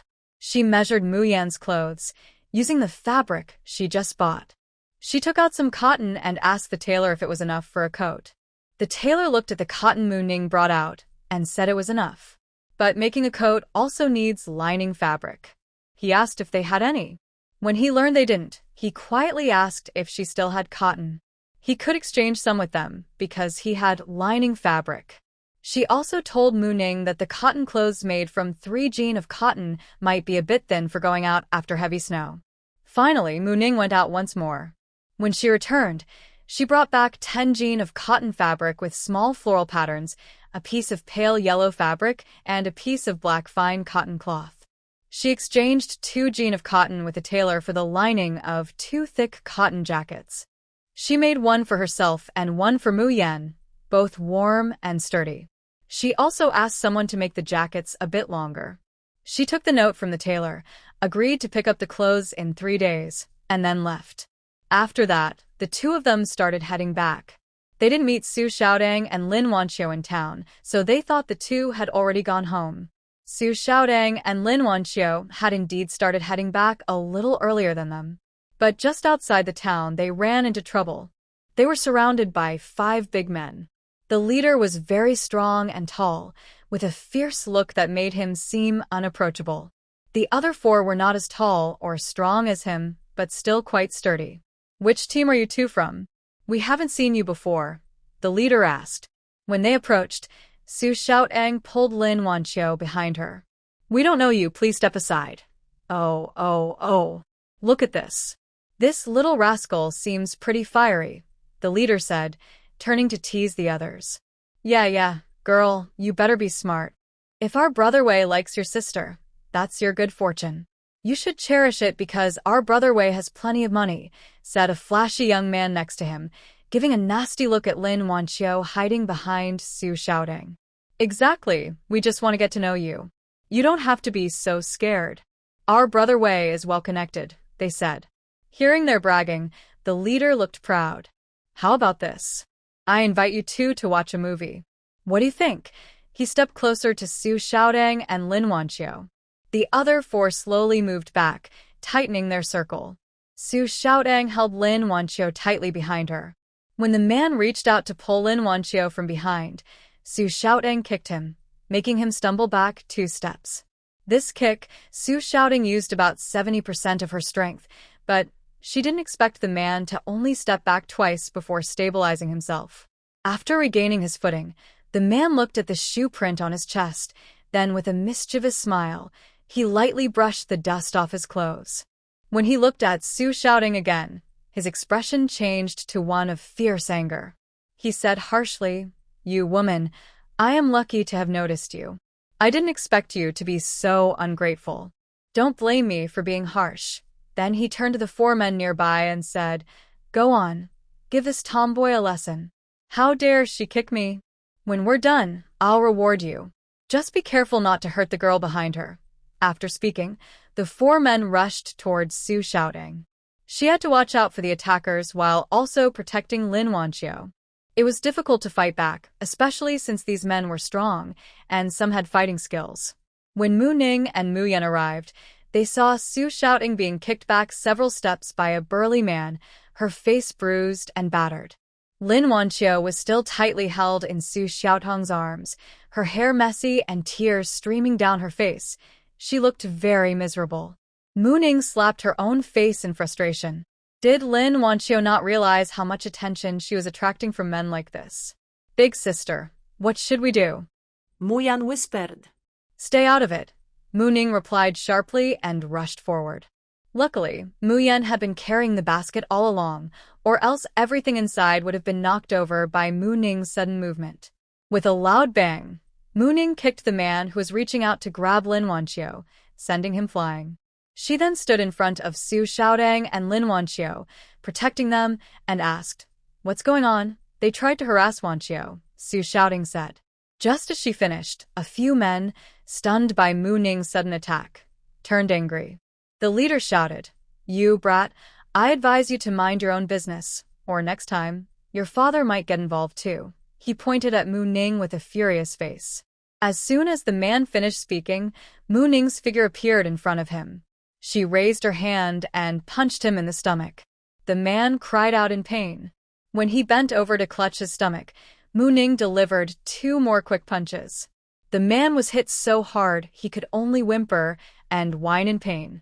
Mu Ning let go, and the man immediately fell to the ground, clutching his stomach and curling up like a shrimp. At that moment, he only felt a sharp pain in his stomach, as if his internal organs had been displaced. The remaining 3 saw Mu Ning look at them and were so scared they took a few steps back. Seeing their brother and leader being easily beaten by this girl, who seemed harmless, they instinctively thought she was dangerous and unpredictable. They knew they couldn't fight her and dared not make any move. Their boss was not just intimidating in size, he had earned his position through strength in this area. Now, seeing their leader curled up on the ground like a shrimp, they retreated step by step. Their main thought was how to leave quickly, but Mu Ning didn't give them that chance. As they backed away and turned to run, she quickly followed, taking 2 big steps and leaping up to kick one of them in the back. With a poof, the man was kicked several meters away. He fell to the ground and then slid a few more meters, kicking up dust everywhere. Mu Ning didn't bother to pay attention to the man sliding on the ground. She turned a few steps and grabbed another man's shoulder with one hand, pulling him back with a little force. She then raised her other hand and punched him directly in the face. The man screamed in pain even before her hand left his face. She then moved her hand down from his shoulder to grab his arm, and with her other hand holding his forearm, she bent sideways and threw him forcefully over her shoulder. The man hit the ground hard, feeling pain all over his back. His face was swollen on one side, and blood was streaming from his nose, smudging his face. The last remaining man was also knocked down by Su Xiaodong. Seeing the 5 men lying on the ground crying out in pain, Mu Ning brushed her slightly messy hair behind her ear. What should we do now? Send them to the police station. Mu Ning asked Lin Wanqiu and Su Xiaodong, since they were the victims. Yes, Lin Wanqiu hurriedly nodded. Send them to the police station. Su Xiaodong looked at Lin Wanqiu and also nodded in agreement. Mu Ning looked at the 2 people and nodded. Then she bent down quickly and tied up several men who were crying on the ground using their own shirts. She looked around and thought it might not be suitable to send them there, so she said to Mu Yan standing nearby, Yan, go find the police. We'll wait here for you, okay, sister? Mu Yan always listened carefully to her sister and never asked unnecessary questions. Whatever her sister asked, she would do. Seeing Mu Yan run off, Mu Ning casually grabbed a few men and sat down heavily on the back of the leader. The man shouted in surprise. Mu Ning was quite rude and patted the back of his head, saying, Shut up. After that, She turned to wave at Su Xiaodang and Lin Wanqiu, saying, "It's okay now, everyone relax." Meanwhile, Mu Yan and her sister had just left the town and reached the police station within a few minutes. They explained their purpose to the police, and then went with 3 officers to find her sister. When the police arrived, they saw a few people under a big tree by the roadside. 2 women sat on half a wooden log under the tree, and another woman was sitting on a strong man's back. On the other side, in the sunlight, 4 men were stacked together in a human pyramid. The woman sitting on the man's back was holding a long, thin willow branch, occasionally hitting the 4 men. Seeing this scene, the 3 veteran police officers were a bit stunned. Sister, the police are here." Mu Yan ran forward and shouted to Mo Ning. Mo Ning saw the police arrive, slowly stood up, and after giving the man sitting under her a willow branch a quick tap, she looked at the 3 officers approaching. "Hello, officers. We are from the Luli Town Police Station. We need to understand the situation." "Hello. What do you need us to do?" "We will cooperate fully," Mo Ning said seriously. "Please come with us to make a report," said an older officer. "You're too kind. We serve the people," Mo Ning replied, then looked at Lin Wanqiu, Su Xiaodang, and Mu Yan. "Let's go.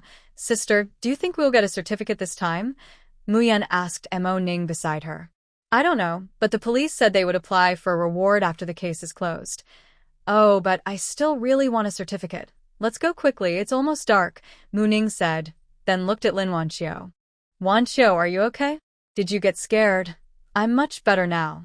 I was really scared then. Thank you all today. If it weren't for you, Xiao Tang and I would have had a hard time," Lin Wanqiu said gratefully. She was very scared when she saw Xiao Tang look exhausted. "It's okay now.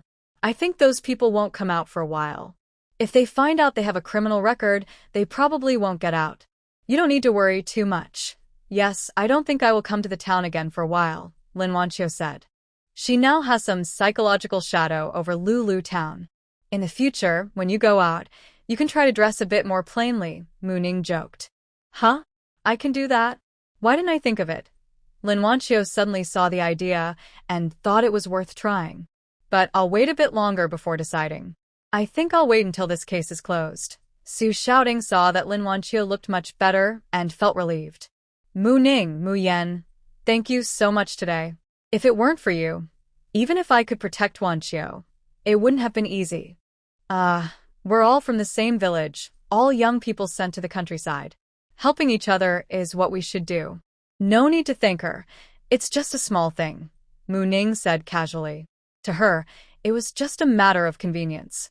After that, everyone stopped talking and hurried back with clenched teeth. It was getting dark. When they returned to the youth's courtyard, Ling Xiao and Zhao Jun were still sitting in the yard. Ling Xiao was dealing with the fur of the wild rabbits they caught earlier, and Zhao Jun was helping beside him. When they heard the sound at the gate, they looked over. Mu Ning entered the yard and saw them. "Why are you still outside? Aren't you cold?" "It's fine. We just took out the skins we saved earlier to process." "Why did you come back so late today?" Zhao Jun asked. "We went to the town again and had a small accident, so we came back a bit late. Brother Zhao Jun, brother Ling Xiao," Mu Yan greeted when she saw them. Watching Su Xiaodang come in from behind and close the courtyard gate, she asked, "Have you all eaten?" "Yes, we have." "How about you?" Lin Wanqiu replied. "We've eaten too." "That's enough. Let's go back, wash up, and sleep," Zhao Jun said. Meanwhile, Ling Xiao was tidying up his things, preparing to go back inside. They also noticed Lin Wanqiu's slightly messy hair, red eyes, Su Xiaotang's face, and her somewhat dirty clothes. Combining this with Mu Ning's mention of a small accident, they could guess what had happened. But since Mu Ning's tone was normal and they saw that neither of them wanted to talk about it further, they decided not to ask. "All right, you all should rest early too," Lin Wanqiu said. Mu Ning pulled Su Xiaodang aside and whispered, "Tonight, maybe you should sleep with Wanqiu. I think she might not sleep well tonight." Hearing Mu Ning say this, Su Xiaodang looked at Lin Wanqiu and replied, I understand. Thank you for reminding me." She hadn't really thought about sleeping with Lin Wanqiu before, but now she was very grateful for Mu Ning's suggestion. She realized that Mu Ning was not only generous and cheerful, but also very thoughtful. She always seemed to notice others' little feelings. Late at night, after Mu Ning was sure everyone in the courtyard was asleep, she carefully sneaked out with a basket on her back. Ling Xiao noticed her leaving as she slipped out. Knowing it was Mu Ning, he closed his eyes and went back to sleep. The things her uncle was preparing hadn't arrived yet, so she didn't need to visit her grandfather and little cousin for now. Mu Ning quickly reached the cow shed. She carefully knocked on her parents' door and slipped inside swiftly. "Why are you here today?" It was still Mu Jiangwo opening the door. Seeing her rush in, he asked casually. Ah. "Comrade Jiangwo, what do you mean? You don't welcome me here?" Then. "Should I go back?" Mu Ning said, teasing her father. "Stinky girl." Mu Jiangwo gritted his teeth and gave her 2 playful hits on the head. Ah. "Comrade Jiangwo, I plan not to give you dinner today," Mu Ning said, touching her head where her father had hit her, then glanced at him. "Mom, look at Dad." She started to complain to her mother. "Haha, it's okay. Let's ignore him." Mu gently held her daughter's hand with a kind smile and asked, "What did you bring for Mom?" "Let me see. I went to the commune with Yen today. I wrote a letter to my brother and sent some things. Then I went to the town and called the post office to tell them about our current situation. Oh, and Mom, I also brought you some dumplings," she said, placing the lunchbox on the table. "Mom, you and Dad should eat first. This time, I also brought thick blankets for you. They are old but still good. It will get very cold in a few days and then you can use them," she added, setting down the basket and taking out 2 thick blankets. Mu Jiangwo saw that the blankets were made from old fabric, patched up, but felt that both blankets were soft and warm. "Ning, are these filled with new cotton?" Yes. "I won't tell you where I got it from. Just use them comfortably." "Mom and Dad, I want to tell you something." She gathered her parents and quietly told them about Ling Xiao and what he had said earlier. "So, you don't need to worry too much. I think Ling Xiao's words mean their family has connections and has taken care of things," she explained softly. "Are you sure that's what he said?" Mu Jiangwo asked quietly again. Yes. "So, don't worry. If anything happens, just tell me. Now, let's eat quickly," she said, patting her parents on the back and opening the lunchbox. Mu Jiangwo and Sun Goilan, hearing the good news from their daughter, felt a bit excited. Seeing the 2 boxes full of dumplings made their feelings mixed. Eat, Mu Jiangwo said, pulling his wife to sit at the table. Ning, there are so many. Maybe we can share some with. After all, we benefited from their help. I understand, Dad. I won't forget. These are for you and Mom.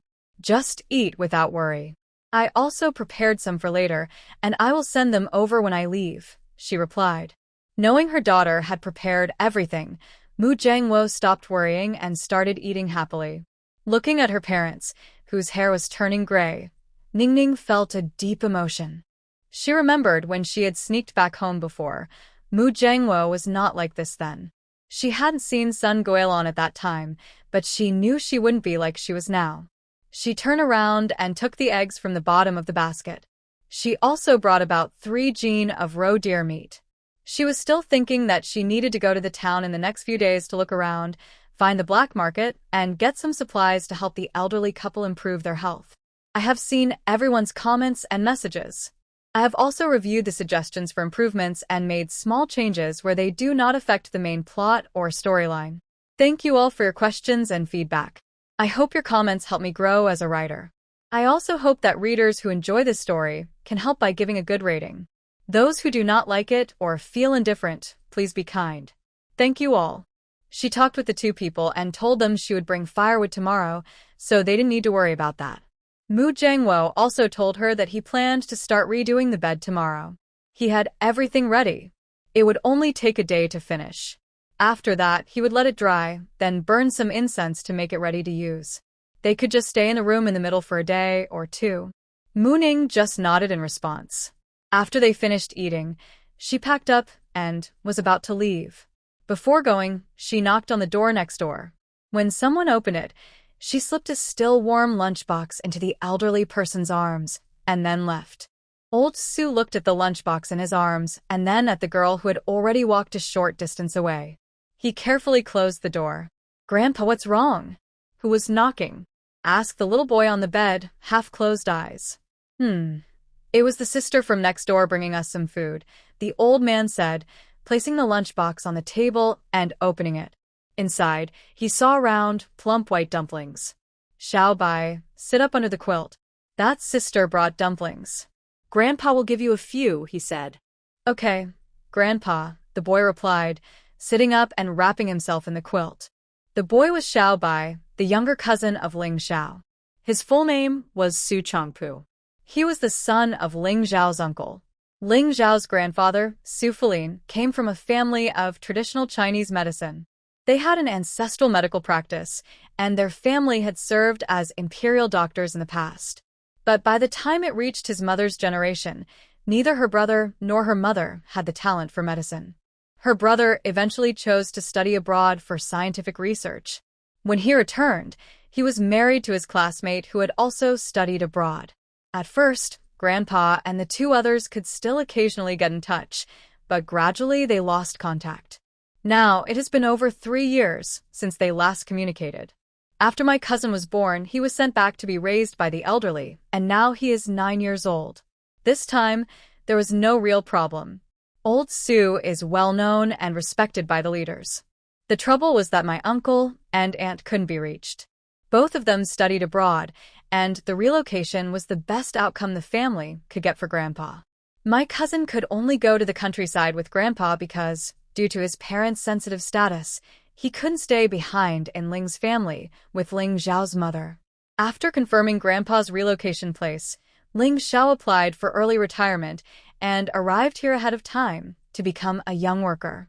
The family's grandfather, though retired, is still a retired general.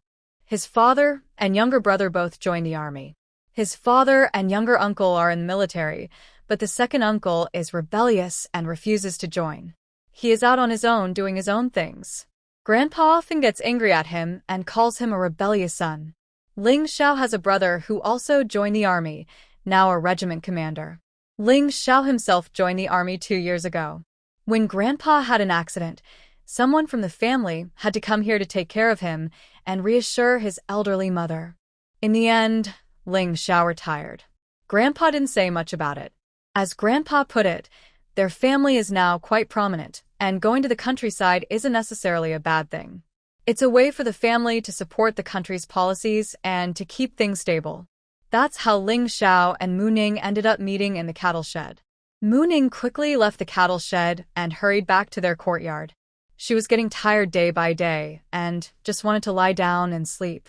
When the sky was turning pale, the village resumed its lively activity.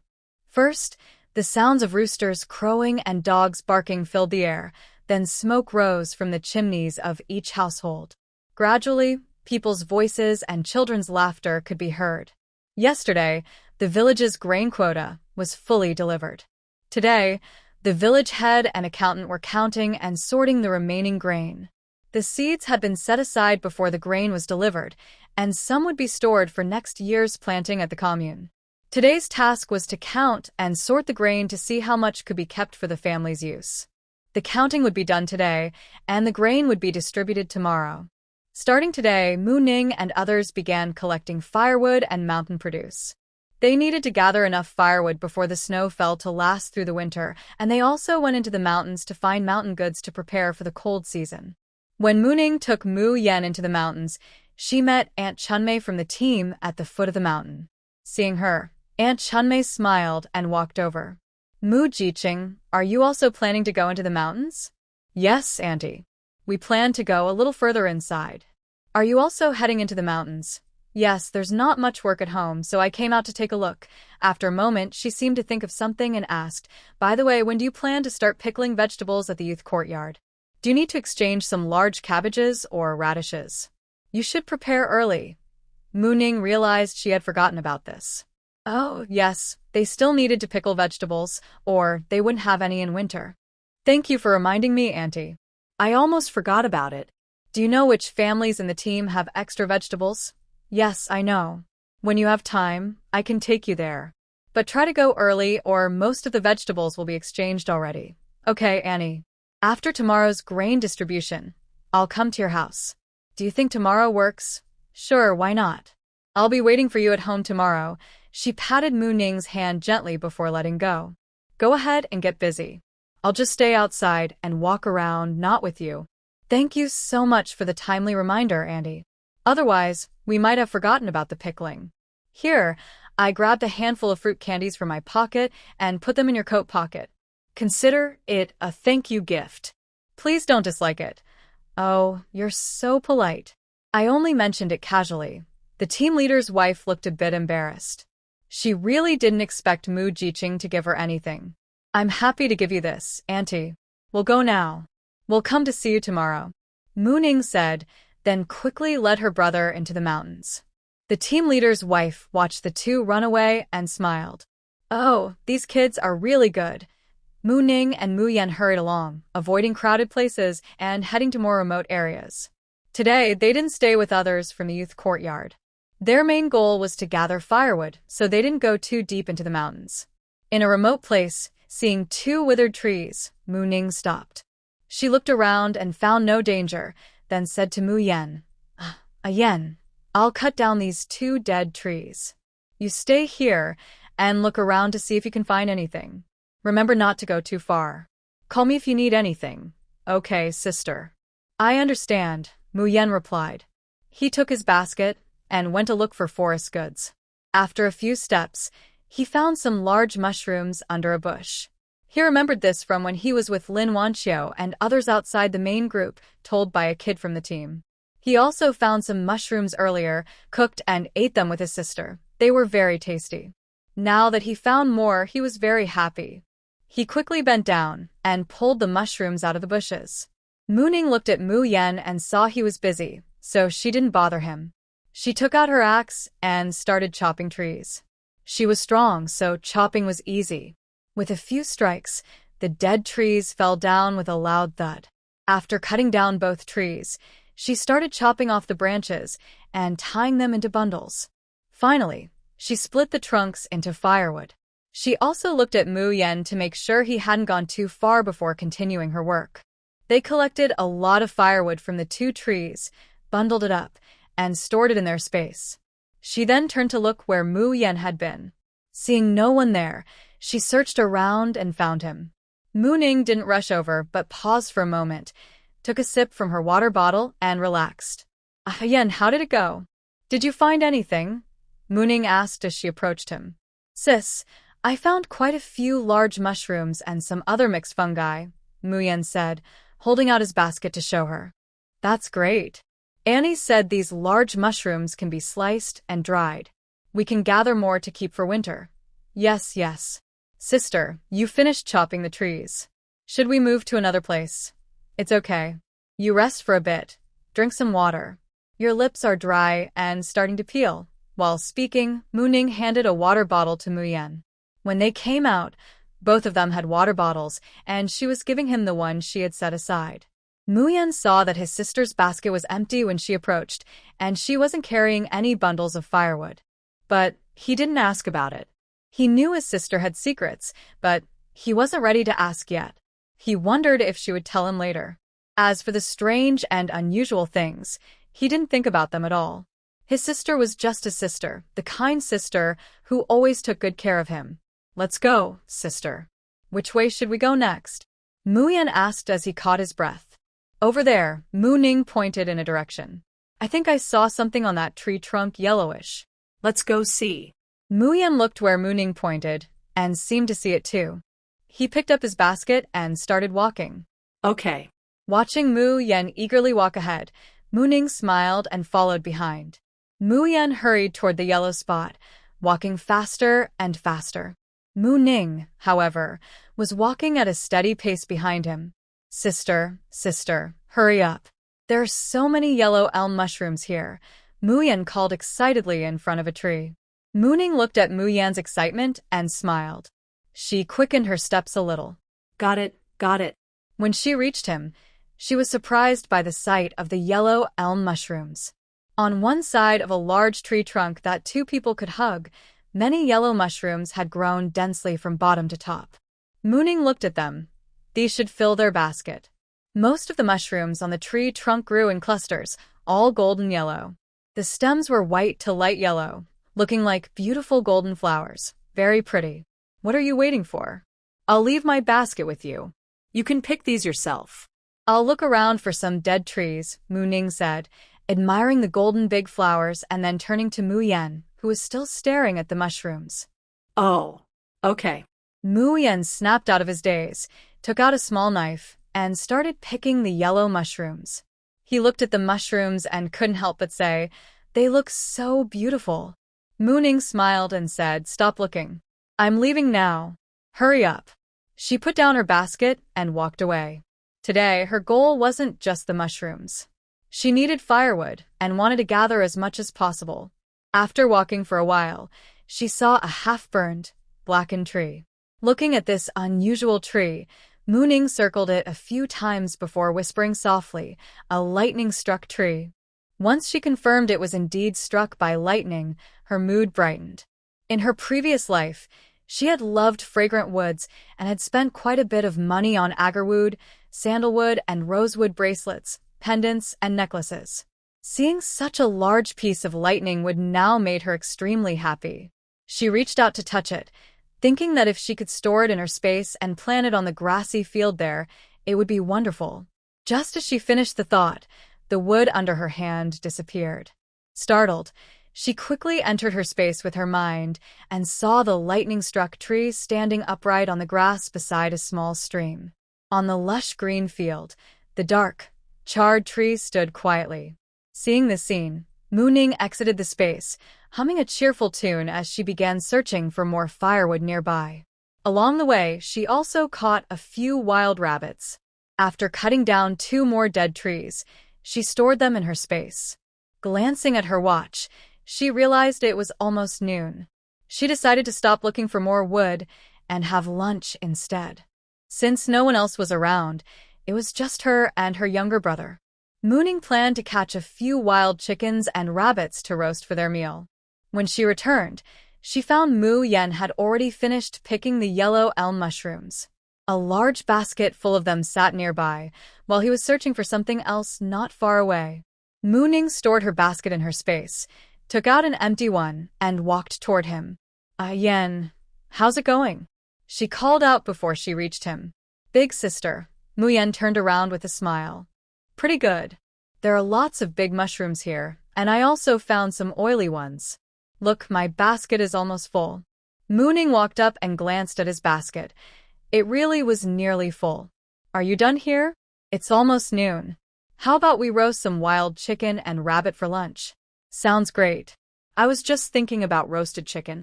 Did you bring the seasonings?" Mu Yen stood up and stretched. I did. "Let's find a spot near a water source, and we can catch a few wild chickens and rabbits on the way."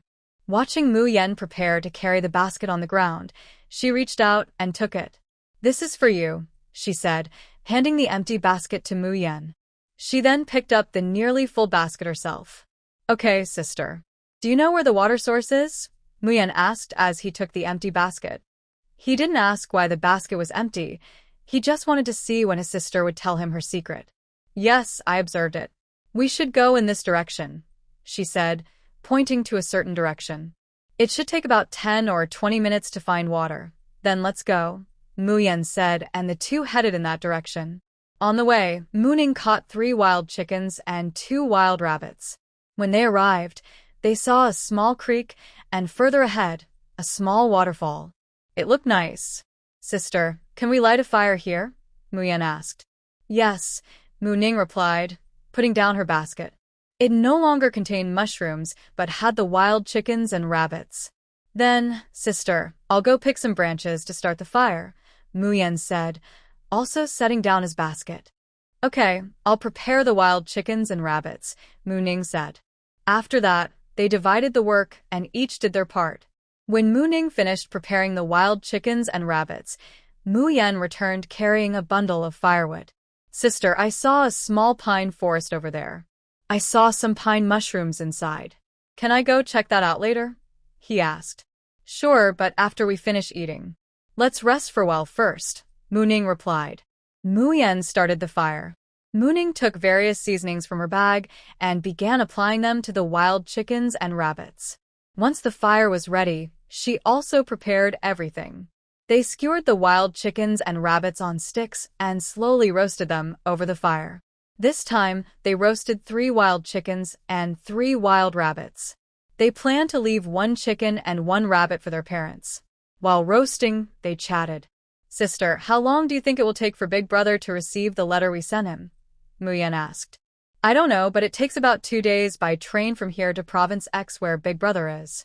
So, the letter should arrive in about 3 or 5 days, Mu-ning replied. I hope Big Brother won't be too angry when he receives the letter and package. I hope we can avoid trouble. It's okay.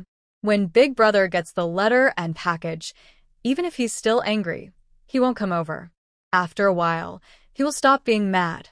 While they were talking here about Mu-chin, they didn't know that Mu-chun was cursing both of them silently in his mind. Mu-chun, what's going on? Why has your mood changed so much since yesterday?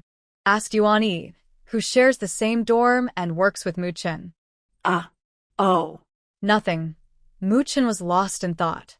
When he heard the question, he seemed a bit distracted and simply replied, Then what's going on? Why are you acting so strange? It's nothing. I'm just thinking about my younger siblings at home. I'm wondering if I haven't been home for so long that my family might have forgotten I exist. Yuan-yi saw him like this and smiled, saying, I thought it was something serious. That's pretty normal. I feel the same. When I went home on my last break, my mom was so happy to see me. She asked about everything. But the next morning, I went downstairs and saw my dad and mom having breakfast. When they saw me, they looked surprised and I didn't even get a share of breakfast. Is that so? Mu-chin asked, confused. Yes. To me, that's completely normal, Yuan-yi said casually. But Mu-chin felt that his family shouldn't be like that. Still, now he knew where they were. When he has free time later, he can go visit and see for himself. Mu-ning's meat was almost ready. She sprinkled some seasoning on it and said, It's about time to eat. Okay. Sister, do you still have that salt and pepper you made? Yes. She took a small packet from her bag and handed it to the younger brother across from her. After they finished lunch and put out the fire, making sure everything was fine, they carried their baskets and left. Since Mu-yen needed to go to the pine forest, Mu-ning went with him first. As Mu-yen said, there were many pine mushrooms here.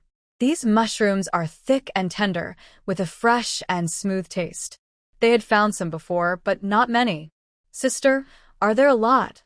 I didn't lie to you, right? Mu-yen said proudly. Yes, quite a bit. I looked around, and there don't seem to be any large wild animals nearby. You can look for yourself. I'll go ahead and check the front. If you need anything, just shout loudly. I won't be far away. Okay, sister. Mu-yen no longer cared about her sister. He was already under a pine tree, picking mushrooms with his basket. When he heard her reminder, he just responded casually. Be careful and stay alert. Don't just focus on picking mushrooms, Mu-ning said, noticing that Mu-yen wasn't paying much attention to her words, so she had to remind him again. Yes, don't worry, sister. I know. I'll be careful. You go ahead and do your thing. Mu-yen waved his hand behind his back. Mu-ning looked at him, said nothing more, and turned to leave. She planned to check out the small waterfall she had just seen. She didn't plan to take a detour, but intended to climb up from the side of the small waterfall. When she looked at it, she saw that climbing up from this side wasn't very difficult. The slope wasn't steep, mostly dirt with a few large rocks sticking out here and there. She climbed up along the slope. Just as her head peeked out, Mu-ning saw a group of wild goats drinking water by the river, making her swallow her saliva. She didn't dare go closer, but quietly observed from a distance. She thought she should at least leave 1 or 2 behind. She had tested her space and found it could hold living creatures. She remembered catching a wild rabbit earlier and casually putting it into her space. Later, she found the rabbit was doing very well inside, living comfortably on the grass in her space, eating as much as it wanted. But she hadn't been collecting live animals into her space since then. She knew rabbits breed quickly, and she didn't want to find her space filled with rabbits one day. However, she could keep a few sheep. It would be perfect for winter, making hot pots, and just thinking about it made her drool. After some observation, she saw that the group of wild sheep had more than 20 animals, with 7 or 8 lambs. Among them was a large ram, probably the leader of the flock. Looking at the ram's big horns, Mu Ning decided she must stay far away from that sheep. If it butted her, she shuddered just thinking about it. While she was lost in thought, she noticed 2 lambs slowly moving toward her while grazing. Mu Ning didn't dare move or even breathe loudly, trying to stay perfectly still. She kept her eyes fixed on the approaching little sheep, hoping it would come closer so she could quietly bring it into her space without disturbing the flock. She watched the sheep carefully and kept praying silently, come on, yes, yes, a little more, just a little more." The little sheep didn't disappoint her. It moved step by step toward her. Both sheep focused on eating grass and unaware of the dark mushroom-shaped figure at the edge of the field. When the sheep reached a point within her reach, she held her breath and stayed still. The sheep seemed to notice the dark figure approaching and sniffed the air near her head. At that moment, she saw her chance. She quickly reached out her hand and, before the sheep could react, she gently captured both sheep into her space. After securing the sheep, she carefully observed the flock again, making sure she hadn't caused any disturbance, then slowly retreated. If you enjoy the story, please support the author with likes and comments. Thank you. She waited patiently, ready to act as a good hunter. She waited quietly for a few minutes, expecting the flock to leave. 2 female sheep started bleating, and soon the flock became restless. She guessed they had noticed the 2 missing sheep. Seeing the chaos, she knew her chance was near. Suddenly, 2 sheep in the flock started fighting. The other sheep gradually moved aside. She realized the moment had come. She saw several sheep had moved into her hunting range. Using her strength, she quickly climbed up. She reached out her hands and grabbed the legs of 2 sheep nearby. In an instant, the 2 sheep disappeared. After she put the 2 sheep into her space, the nearby sheep were startled. They started to panic, bleating loudly. Some tried to move away on their hind legs, while others quickly ran away from where they had been standing. Mu Ning quickly grabbed a handful of wool from one sheep and stored it in her space. At this moment, the lead sheep also noticed Mu Ning, an outsider, and prepared to attack. It ran toward her, its large horns prominent. Mu Ning saw it coming and decided not to fight head-on. She looked for a way to escape. Just as the sheep was about to reach her, Mu Ning found a hiding spot. She suddenly dodged to the side, and she saw the lead sheep, due to the force of its charge, tumble down the slope she had just climbed. She looked closer and saw that the sheep probably hurt its leg. It was still struggling to stand up. Mu Ning didn't watch for long because the flock was already scattering and running away. She saw a mother sheep with a lamb at the back and thought she still had a chance to catch 2 sheep. She quickened her pace and ran after them. She reached out to a mother sheep carrying a lamb, but it dodged quickly, and she accidentally touched the lamb instead. The lamb was then stored in her space. Seeing no hope, Mu Ning picked up a small stone about the size of her palm and threw it at a running sheep in front of her. The stone hit the sheep's neck with a bang, and the sheep fell to the ground. It kicked a few times but didn't move anymore. Mu Ning went over to check. The sheep was already dead. She stored it in her space and headed toward the slope. She peeked over the edge and saw that the lead sheep was still there, looking badly injured. She jumped down the slope in a few quick steps and approached the lying lead sheep. When she got close, she saw that one of its hind legs was bent at an unnatural angle and the other had large scratches. No wonder it hadn't run away. It was impossible for it to escape now.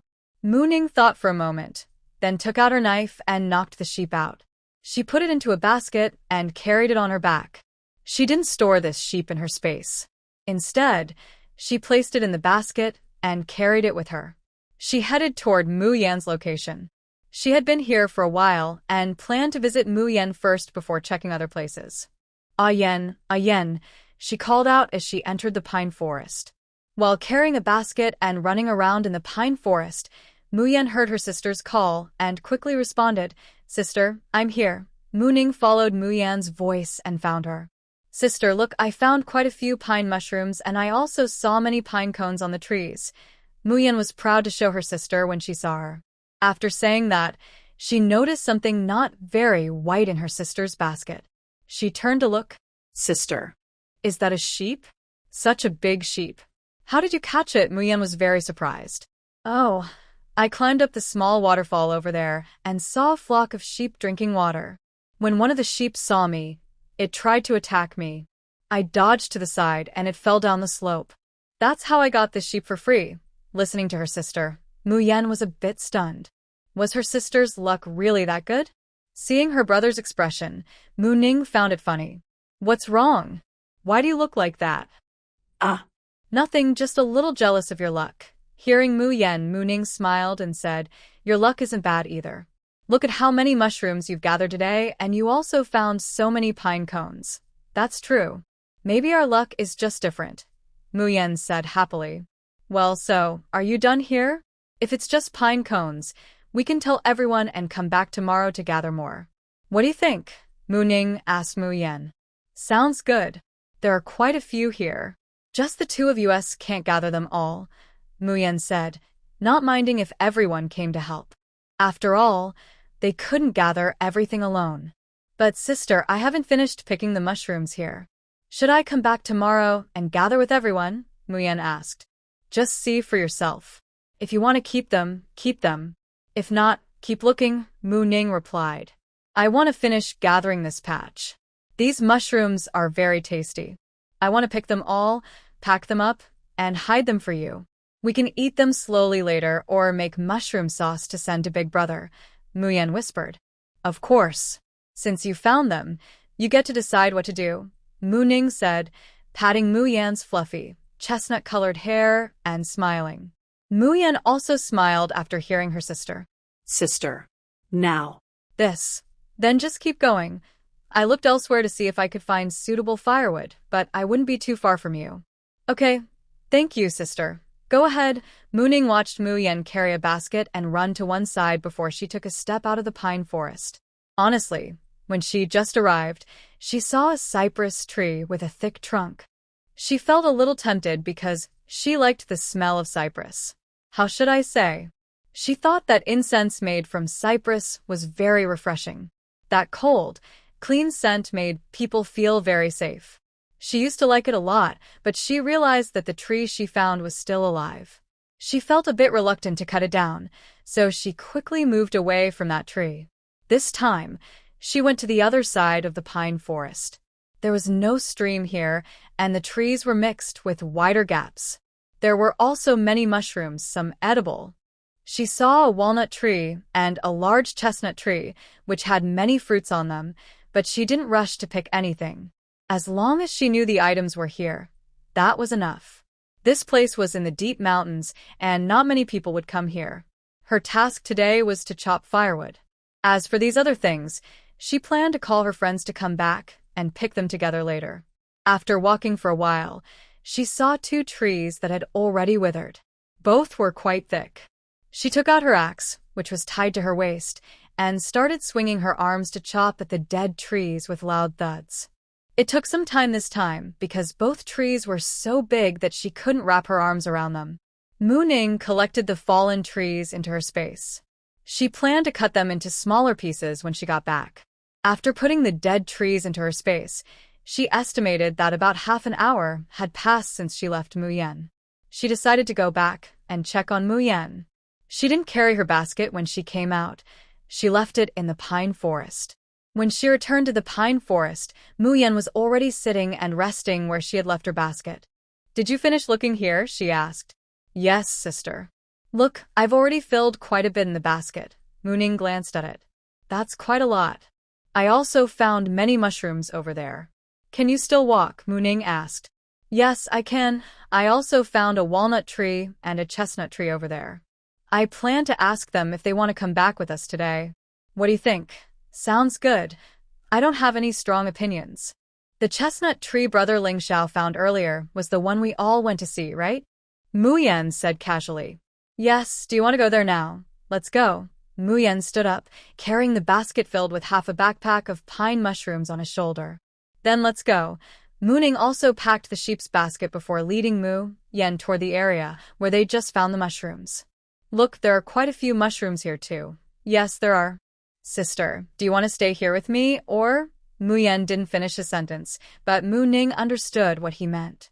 I won't stay. I plan to gather more firewood today to bring to our parents tonight. Do you want to come with me? Mu Ning asked. Yes, together. Later, I'll also send some mushrooms to them so they can prepare it themselves, maybe dry it or do something else. All right. I've checked this area. There aren't many big animals, but there might be snakes or mice, so be careful and alert. I'll find some more firewood and come back to join you soon. Okay, sister. I'll be careful, don't worry. Good. I'll be leaving now. If you need anything, just shout loudly. I can hear you. After speaking, Mu Ning headed off in a direction. Mu Yan watched her sister leave, then picked up his basket and started gathering mushrooms. It was already past 3 p.m., and they didn't have much time left. Soon, they would need to leave, or they might not make it down the mountain before dark. So, she didn't plan to go far, just nearby to see if there were any dead trees she could use. Fortunately, she was lucky and found one. It wasn't very big, but not small either. It took a few minutes to cut it down, and she touched it briefly before storing it in her space.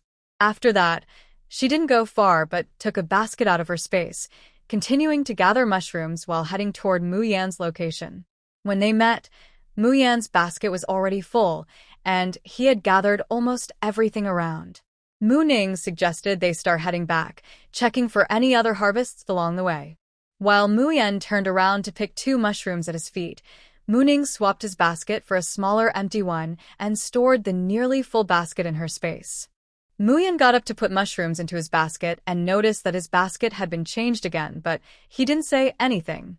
Mu Ning carried the basket with the sheep on her back and held the basket with mushrooms in her hand. The two started walking out together. Along the way, they saw more mushrooms and stopped to pick them. By halfway, Mu Yan's basket was quite full, and Mu Ning also casually tied 3 bundles of firewood. Her basket was already on Mu Yan's back. Mu Yan poured the mushrooms from the large basket into the smaller one, then put the small basket into the big one, and carried it on his back. After that, whenever they saw more mushrooms, they didn't stop again, mainly because Mu Ning couldn't pick any more mushrooms. As they neared the edge of the mountain, they met Ling Xiao, who was also heading out. Ling Xiao saw the two and noticed that Mu Ning's basket contained a fairly large wild goat, and she was holding 2 bundles of firewood. Behind her, Mu Yan carried a basket on his back, with a bundle of firewood on top. Seeing this group, Ling Xiao was a bit unsure of what to say. Mu Ning and Mu Yan also saw Ling Xiao. Looking at her carrying a large basket and holding 2 bundles of firewood, Mu Ning said, "Lin Jiqing, are you also heading out?" Seeing someone carrying such a large basket and holding firewood, Ling Xiao replied, Yes. You're also deep in the mountains? Looks like you've gathered quite a bit." She also glanced at the sheep tied outside Mu Ning's basket. "Yes, it's okay. And you? What did you gather today?" "My load is a bit mixed. I have mushrooms, some chestnuts, hazelnuts, a few wild rabbits, and firewood." "That's pretty good." She paused and then said, "Since we met, let's go down the mountain together." Ling Xiao had no problem with Mu Ning's suggestion. "Oh, I also found signs of wild buffalo in a mountain hollow. Are you interested?" Ling Xiao asked Mu Ning. When Mu Ning heard about the wild buffalo, she paused for a moment. She felt very lucky. She just gathered a sheep, and now there's news of a buffalo. She knew that wild buffaloes are more valuable than people these days and can't be killed just like that. She hadn't eaten beef in a long time. Hearing about the wild buffalo, she couldn't help but feel happy. "I'm interested. Where is it? Is it far away? When are you planning to go?" Faced with Mu Ning's continuous questions, Ling Xiao patiently answered, "It's a bit far from here. If we start from this spot, it'll take over an hour to get there. I was thinking of going back to ask you and Su Jiqing. If you're interested, we can set a time to go together." "All right then," the 3 of them said without delay, walking and talking. Mu Yan found a pine forest today with many pine cones. I also found a mountain walnut tree and a chestnut tree. They're not small trees, and I was thinking of inviting everyone to go see them today. That sounds good. We'll ask around and decide whether to go to the place Mu Yen and Mu Yen discovered first to gather mountain produce, or to look for wild cattle, Ling Xiao said, then looked at Mu Ning's sheep and asked, "What do you plan to do with this sheep? Do you want to clean it up before taking it back?" In a little while, I remember there's a small creek up ahead. I plan to clean the sheep there before heading back. Otherwise, it might not belong to me, Mu Ning replied, pointing in a certain direction. That works. I can help you process it later, Ling Xiao said. He thought it would be better to handle it in the mountains before bringing it back, especially since some of the young workers in the front yard weren't very trustworthy. That sounds good. By the way, I saw you can process animal pelts. Could you help me with the sheepskin? I can give you some sheep meat as a reward, Mu Ning mentioned, recalling how he saw Ling Xiao working on a wild rabbit's pelt in the yard last time. Sure, I won't refuse. Once I finish processing it, I'll take the sheepskin back first, then give it to you after it's done, Ling Xiao agreed without hesitation. All right then. After that, they didn't talk much, saving their energy for their legs. When Mu Ning mentioned the small creek, the three quickly started processing the sheep. The creek was located on the outskirts of the mountain, a place rarely visited. Ling Xiao carried the sheep to the side, let it bleed, and began skinning it. There was no choice. Since Ling Xiao was here, Mu Ning couldn't use a basin from the space to catch the blood. He had to dig a small hole in the ground, let the sheep bleed into it, and then quickly fill the hole back in. Mu Ning first cut off the sheep's head and hooves, then asked Mu Yen to build a fire nearby to process the head and hooves. She and Ling Xiao handled the rest. Ling Xiao was very skilled at skinning sheep, quickly peeling the hide without damaging a single part. The entire sheepskin was removed intact. Mu Ning took out a clean snakeskin bag from the small basket placed aside by Mu Yen and laid it on the ground. Ling Xiao had already opened the sheep's chest cavity. The two worked together smoothly, removing the internal organs and placing them in the snakeskin bag. They then carried the whole sheep to the creek to wash it clean. They found a rope to hang the processed sheep meat on a nearby tree. The two started handling the internal organs. Since there was no hot water, they only did a rough cleaning and rinsed them in the creek water, planning to do a more thorough job when they returned. The sheep's head and hooves from Mu Yan's side were also almost cleaned up. Mu Ning casually hung the sheep's heart and lungs on a nearby tree trunk. Ling Xiao watched her do this with some confusion, but didn't say anything. Instead, he picked up the sheepskin and washed off the dirt and blood at the water's edge. After finishing all this, she went to the place where the sheep meat was hanging. Using an axe for chopping firewood, she cut off a sheep leg for Ling Xiao. Consider this my reward for you. Take it and keep the skin safe too. Ling Xiao carried over the washed sheepskin. This might be a bit much. Just cut me 2 or 3 jean about 1 to 1.5 kilograms. Take it. This sheep is quite big, and we can't finish it all, Mu Ning said, handing him the sheep leg with a teasing smile. As long as you don't think it's too little. Ling Xiao replied, No, I think you've given me too much. Mu Ning said, Just take it. When you have time, you can also send some to your grandfather.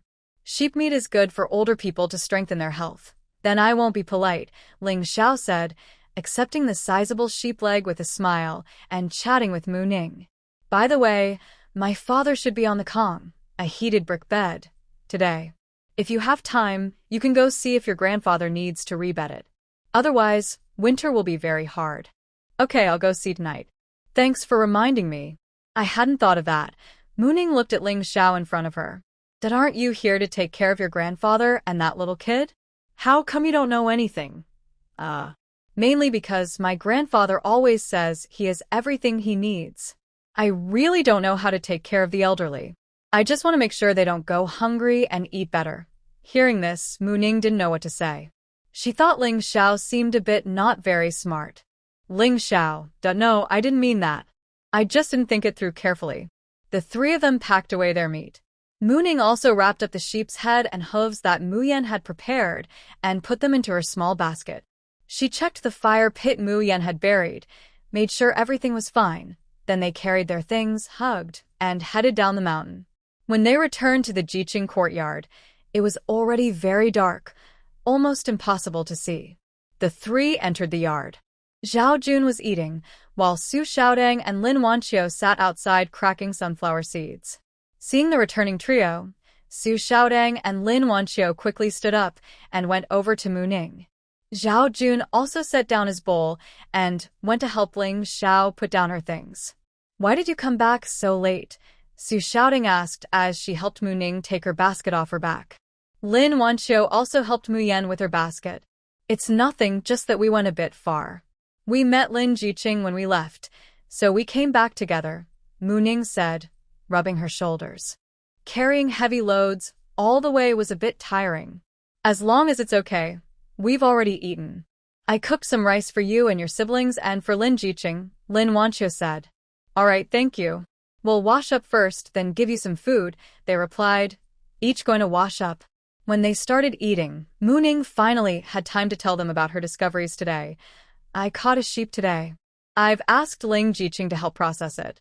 If any of you want some, you can trade for it. Also, I found a chestnut tree and a walnut tree in the mountains. They're full of fruit." Mu Yan also found a pine forest with lots of pine cones. "Do you want to go see? The road is a bit far, though." "That sounds good. We can leave early," Su Xiaodang said. "I found signs of wild cattle in a mountain hollow." "Su Jiqing, do you want to go with me and Mu Jiqing?" Ling Xiao asked Su Xiaodang. Su Xiaodang thought for a moment. "If we're going to look for wild cattle, at least Mu Yan and Wanqiu can't come into the mountains. If we really find the cattle, we might not be able to care about them." "What about Zhao Jiqing? Do you want to come?" I can go or not, it doesn't matter. It depends on whether you want me to come." "I don't think I can be much help," Zhao Jun said, knowing his own abilities. "Since there are only the three of us, we might come back late." "Zhao Jun, stay behind," Mu Ning said while eating. "That's fine. I have no objections," Zhao Jun replied while washing dishes. Su Xiaodang asked, "When should we go?" Ling Xiao said, "The day after tomorrow in the morning." Tomorrow, the team will be dividing grain. As for the mountain goods Mu Jiqing found, maybe we can go tomorrow afternoon if there's time. Tomorrow doesn't work. I promised Aunt Chun Mei in the morning that after dividing the grain, I would go to exchange some cabbage and other vegetables to make pickles. By the way, what are your plans? Mu Ning asked everyone. Su Xiaodang, Lin Wanqiu, Ling Xiao, and Zhao Jun looked at each other. They hadn't thought about this problem until she brought it up. Mu Ning looked at them silently and said, "Forget it. If you want to make pickles, join me tomorrow. Aunt Chun Mei can take us to the team to exchange some. Otherwise, there won't be many vegetables to eat in winter." Sounds good, sounds good. Zhao Jun was the most enthusiastic. "Okay, we'll go together tomorrow," Lin Wanqiu agreed. "Should we find time to buy jars or pots for pickling?" Ling Xiao whispered. Everyone was surprised. Even Mu Ning hadn't expected this. "Tomorrow, I'll ask Aunt Chun Mei to see if anyone in the team has some to exchange. If not, we'll go to the town to look," Mu Ning said, feeling that there was a lot to do. "All right," everyone responded. After the three finished eating, Zhao Jun came over and asked Mu Ning, "Mu Ning, you said you could exchange some mutton with us. Can I trade you some canned food?" "Sure. How much do you want?" Mu Ning replied. Zhao Chong said, 3 jin. "The weather isn't very cold yet, so it should be okay to store." "All right," Mu Ning said, then went to Mu Yan's room. After bringing back the mutton, she placed it in Mu Yan's room. "Then I'll go back and get the canned food," Zhao Jun said quickly after hearing Mu Ning. He hurried back to get his things. Soon, Su Xiaodang and Zhao Jun came together. She was holding a bag of brown sugar, which looked to be about 2 jin. "Mu Ning, I also want to exchange some mutton," she said. Sure, Mu Ning didn't mind. She directly exchanged over 3 jin of mutton from the back leg for both of them, giving a little extra to each. After the two people left, Mu Ning looked at Mu Yan, who was still gathering mushrooms, and said, "Pack these up. I'll take them. You should go to sleep now. It's getting late. When I leave, I'll call you. Be careful." Mu Ning then cut about 3 jin of mutton and placed it on Mu Yan's side, planning to take the rest as well. "Okay, sister. Should I pack some of these mushrooms to send to Mom and Dad? Let them handle the cleaning. Honestly, Gathering in the mountains was so fun, but cleaning up when I got back was really exhausting, Muyen said, feeling she couldn't handle such detailed work. That works. Don't pack too much. I'll take the rest. All right, Muyen replied quickly, grabbing a bag to put some mushrooms inside. She planned to take it to the barn at night. Seeing that more than half of a large basket was left, she asked, "Sister, what should I do with the rest?" "It's fine. I'll see how much I can handle first. Tomorrow, you can come to my room and see if there's more for you to do. If there is, take some time to handle it.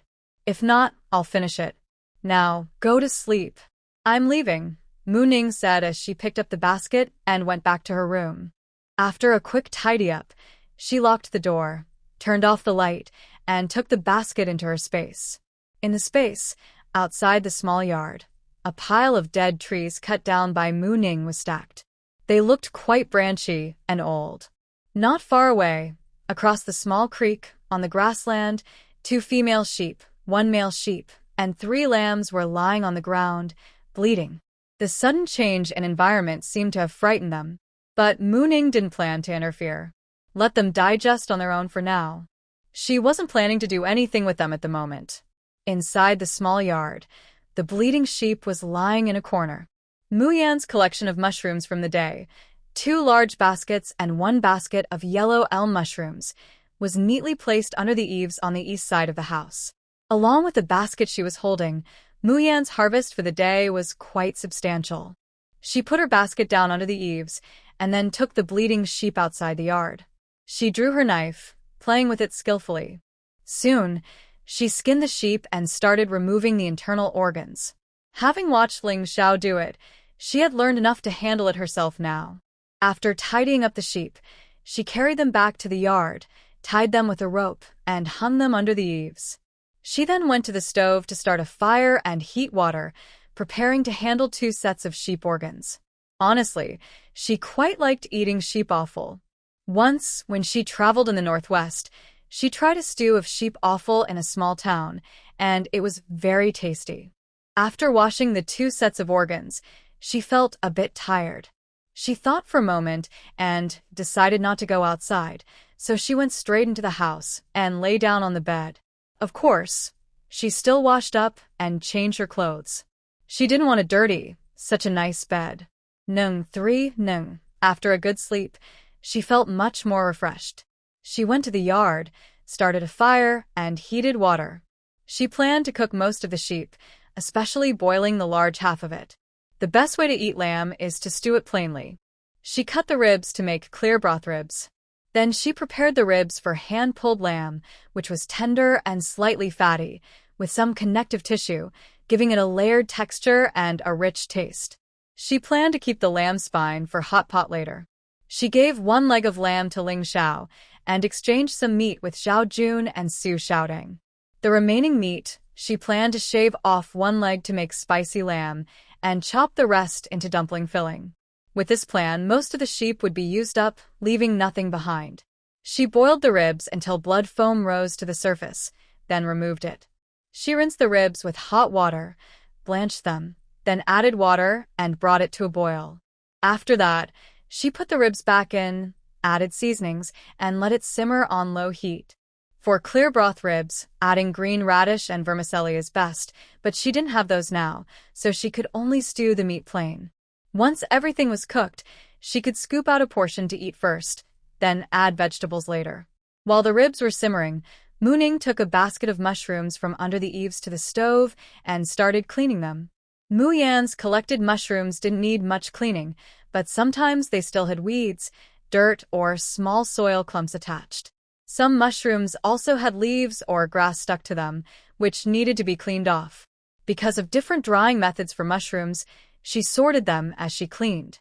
Hazelnut mushrooms can't be washed with water. After cleaning, Mu Ning realized she didn't have a drying tray or rack when she wanted to hang them in the small yard. Never mind, she decided to put them all in the basket for now.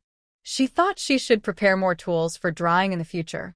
She got up and went to the kitchen to add some firewood, then turned over the meat in the pot and took the cleaned mushrooms back to the eaves of the house.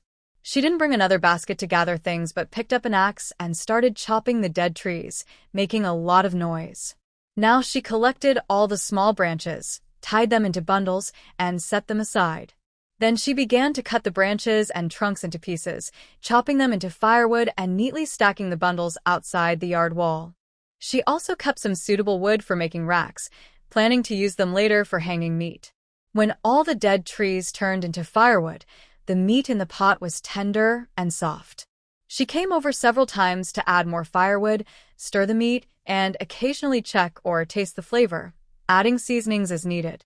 The ribs in the pot easily fell off the bone, and the meat melted in her mouth, tasting very delicious.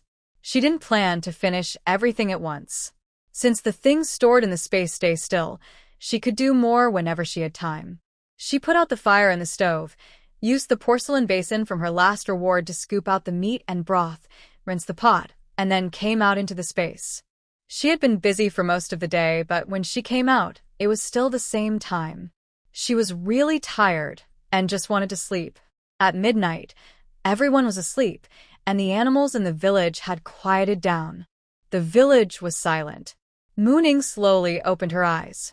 She woke up quickly, got off the bed, dressed carefully, tidied herself, and then carefully opened the door and went out. She stopped in front of Mu Yan's door and gently knocked. After a moment, she heard rustling sounds from inside. Mooning knew Mu Yan was awake. But why was there also rustling sound coming from Ling Zhao's side? Just as she was thinking this, she heard two faint creaking sounds of doors opening. She turned around to look. Not only Mu Yan's door opened, but Ling Zhao's door also opened. Mooning, do they just like to move together? Aren't they afraid of being seen? But what can she say now? Forget it, let them do as they like. Anyway, judging by Ling Zhao's appearance, he doesn't seem worried about being discovered. Pack up and let's go. Mooning quietly spoke to the two people, casually placing a roasted wild chicken and rabbit from the mountain into the basket on Mu Yan's back. After thinking for a moment, she took out another roasted rabbit and asked Ling Xiao, "Do you want it? I'll charge you 5 yuan." Ling Xiao also carried a smaller basket and looked at what Mooning was holding. "Yes, I want it. I'll pay you back when I get the money, okay?" Mooning handed the food to Ling Xiao, then went to open the yard gate, waited for Ling Xiao and Mu Yan to come out, and then closed the door behind them. She then climbed over the wall to leave. The three of them walked quietly, moving quickly and silently. When they reached the cattle shed, they each knocked on their own door and quickly slipped inside their rooms. "Dad, Mom," Mu Yan whispered as he entered the room. Only after hearing responses did he put down his basket. "Why are both of you here? Were you seen?" Sun Guilin asked nervously. "No, we came together with others," Mu Ning whispered. "Really? Won't there be too many people and someone notice?" Sun Guilin asked worriedly. "Don't worry, Mom. We're very careful. Besides, Ayen hasn't seen you and Dad in a while, so I brought him to visit," Mu Ning said quickly before her mother could reply, then asked her father, who was rummaging through the basket. "Dad, weren't you supposed to be resting today? Why are you still sleeping in this room?" "Sweetheart, there's roasted wild chicken and rabbit still warm. Come on, get up. I'll prepare a rabbit leg for you." Mu Jiangwo looked at the food in the basket and didn't answer his daughter's question immediately, instead talking to his wife. Mu Ning rolled her eyes. "Comrade Jiangwo, do I need your meat? Are you in such a hurry?" What are you saying? There's always enough meat," he replied, taking out the wrapped rabbit and chicken and placing them on the table. While answering his daughter, he unwrapped the food, saying, "This was cooked today. The other stoves are broken, so we can't use them. I started early this morning, let it air out for a while, then cooked it over a fire for a long time. It's good enough to sleep on." He kept working while talking, tearing off a rabbit leg, handing it to his wife, who was sitting by the fire chatting with their young son. "Tomorrow, pack this up. Then roast it again and let it dry completely," he said, biting into a rabbit leg himself. Mu Ning listened to her father without asking more questions. Meanwhile, Mu Yan was quietly chatting with her mother about daily life. Seeing her father's carefree eating style, Mu Ning thought to herself, No, never mind. My eyes hurt from looking. I've stored a lot of firewood nearby. Where do you want to pile it? I can carry some over. Just stack it against the wall here. Later, I'll add some dry grass on top, said Mu Jiangwo while eating. Okay, I'll go get it, Mu Ning replied. As soon as she finished speaking, she saw Mu Yan planning to go with her. Mu Yan was about to say something, but Mu Ning told him, Yan, you don't need to go. Stay and talk with Mom and Dad. It's best to chat with Dad about Big Brother. After saying that, she looked at her father, who was busy eating meat, and then happily turned to leave. Mu Yan, left alone in the house, looked at his sister leaving and then at his parents inside. He whispered, Maybe I should talk to you guys. Have you contacted your brother? Mu Jiangwo asked casually. Sun Guilin was quietly nibbling on a rabbit leg, not saying a word. Yes. We called my brother yesterday and my sister. Mu Yan told his parents about his sister's achievements. Hearing this, Mu Jiangwo and Sun Guilin remained silent. Thinking about his own hot-tempered father and the mischievous daughter's actions, Mu Jiangwo felt the meat in his mouth didn't taste as good anymore. Sun Guilin slowed down her eating, while Mu Yan kept talking nonstop, unaware of their reactions. Meanwhile, Mu Ning left the house and headed toward the cow shed. After a few minutes, she returned, but now she looked like a walking pile of firewood. If someone accidentally saw her, they might be frightened. She was carrying 2 bundles on her back, with 2 more tied to her shoulders, each bundle attached in front and back. She also had another bundle tied around her chest, and was holding one in her hand. When she reached the wall, Mu Ning first set down what she was holding, then took down the bundles she carried. She untied the ones in front, then the ones on her back. After placing everything carefully along the wall, she secretly sneaked some into her space and stacked them neatly. She repeated this several times, and soon, a good amount of firewood was piled near the wall. Finally, as she carried the last load into the cowshed yard, she bumped into Ling Xiao, who was coming out of the house inside. When Ling Xiao left the house, he saw a moving pile of firewood slowly being carried in from outside the cattle shed. He almost thought his eyes were playing tricks on him. As his gaze followed the firewood pile downward, he realized that the 2 moving legs belonged to a person. Why are you just standing there like an idiot? Can't you be a little more observant? Mu Ning saw Ling Xiao, but since he was just standing there staring at her without helping, she spoke up. Huh? Oh. Coming, Ling Xiao recognized Mu Ning's voice and hurried over to help take the burden off her shoulders. What is this? He didn't finish asking, but Mu Ning understood what he meant. I collected firewood today. During the day, I left it not far from here, so I could come and move it at night. This is the last load, she said as she moved to the wall where the firewood was stacked. Ling Xiao looked at the half-wall-high pile of firewood and then at Mu Ning, who was carrying a bundle to add to the stack. Did you bring all this? Don't ask why, he asked. Since Mu family lives on the outskirts, he hadn't seen this when they first arrived. Yes. Why? Nothing, just asking. Ling Xiao felt something was a bit off but couldn't quite put his finger on it. He had just seen Mu Ning walking with a firewood pile and noticed the marks on the ground. Mo Ning understood Ling Xiao's thoughts. That's why she had been bringing the firewood in piece by piece from outside. Are you planning to go back now? She asked. Ling Xiao nodded. Yes. When do you plan to go back? I think it should be soon. Wait a moment, I'll go ask. She pushed the door open and went inside. Soon, Mu Yan came out, carrying a basket on his back. Let's go. It's time to head back. When they returned to the house at the Jiqing courtyard, Mu Ning checked her watch. It was 3:45 a.m. She didn't go into the space again, changed her clothes, and went to bed on the Kong. When she woke up briefly, she felt a moment of confusion. She was awakened by the loud gong of the brigade. Today was the grain distribution, so the brigade was very lively. After the 6 of them finished eating and arrived at the threshing yard, it was already crowded with people. Everyone was gathered in small groups, chatting quietly about how many work points they had and what grain they wanted to get. Some people were quietly gossiping about which families had more work points and which families were lazy, probably not earning enough points for a whole year's needs. The educated youth had relatively few work points, usually ranking at the bottom, and only after the team members in the brigade had finished their share did they get a turn. So they quietly found an open space to wait. Hey. Mu Jiqing, so you're here. Mu Ning looked over and saw Aunt Chunmei. Aunt Chunmei, are you looking for me? Mu Ning asked, seeing the brigade leader's wife approaching. Yes, exactly. Yesterday, you said you wanted to exchange some big cabbages for pickles. I just wanted to ask if you only want big cabbages or if you're also interested in exchanging some radishes or other vegetables. Yes, I want exchange for some small cucumbers and spicy peppers before the frost. Mu Ning and the others came during the autumn harvest. The land next to the yard was only used to grow some big cabbages and radishes. Plus, their 6 people shared 4 plots of land, and since they had just harvested recently, there weren't many vegetables left to grow. Mu Ning looked at the people beside her and smiled broadly at the brigade leader's wife. By the way, Aunt Chunmei, the other educated youths in our yard also want to exchange some vegetables. Do you know who is extra? Yes, I do. Once you finish dividing the grain, come to my house. I also have some extra big cabbages and small cucumbers, and we can exchange some then.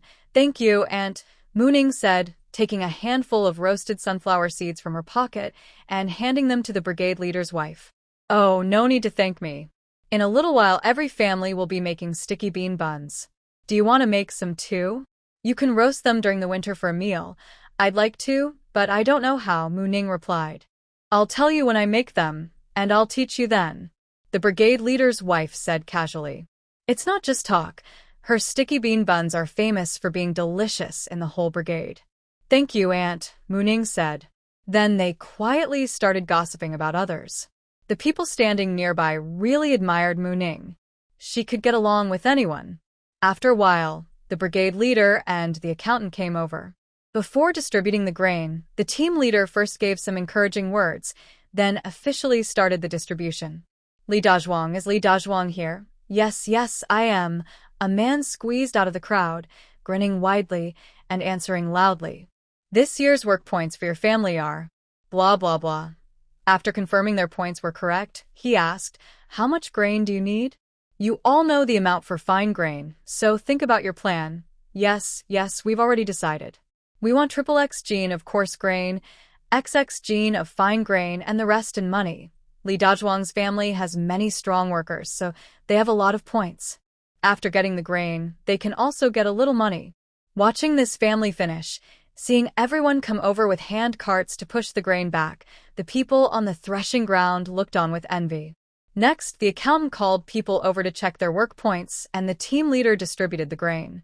Today, all the members looked happy, smiling widely as they received their grain and money, their faces glowing with joy. One by one, they went up to check their work points, signed, and then started pulling the grain back home. When it was the turn for the young workers, there were fewer people left on the threshing ground. Aunt Chunmei had already taken her family and was pushing the grain home. Mu Ning stood with a few others from her courtyard, chatting quietly. Mu Ning, Mu Ning. Suddenly she heard her name called from above. Mu Ning looked up and saw that only a few of them remained on the threshing ground. Even the young workers from the front yard had finished and left with their grain. She hurried over. Young worker Mu, come here and check your work points with Mu Yan. When you arrived, it was already harvest season, so your points are just over a month. But your points combined are quite a lot. Mu Yan's household registration isn't here, so we've recorded all his points under your name. Oh, thank you, team leader and accountant, she said quickly, taking out a pack of cigarettes from her pocket and offering one to each of them. The team leader took it without politeness. That's all, he said, then snatched the cigarette pack from Mu Ning's hand. You don't smoke, so what's the use of holding on to this? Mu Ning. Yes, team leader, you're right. She looked at the team leader's face, thinking, so this is what kind of team leader he is. The team leader took half of the cigarettes from the box and gave the rest to the accountant.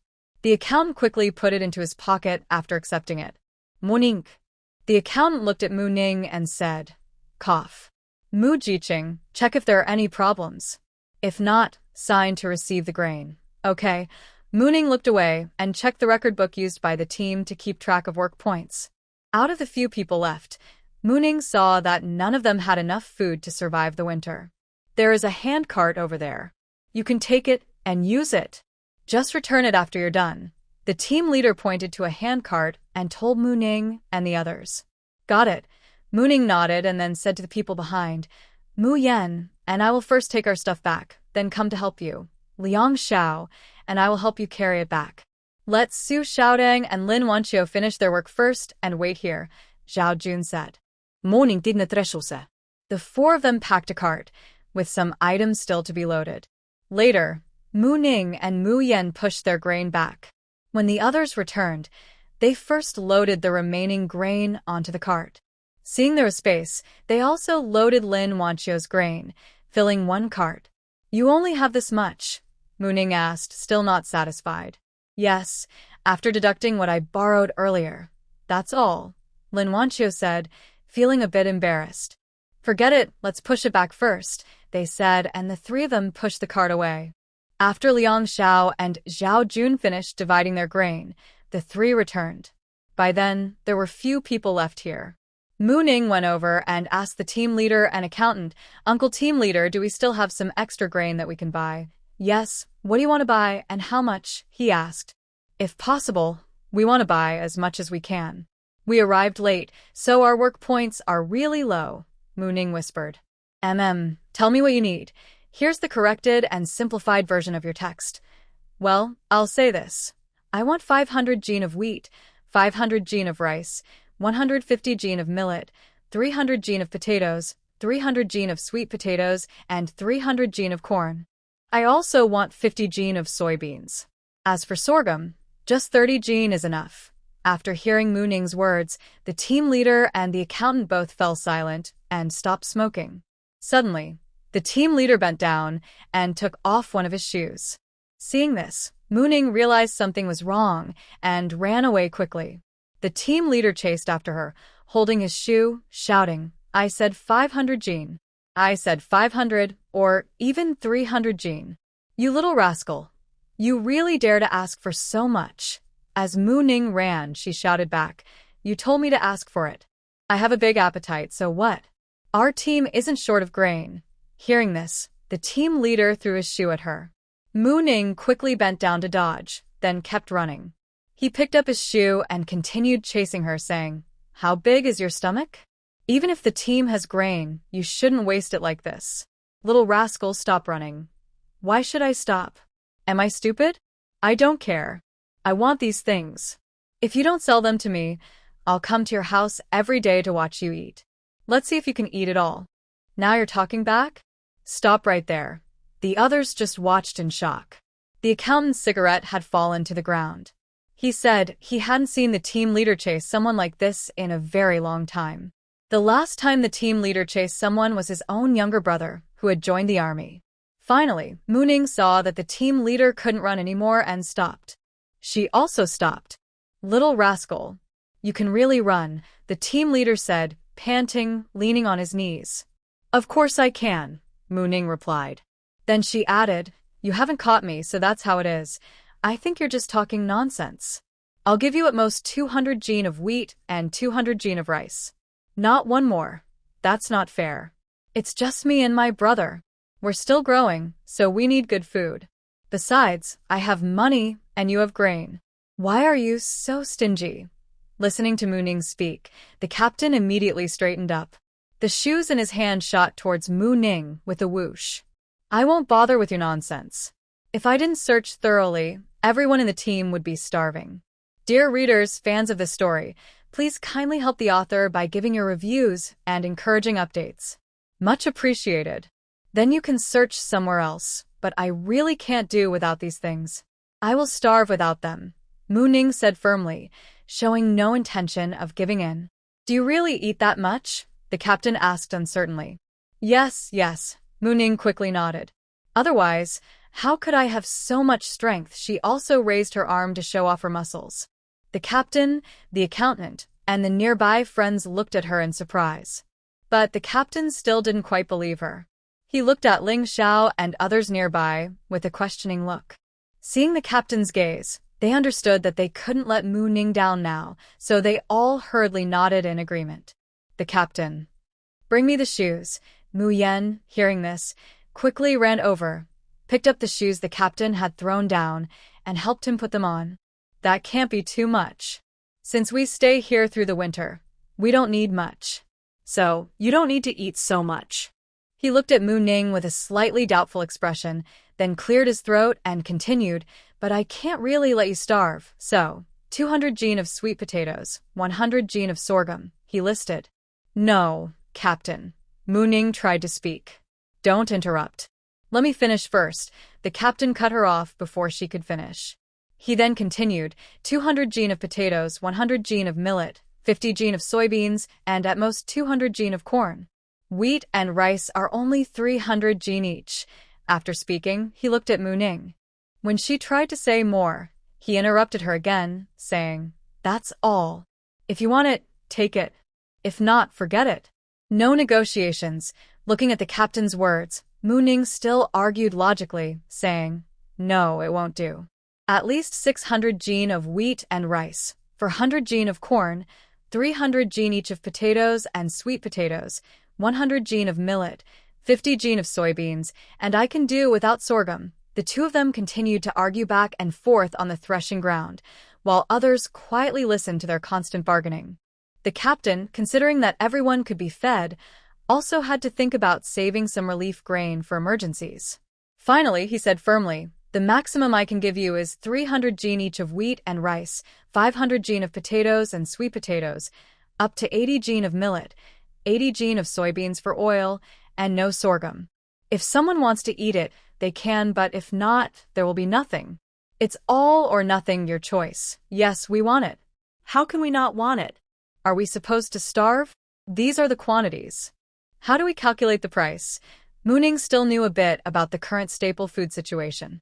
Now, in the countryside, people mainly eat coarse grains like potatoes and sweet potatoes. Rice and wheat are rarely eaten in rural areas.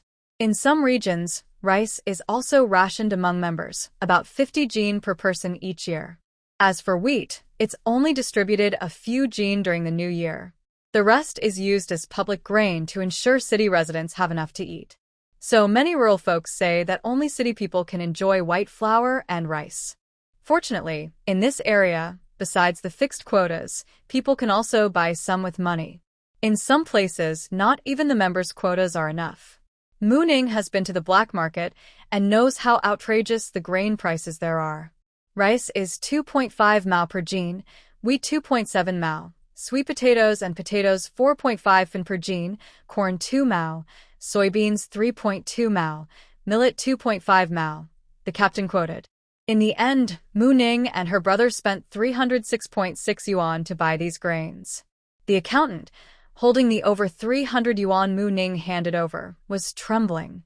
The captain saw this and felt a bit uncomfortable but reminded him, Keep your mouth shut about this today. The accountant understood that if others in the team found out how much Mu Ning spent on grain, it could cause trouble. With a calm and serious tone, I respond, I know. I won't tell anyone, not even my wife. The team leader also understands the accountant's character and doesn't say anything further. He turns to the others and asks, What about you? Do you plan to buy grain? Yes, team leader. Our grain supplies are also running low, Su Shouting replies. Okay. What do you plan to buy? How much? Well, Su Shouting, a bit short of breath, says, Lin Wanqiu and I want to buy the same types and amounts as Mu Ning and the others. Is that okay? The team leader thinks, What kind of trouble have I gotten into?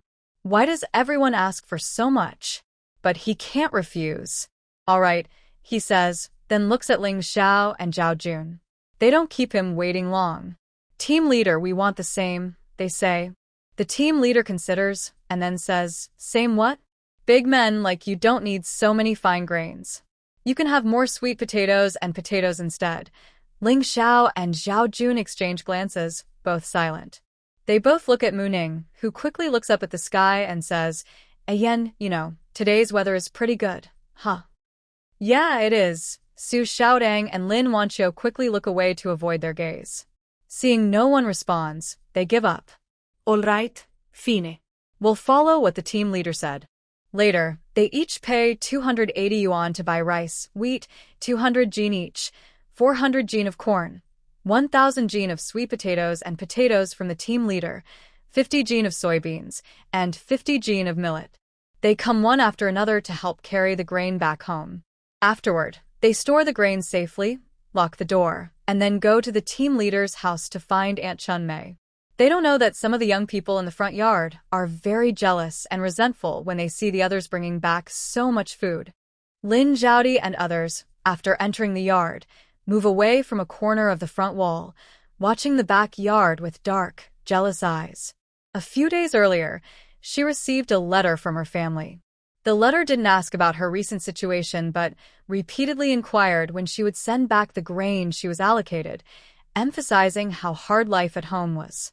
She couldn't understand why everyone else was loved and cared for by their families, even though they were all girls. Each of them had new clothes, enough food, and support from their families, even though they didn't earn many work points. But she was the only one who had to wash everyone's clothes, do the dishes, and cook at home. No one noticed her efforts, and she still went hungry. The opportunity to go to the countryside was not even hers. She was too young at the time. Her parents didn't want their third son, who was 2 years older, to go, so they sent her instead. Now, every year before and after the grain distribution, her family would send her a letter asking her to send grain back home. Usually, she received no letters or packages, but she still hoped the letter would tell her about finding a job and helping her move back to the city, so she had to send grain home. In the yard, Zhao Jiqiang was leaning against the wall, watching as bags of grain were moved into the house. His eyes were spinning around, clearly calculating something. As for what others were thinking, only they knew. Mu Ning and the others had already arrived at the village head's house. "Aunt Chun-mei, we're here to bother you," Mu Ning said, handing a bag of snacks to the village head's wife. Oh, what are you doing, child? It's just a small favor. Nothing serious. Look at what you're doing. Quickly take it back. She hurriedly refused, not wanting to accept. She didn't think it was much help, and the snacks looked expensive. She wasn't the type to take small advantages, but she really liked Mu Ning, the young girl sent to the countryside.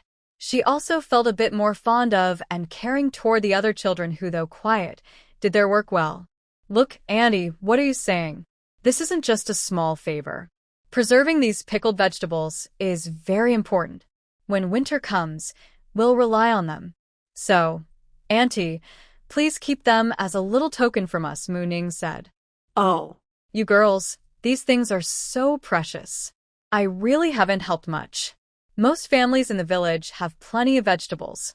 Even if you didn't come to me, I could still get some. She continued to refuse. Mu Ning thought to herself, the customs and relationships in this big country are really passed down from generation to generation. Auntie, take it easy. I've always treated you like a family elder. You can't be too polite to me. This is my way of showing respect to you and my uncle. Mu Ning held the hand of the village chief's wife, gently pushing her gifts back into her hands. Standing nearby, Su Xiaodang, Lin Wanqiu, Zhao Junling, and Xiao looked at the scene of pushing and pulling, feeling that they really didn't understand these social manners at all. Then, Auntie, just take it, the village chief's wife said shyly. Take it. We brought some, so it wouldn't make sense to take it back, Mu Ning said while still pushing. All right, then I won't be polite anymore. Wait for me, I'll put down the things and come out. Go ahead. We're not leaving. After watching the village chief's wife go inside, Mu Ning turned around and saw their admiring looks. She was momentarily stunned, then looked at them with a disdainful tisk sound. Mu Ning thought, you guys are so silent and speechless when you go out. Soon, Aunt Chun-mei came out of the house. Let me tell you, I still have quite a few cabbages and radishes at home. You can take a look at mine first, then I'll take you to see other places, she said, leading them toward the back of the house. They followed her and discovered a sizable vegetable patch behind the village chief's house. There were some radishes, peppers, tomatoes, cucumbers, and eggplant seedlings still growing in the ground, not yet pulled out. Neatly stacked along the wall were rows of cabbages, each about half a person tall. Most of the vegetables in this field still have some hanging on. In just a few days, everything will need to be cleaned and harvested. Once the frost comes, nothing will be left. Annie, you have quite a few vegetables like this. These cabbages look plump and fresh. At this time of year, the seedlings still have many fruits hanging on. It shows your skill in growing vegetables is really good. I've seen many families in the village already pulling out and throwing away their seedlings, Mu Ning praised. Annie, that's because our family has many people, so we have no choice. This used to be a tool shed, but after the snow collapsed it, we didn't rebuild it. We repurposed it to expand the original vegetable garden, Aunt Chunmei explained, pointing to a patch of land nearby. These are our cabbages. We can share about 20 or so with you. She thought for a moment and said, that's right. When you have time, you can exchange more. Some for pickled vegetables, and some to keep fresh for later. I still have a lot of snow cabbage over there, which is also good for pickling. I'll share some with you later. Oh, thank you so much, Andy. By the way, do you have a place to store winter vegetables? It's best to dig a small cellar like ours. Our cellar is a bit bigger, said the village head's wife as she led them to a spot covered with wooden planks and opened it for them to see.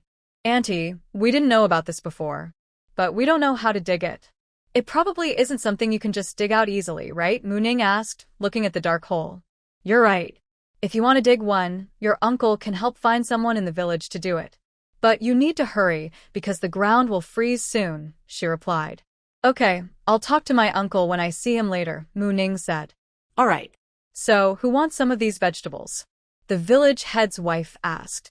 She, Lin Wanqiu, Su Xiaodang, Ling Xiao, and Zhao Jun all pointed at Mu Ning and said in unison. Mu Ning looked at these people around her and felt a bit speechless, but she didn't say anything. She just told Annie Chunmei, I'll take some. See if you have any extras. I want everything you can spare. Apart from the big cabbage and snow cabbage, I also have some small cucumbers hanging there and a few radishes left. But you saw my radishes aren't pulled out yet, she replied. All right then. I'll take the big cabbage and snow cabbage first. I'll wait until you pull out the radishes to help. When can I pick the cucumbers? Morning gusket. She didn't want to pick them now because she was worried about running out of time today, and she wasn't sure how many they planned to keep. Okay. I'll save the radishes for you. Later, Tai Dan will bring the cucumbers over, the village head's wife said with a smile. After helping to move the big cabbage and 3 bundles of snow cabbage onto the cart in the yard, Mu Ning asked the village head's wife, Annie, I've also moved the vegetables. Is there anything else you want me to exchange? She looked at the village head's wife, who seemed a bit hesitant, as if she wanted to say something but felt shy. What's wrong? Is there something difficult for you, Auntie? If there's nothing, just tell me. If I can, I'll swap with you. If not, I'll tell you directly. It doesn't matter if you want to exchange something else. Ming Ning said with a smile. Well. Auntie is thinking of making a cotton-padded jacket for Iron Egg. I just need some cotton, but I don't know if you have any, she said, looking at Ming Ning and quickly adding. If not, it's okay. I can exchange for something else. Cotton? I do have some.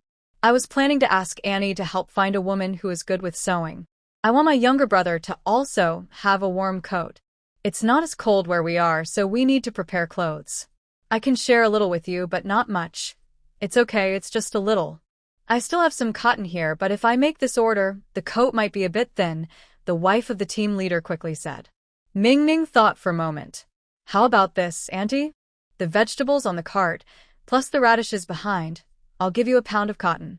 I'll also bring some candies to sweeten your mouth. Does that work? If it's not enough, I have more. Enough. How could it not be enough? Auntie is just taking advantage of you. I know how precious cotton is these days. All right then. I'll push the vegetables back first.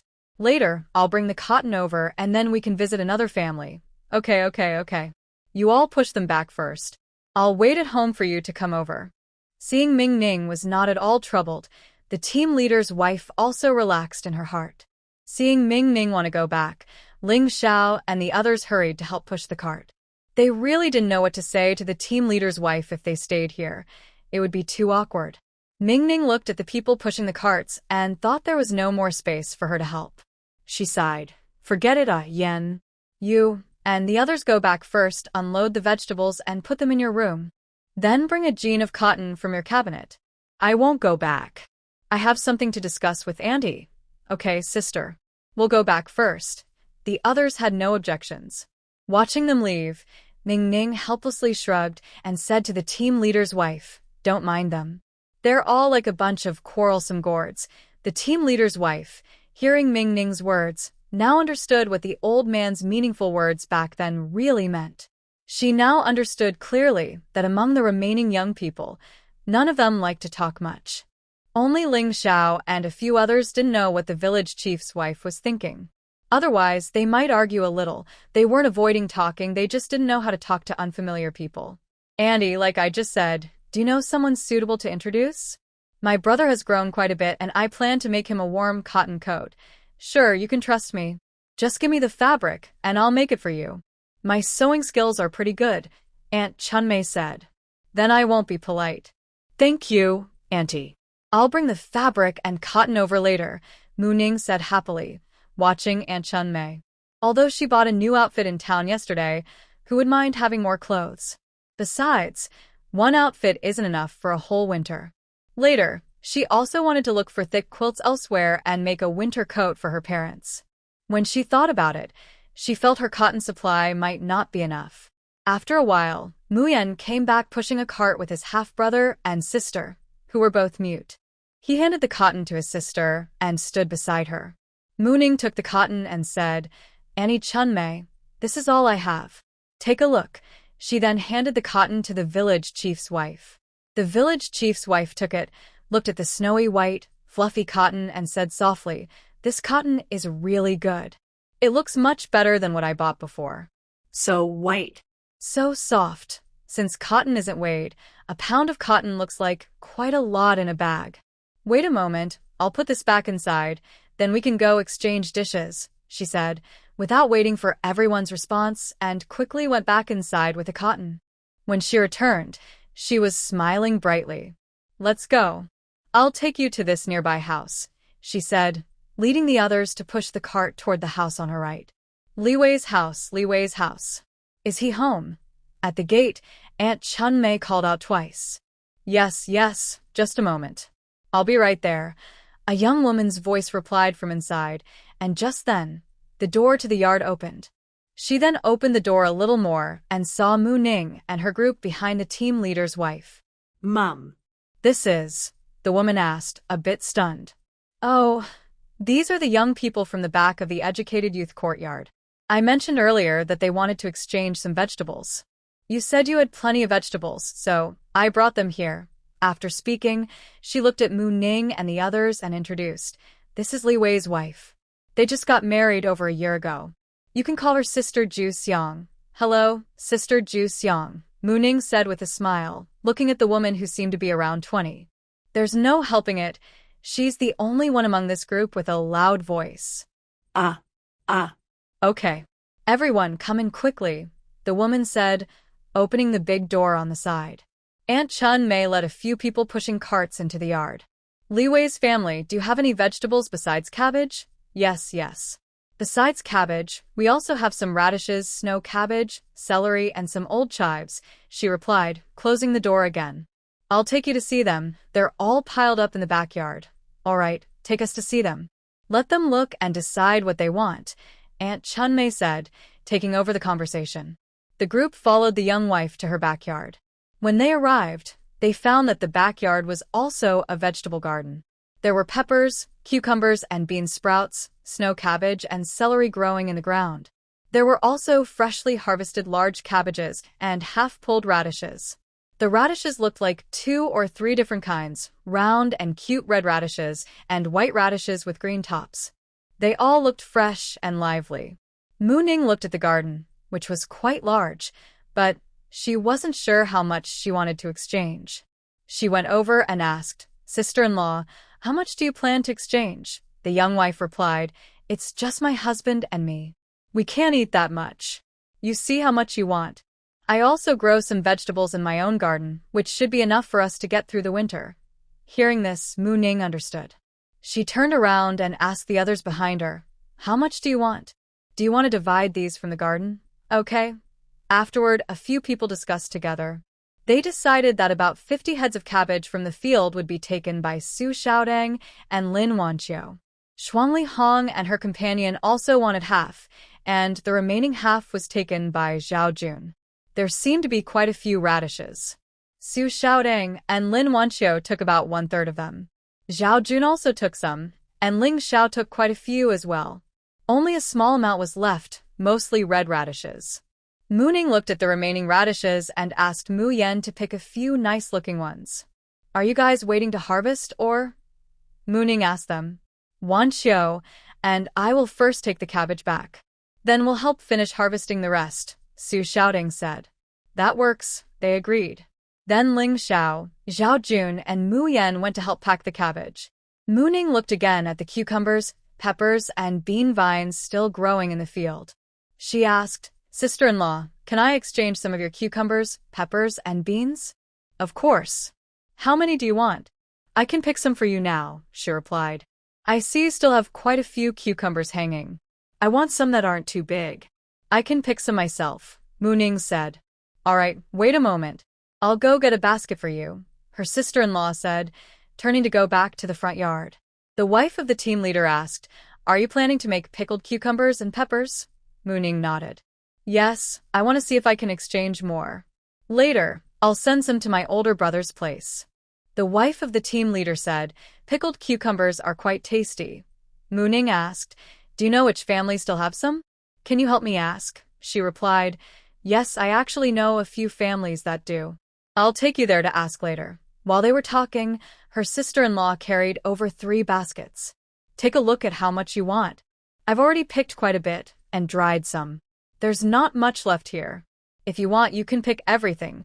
"Thank you, sister-in-law," Mu Ning said, taking the basket. "I won't be polite then." She then went to pick the vegetables herself. The wife of the team leader also took a basket and followed to help Mu Ning pick. Seeing that a few people were still loading cabbage onto the truck, her sister-in-law thought for a moment and put down her basket to go help as well.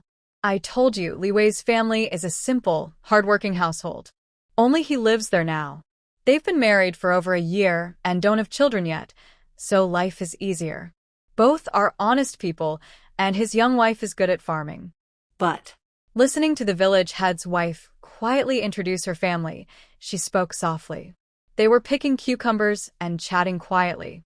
Soon, they had almost finished. Looking at the 2 baskets, each half full of cucumbers of various sizes, Mu Ning poured them into one basket, filling it completely.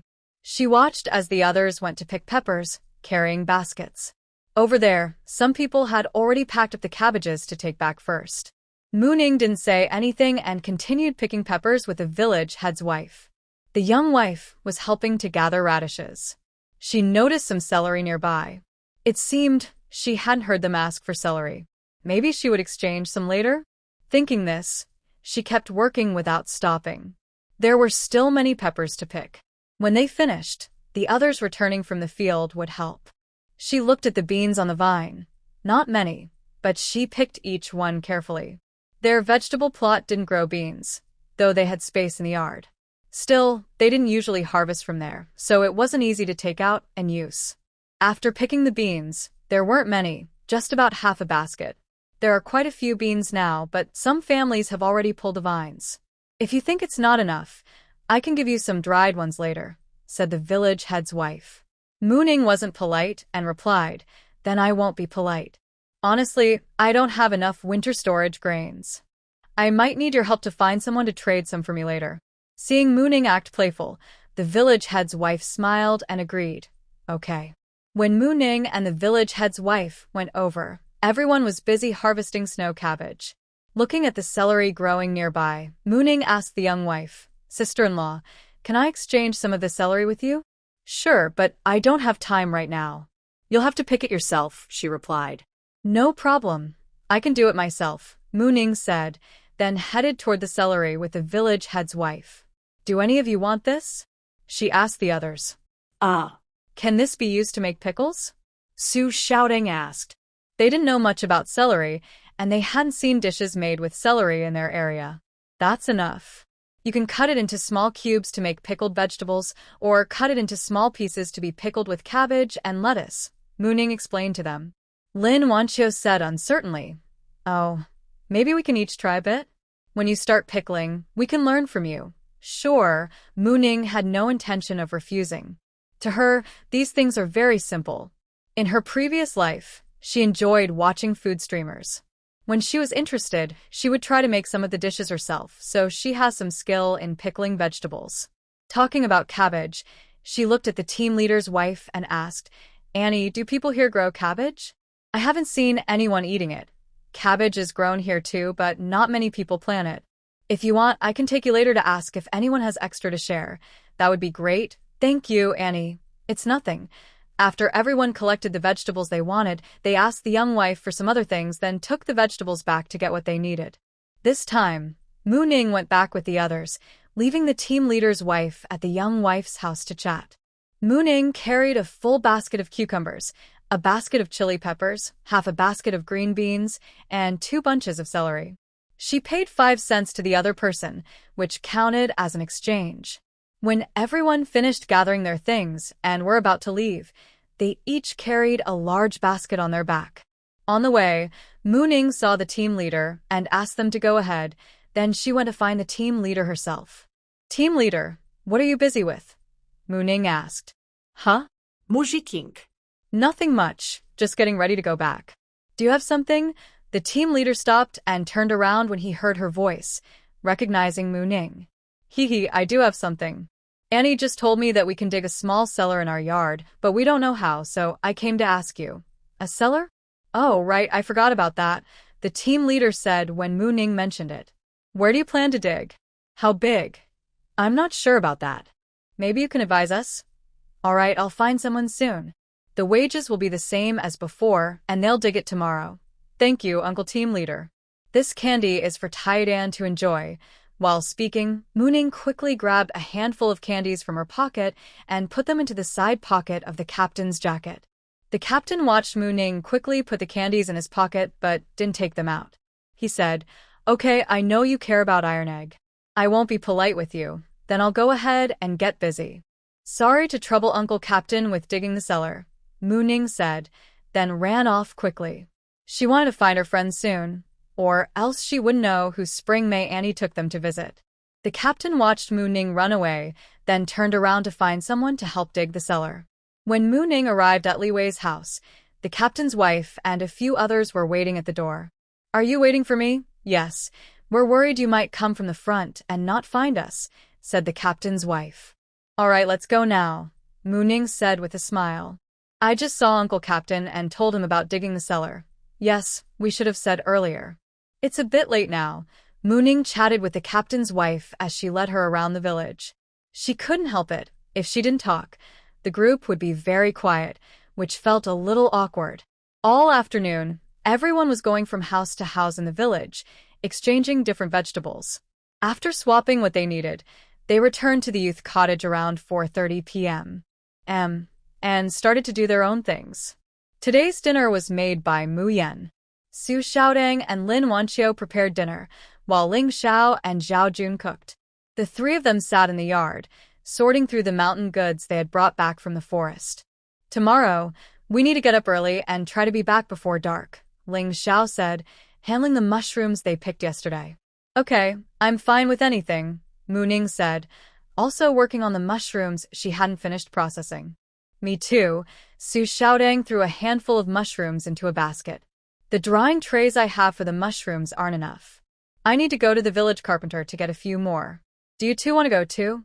Mu Ning had already noticed that her drying trays were running out, and her backpack was a bit too small. There was no more space in the storage area, and the mushrooms she had cleaned were still in the backpack. She hadn't found the time to sort them out yet. Now that Su Xiaodang also planned to change a few, Mu Ning decided to go along. "Let's do it now. It will be dark soon," Ling Xiao said as he stood up to wash his hands. Su Xiaodang and Mu Ning saw him do that, and also got up to wash their hands. After saying goodbye to the 3 people cooking, they went outside. In the end, Mu Ning changed 3 drying trays and 2 backpacks. Su Xiaodang only took 3 drying trays, not a backpack. Ling Xiao took 4 drying trays, 2 for himself and 2 for Zhao Jun, and didn't take a backpack either. The day hadn't even started before dawn when Mu Ning, Ling Xiao, and Su Xiaotang quietly left the yard carrying their backpacks. We'll keep going into the mountains without stopping. If we find anything, we should remember the spot and check it later. Today, we'll head straight to where I saw the wild cow, Ling Xiao said as they reached the foot of the mountain. Okay, Mu Ning and Su Xiaotang agreed without hesitation. The three of them entered the mountain together. It was still early, and the trees in the mountain were thick and tall, with dense leaves that made the forest darker. They stumbled along the way. The deeper they went, the bigger and denser the trees became. The weeds and bushes on the ground also increased, slowing their pace.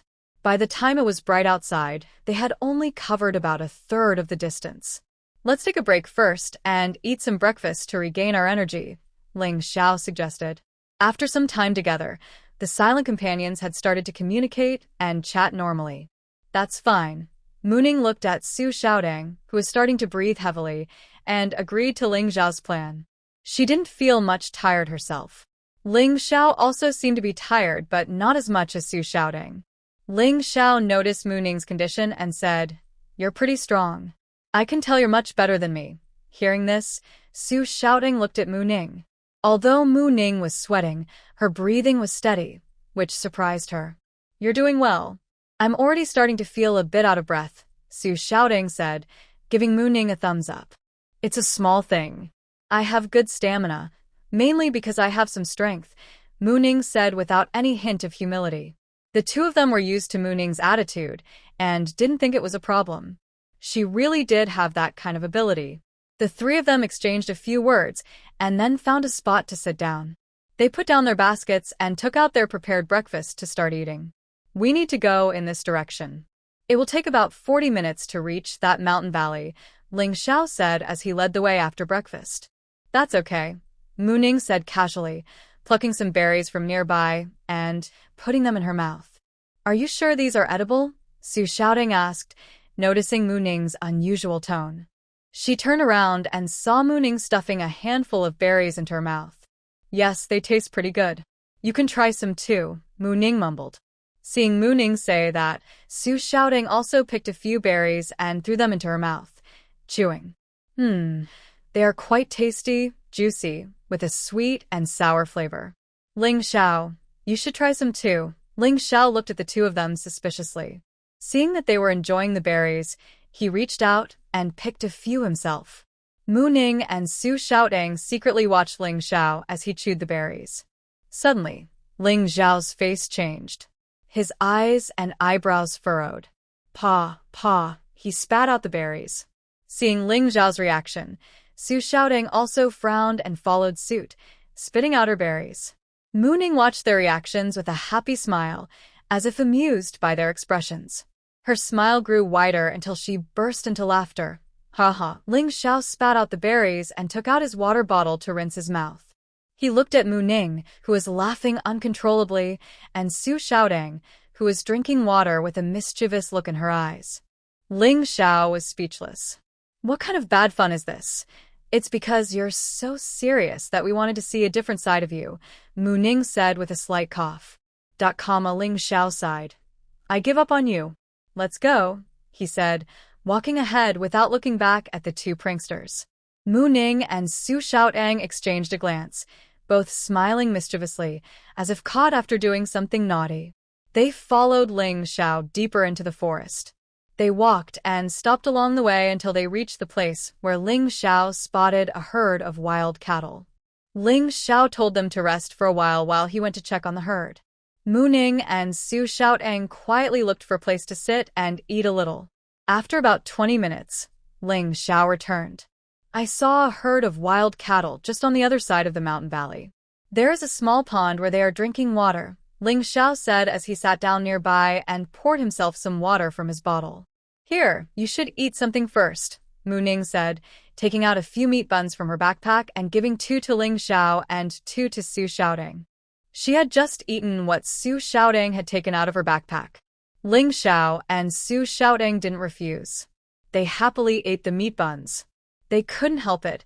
Meat is rare, even for them. After everyone finished eating and relaxed for a moment, they got up, each carrying their backpacks, and followed Ling Xiao. What should we do now? The three of them quietly crept up a small hill, hiding behind the bushes, watching the herd of wild cattle drinking at the pond below. There seemed to be about 40 or 50 of them, of various sizes.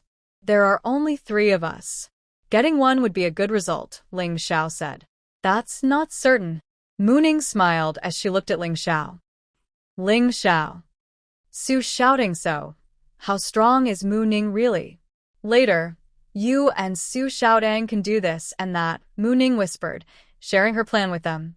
Ling Xiao and Su Xiaodang listened carefully, nodding now and then to show they agreed. Then, the 3 of them carefully retreated down the hill and started moving toward their respective targets. Mu Ning was closer to the herd than Ling Xiao and Su Xiaodang, so she quickly reached the edge of the cattle group.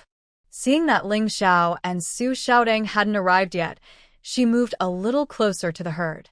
She saw a strong, healthy wild cow lying on the grass. Mu Ning swallowed hard. This was beef. She hadn't eaten beef in a long time. The last time she got a wild sheep, she cooked it in her space and enjoyed a delicious meal. Looking at this strong wild cow, Mu Ning's eyes darted around inside her sockets. She made a firm decision and started observing the cow carefully, while slowly finding a way to get closer. Gradually, she moved behind the wild buffalo, close to its tail. This was her plan: to get near the tail, find a chance to touch it, and then use her space ability to contain the buffalo. Soon, she found a perfect opportunity. As the buffalo lazily swung its tail, when the tail swung toward her, she reached out and touched it. The buffalo was immediately pulled into her space. While collecting the buffalo, she looked at Ling Xiao and Su Xiaodang. Seeing they hadn't noticed her, she moved back to their agreed position and signaled to them. Once all 3 saw their teammates in position, they launched forward like arrows, rushing into the herd of buffalo. They had planned earlier. Ling Xiao and Su Xiaodang would work together, while Mu Ning would act alone. Now Ling Xiao and Su Xiaodang had already joined forces and attacked a buffalo. Ling Xiao held an axe, and Su Xiaodang had a machete. Ling Xiao was strong, so after confirming their target, he swung his axe at the buffalo's head with full force. The axe struck hard, leaving a deep wound that showed bone. Blood immediately gushed out from the cut. The sound of the axe hitting the buffalo's head was loud, which startled the already agitated herd. Some buffaloes scattered to escape, while others charged toward Ling Xiao. The wounded buffalo reacted quickly and charged at Ling Xiao. Su Xiaodang seized the opportunity and stabbed the buffalo's hind leg without hesitation. The running buffalo lost its balance and fell sideways to the ground. Meanwhile, a large horned male buffalo charged toward Ling Xiao from the other side. Ling Xiao didn't have time to worry about the injured buffalo anymore. He quickly told Su Xiaodang, "Be careful," and then swung his axe at the attacking buffalo. Seeing the situation, Su Xiaodang quickly stabbed the struggling wild ox in both front and back legs until it could no longer stand. "Su Xiaodang, watch out behind you," Mu Ning warned as she finished killing one cow with 2 punches. She glanced at the others and saw a wild ox charging fiercely towards Su Xiaotang's exposed back, so she hurriedly called out a warning. Hearing Mu Ning shout, Su Xiaodang didn't have time to look back. She instinctively dodged a few steps to the right. In the next moment, a dark brown wild ox appeared where she had just been standing. The ox lowered its head and charged forward. Since bulls usually attack with their horns, their heads tend to be lowered. As the charging wild ox rushed past, its horns pierced into the side of the already dead wild ox's belly. Because the horns were fully embedded, the wild ox didn't pull them out after stepping back 2 steps. It seemed they were caught between the ribs. Seeing this, Su Xiaodang seized the opportunity. She swung her chopping knife and struck the wild ox's 2 hind legs with 2 blows, making loud sounds. The wild ox then became harmless, no longer posing a threat. Meanwhile, Mu Ning was skillfully dodging among the herd, occasionally observing the other 2.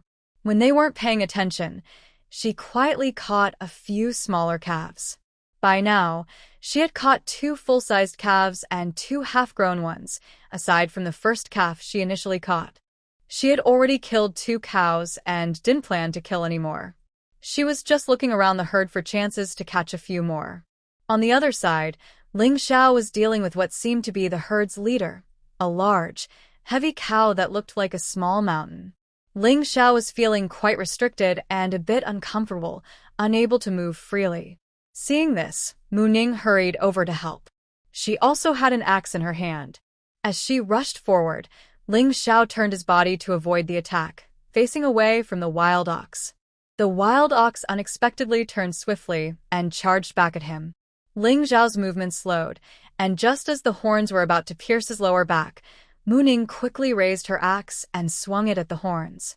With a loud bang, Mu Ning used all her strength to strike. The cow's horn was instantly cut off and fell onto the grass. Mu Ning was also shaken, feeling her arm go numb because the cow's horn was very hard. The wild cow was blinded by the blow and staggered backward a few steps. Ling Xiao turned around and saw Mu Ning behind him, along with a pair of fallen cow horns at her feet. Seeing the wild cow nearby regaining strength and preparing to attack again, he quickly pulled Mu Ning aside and took his axe to face the cow. By now, most of the herd had run away. Over on Su Xiaotong's side, she had also taken down her cow. She looked at Mu Ning and Ling Xiao, took a breath to rest, and then came over with her chopping knife to help. The 3 of them spent a few minutes. Mu Ning thought it was about time and took the chance to swing her axe at the cow's head. Ling Xiao and Su Xiaoting each aimed at the cow's back leg and front leg, respectively. After 3 loud bang sounds, followed by a thud, the wild cow was knocked down onto the grass, completely unable to fight. Ha, ha, ha, Su Xiaodang and Ling Xiao were both panting heavily, holding their waists. Mu Ning was okay, but also breathing hard. I said, "How did you manage to provoke the herd leader of the cows?" Mu Ning asked Ling Xiao, noticing his slightly disheveled state. She hadn't seen how Su Xiaodang and Ling Xiao worked together at first. I don't know. At the beginning, when Su Xiaodang and I were about to finish off that cow, this cow suddenly appeared out of nowhere, Ling Xiao replied. Su Xiaodang, catching her breath, looked at the 5 cow bodies on the ground and said, "How are we going to take them back? We need to leave quickly, or other animals might come." Mu Ning and Ling Xiao also looked at the 5 dead cows. Ling Xiao couldn't think of a good idea. He thought that their strength was enough to take 1 cow, which was already good. Now, looking at the 5 bodies, he realized he had underestimated their strength. Although Su Xiaotong's solo effort was a bit of luck, it didn't change the final result. Mu Ning looked at the 5 cows, thinking they couldn't just leave them. But how to move them was a real problem. She didn't plan to reveal her space. "We can only take what we can carry. The rest," Ling Xiao spoke with difficulty, "will have to stay here." Although he didn't want to give up, he saw no better choice. These 5 cattle were not small or weak. Each one was quite heavy. The 3 of them, after catching their breath, started choosing which cattle to take. In the end, they decided to take the 2 that Mu Ning had killed and the small mountain-like one. The 2 cattle Mu Ning had killed only had a cut on their necks for bleeding, and their foreheads were sunken in. Overall, they were in better shape than the other 2. Ling Xiao and Su Xiaoding each took one of these 2, dragging them with a stick made from a tree trunk. Mu Ning chose the biggest one and also tied it with a tree trunk to drag along. Once everything was tied up, Mu Ning told Ling Xiao and Su Xiaoding to go ahead first. She stayed behind to clean up, to avoid being tracked. At first, Ling Xiao and Su Xiaoding didn't want to agree, but Mu Ning insisted, and besides, she was in the best condition of the 3. After confirming the 2 had left, Mu Ning put the remaining 2 injured wild cattle into her space. She tidied up the area a bit before dragging the tied-up cattle away on a stick. When she caught up with Ling Xiao and Su Xiaoding, it was already half an hour later. She followed Ling Xiao's marks to a cave. The entrance was not very big, about 1 meter wide. She didn't rush inside but listened carefully for a while. There was no one inside, and no sounds of animals or people. She slowly approached and only realized when she reached the entrance that the cave wasn't very deep, but it was very clean inside. The cave was over 3 meters high, about 5 or 6 meters deep, and more than 3 meters wide. It was quite dry. She also found messages left by the two, indicating they had gone to a small creek nearby to deal with the wild cattle.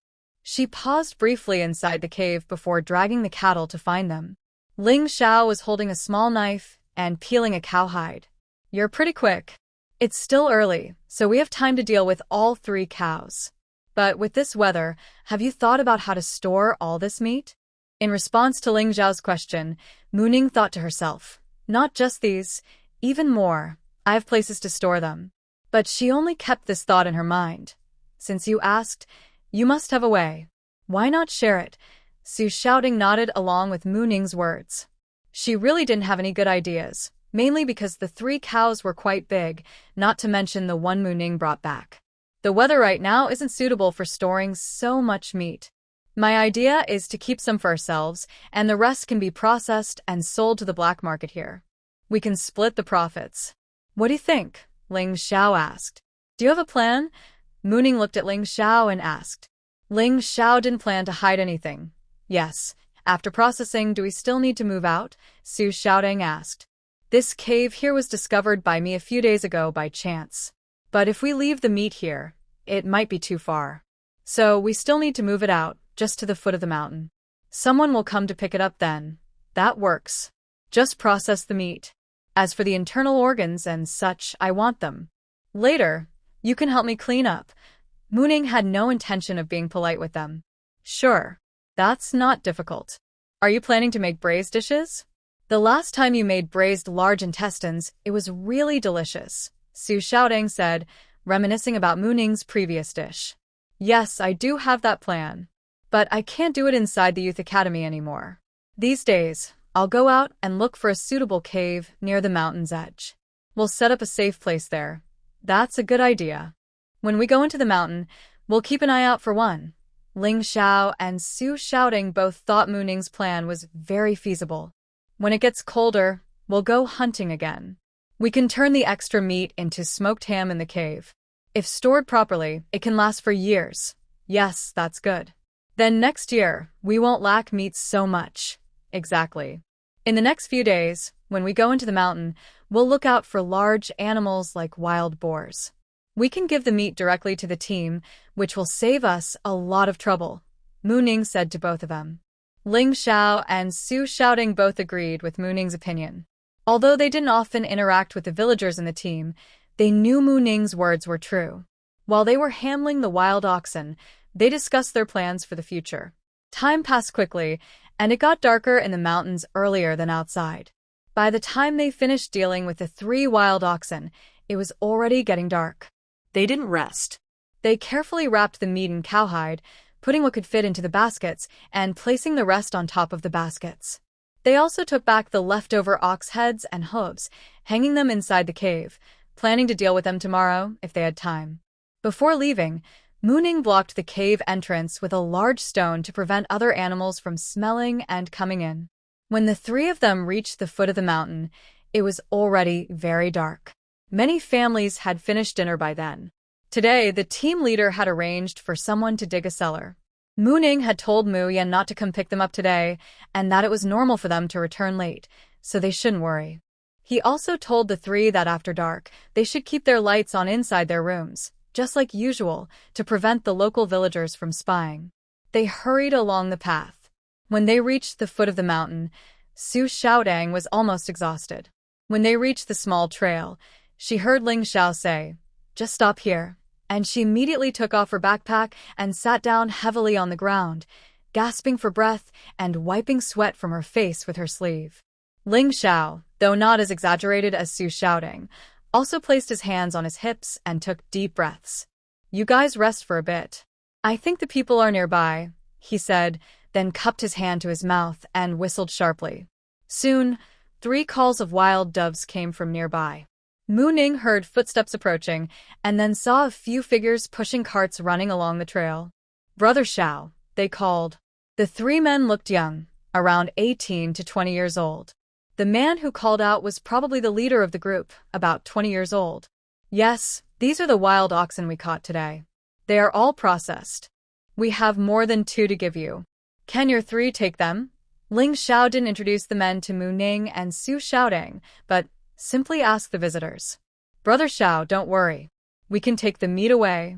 The only thing is, today's money might be a little short.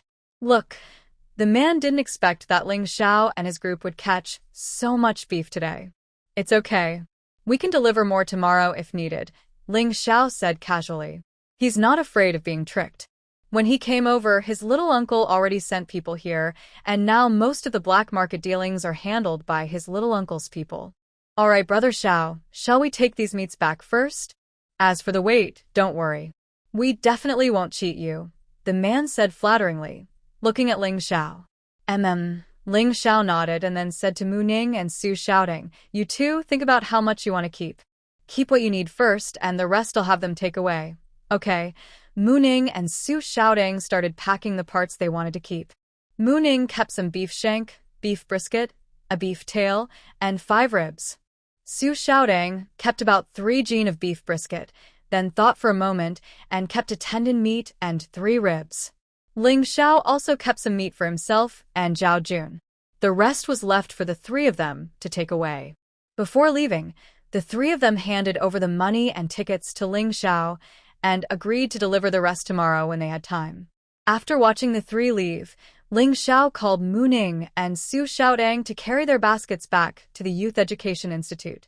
Can we wait until tomorrow to split the money and tickets after they deliver everything? Yes, no problem. When they returned, the lights in the remaining 3 people's room were still on, indicating they hadn't slept yet. Hearing some movement in the yard, the 3 inside also knew the others had returned and came out of their rooms. Big sister. Mu Yan hurried over to help Mu Ning put down her basket. Lin Wanqiu also went to help Su Xiaodong with her basket. Seeing Su Xiaodong looking so disheveled, Lin Wanqiu felt very sorry. Xiaodong, are you okay? Is everything all right? She then took a cloth from her pocket and wiped the sweat from Su Xiaodong's face. It's nothing, just a bit far to walk.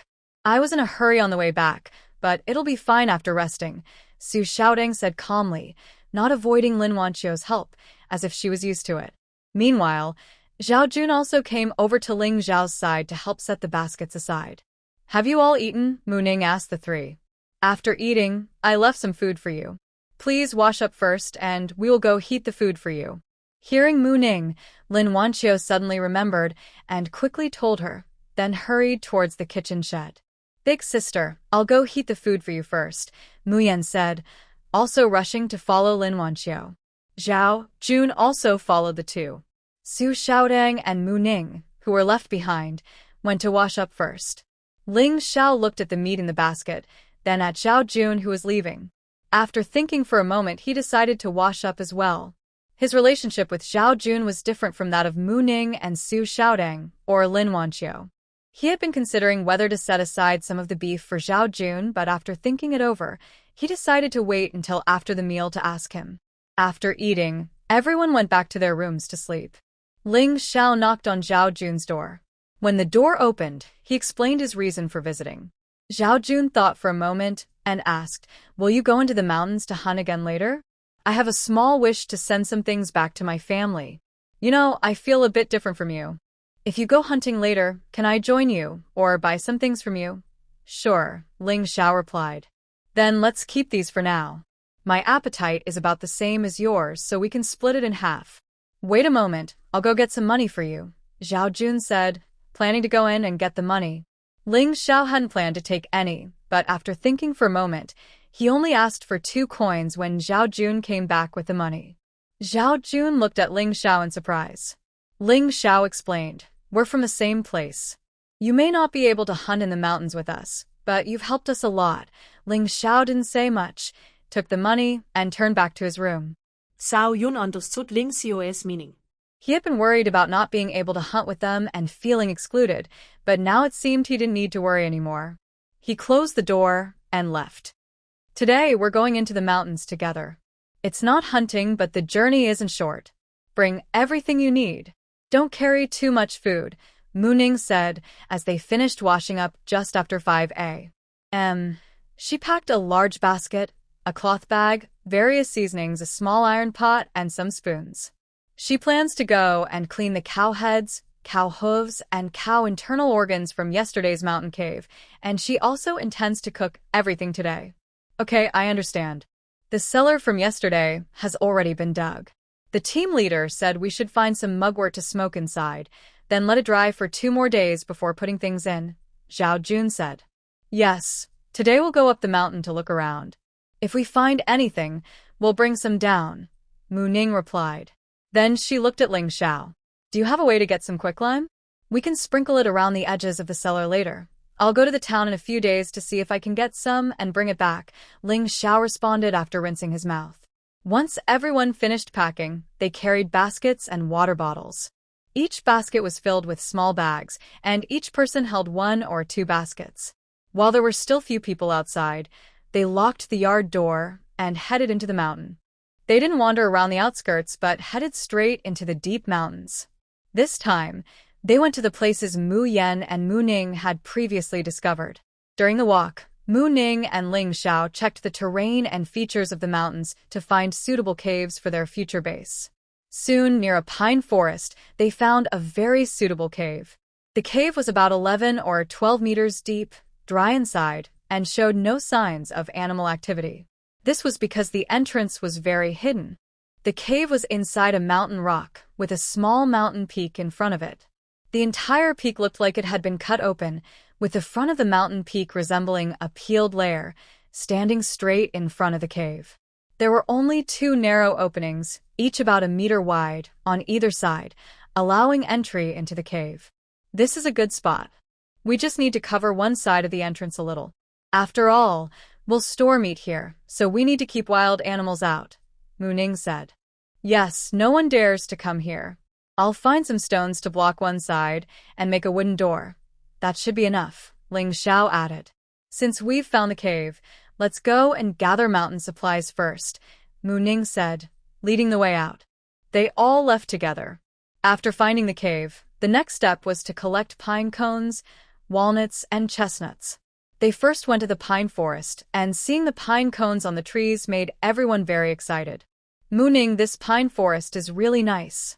Look at the pine cones on the trees. They're much bigger than the ones we collected before, Zhao Jun said happily, his eyes shining. Yeah, there seem to be quite a few, Lin Wanqiu replied. Seeing everyone's excitement, Mu Ning also felt happy. Mu Yan had already set down his basket. Big sister, when do we start? Just watching them won't make the pine cones fall into our baskets. All right, let's start. Pair up in 2s. Xiao Yan, you stay below, and I'll go up the tree to collect, Mu Ning said with a smile, setting down her basket and taking out her equipment one by one. Su Xiaodang and Ling Xiao also began attaching their gear. The 3 of them would climb the trees, while the other 3 stayed on the ground to gather fallen items. Each person chose a tree and prepared to climb, carrying a few small bags with them. The forest was quite large. With their speed, it would probably take about 3 or 4 hours to finish collecting everything. After 2 days, Mu Yan found that the pine forest and the chestnut and walnut trees they discovered had already been picked clean by everyone. They also brought back many mushrooms. Mu Ning and Su Xiaodang went to the previous cave during their gathering to move everything to the new cave they found. They cleaned and prepared the items there, cooking the cow heads, hooves, and internal organs, which they shared among themselves. Today, they didn't plan to go up the mountain again. The cellar was ready to store grains and vegetables. Each person kept the food and vegetables they needed for now, and the rest was moved into the cellar. The cellar was rectangular. Ling Xiao and Zhao Jun chose 2 smaller spots at opposite ends, while Su Xiaodang and Lin Wanqiu took one side, and Mu Ning and her brother took the other. They also nailed shelves onto the walls to hold small items. After moving everything into the cellar, they went back inside to change clothes. Yesterday, they rented a village ox cart with the team leader. Today, they planned to buy jars for pickles in town and take a walk around. The team leader in charge of the ox cart, Lao Li, was already waiting for them at the door. When they arrived in town, they first went to the supply and marketing cooperative to buy jars. Mu Ning looked at the shelves in the backyard filled with jars of all sizes and, considering the vegetables she planned to pickle, began choosing different jars. For the large cabbage, she needed a bigger jar, so she picked one about half a person tall, big enough for someone to hug. For pickling snow cabbage, a smaller jar would do. Then, she selected small jars for cucumbers, green beans, and chili peppers. Next, she chose a large jar to store meat. Seeing Mu Ning choosing jars and jars, the others followed her lead, removing some items they didn't need, and also bought some jars. They bought quite a few jars. First, they moved the big jar onto the ox cart, then lined it with straw, placed the jars inside, and added some small items. Mu Ning watched as the others finished loading and then quietly whispered something to Mu Yan. Mu Yan then ran toward the state-run restaurant, returning shortly with a bag of meat buns. Grandpa Li, we're really sorry to trouble you today. We can't carry everything ourselves, so we'll need you to make another trip later, Mu Ning said, taking the meat buns from Mu Yan, selecting 3, wrapping them separately, and placing them into the pocket of Old Li, who was loading the ox cart. This is a small token of our thanks. Keep it for yourself. Ling Xiao and Zhao Jun will go back with you, and you can come over together later. Mu Jiqing, you can't do that. Keep the buns for yourselves. You've already paid the rental fee, and I can't accept more from you, Old Li stammered, panicked, and unsure how to refuse after being handed a pocket full of buns. Grandpa Li, please take them. We still have more, Mu Ning said, stuffing the remaining buns into Ling Xiao's arms. Take these and eat on the way. Without waiting for Ling Xiao and Zhao Jun, she turned and went back into the supply and marketing cooperative. Ling Xiao and Zhao Jun watched Mu Ning's figure leave, then looked at the remaining Su Xiaodong, Lin Wanqiu, and Mu Yan. The 3 of them said they couldn't help and followed Mu Ning into the cooperative. Forget it. We'll come again later, and we can buy more then, Ling Xiao said, sitting down beside Old Li. Zhao Jun saw this and squeezed into a gap on the ox cart, saying, Grandpa Li, let's go. It's time to head back. Hey. Let's go now. Old Mr. Li was still holding a bun. When he heard Zhao Jun's words, he didn't know where to put the bun. Ling Xiao. After old Mr. Li nervously stuffed the bun into his thick coat, he raised his hand, waved the whip, and drove the ox cart back home. Mu Ning entered the supply and marketing cooperative and looked around. When she saw the small jar she needed in a corner of a counter, she walked over and asked, Comrade, how much does this jar cost? At the nearby counter, a sales clerk in her 30s, knitting a sweater, looked up when she heard Mu Ning's question. She followed Mu Ning's finger and looked in the direction. You're talking about this one? The clerk put down her knitting, stood up, and took down the small jar Mu Ning saw, placing it on the counter. This doesn't need a ticket. One costs 20 cents. If you want it, you can pick one yourself. Okay. Thank you. I want 5. Mu Ning picked up the jars, looked at them, and told the clerk. These small jars looked like they could hold about 2 jin, about 1 kilogram. They would be perfect for storing some meat sauce or mushroom sauce to send to her older brother after the vegetables are soaked. The jars had lids. She remembered the canned food she traded with Zhao Jun. Later, she could use the canned jars to pack some meat paste or mushroom paste for her brother. Thinking this, she bought a few more cans. These required food coupons. After paying, she asked Mu Yan, Xiao Yan, is there anything you want? We can buy everything at once. We won't be coming to town for a while. Then, sister, should we go pick up the clothes we ordered a few days ago? Mu Yan reminded her. Oh, right, I almost forgot. Let's go now. Mu Ning looked at her coupons and saw she still had a bicycle coupon. She wondered whether to buy a bicycle. Xiao Yan, I still have a bicycle coupon. Do you think we should buy a bicycle? She asked, uncertain. Mu Yan thought for a moment. Sister, check if the bicycle coupon has an expiration date. Mu Ning looked at hers. Yes, it's about to expire. Then buy it. Ask if there's a bicycle here, and if we can ride it home today, Mu Yan said, and they went to ask the clerk. Meanwhile, Su Xiaodong and Lin Wanqiu were still shopping on the other side. When Mu Ning learned that the bicycles were upstairs, she asked the 2 people, We plan to go see the bicycles. Do you want to come along? Sure, Su Xiaodong replied, pulling Lin Wanqiu toward Mu Ning and her brother. Just right, let's go see. If we find something suitable, we'll buy one too, then let's go together, they said, heading upstairs. The salesperson downstairs listened to their conversation and whispered to himself after they went upstairs. These people don't look like they're short on money. They can buy a bicycle whenever they think of it, salesperson A said. Who says they're not? Did you see the jars and pots of pickles just moved out from the backyard? They bought those with 2 other men. They haven't even finished hauling a whole cart yet, salesperson B asked. Really? Maybe these people are young workers from the countryside, salesperson C replied. Probably. I saw Old Lee from the Little Willow Creek team driving the ox cart. Who knows if these young workers have someone special? Salesperson B inquired. Stop dreaming. Look at their style. Do you think anyone from your family could match them? The first salesperson said, starting the conversation. Meanwhile, Mu Ning and the others didn't know what was happening downstairs. When they reached the top, they immediately saw a salesperson cleaning dust off a bicycle. They noticed 5 identical black bicycles lined up. Wow, it looks like there's no choice, Mu Ning said as she approached the salesperson. Hello, comrade.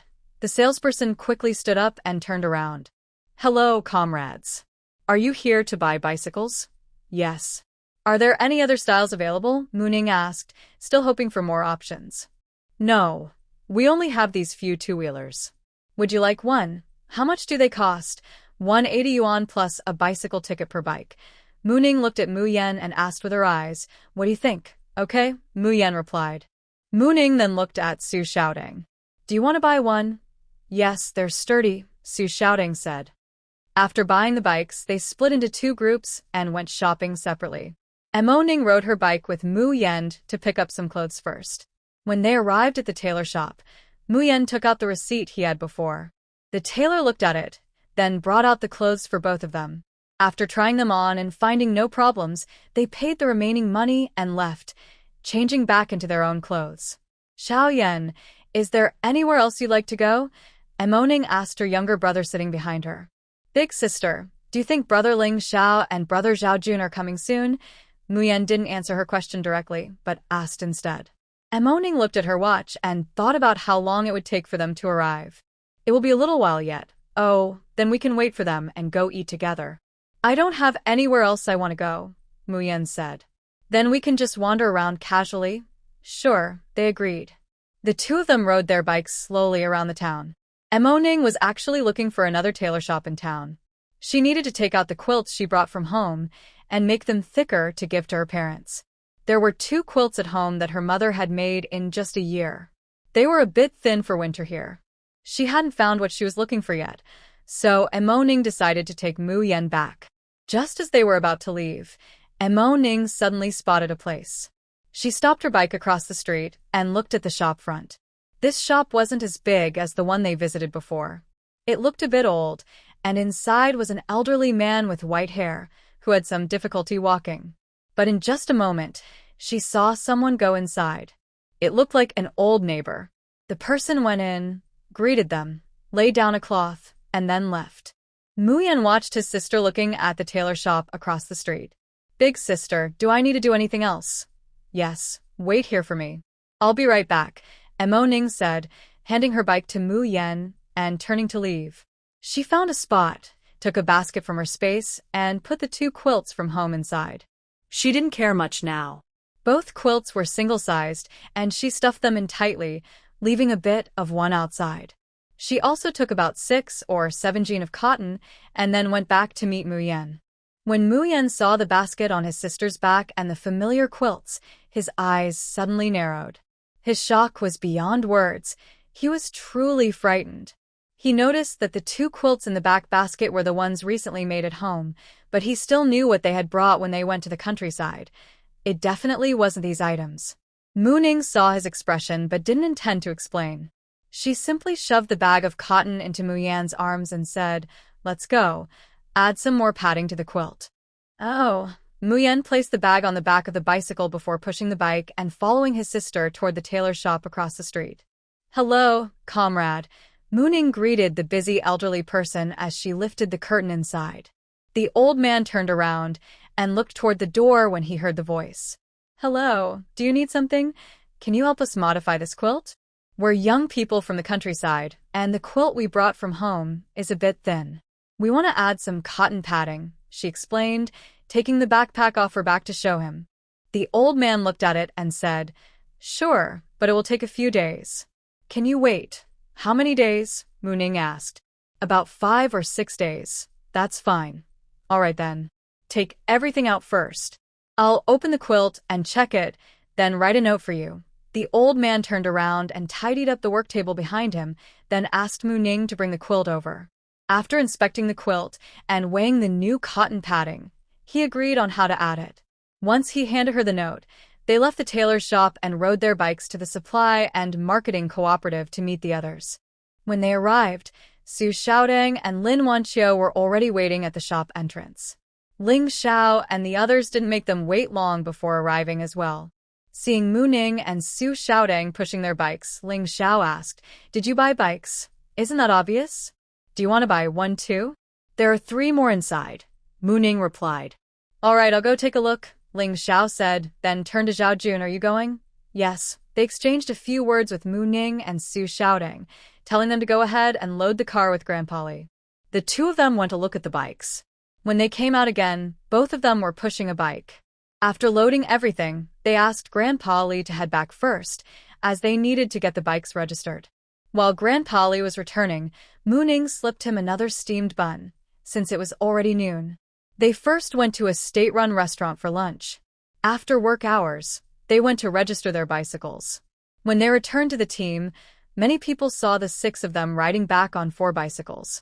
Their envy was obvious in everyone's eyes. Some people's minds also started to wander, thinking about whether they had suitable men or women of the right age nearby. As for what these people were thinking, it didn't matter to Mu Ning and the others. They knew what would happen when they bought the bikes and came back riding them. They didn't go home first. Instead, they went to the cow shed. They had previously agreed with Grandpa Li that they would leave the bikes there when they returned. Afterward, they would come back to pick them up. During the day, Grandpa Li was also assigned to watch the cows in the cow shed, so their visit wouldn't attract much attention. "Grandpa Li, are you busy?" Mu Ning and the others approached, and Grandpa Li was just getting up to check on the cows. "I'm back now. There's not much to do. I was about to check on the cows." "The bikes are over there," he said, pointing in the direction of the carts. "I'll go bring the cows over." "Wait a moment." Then he headed toward the cow shed. Mu Ning and the others didn't refuse, since the bikes carried quite a bit of stuff and were somewhat heavy. On the open ground beside the cow shed, Grandpa Mu and Grandpa Ling were working on making molds. It looked like Grandpa Ling was also preparing to redo the Kong, a traditional heated bed. Seeing them pushing the bikes near the fence of the cow shed, Grandpa Mu didn't look closely and just continued with his work. After Grandpa Li brought the cows over and, with the help of Ling Xiao and Zhao Jun, secured the carts to the cows, they set off together. Once everything was unloaded, they started working again.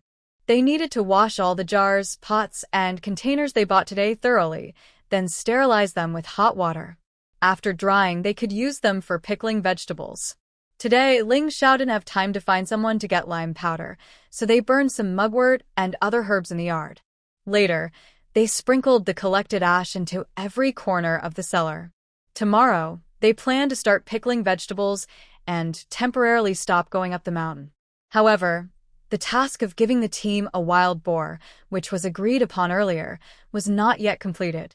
Luckily, they still had some time in the afternoon. Ling Xiao took Mu Ning and Su Xiaodong into the deep mountains, leaving Zhao Jun to take care of Mu Yan and Lin Wanqiu. They went to gather firewood on the outskirts and looked for anything else they could find. "This is the money from the last wild buffalo we caught. We sold 3 buffaloes, besides the ones we kept, weighing a total of 2,150 jin. Each jin was sold for 1 yuan. We split the money 3 ways. These 2 amounts are for you too, okay?" Mu Ning replied, then counted her share, 716 yuan and 70 cents. After counting, she put the money into her clothes pocket, but actually stored it in her space. Su Xiaodong saw Mu Ning take her share and also counted her money, then put it into her pocket. The 3 of them knew time might be tight, so they didn't waste any time on the way. They entered the mountain around 3 p.m., and by the time they found signs of wild boars, it was already after 4 p.m., almost close to 5. Following the tracks, Ling Xiao judged that the wild boar group wasn't very large and probably had piglets. That's good. We'll hand over the big boars to the team, and we can keep the piglets ourselves, Mu Ning said excitedly. Her idea was agreed upon by the other two. When they found the group of wild boars following the tracks, Ling Xiao's judgment was correct. It was a small group with piglets, led by a sow with 5 piglets. There were 2 other boars, each weighing over 300 jin, likely young adults based on their size. Let's each take one. We won't worry about the piglets for now. Let's see if we can take all 3, Mu Ning said excitedly. Ling Xiao and Su Xiaoting thought, she still seems quite aggressive. All right, they agreed. The 3 of them chose different directions and prepared to attack. The first blood was drawn by Mu Ning. After choosing their positions, she launched the attack first. She made some noise to attract the boar's attention, then boldly stood about 10 meters from the herd, holding an axe and watched the boars. When the boars noticed her, they didn't run away. Instead, she kept hitting nearby trees with her axe, making noise to draw their attention. When Mu Ning saw the wild boar, it was already ready to attack. The continuous knocking sounds made the herd more aggressive. One boar led the charge toward Mu Ning, followed by 2 others rushing behind. The 5 piglets had already curled up quietly, making soft grunts. The leader of the charge ran faster and more fiercely than the others. After passing the attack range of Ling Xiao and Su Xiaoting, it headed toward Mu Ning. The 2 boars behind also reached the front of the 3 people. All 3 attacked together. Ling Xiao and Su Xiaotong's sudden appearance caused the 2 following boars to change direction, each rushing toward one of them. This was part of Mu Ning's initial plan. When she saw the sharp tusks of the boar coming at her, she clenched her axe, turned around, and kicked hard against the big tree behind her, then leaped into the air. She spun around in midair and landed facing back. At this moment, one boar charged forward and hit the tree with a loud bang. Mu Ning seized the chance. As she fell, she swung her axe fiercely at the boar's head. She didn't use full strength, but she didn't hold back either. With a loud clang, blood spurted from the boar's head, but it didn't die. Mu Ning's axe didn't embed into the skull. After landing steadily, the boar let out a terrible squeal and turned to charge at her again. Seeing this, Mu Ning immediately gripped her axe tightly, jumped to the side to dodge the boar, and then struck again with her axe, hitting the boar's neck. Mu Ning felt that this time her axe hit the bone. The boar squealed painfully, blood pouring from its mouth and eyes. By now, the boar's eyes were mostly covered with blood from the wound on its head. It could only see a blurry figure bouncing nearby. Without hesitation, it charged toward that figure, which was indeed Mu Ning. Because it had lost a lot of blood and Mu Ning used considerable strength, the boar was somewhat battered. Its head wound hadn't caused it to collapse yet, but it was dazed. Mu Ning took the opportunity to strike again at the spot where she first hit, driving her axe into the bone. She didn't have enough time to pull it out and quickly dodged aside. The wild boar was already very tired, breathing heavily with blood constantly flowing from its mouth and nose with each breath. Mu Ning saw this and knew the boar wouldn't last much longer.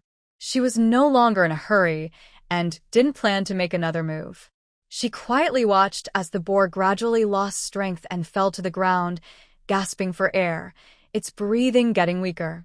Seeing the exhausted boar, it signaled that the fight here was almost over. There was little energy left to be spent. At this moment, Mu Ning had time to check on Ling Xiao and Su Xiaoting. Su Xiaotong's luck wasn't good. The wild boar charging at her was a mother pig.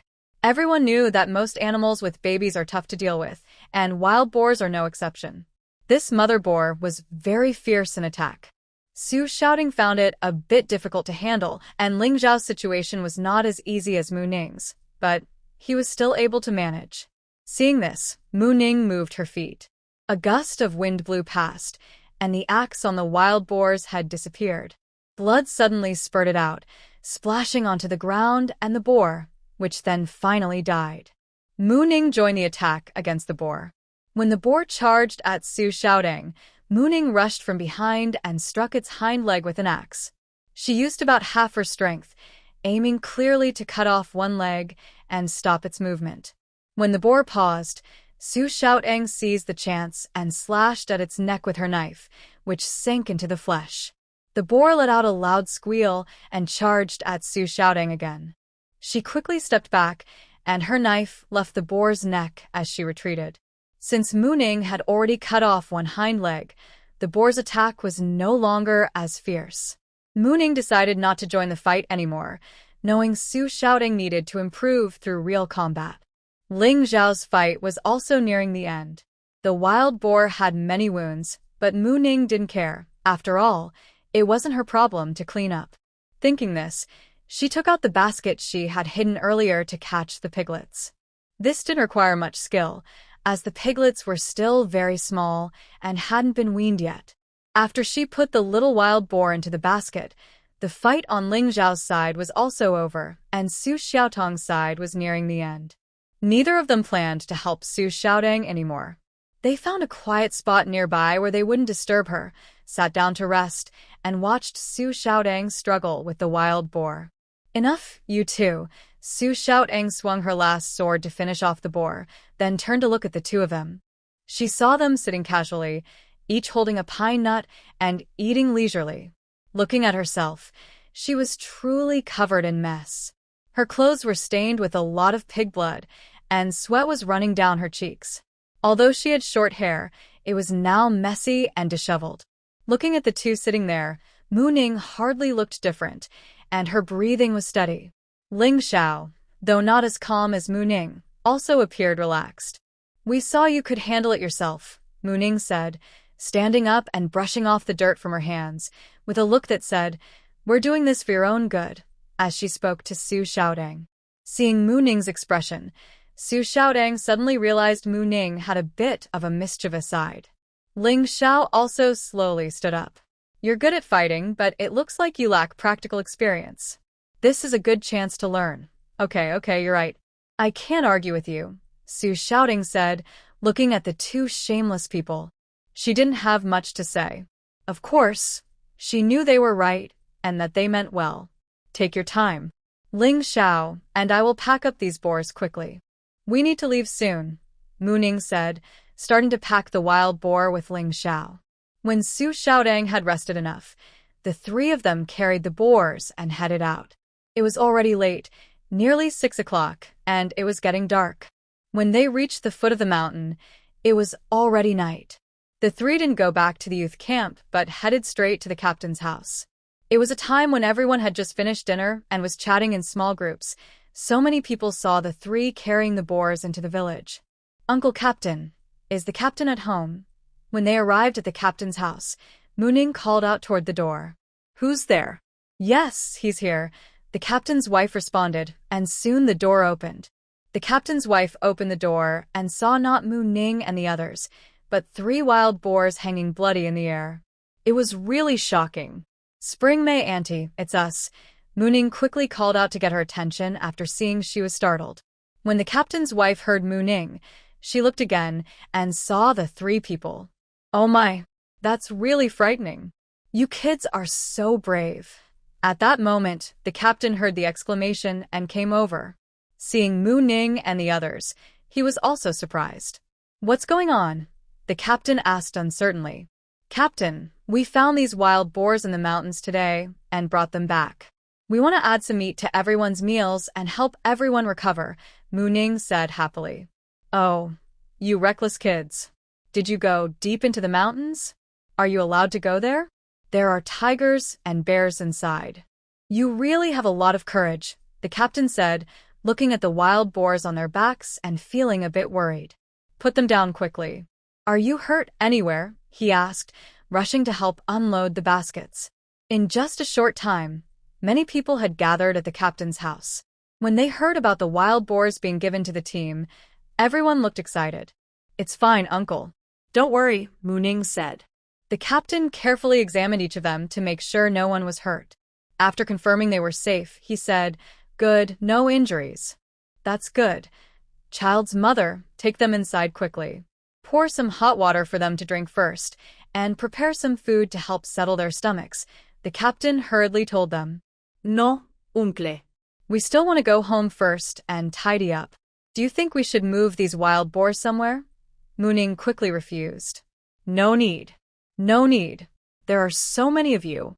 Just go inside and have a warm meal with your aunt, he said, then called out to the people around. Come on, come on. Don't just stand there. Take these wild boars to the threshing yard. Seeing this, Mooning quickly took the wild boar from her basket and set it aside. She still had 5 piglets in her basket, and she didn't plan to give those to the team. The captain saw but didn't say anything, acting as if he hadn't noticed. Ling Xiao and Su Xiaotang saw the situation and untied the wild boar from their backpacks to make it easier for others to carry. Seeing the 3 wild boars surrounded by people, Mu Ning and the others quickly took their backpacks and moved away from the crowd. Everyone helped carry the wild boars and kept thanking the 3 of them, showing great enthusiasm. After everyone followed the wild boars to the grain threshing yard, Mu Ning took a small wild boar cub from her backpack and handed it to the team leader's wife. Spring plum, Annie, this is just for your family, she said. Then the 3 of them turned to walk toward the youth's courtyard. Auntie, we're heading back now. Watching the 3 walk away and holding the squealing little wild boar, a mix of feelings crossed Mu Ning's mind. She then closed the door, took the little pig back to the yard, and called out to the remaining family members. The men at home had already gone to help at the grain threshing yard, and even little Iron Egg followed the crowd. She handed the little wild boar to her daughter-in-law and advised her before heading to the grain threshing yard herself. After Mu Ning and the others left the team leader's house, they hurried back to the youth's courtyard. Big sister, brother Xiao, and sister Xiaotang are back. Mu Yan stood outside the youth's courtyard on the small road, waiting for them. When he saw their figures, he started calling out. Yes, we're back. Why are you waiting here? Mu Ning responded immediately when she heard her brother's call. When she reached Mu Yan, she gently ruffled his chestnut-colored hair. I saw you guys hadn't come back late, so I was a bit worried. By the way, brother Jun and sister Wanqiu are also waiting in the yard. We left some food for you. Okay, let's go back, she said, patting Mu Yan's back and walking toward the yard. After a quick wash-up and finishing their meal, just as they were about to rest, someone came to inform them. Mu Jiqing, Lin Jiqing, Zhao Jiqing, and the team leader want you to go to the grain threshing yard for the pig slaughtering feast. The messenger was a young man about 18 or 19. Okay, got it. Thank you. We'll go soon, Zhao Jun and the messenger said, then headed to the front yard. Zhao Jun closed the yard door and returned. Who's going? He asked. We're not going. You take Wanqiu and Ah Yan with you. You'll probably get some meat back, so just bring it all, they replied. All right, sister. All right, the 3 of us will go, you all rest, said the person. The 3 then took their bowls and went to the threshing yard. After telling the others where the 4 little wild boars were, Ling Xiao took on the task of slaughtering the piglets. Mu Ning didn't say anything. She really didn't want to move now. Su Xiaotang also said she had already exerted herself too much today and didn't want to move anymore. In the end, only Ling Xiao handled everything alone. When Zhao Jun returned later, he would find Ling Xiao to work together. At this time, most people were at the threshing yard, so no one noticed. Mu Ning greeted the others and then went back to her room. She locked the door and entered her space. Her small courtyard was quite full of things. There were many mushrooms, hazelnuts, and chestnuts hanging out to dry. There were also many unpeeled chestnuts, hazelnuts, and some pine cones. Nearby, 2 wild oxen that hadn't been processed yet were lying around, and in the corner, a pile of tied, unconscious wild rabbits and pheasants. Under the eaves, some freshly picked mushrooms were placed in baskets. Outside the courtyard, across the small creek, on the endless grassland, she had set up several large traps when she brought in the wild sheep. Right now, one trap held a wild sheep, another held a wild ox. The reason for trapping them was mainly to prevent them from running around and damaging the grassland by eating it all unevenly. This setup was quite good. Rotating the grassland used for these animals would give the grass a chance to recover. She was also thinking about planting something here later. Take it slow. Besides food, she really didn't lack much else. Seeing all the piles of things in the yard, Mu Ning felt a headache coming on. But what could she do? Just do it. If she couldn't die from it, she'd work herself to death. She couldn't just leave it piled up like this. Thinking this, she started to clean up the 2 miserable wild oxen. Her space had many pots, bowls, and utensils she brought from home. Now, she took out everything she could use. First, she lit a fire and boiled a big pot of water. Then she began to skin the oxen. Mu Ning dragged one of the oxen into the middle of the courtyard and started working with her knife. After peeling off the hide, the next step was to cut open the belly carefully, remove the internal organs, and place them in a nearby basin. Then, the forelegs and the head were separated and set aside. The process of dividing the meat began. The 2 hind legs were cut off, tied with ropes, and hung on a wooden rack in the yard. The front legs were placed in the fresh storage room. Different parts like beef brisket, shank, and ribs were put into separate basins. Looking at the remaining tattered hide, I felt a bit overwhelmed. Never mind, I'll set it aside for now. After tidying up the area, I dragged the other side over and started processing it in the same way. Once everything was prepared, Mu Ning felt she really needed a good sleep. Not wanting to wash up in the small yard, she took her clothes and went to the creek to wash. After washing, she drank a few sips from the spiritual spring and then went back to sleep immediately. When she woke up, the fire in the stove was out, but the water in the pot was still hot. Looking at the 2 large basins filled with intestines and guts, Mu Ning resigned herself to cleaning up. After tidying the 2 basins, she felt like she was almost marinated with the smell. She quickly finished cleaning the yard, boiled water, and took another bath before finally leaving the space. When Mu Yan and Zhao Junlin and Qiu Shui returned, Ling Xiao had already finished slaughtering the 4 little wild boars. They divided the meat and the pig dishes among themselves, then went to help Ling Xiao process the piglets. They didn't ask Lin Qiu Shui to help but told her to go back and rest. As for Mu Ning, she had long fallen into a deep sleep, unaware of what was happening outside. Unaware, Mu Ning was sleeping soundly, while far away in Province X, Mu Chun was lying on his bed in the dormitory, feeling quite good. Although the call was cut off before he could finish speaking, he was relieved to know that everyone was safe, which made him feel more at ease. Knowing there wasn't much he could say over the phone, he patiently waited for the letters and packages from his younger siblings. After 7 days of waiting, Mu Chun finally received the letters and parcels from his siblings. Holding the packages and letters, he returned to his dorm. He didn't have time to care about the large package and hurriedly opened the letter to read it quickly. 2 letters are inside one envelope. The first one is from my younger brother, in which he talks about what happened before and after going to the countryside, and also updates me on our parents' situation. He tells me to stay in the army and not worry about them. He also says that my little sister takes good care of our parents and me. Everything she sent was made by herself. He asks me to write back when I have time and to visit them during long holidays. Then, there's a letter from my little sister. Most of her letter talks about our parents. She briefly explains the reason for the trouble at home and what happened afterward.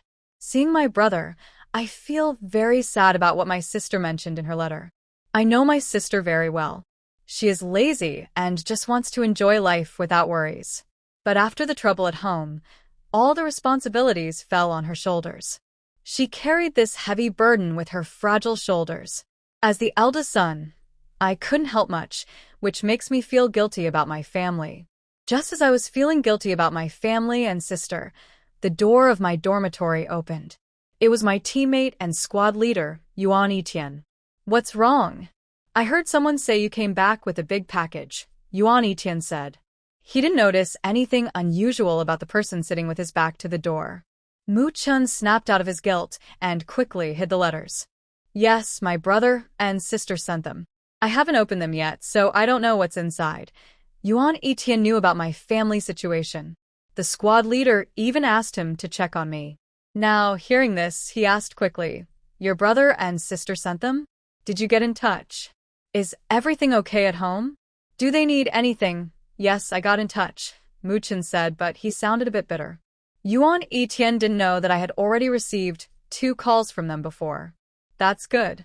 So, what's with that look on your face now? He asked, confused. Ah, It's nothing. I just feel a bit upset thinking they might have forgotten about me, Muchin said, pressing his tongue against his back teeth. ah. Don't worry too much, brother. Yuan Etian patted his shoulder comfortingly. Let's not talk about this. Come, see what my brother and sister sent me. He said this and then stood up, took a pair of scissors from the drawer and started unpacking. Yuan Etian also came over to join him. After opening the package, Muchin looked a bit surprised. Yuan Etian looked at Muchin and asked, Is this what you meant when you said they forgot someone like you exists? Otherwise, we could switch. I like the feeling of being forgotten. Inside the package, there were various foods like chestnuts and hazelnuts, which are common mountain products. There was also cured chicken, cured rabbit, and 5 large jars of mushroom sauce and meat sauce. Once opened, the package kept giving off strong, fragrant smells, very powerful. Before they could say anything, there was a rustling sound at the door. When they turned around, a few people accidentally pushed the door open. Seeing the 2 of them, they quickly straightened up and said, Captain Instructor. What are you doing? Yuan Etian asked. The visitors were several company commanders from their unit. We just came to take a look, one of them said shyly. Yes, just a look, the others quickly agreed. Muchin and Yuan Etian thought, Are they treating us like fools? Captain, what's that strong smell in your room? We want to see. Yes, let's see. They hurried toward the 2, clearly aiming at the package on the table. Hey. All of you, get away. Muchin quickly turned around, trying to protect the package, but he was outnumbered and couldn't hold them back. There's sauce and it's meat sauce. Wow, and chicken and rabbit. Chestnuts. Pack some for me. And me. I want some hazelnuts too. Enough, these are mine. All mine, Muchin said helplessly.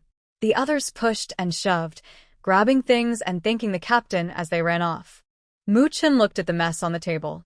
After exchanging a helpless look with Yuan Etian, he went over to tidy up. Yes, the scent cured chicken and cured rabbit, 2 of each. Now 1 rabbit is missing. There are 5 large jars of mushroom and meat sauces. Only 2 remain. Not much left of the chestnuts and hazelnuts. These bandits. Forget it. Later you can train them back, Yuan Etian said with a smile, patting Muchin on the shoulder. In the army, things happen like this. Just as 2 people finish tidying up at the door, more footsteps are heard. Yuan quickly hides 2 bottles of sauce in a drawer and closes it. Just after he finishes, people come in. Hey, you 2 are here. That smell is pretty strong. What good stuff are you hiding? Says the company commander of the 2nd Battalion, followed by the commander of the 3rd Battalion and the instructor. So, after the people leave, only a cured chicken and a few chestnuts and hazelnuts remain on the table. Ah, the 2 sigh together, knowing this is how it will be. Luckily, I was quick. Otherwise, these 2 bottles wouldn't have stayed, Yuan says as he closes the door and takes out the 2 bottles of sauce from the drawer. Muchin looks at him and gives him 1 bottle. This one is for you. You can also take some chestnuts and hazelnuts. He then takes the remaining bottle and holds it in his hand. I'll keep this one. As for the chicken, take it to the team leader's house tonight. Yes, you should go thank the team leader. After all, he helped a lot with your family matters, Yuan says. Mu Ning and the others don't know what happened with Muchin. Right now, she is in the kitchen teaching Lin Wanqiu and Zhao Jun how to make mushroom sauce and meat sauce. Last night, the squad leader and the squad members processed 3 wild boars overnight. Not only did everyone get to eat pork dishes, but they also shared the meat. Since the wild boars were brought back by them, the squad leader and members decided to give each person 10 jin of meat. Mu Ning and her friends don't lack meat, and honestly, wild boar meat isn't very tasty. So early in the morning, she thought about turning all that meat into sauce. When Lin Wanqiu and Zhao Jun heard this, they came over to learn from Mu Ning. They also planned to make some and send it home for their families to try. Today, everyone stayed indoors. After breakfast, Mu Yan helped her sister prepare various ingredients needed for making sauces. They first washed the mushrooms thoroughly for the mushroom sauce, drained excess water, and prepared minced garlic, ginger, and chili powder. Since they planned to make 2 kinds of sauce, the ingredients were prepared accordingly. Once they finished preparing everything for the mushroom sauce, Mu Ning started making it, while Mu Yan began preparing the ingredients for the meat sauce. Su Xiaodang, Lin Wanqiu, Zhao Jun, and Ling Xiao all followed their respective steps clearly and began the next phase of their work. Zhao Jun and Lin Wanqiu went with Mu Ning to her kitchen shed to learn first before starting their own tasks. Meanwhile, Su Xiaodang and Ling Xiao began preparing the ingredients for the meat sauce with Mu Yan. For making mushroom sauce, it is best to use rapeseed oil. Mu Ning had planned this in advance and had stocked some. Since Lin Wanqiu, Zhao Jun, and Ling Xiao hadn't prepared any oil beforehand, they didn't have much on hand. In the end, Mu Ning shared some of her oil with them. She didn't plan to make a lot of mushroom sauce, so she didn't need much. All 4 of them also brought money to give to her. She accepted it without any worries because she had bought the ingredients herself. She heated the oil in a pot.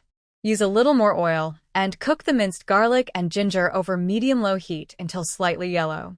Watch the heat so they don't burn. While working, Mu Ning explained, add diced mushrooms and stir-fry until the water evaporates and the surface turns slightly golden. This releases the mushroom's aroma. Once the sauce thickens, add some 5-spice powder and a little sugar for flavor. Cook until the sauce turns bright red and shiny, and when it starts to release some oil, add the remaining garlic and stir well. Then it's ready to serve. That's how simple mushroom sauce is made. Afterward, Mu Ning made another pot of spicy mushroom sauce. Once she showed them how, Lin Wanqiu and Zhao Jun went back to their own kitchen sheds to start working on their tasks.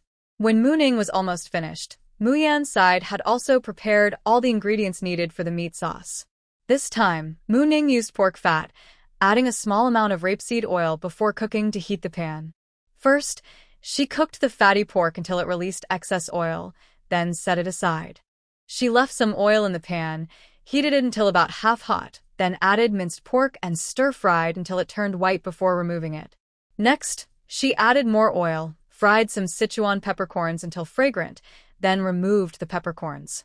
After cooling, she added chili powder and fried it over low heat until it turned red and released oil.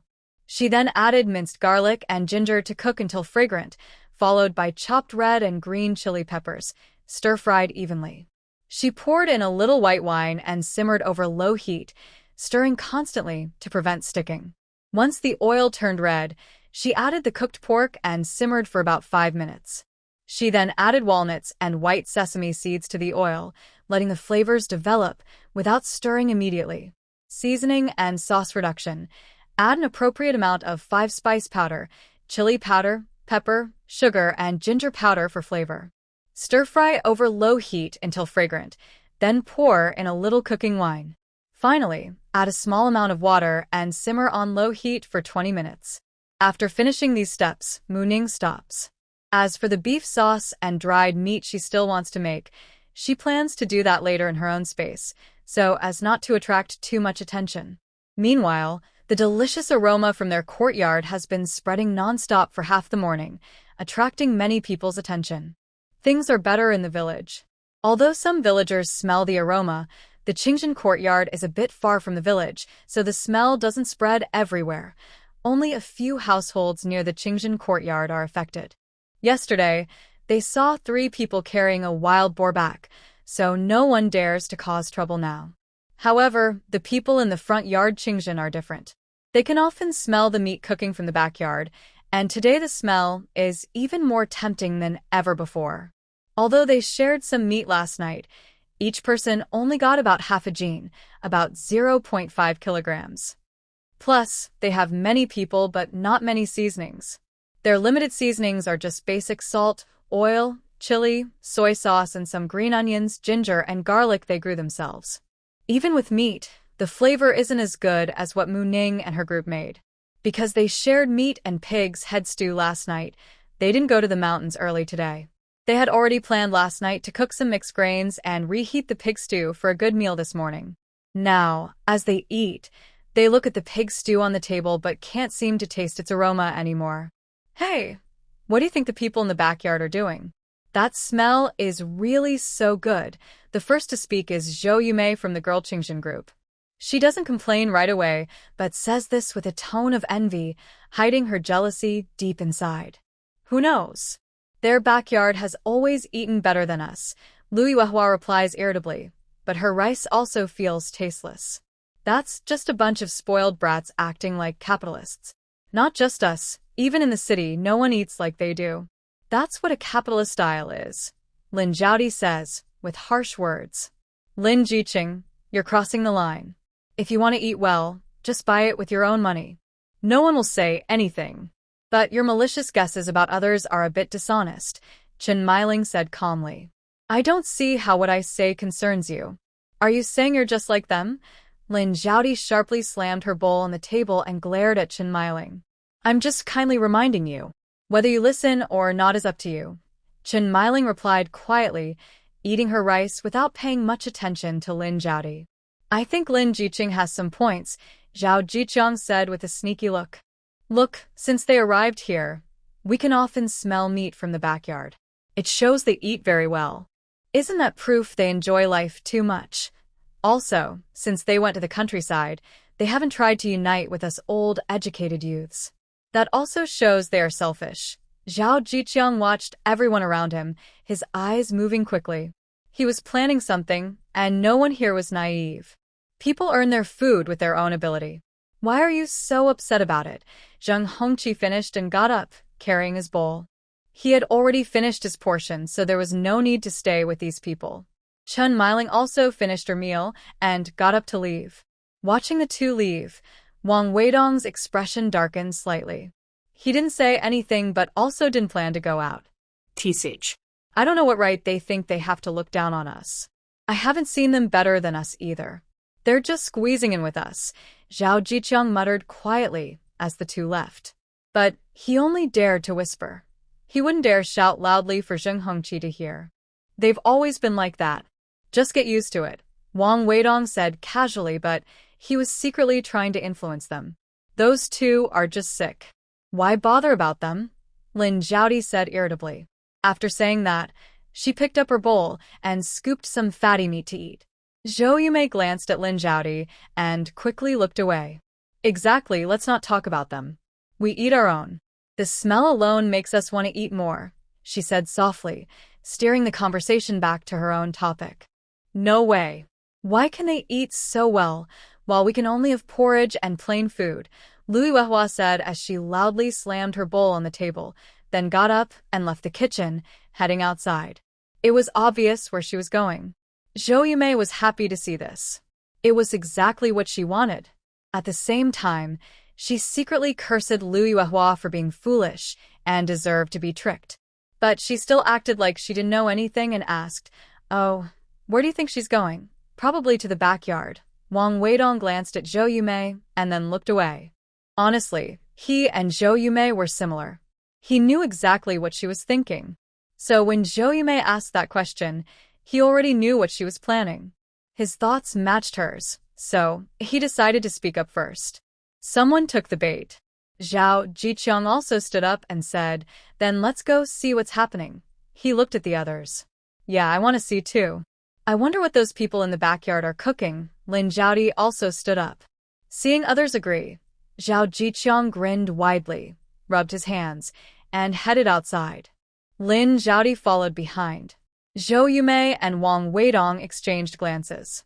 They finished their food slowly, washed their bowls, and then went outside. In the backyard, when Lu Yuehua knocked on the gate, Mu Ning and the others had already finished their work. When they heard the knocking, Mu Ning gave a quick look to the people watching the gate. Right after, Mu Yanlingxiao and Su Xiaotang quickly slipped into their own kitchens, carrying the prepared jars of sauce into their rooms. There were still some in the pot that hadn't been served yet. Mu Ning was faster than Lin Wanqiu and Zhao Jun. The pot was already washed. Mu Ning and her brother each carried a basin into their rooms, set them down, and then came out and closed the door. In the kitchen, there was only a big bowl filled with spicy mushroom and meat sauce. Hearing the loud banging on the gate, Ling Xiao went to open it. Why you?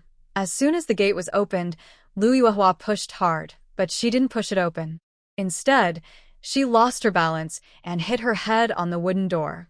She didn't finish her words and just covered her forehead with a cry of, "Ah!" Ling Xiao didn't move at all, just watched her gently squat at the gate of the courtyard, holding her forehead, without saying a word.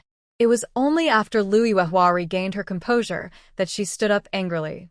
"What are you doing? Can't you see I want to go in?" Ling Xiao looked at her coldly, silent, and did not open the courtyard door. Lu Yuehua was a bit scared under his icy gaze.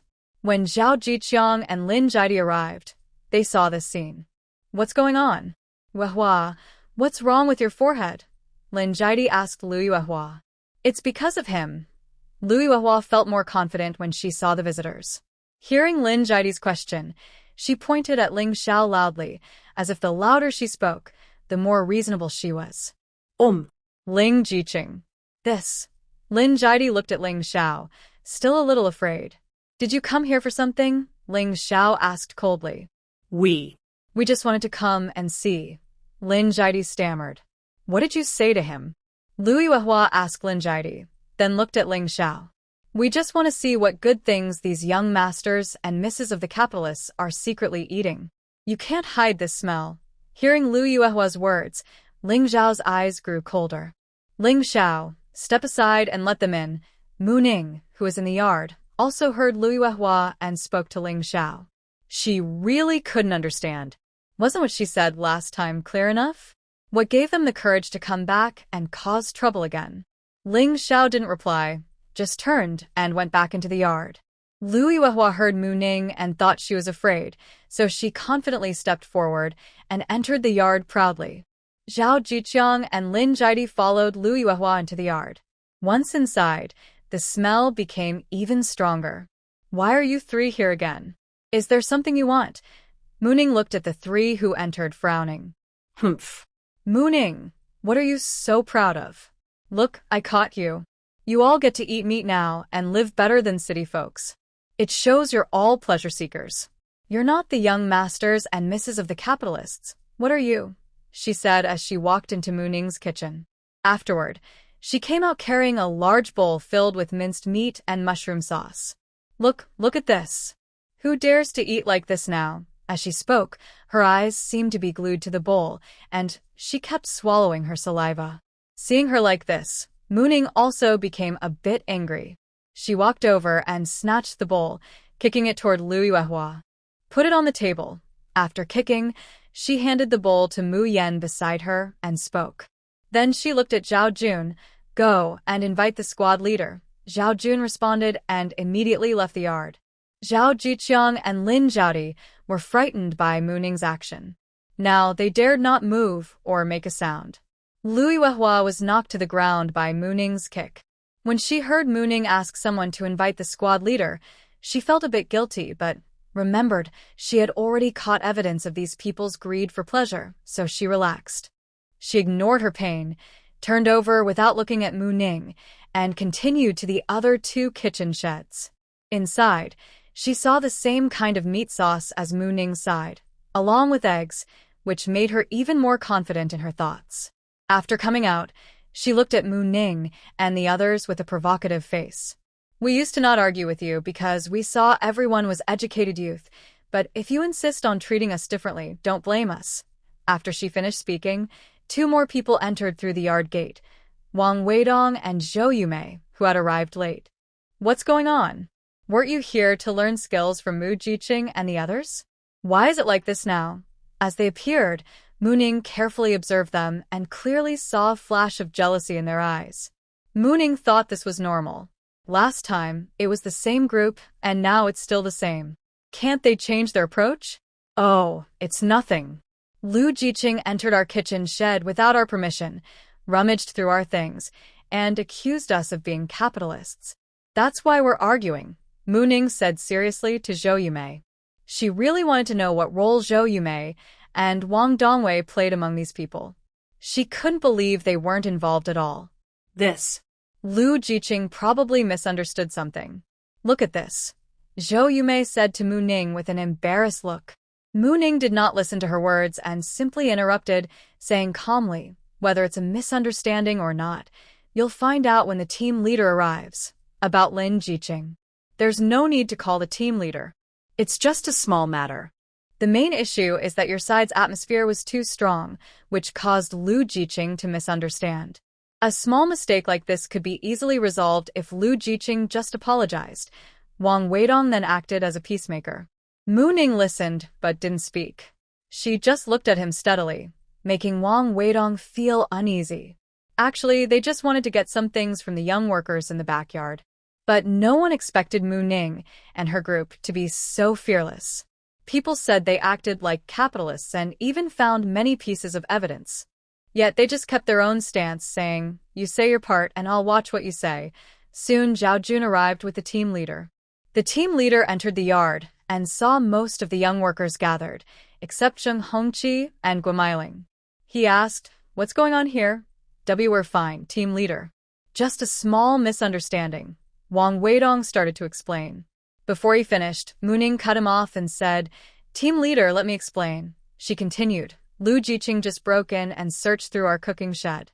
She accused us of being capitalists who only enjoy pleasure, and she looked ready to criticize us.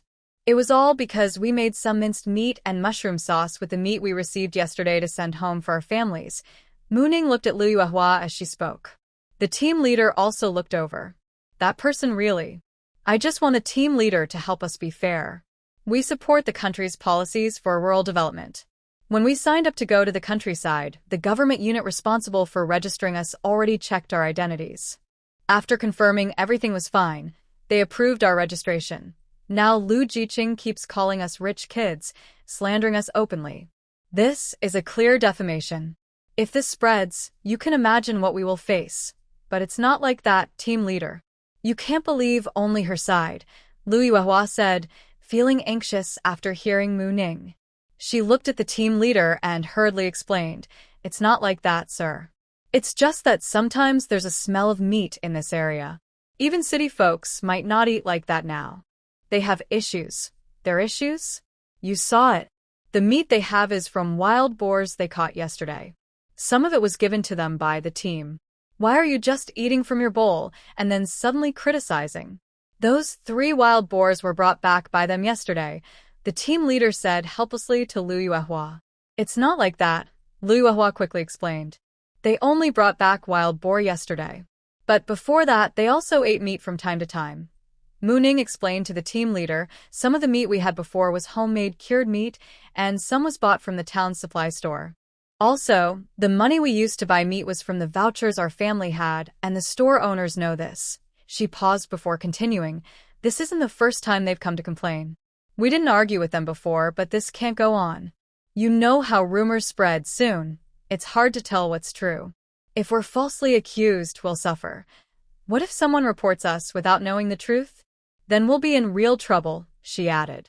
"Besides, we don't eat meat all the time. As you saw, we eat in 3 groups.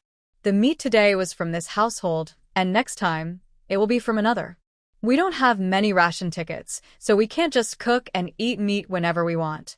The smell of meat sometimes comes from their side, which only shows that our way of cooking is better than theirs. I don't believe it.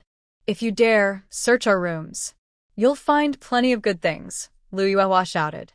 When the team leader approached, Zhou Yumei, Lin Zhaodi, and Zhao Jiqiang stopped talking. Wang Weidong also said a word when the team leader started asking questions, but then remained silent. Now Lu Yuehua kept talking. "On what basis do you want to search our house? Do you think you're special?"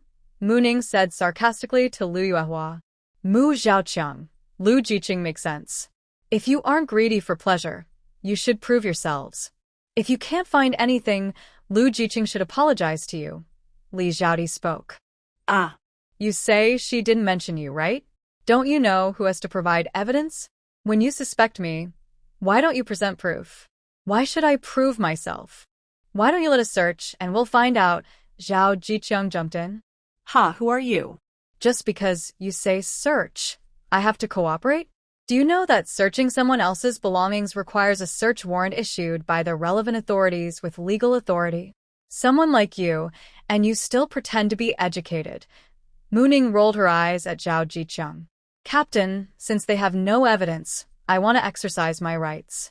Regarding Lu Jicheng's slander, rumors, and defamation against us, I request the team to take appropriate action against her and ask her to apologize to everyone in front of the team, Mu Ning said seriously, addressing the captain. The captain looked at Mu Ning, then at Lu Yuehua, followed by Zhao Jicheng, Li Zhaodi, Zhou Yumei, and finally Wang Weidong.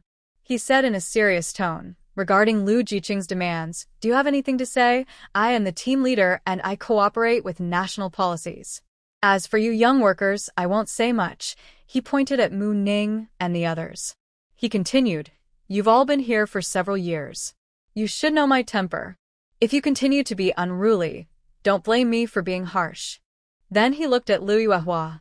Lu Jicheng, you said they are just seeking pleasure. Please explain this. If what you just said is true, I think you might not understand yourself very well. Besides Shaolin Lin Wanqiu, who is slow at work, everyone else is quite capable and willing to work hard. Look at yourself. You haven't earned enough work points in a year to support yourself. I really don't understand how you can say such things, he said. Lu Yuehua's face turned red and her neck stiff from embarrassment. She lowered her head, afraid to speak.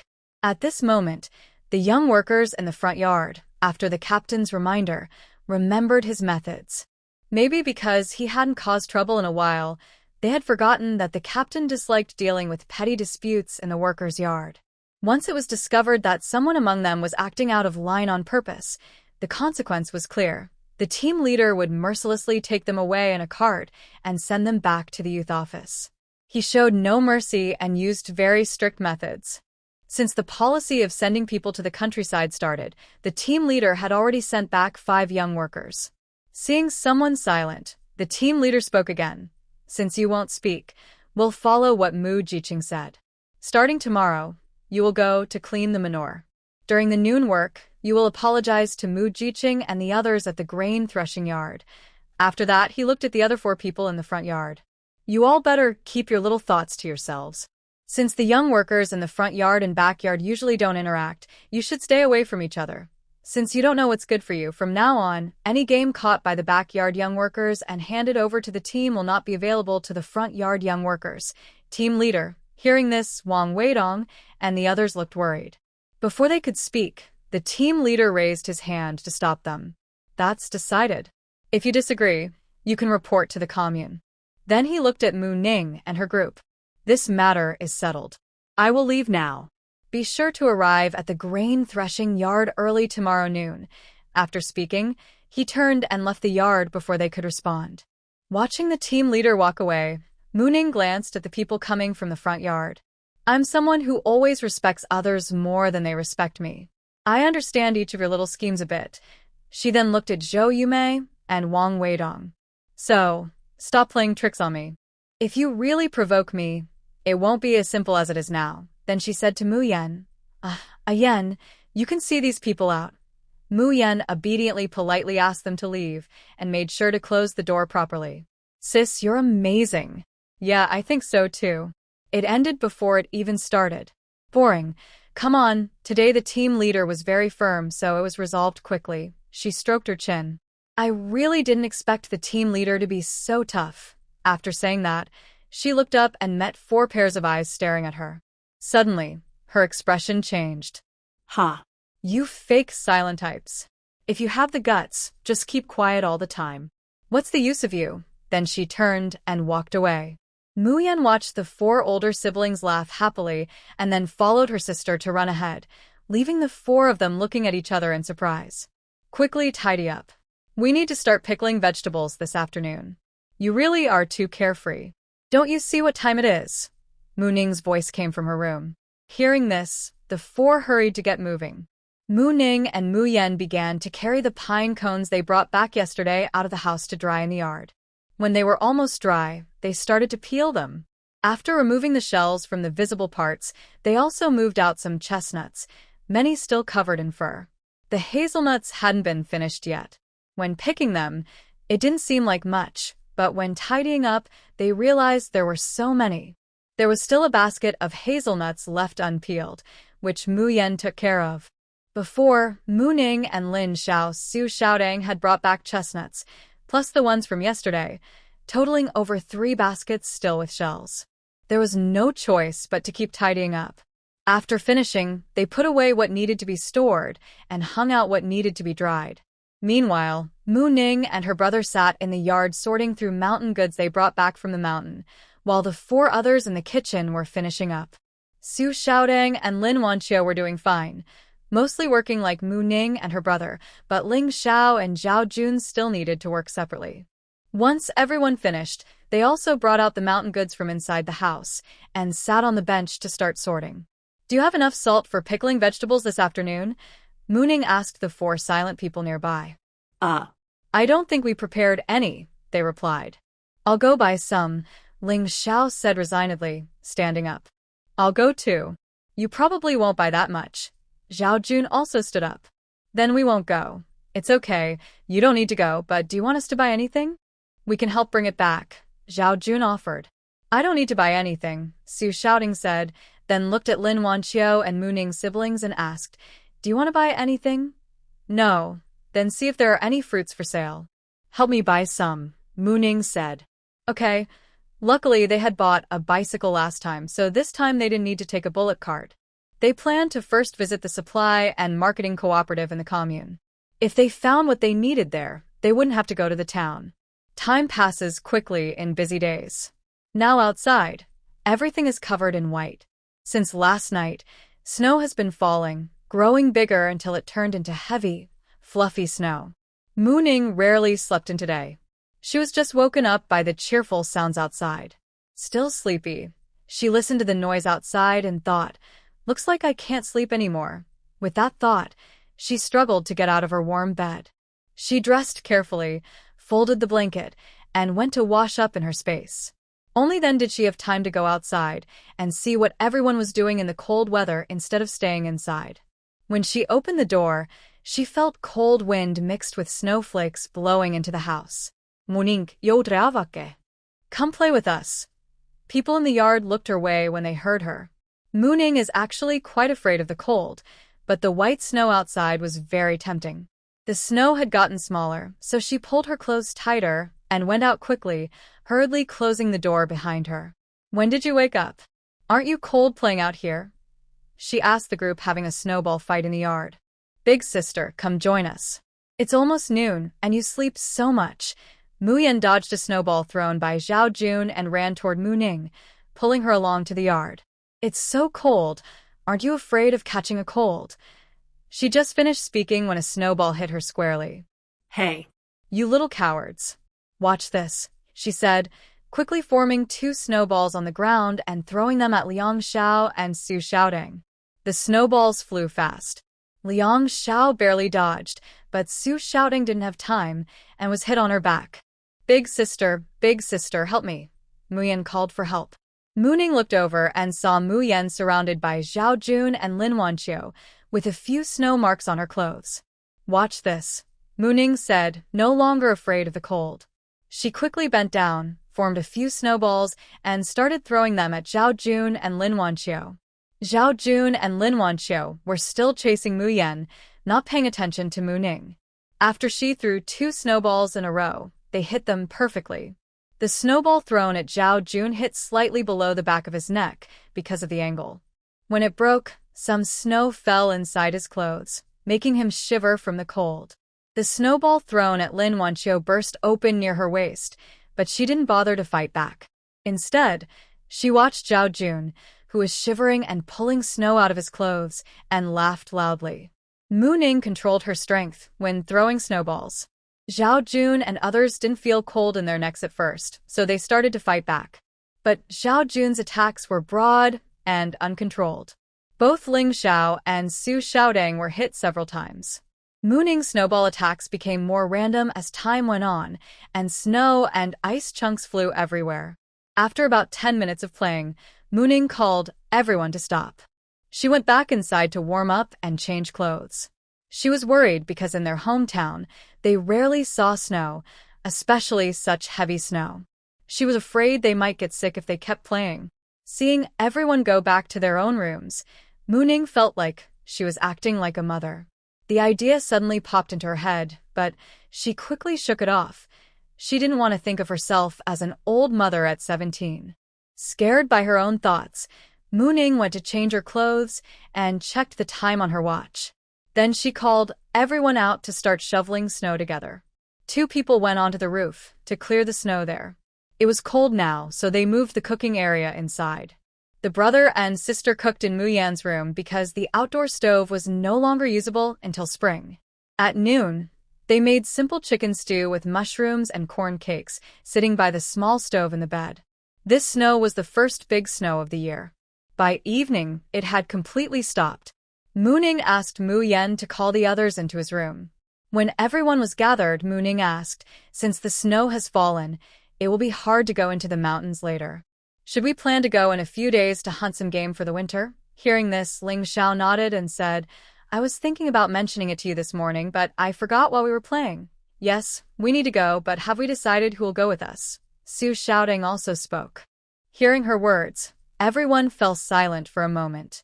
Lin Wanqiu knew that everyone was still worried about her. Besides herself and Zhao Jun, the other 3 people were quite skilled. Although Zhao Jun was not very good at fighting, he was a man and naturally had good strength. As for herself, she felt she might be a burden to everyone. "Maybe I should stay behind alone," she whispered. "No, that's not possible. Leaving you alone now would definitely cause problems." Mooning quickly rejected her idea. "Yeah, it's winter now, and it's the time when those second-rate guys are running around." Muyan also supported her sister. Ling Xiao and Zhao Jun also disagreed with her staying alone.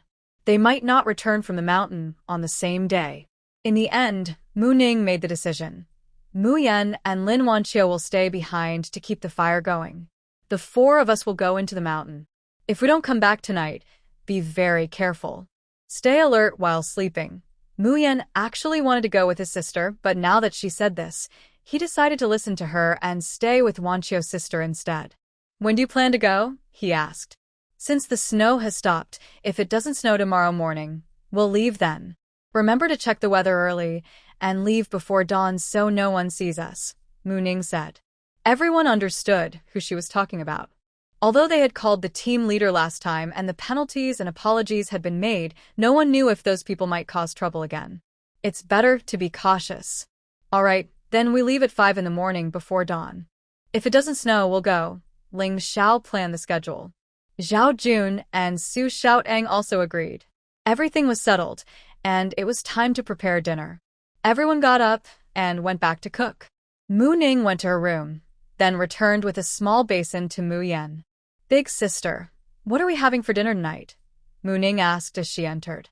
"Just some noodles. It's simple. Boil them and toss with some sauce, then it's ready. Perfect. I'll make some more noodles. Tomorrow morning, I'll make some steamed buns. If we can get into the mountain, we can take a few with us. Okay?" Muyan agreed without hesitation. Then he asked, "Sister, do you still have any fruit? Last time, Brother Xiao and Brother Jun helped buy apples, but they're all gone now." "Then you need the dough, and I will go take a look." Ning handed him the basin. "All right, I'll cook dinner tonight." Ning's younger brother cheerfully carried the basin, showing a flattering smile. Ning thought, it's really hard on the eyes. Just need the dough. I'll go check on something. Then she turned and went back to her room. In Ning's space, only the small yard's vegetable garden has tomatoes and cucumbers that can be eaten as fruit. Besides the vegetables in the yard, she hasn't planted any other plants in her space. After the harvest, whether the grain was shared or bought with money, it was raw grain, which could be used for planting. But Ning has not had time to do that, so the grass in her space remains grass. The only change is that a few grasses in the cow and sheep pens are of different heights. She picked 5 cucumbers and 6 or 7 tomatoes from the vegetable garden, then pulled out some bok choy from the side. After thinking for a moment, she also took 2 jean of roe deer meat and 1 jean of beef before leaving her space. When she arrived at Brother Jun's house, she handed him the basin. Brother Jun's face had already healed, and he was boiling water. Seeing the basin handed to him, Jun looked up at her. "Sister, are you really not going to tell me anything?" I don't plan to, so just understand that," Ning said, taking the bok choy out of the basin and sitting aside to start picking vegetables. June looked at his sister pitifully, but Ning didn't care. Seeing that his sister wasn't responding, June could only pick a cucumber from the basin, wash it, and eat it angrily while kneading the dough. After we come back from the mountains this time, let's find time to go to town and send some more things to Big Brother. We should also send the letter to Dad and Mom that we gave to Big Brother, Ning said while picking vegetables and talking to June. Also, I've calculated the time to send the letter. It should arrive in the next couple of days, so keep an eye out for anyone coming to deliver mail. When June heard that he might receive a letter from Big Brother soon, he immediately looked very happy. Although he preferred to be with his sister, the three siblings have a very good relationship. Because of family matters, they haven't contacted Big Brother for a long time. This time, there are many animals to hunt on the mountain, so my sister will make more dried meat for us. She will also share some with our parents and older brother. Listening to my sister's chatter, I suddenly felt a bit unhappy because I thought of a serious problem. Sis, do you think our older brother will come to visit us this year? Haas. Ning paused her work, looked up at me, and gave me a worried look. Probably not, she said uncertainly. Seeing her uncertain expression and her desire to confirm, I knew the answer was probably no when she nodded helplessly. Both of us remembered that in the past 2 years, besides writing letters and occasionally making phone calls, we hadn't seen our older brother in person. So maybe this year he will really come. Neither of us knew what to say for a moment. Forget it. When soldiers come, we'll meet them head-on. Can our brother really beat me? Ning said confidently. Hearing her, my shoulders sank a little. Yeah, he can't beat you, but even if he could, he wouldn't hit you. As for me, I can't say. It's okay. If not, my sister will help you then. The water in the pot boiled, and I didn't bother talking anymore. I quickly started rolling out the noodles. The next day, we got up early to check the weather. Luckily, it hadn't snowed again.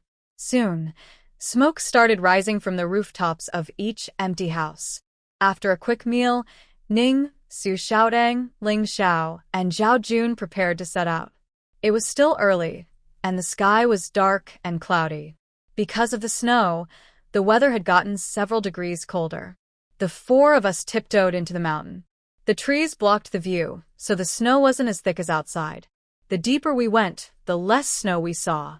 Which way should we go now? Ning asked when everyone stopped to catch their breath. Let's go see the place where we hunted the wild buffalo before, Ling Xiao suggested. Sounds good. Everyone agreed. After walking a while longer, Ning heard faint sounds coming from the edge of where they had passed. She listened carefully, then threw a small stone toward the source of the sound. With a loud bang, a wild rabbit jumped up and then fell back onto the snow, weakly kicking its legs before stopping completely. Mu Ning stepped forward, bent down, picked up the rabbit that had already passed away, and threw it into the basket. The three people walking ahead heard the sound and turned around, just in time to see Mu Ning toss the rabbit into the basket. Mu Ning then looked around and found 2 rabbit holes. There are rabbit holes here. Should we try to see if we can catch any rabbits inside? How do we try that? The ground is frozen, and we don't have suitable firewood for smoking, Zhao Jun said as he looked at the rabbit holes Mu Ning found. Don't worry about that. I have a good plan, Mu Ning replied, then looked at the other 2, who were still standing nearby. What do you think? Let's try, Ling Xiao said, observing Mu Ning's confident look and walking over. Su Xiaodang followed behind. Tajda. Look what I have, Mu Ning said, holding out a small bundle of firecrackers to the others. You're going to use these to explode? Su Xiaodang asked. Yes, let's try. I think the 2 holes are connected, but it's hard to tell exactly where they are now. You guys look around. There should be other holes, Mu Ning said, pulling out 2 small stones of similar size from her pocket and giving some to each of the 3. I'll throw 2 small firecrackers into this side and try a couple of times. If it doesn't work, we'll keep moving, she said. The 3 looked at the small stones in their hands. You really came prepared, Su Xiaodang teased.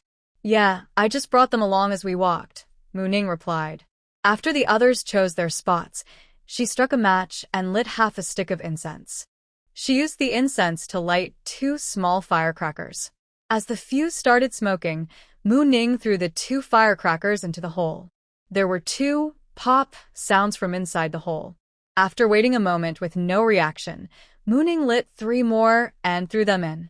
After 3 more pops, a rabbit suddenly darted out from the other side of the hole, closer to Ling Xiao. Ling Xiao reacted quickly.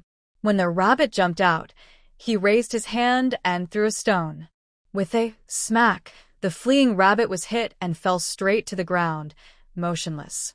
Mu Ning saw that there was a chance, so he took out 3 small firecrackers, lit them, and threw them into the cave. Bang, bang, bang. Then, several figures darted out from different directions with a whoosh. Ling Xiao hit one, Su Xiaotang also caught one, but one still managed to escape. Zhao Jun surprisingly caught 2. When everyone gathered with their rabbits, the 3 of them looked at Zhao Jun in surprise. Zhao Jun looked a bit embarrassed and touched his nose, saying, "Actually, I am still pretty accurate. When I was at home, I used to shoot birds with a slingshot." Seeing Zhao Jun looking a little shy, the others didn't say much. "All right, whoever shot the animals keeps them. Let's go," they said, turning to leave. "Mu Ning, I have 2, I'll give you 1," Zhao Jun said shyly. "No need, keep yours. I have 1 too. Let's go quickly, we're going to hunt the big ones." "Keep yours." Ling Xiao and Su Xiaotang threw their rabbits into their backpacks. Seeing Zhao Jun looking a bit unsure, Mu Ning comforted him. "Yeah, keep yours. Look, we all keep our own. All right, let's go quickly. Be careful not to fall behind." Ling Xiao punched Zhao Jun on the shoulder and then turned to walk away with his backpack. Everyone's mood relaxed a lot after this. Zhao Jun quickly put his 2 rabbits into his backpack and jogged to catch up with everyone. "Go ahead," Mu Ning said to the person behind him, turning to the side. Since entering the mountain, Ling Xiao had been leading the way, followed by Su Xiaotang, then Zhao Jun, and Mu Ning bringing up the rear. Seeing the people coming after them, Mu Ning told him to go ahead. "Got it." On the way, each person had some small gains. When they reached the place where they previously hunted the wild buffalo, they didn't see any buffalo. "You all rest here for a bit. I'll go scout ahead," Ling Xiao said. "Okay, be careful." They found place to rest and Ling Xiao turned and left. They were now deep in the mountains. The snow on the ground was almost gone. It was almost noon. They gathered some firewood and started a fire, sitting around it. Eat something. "When Ling Xiao comes back, we'll probably need to move on a bit." Mu Ning took out the steamed buns from last night and asked, "Would you like some?" "No, I brought my own buns," Su Xiaodang replied, also taking out her prepared buns. "Me too." Zhao Jun quickly showed his 2-piece steamed buns. "All right then," Mu Ning said, opening a water bottle and drinking water while nibbling on her bun. When the 3 of them had eaten enough, Ling Xiao returned. "I found them, but we need to go a bit further. In about half an hour, we should be able to see them." "Sounds good," Mu Ning agreed. "Eat something to fill your stomach and rest a bit.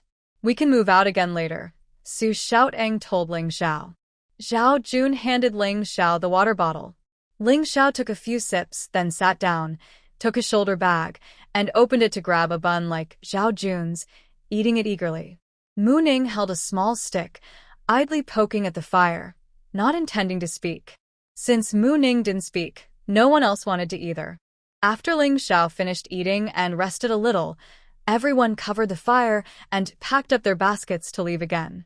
"I've looked around. The trees over there are quite dense, so our movement might be limited," Ling Xiao whispered to the others. "It's okay. Maybe we can use the trees around us for cover, which could help prevent unnecessary injuries," Mu Ning said confidently. She didn't care much about how many animals they could hunt, big or small. Going into the mountains was mainly to make sure the meat she brought back wouldn't raise suspicion among the people in the yard.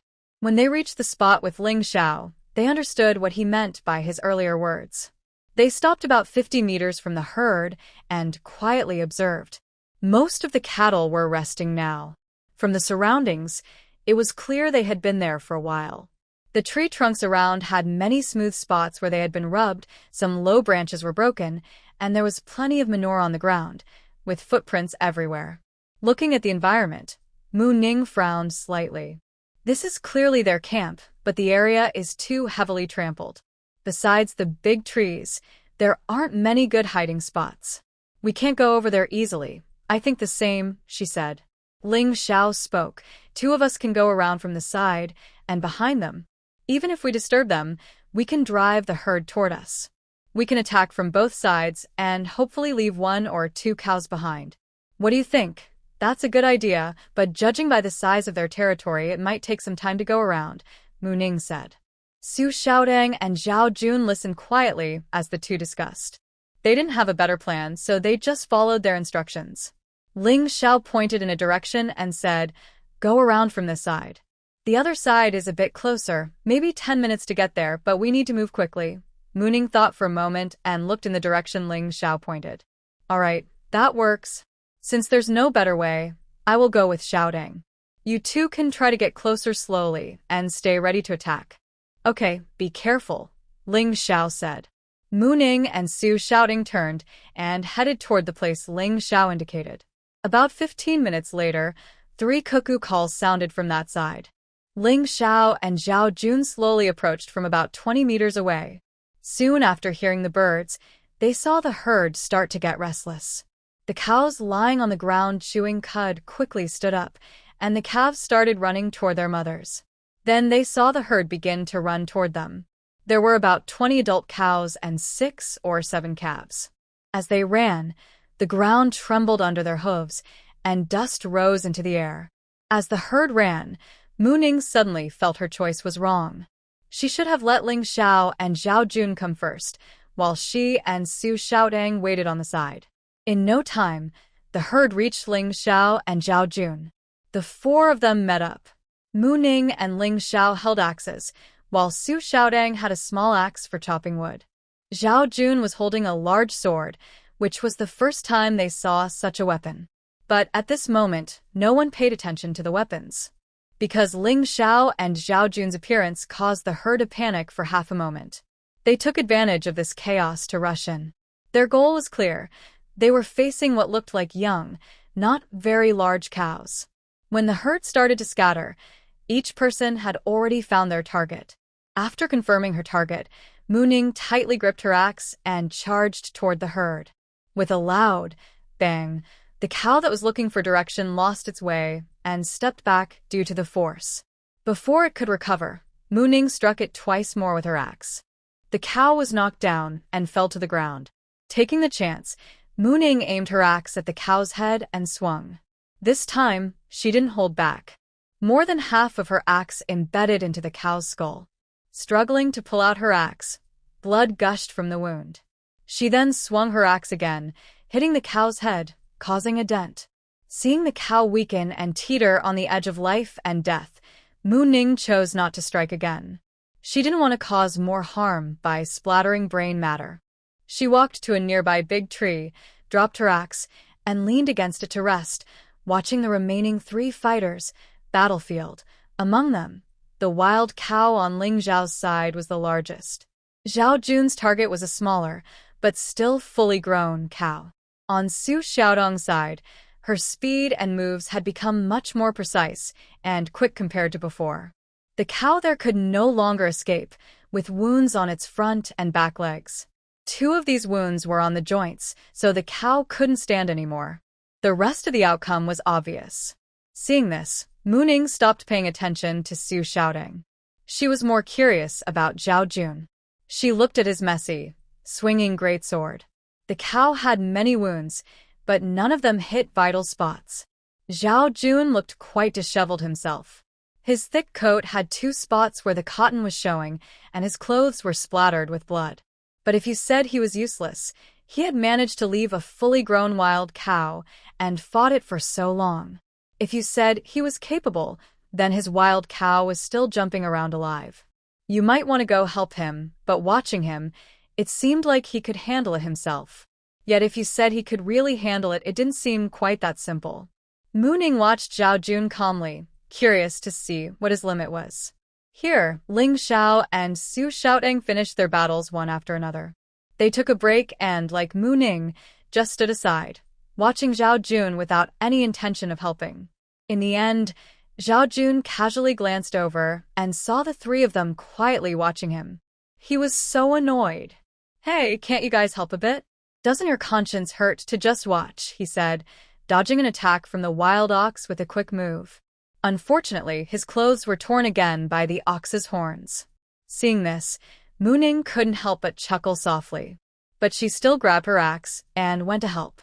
Ling Xiao and Su Xiaodang had just finished their own fights and looked a little exhausted.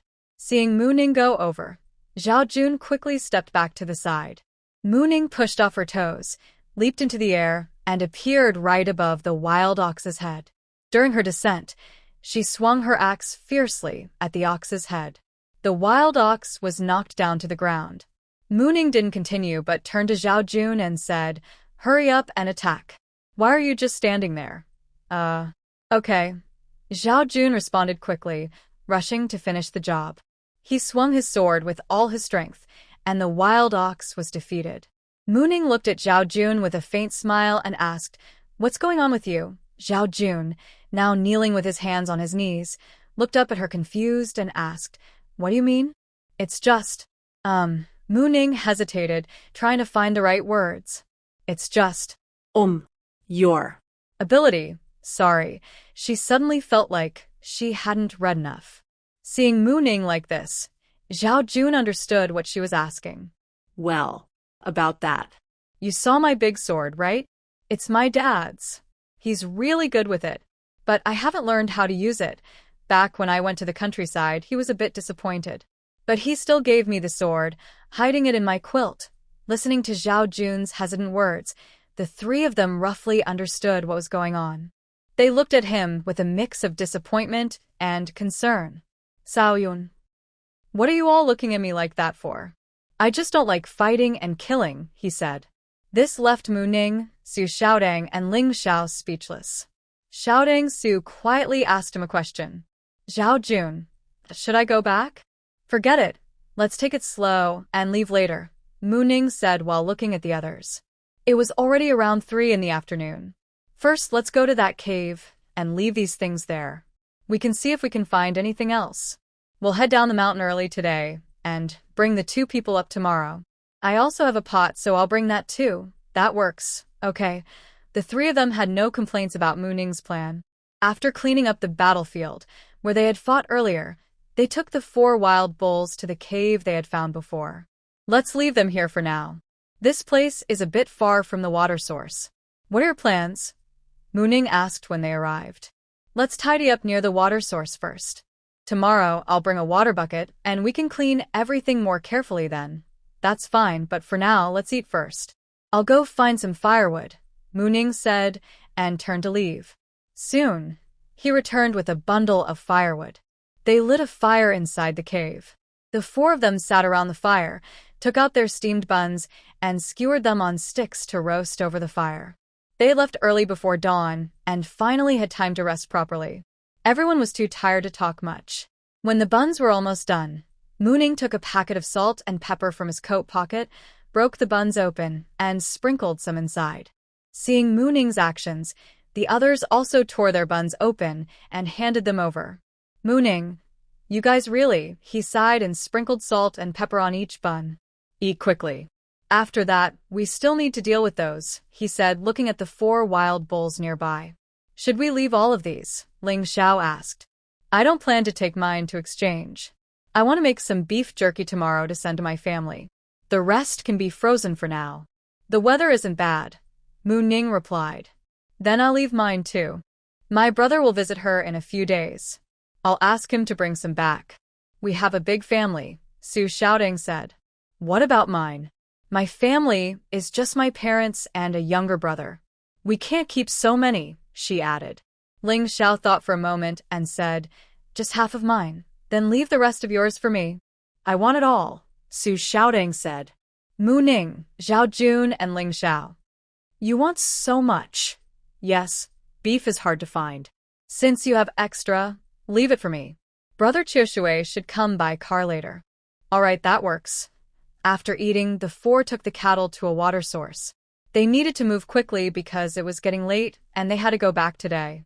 After dissecting the 4 cows, they tidied up and divided the meat. Then they carried it back to the cave. Mooning brought some ropes and they hung the meat inside the cave, covering the entrance.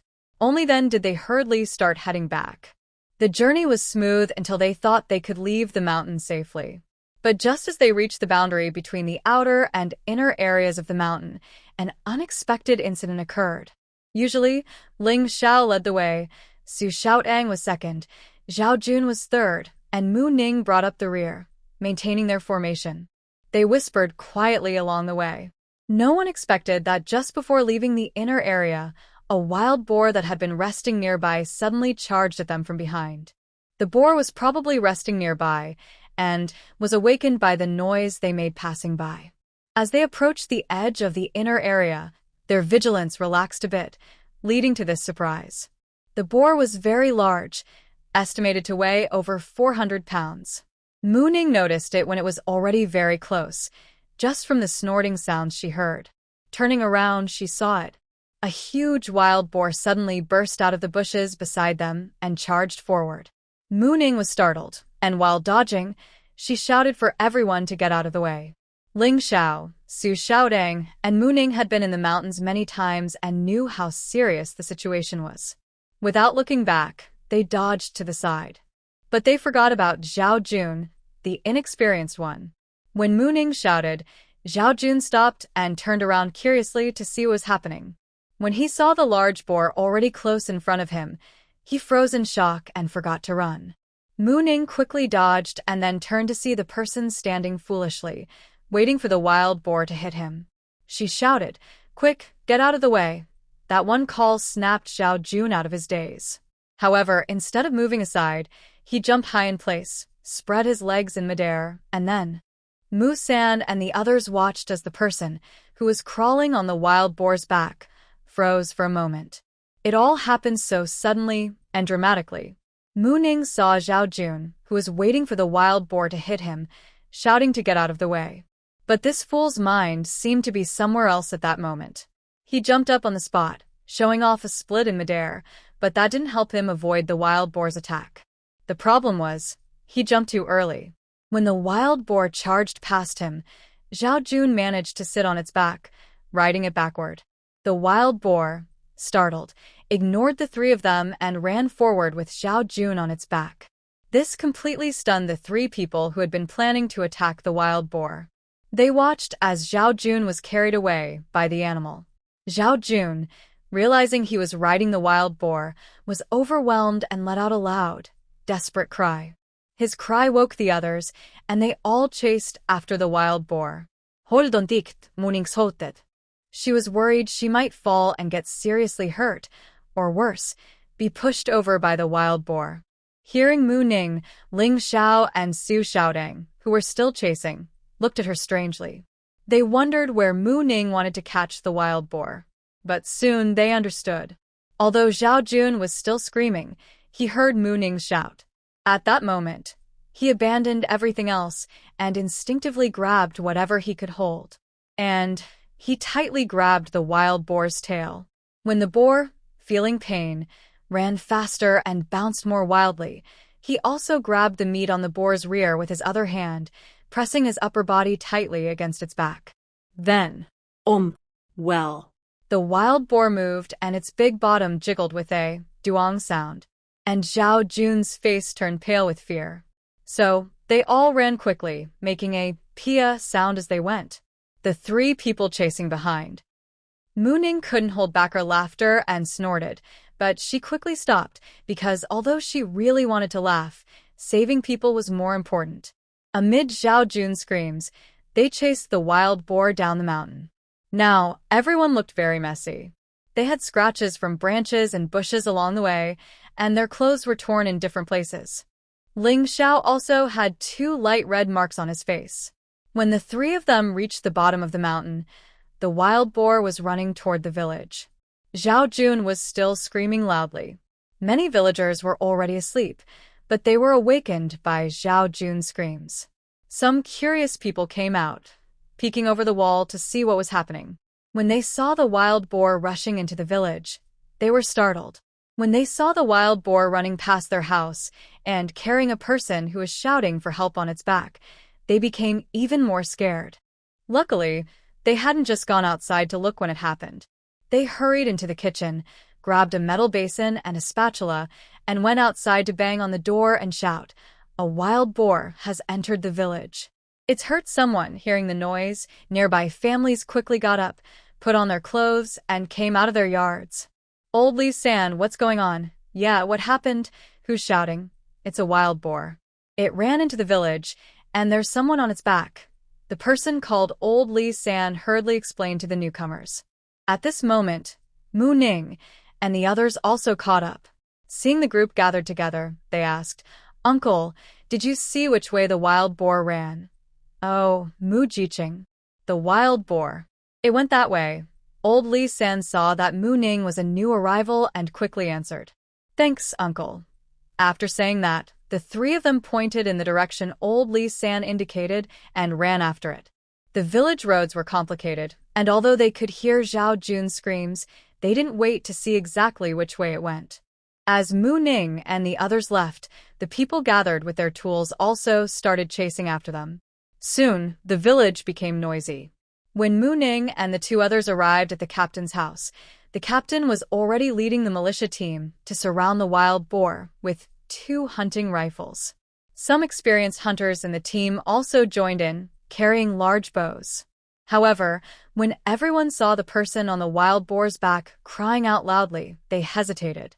No one dared to shoot the rifles or arrows, fearing they might accidentally hit the person. At this moment, Zhao Jun was being tossed around wildly on the wild boar, vomiting uncontrollably. It looked like the wild boar was running wild. Pulling. The wild boar itself smelled terrible, and Zhao Jun kept screaming. His mouth was wide open and kept bumping into the pig's rear end. What everyone saw was the person on the wild boar's back, crying out loudly while holding onto the pig's rear and biting it. It was really hard to describe how strange it looked. They were thinking, if you want to eat meat, this isn't the way to do it. And just how dirty was that pig's rear end? By the time Mu Ning and the others arrived, the wild boar was already surrounded. But because of the person on its back, no one dared to move. The wild boar was exhausted from running and was panting heavily, saliva dripping from its mouth. The three of them stopped beside the captain, leaning on their knees and gasping for breath. "What's going on? How is Zhao Jiqing on the wild boar's back?" the captain asked, looking at the three who had stopped. Mu Ning was too out of breath to speak clearly. She could only grimace and wave her hand at the captain. "What should we do now? The person is on top, and we can't shoot the rifles or arrows," the captain said, looking helpless and worried. "It's okay. Just wait a moment. I need to catch my breath," Mu Ning replied. After a while, they caught their breath and said to the captain, "Captain, where are the rifles?" Mu Ning asked. The captain quickly called over the militia leader. Nearby, Su Xiaodong saw someone holding a large bow and brightened up. "Bring the rifles here for them," the captain told the militia leader. "No, that's not allowed, Captain," the militia leader said, looking worried. "It's fine. We know what we're doing. Once this is over, we'll explain everything to you," Ling Xiao said, looking at the man. "Uncle, can I borrow your bow to try it out?" Su Xiaodong asked the man holding the bow. She had observed that this uncle's bow was a good one, with well-made arrows, and the arrowheads were made of iron. "Girl, this isn't a game. If you're not careful and accidentally hurt someone, it would be trouble," he replied. While Su Xiaodong and the uncle discussed borrowing the bow, Ling Xiao pulled the militia captain aside and whispered something. "Mu Ning, I got the bow and arrows." "I can try," Su Xiaodong said as she approached Mu Ning with the borrowed bow and arrows. Mu Ning was watching Ling Xiao's side but turned to look at her when she heard this, then glanced at the bow in her hand. "How confident are you?" she asked. "I can hit the target 100%, but this wild boar's skull is probably very hard, so I can't be sure I can take it down with one shot," Su Xiaodong honestly replied. "Let's wait and see how things develop on his side," Mu Ning said, signaling Su Xiaodong to look toward Ling Xiao. Soon, Ling Xiao came over with a wooden crossbow, saying to Mu Ning and Su Xiaodong, "I only managed to get one." Mu Ning thought for a moment and said, "Then you and Xiaodong work together. We need to make sure we succeed in one shot. I will rescue Zhao Jun." The three of them discussed the rescue plan again, then informed the team leader, who arranged for safety measures. Once everything was ready, Ling Xiao, Su Xiaodang, and Mu Ning found suitable positions and waited for the right moment. Ling Xiao aimed his wooden crossbow at the boar's head. Su Xiaodang was also in position, with her bow fully drawn, ready to shoot 2 arrows at once, but her aim was no longer at the boar's head.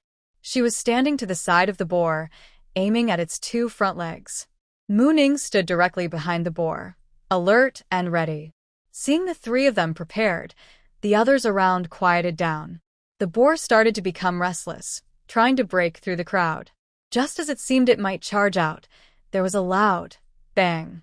Ling Xiao's crossbow fired. Immediately after, there were 2 whooshes. Su Xiaodang shot 2 arrows simultaneously, aiming directly at the boar's front legs. There were 3 sounds: bang, crack, and crack. The arrows hit their target. Mu Ning moved quickly. As the boar roared and fell, she grabbed Zhao Jun and ran to the side. As she left, the wild boar suddenly charged forward with a loud bang, kicking up a cloud of dust. Su Xiaotong's 2 arrows hit the wild boar's front legs at the joints. Ling Xiao fired his rifle, hitting the boar's head, leaving a big blood hole. Despite this, the boar was still alive and struggling to get up. Mu Ning no longer cared about the boar. She grabbed Zhao Jun and set him down beside the team leader. He was no longer a little bit messy, but looked very badly hurt. His backpack was empty, his clothes torn and dirty. His only intact shirt was filthy, and his hand, which had been grabbing the pig's rear, was injured too, with cracked nails and bleeding wounds. His face was even worse, dark and swollen from crying, with blackened teeth. He smelled strongly of pig manure. "Hurry, someone help. Take him to the health clinic quickly," the team leader shouted, calling a man nearby to send Zhao Jun to the clinic. Ling Xiao and Su Xiaodang also arrived. The boar, though not dead, had lost its fighting ability and was lying on the ground, breathing heavily and close to death. Ling Xiao looked at Zhao Jun's condition. He and 2 others carried Zhao Jun onto a cart, planning to take him to the clinic. Mu Ning, Su Xiaodang, and the team leader also said a few words and followed. The team leader watched them leave, then ordered others to help with the work. The wild boar couldn't be wasted. After organizing the team, he hurried to the clinic. Inside, an elderly doctor was working, someone Mu Ning and the others had never seen before. They had heard of him. He was once a good traditional Chinese medicine doctor, one of the first to be sent down. He wasn't originally assigned to this team. The team leader had found him frozen in the mountains during winter hunting and brought him back. Later, somehow, he managed to transfer him to their team and even got him registered as a barefoot doctor. He had stayed with the team ever since. About a year ago, he was officially rehabilitated but had not left. Dr. Chen. Dr. Chen, a man shouted loudly as they entered the yard. Stop shouting. They entered the yard, and an old man with gray hair, who walked with a slight limp, came out of the house. Dr. Chen, please take a look quickly, the man said, pointing at Zhao Jun on the cart. Zhao Jun was still vomiting constantly. Bring him inside and lay him on the bed, the old man said, pointing to a nearby room. Ling Xiao and the man carefully carried Zhao Jun into the room and placed him on a bed against the wall. The old man who followed behind fumbled at the door, turned on the light, and approached the bed to look at Zhao Jun's condition. He asked, "What happened to him?" "Well," the man hesitated, unsure how to answer. "He rode down the mountain on a wild boar all the way here," Mu Ning explained. The old man listened to Mu Ning's story and looked at her with a face that seemed to say, "Are you joking? I'm not joking." "He rode down the mountain on a pig, sitting backwards on a donkey-style posture," Mu Ning said, almost laughing. But she held back her laughter, knowing it would be too harsh to laugh out loud. The old man looked a bit strange, and the 2 men standing nearby also seemed to find the story hard to believe and almost smiled. "Well, we've delivered him here, so we'll be leaving now," they quickly greeted and then hurried away. Soon, distant laughter from the 2 of them could be heard outside. The next day, the team spread the story. The new young worker Zhao, because he was too eager for meat, went into the mountains to hunt. He was afraid the wild boar would run away, so he rode the boar back, even biting its behind as he walked. As a result, Zhao Jun stayed inside his room for a long time afterward, not going out. Of course, that was later. Now, in the health clinic, the old man told Mu Ning and Su Xiaodang to go out, leaving Ling Xiao to help. He checked Zhao Jun's pulse and confirmed that he only had some minor injuries and shock, nothing serious. Then, he calmly disinfected and bandaged Zhao Jun's wounds. All right, let him sleep here tonight. You go back and get a fresh set of clothes to change into. I'll go get the medicine now, the old man said, finishing the bandage and then leaving. When Ling Xiao came out, Mu Ning and Su Xiaodang hurried over. Just then, the team leader also arrived. Ling Xiao patiently explained Zhao Jun's condition to the three of them. Knowing Zhao Jun was fine, the team leader left and also called Mu Ning to come along. I'll go back and get a set of clothes. What about you? Ling Xiao asked Su Xiaodang. I'll go see Dr. Chen. That's fine. Mu Ning followed the team leader to the team office, where the accountant was also present. Tell me what happened, the team leader said as he sat at a nearby table. The accountant, noticing the serious expression on the team leader's face, stood up and handed Mu Ning a stool, placing it near the stove. Sit down and tell me. Thank you, Uncle Accountant, Mu Ning said as she sat by the stove, took out her water bottle and took a couple of sips. The cold water made her shiver. She placed the bottle beside the stove and slowly began to speak. We didn't expect it to turn out like this. Today. Well, I won't go into details. Of course, Mu Ning didn't tell the full truth. She only said they wanted to go into the mountains to try their luck, hoping to catch some wild birds or rabbits. After she finished, both the team leader and the accountant looked a bit helpless. Finally, the team leader sighed helplessly and waved at Mu Ning. All right, I understand. You can go back now. Mu Ning didn't stay any longer. She was still very hungry. When she heard the team leader say she could leave, she picked up her water bottle, said goodbye to the others, and turned to leave. But. Still, I hope friends who like Xiao Wen can help the author by giving a 5-star review at the end. Thank you very much. Of course, those who don't like it, please be kind. Sincerely thank you. When Mu Ning returned to the youth commune, only Mu Yan was waiting for her.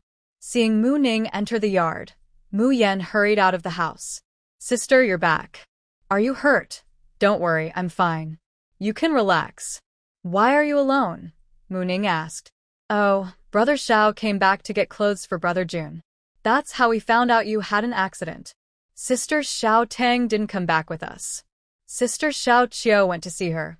Mu Yan explained quickly, then hurried to wash her sister. Sister, wash up first. I made some noodles, with mincemeat for dinner. I'll serve you. After you eat, we'll go deliver food to them together. Okay, no rush. Take your time, Mu Ning said as she washed her face. Today had been quite exhausting. Now she finally felt tired, mainly because she had been running non-stop after wild boars. After Mu Ning finished eating, the two of them took the food and went to the team clinic. Zhao Jun no longer vomited and changed his clothes. Ling Xiao still brought toothpaste and a toothbrush and helped tidy up. Now he was already asleep. Mu Ning didn't plan to wake him up, thinking he probably wouldn't be able to eat much at this moment. Seeing the extra food, Mu Ning picked up a bowl and went to knock on the old doctor's door. Come in. Hearing a response from inside, Mu Ning quietly waited nearby. Dr. Chen opened the door and saw the young person who came with him earlier, holding a bowl of rice. Is something the matter? He asked uncertainly. Dr. Chen, sorry to trouble you today. This is my brother's cooking. I brought it for you to try, Mu Ning said with a smile. No need to be so polite. It's part of my duty anyway, but please try it. After all, he's staying here overnight, Mu Ning added sincerely, looking at the full, oily, fragrant noodles. Seeing Mu Ning's genuine kindness and the tempting bowl of noodles, Dr. Chen didn't refuse anymore. He himself couldn't cook well. Although he had been reformed over the years, he could only manage to cook rice properly. Looking at the delicious-looking meal, he felt hungry again, even after just eating. I won't be polite then. Thank you. You're welcome. You eat first. I'll go ahead now, Mu Ning said, handing the bowl to the old doctor and leaving. Right now, he's physically fine, but I don't know about his mental state, Su Xiaoting said as she sat on a small stool, eating and talking. That's hard to say. Hopefully, his mental resilience is strong, Mu Ning replied, only able to hope for the best. Such an incident was unexpected for everyone. For a moment, the room was silent except for the sound of eating. Soon, the old doctor came back with wash bowls. Seeing everyone there, he said, "It's fine. You all can go back now. He's taken his medicine, and there's no big problem. I'll check on him tonight," and handed a bowl to Mu Yen beside him. "Thank you for the food you brought.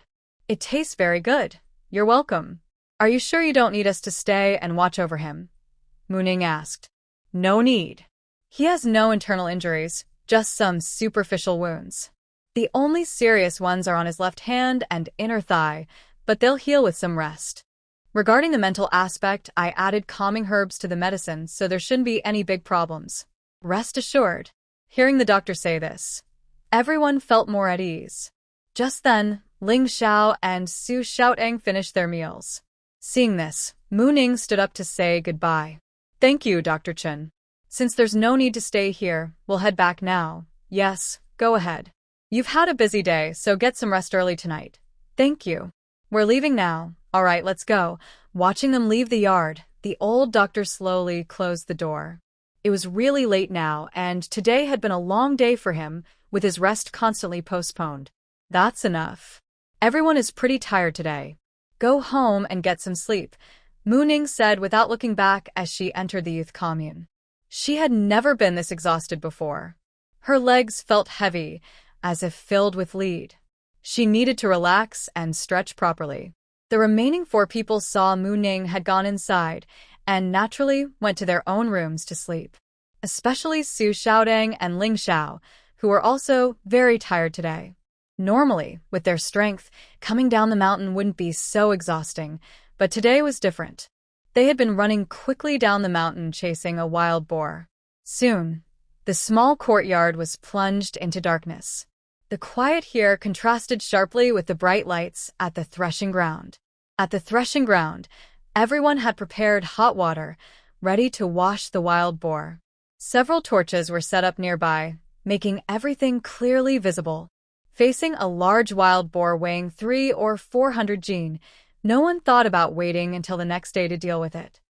Because yesterday's unexpected event disrupted everyone's plans, and since there was no rush, Mu Ning, Su Xiaodang, and Ling Xiao managed to sleep a bit longer in the morning. Breakfast was prepared by Lin Wanqiu and Mu Yan. When they went to deliver food to Zhao Jun, he was already awake but still looked a bit tired. Dr. Chen said they could leave after breakfast. Seeing Zhao Jun's condition, Mu Yan couldn't help but ask, "Jungo, are you okay?" Zhao Jun forced a weak smile. "It's fine. No serious injuries. Just need some rest." Looking at the millet porridge in his bowl, he still had little appetite. He knew that if he didn't eat, he might seem a little pretentious. But he really wanted to act a bit fancy. Even now, he still felt like there was a pigsty smell in his mouth. "Come on, eat up. After you're done, we can go back. My sister and brother Xiao haven't gotten up yet. I've already heated the bed in your room. You can sleep well when you get back," Mu Yan said to Zhao Jun, who looked pale. In the end, Zhao Jun forced himself to eat half a bowl. Mu Yan packed his things and went with Lin Wanqiu to greet Dr. Chen, then took Zhao Jun back home. When the 3 arrived at the youth farm, Mu Ning and the others had already woken up. Seeing them return, they followed Zhao Jun to his room. Because Mu Yan had helped heat the room in the morning, it was still very warm inside. "How do you feel now?" Mu Ning asked. "It's nothing serious. You don't need to worry," Zhao Jun replied. "Good, that's fine. Just rest well if you're okay," Mu Ning said. Just then, someone knocked on the door. Along with the knocking, there was a voice outside. "Mu Jie, Mu Jie." It was Xiao Tian's voice. "Yan, go open the door," Mu Ning told her brother. After a while, Mu Ning came back. Seeing no one was following him, she asked, "What happened? Wasn't it Taidan who came?" "Yes, he just came to tell us that later we can go get some meat." The captain of the wild boar team arranged for someone to handle it last night. The team will be dividing the meat soon, so we need to go pick some up. And There was more. Muyan hesitated, looking at Zhao Jun, unsure whether to tell him everything. Zhao Jun looked confused and asked, "What more?"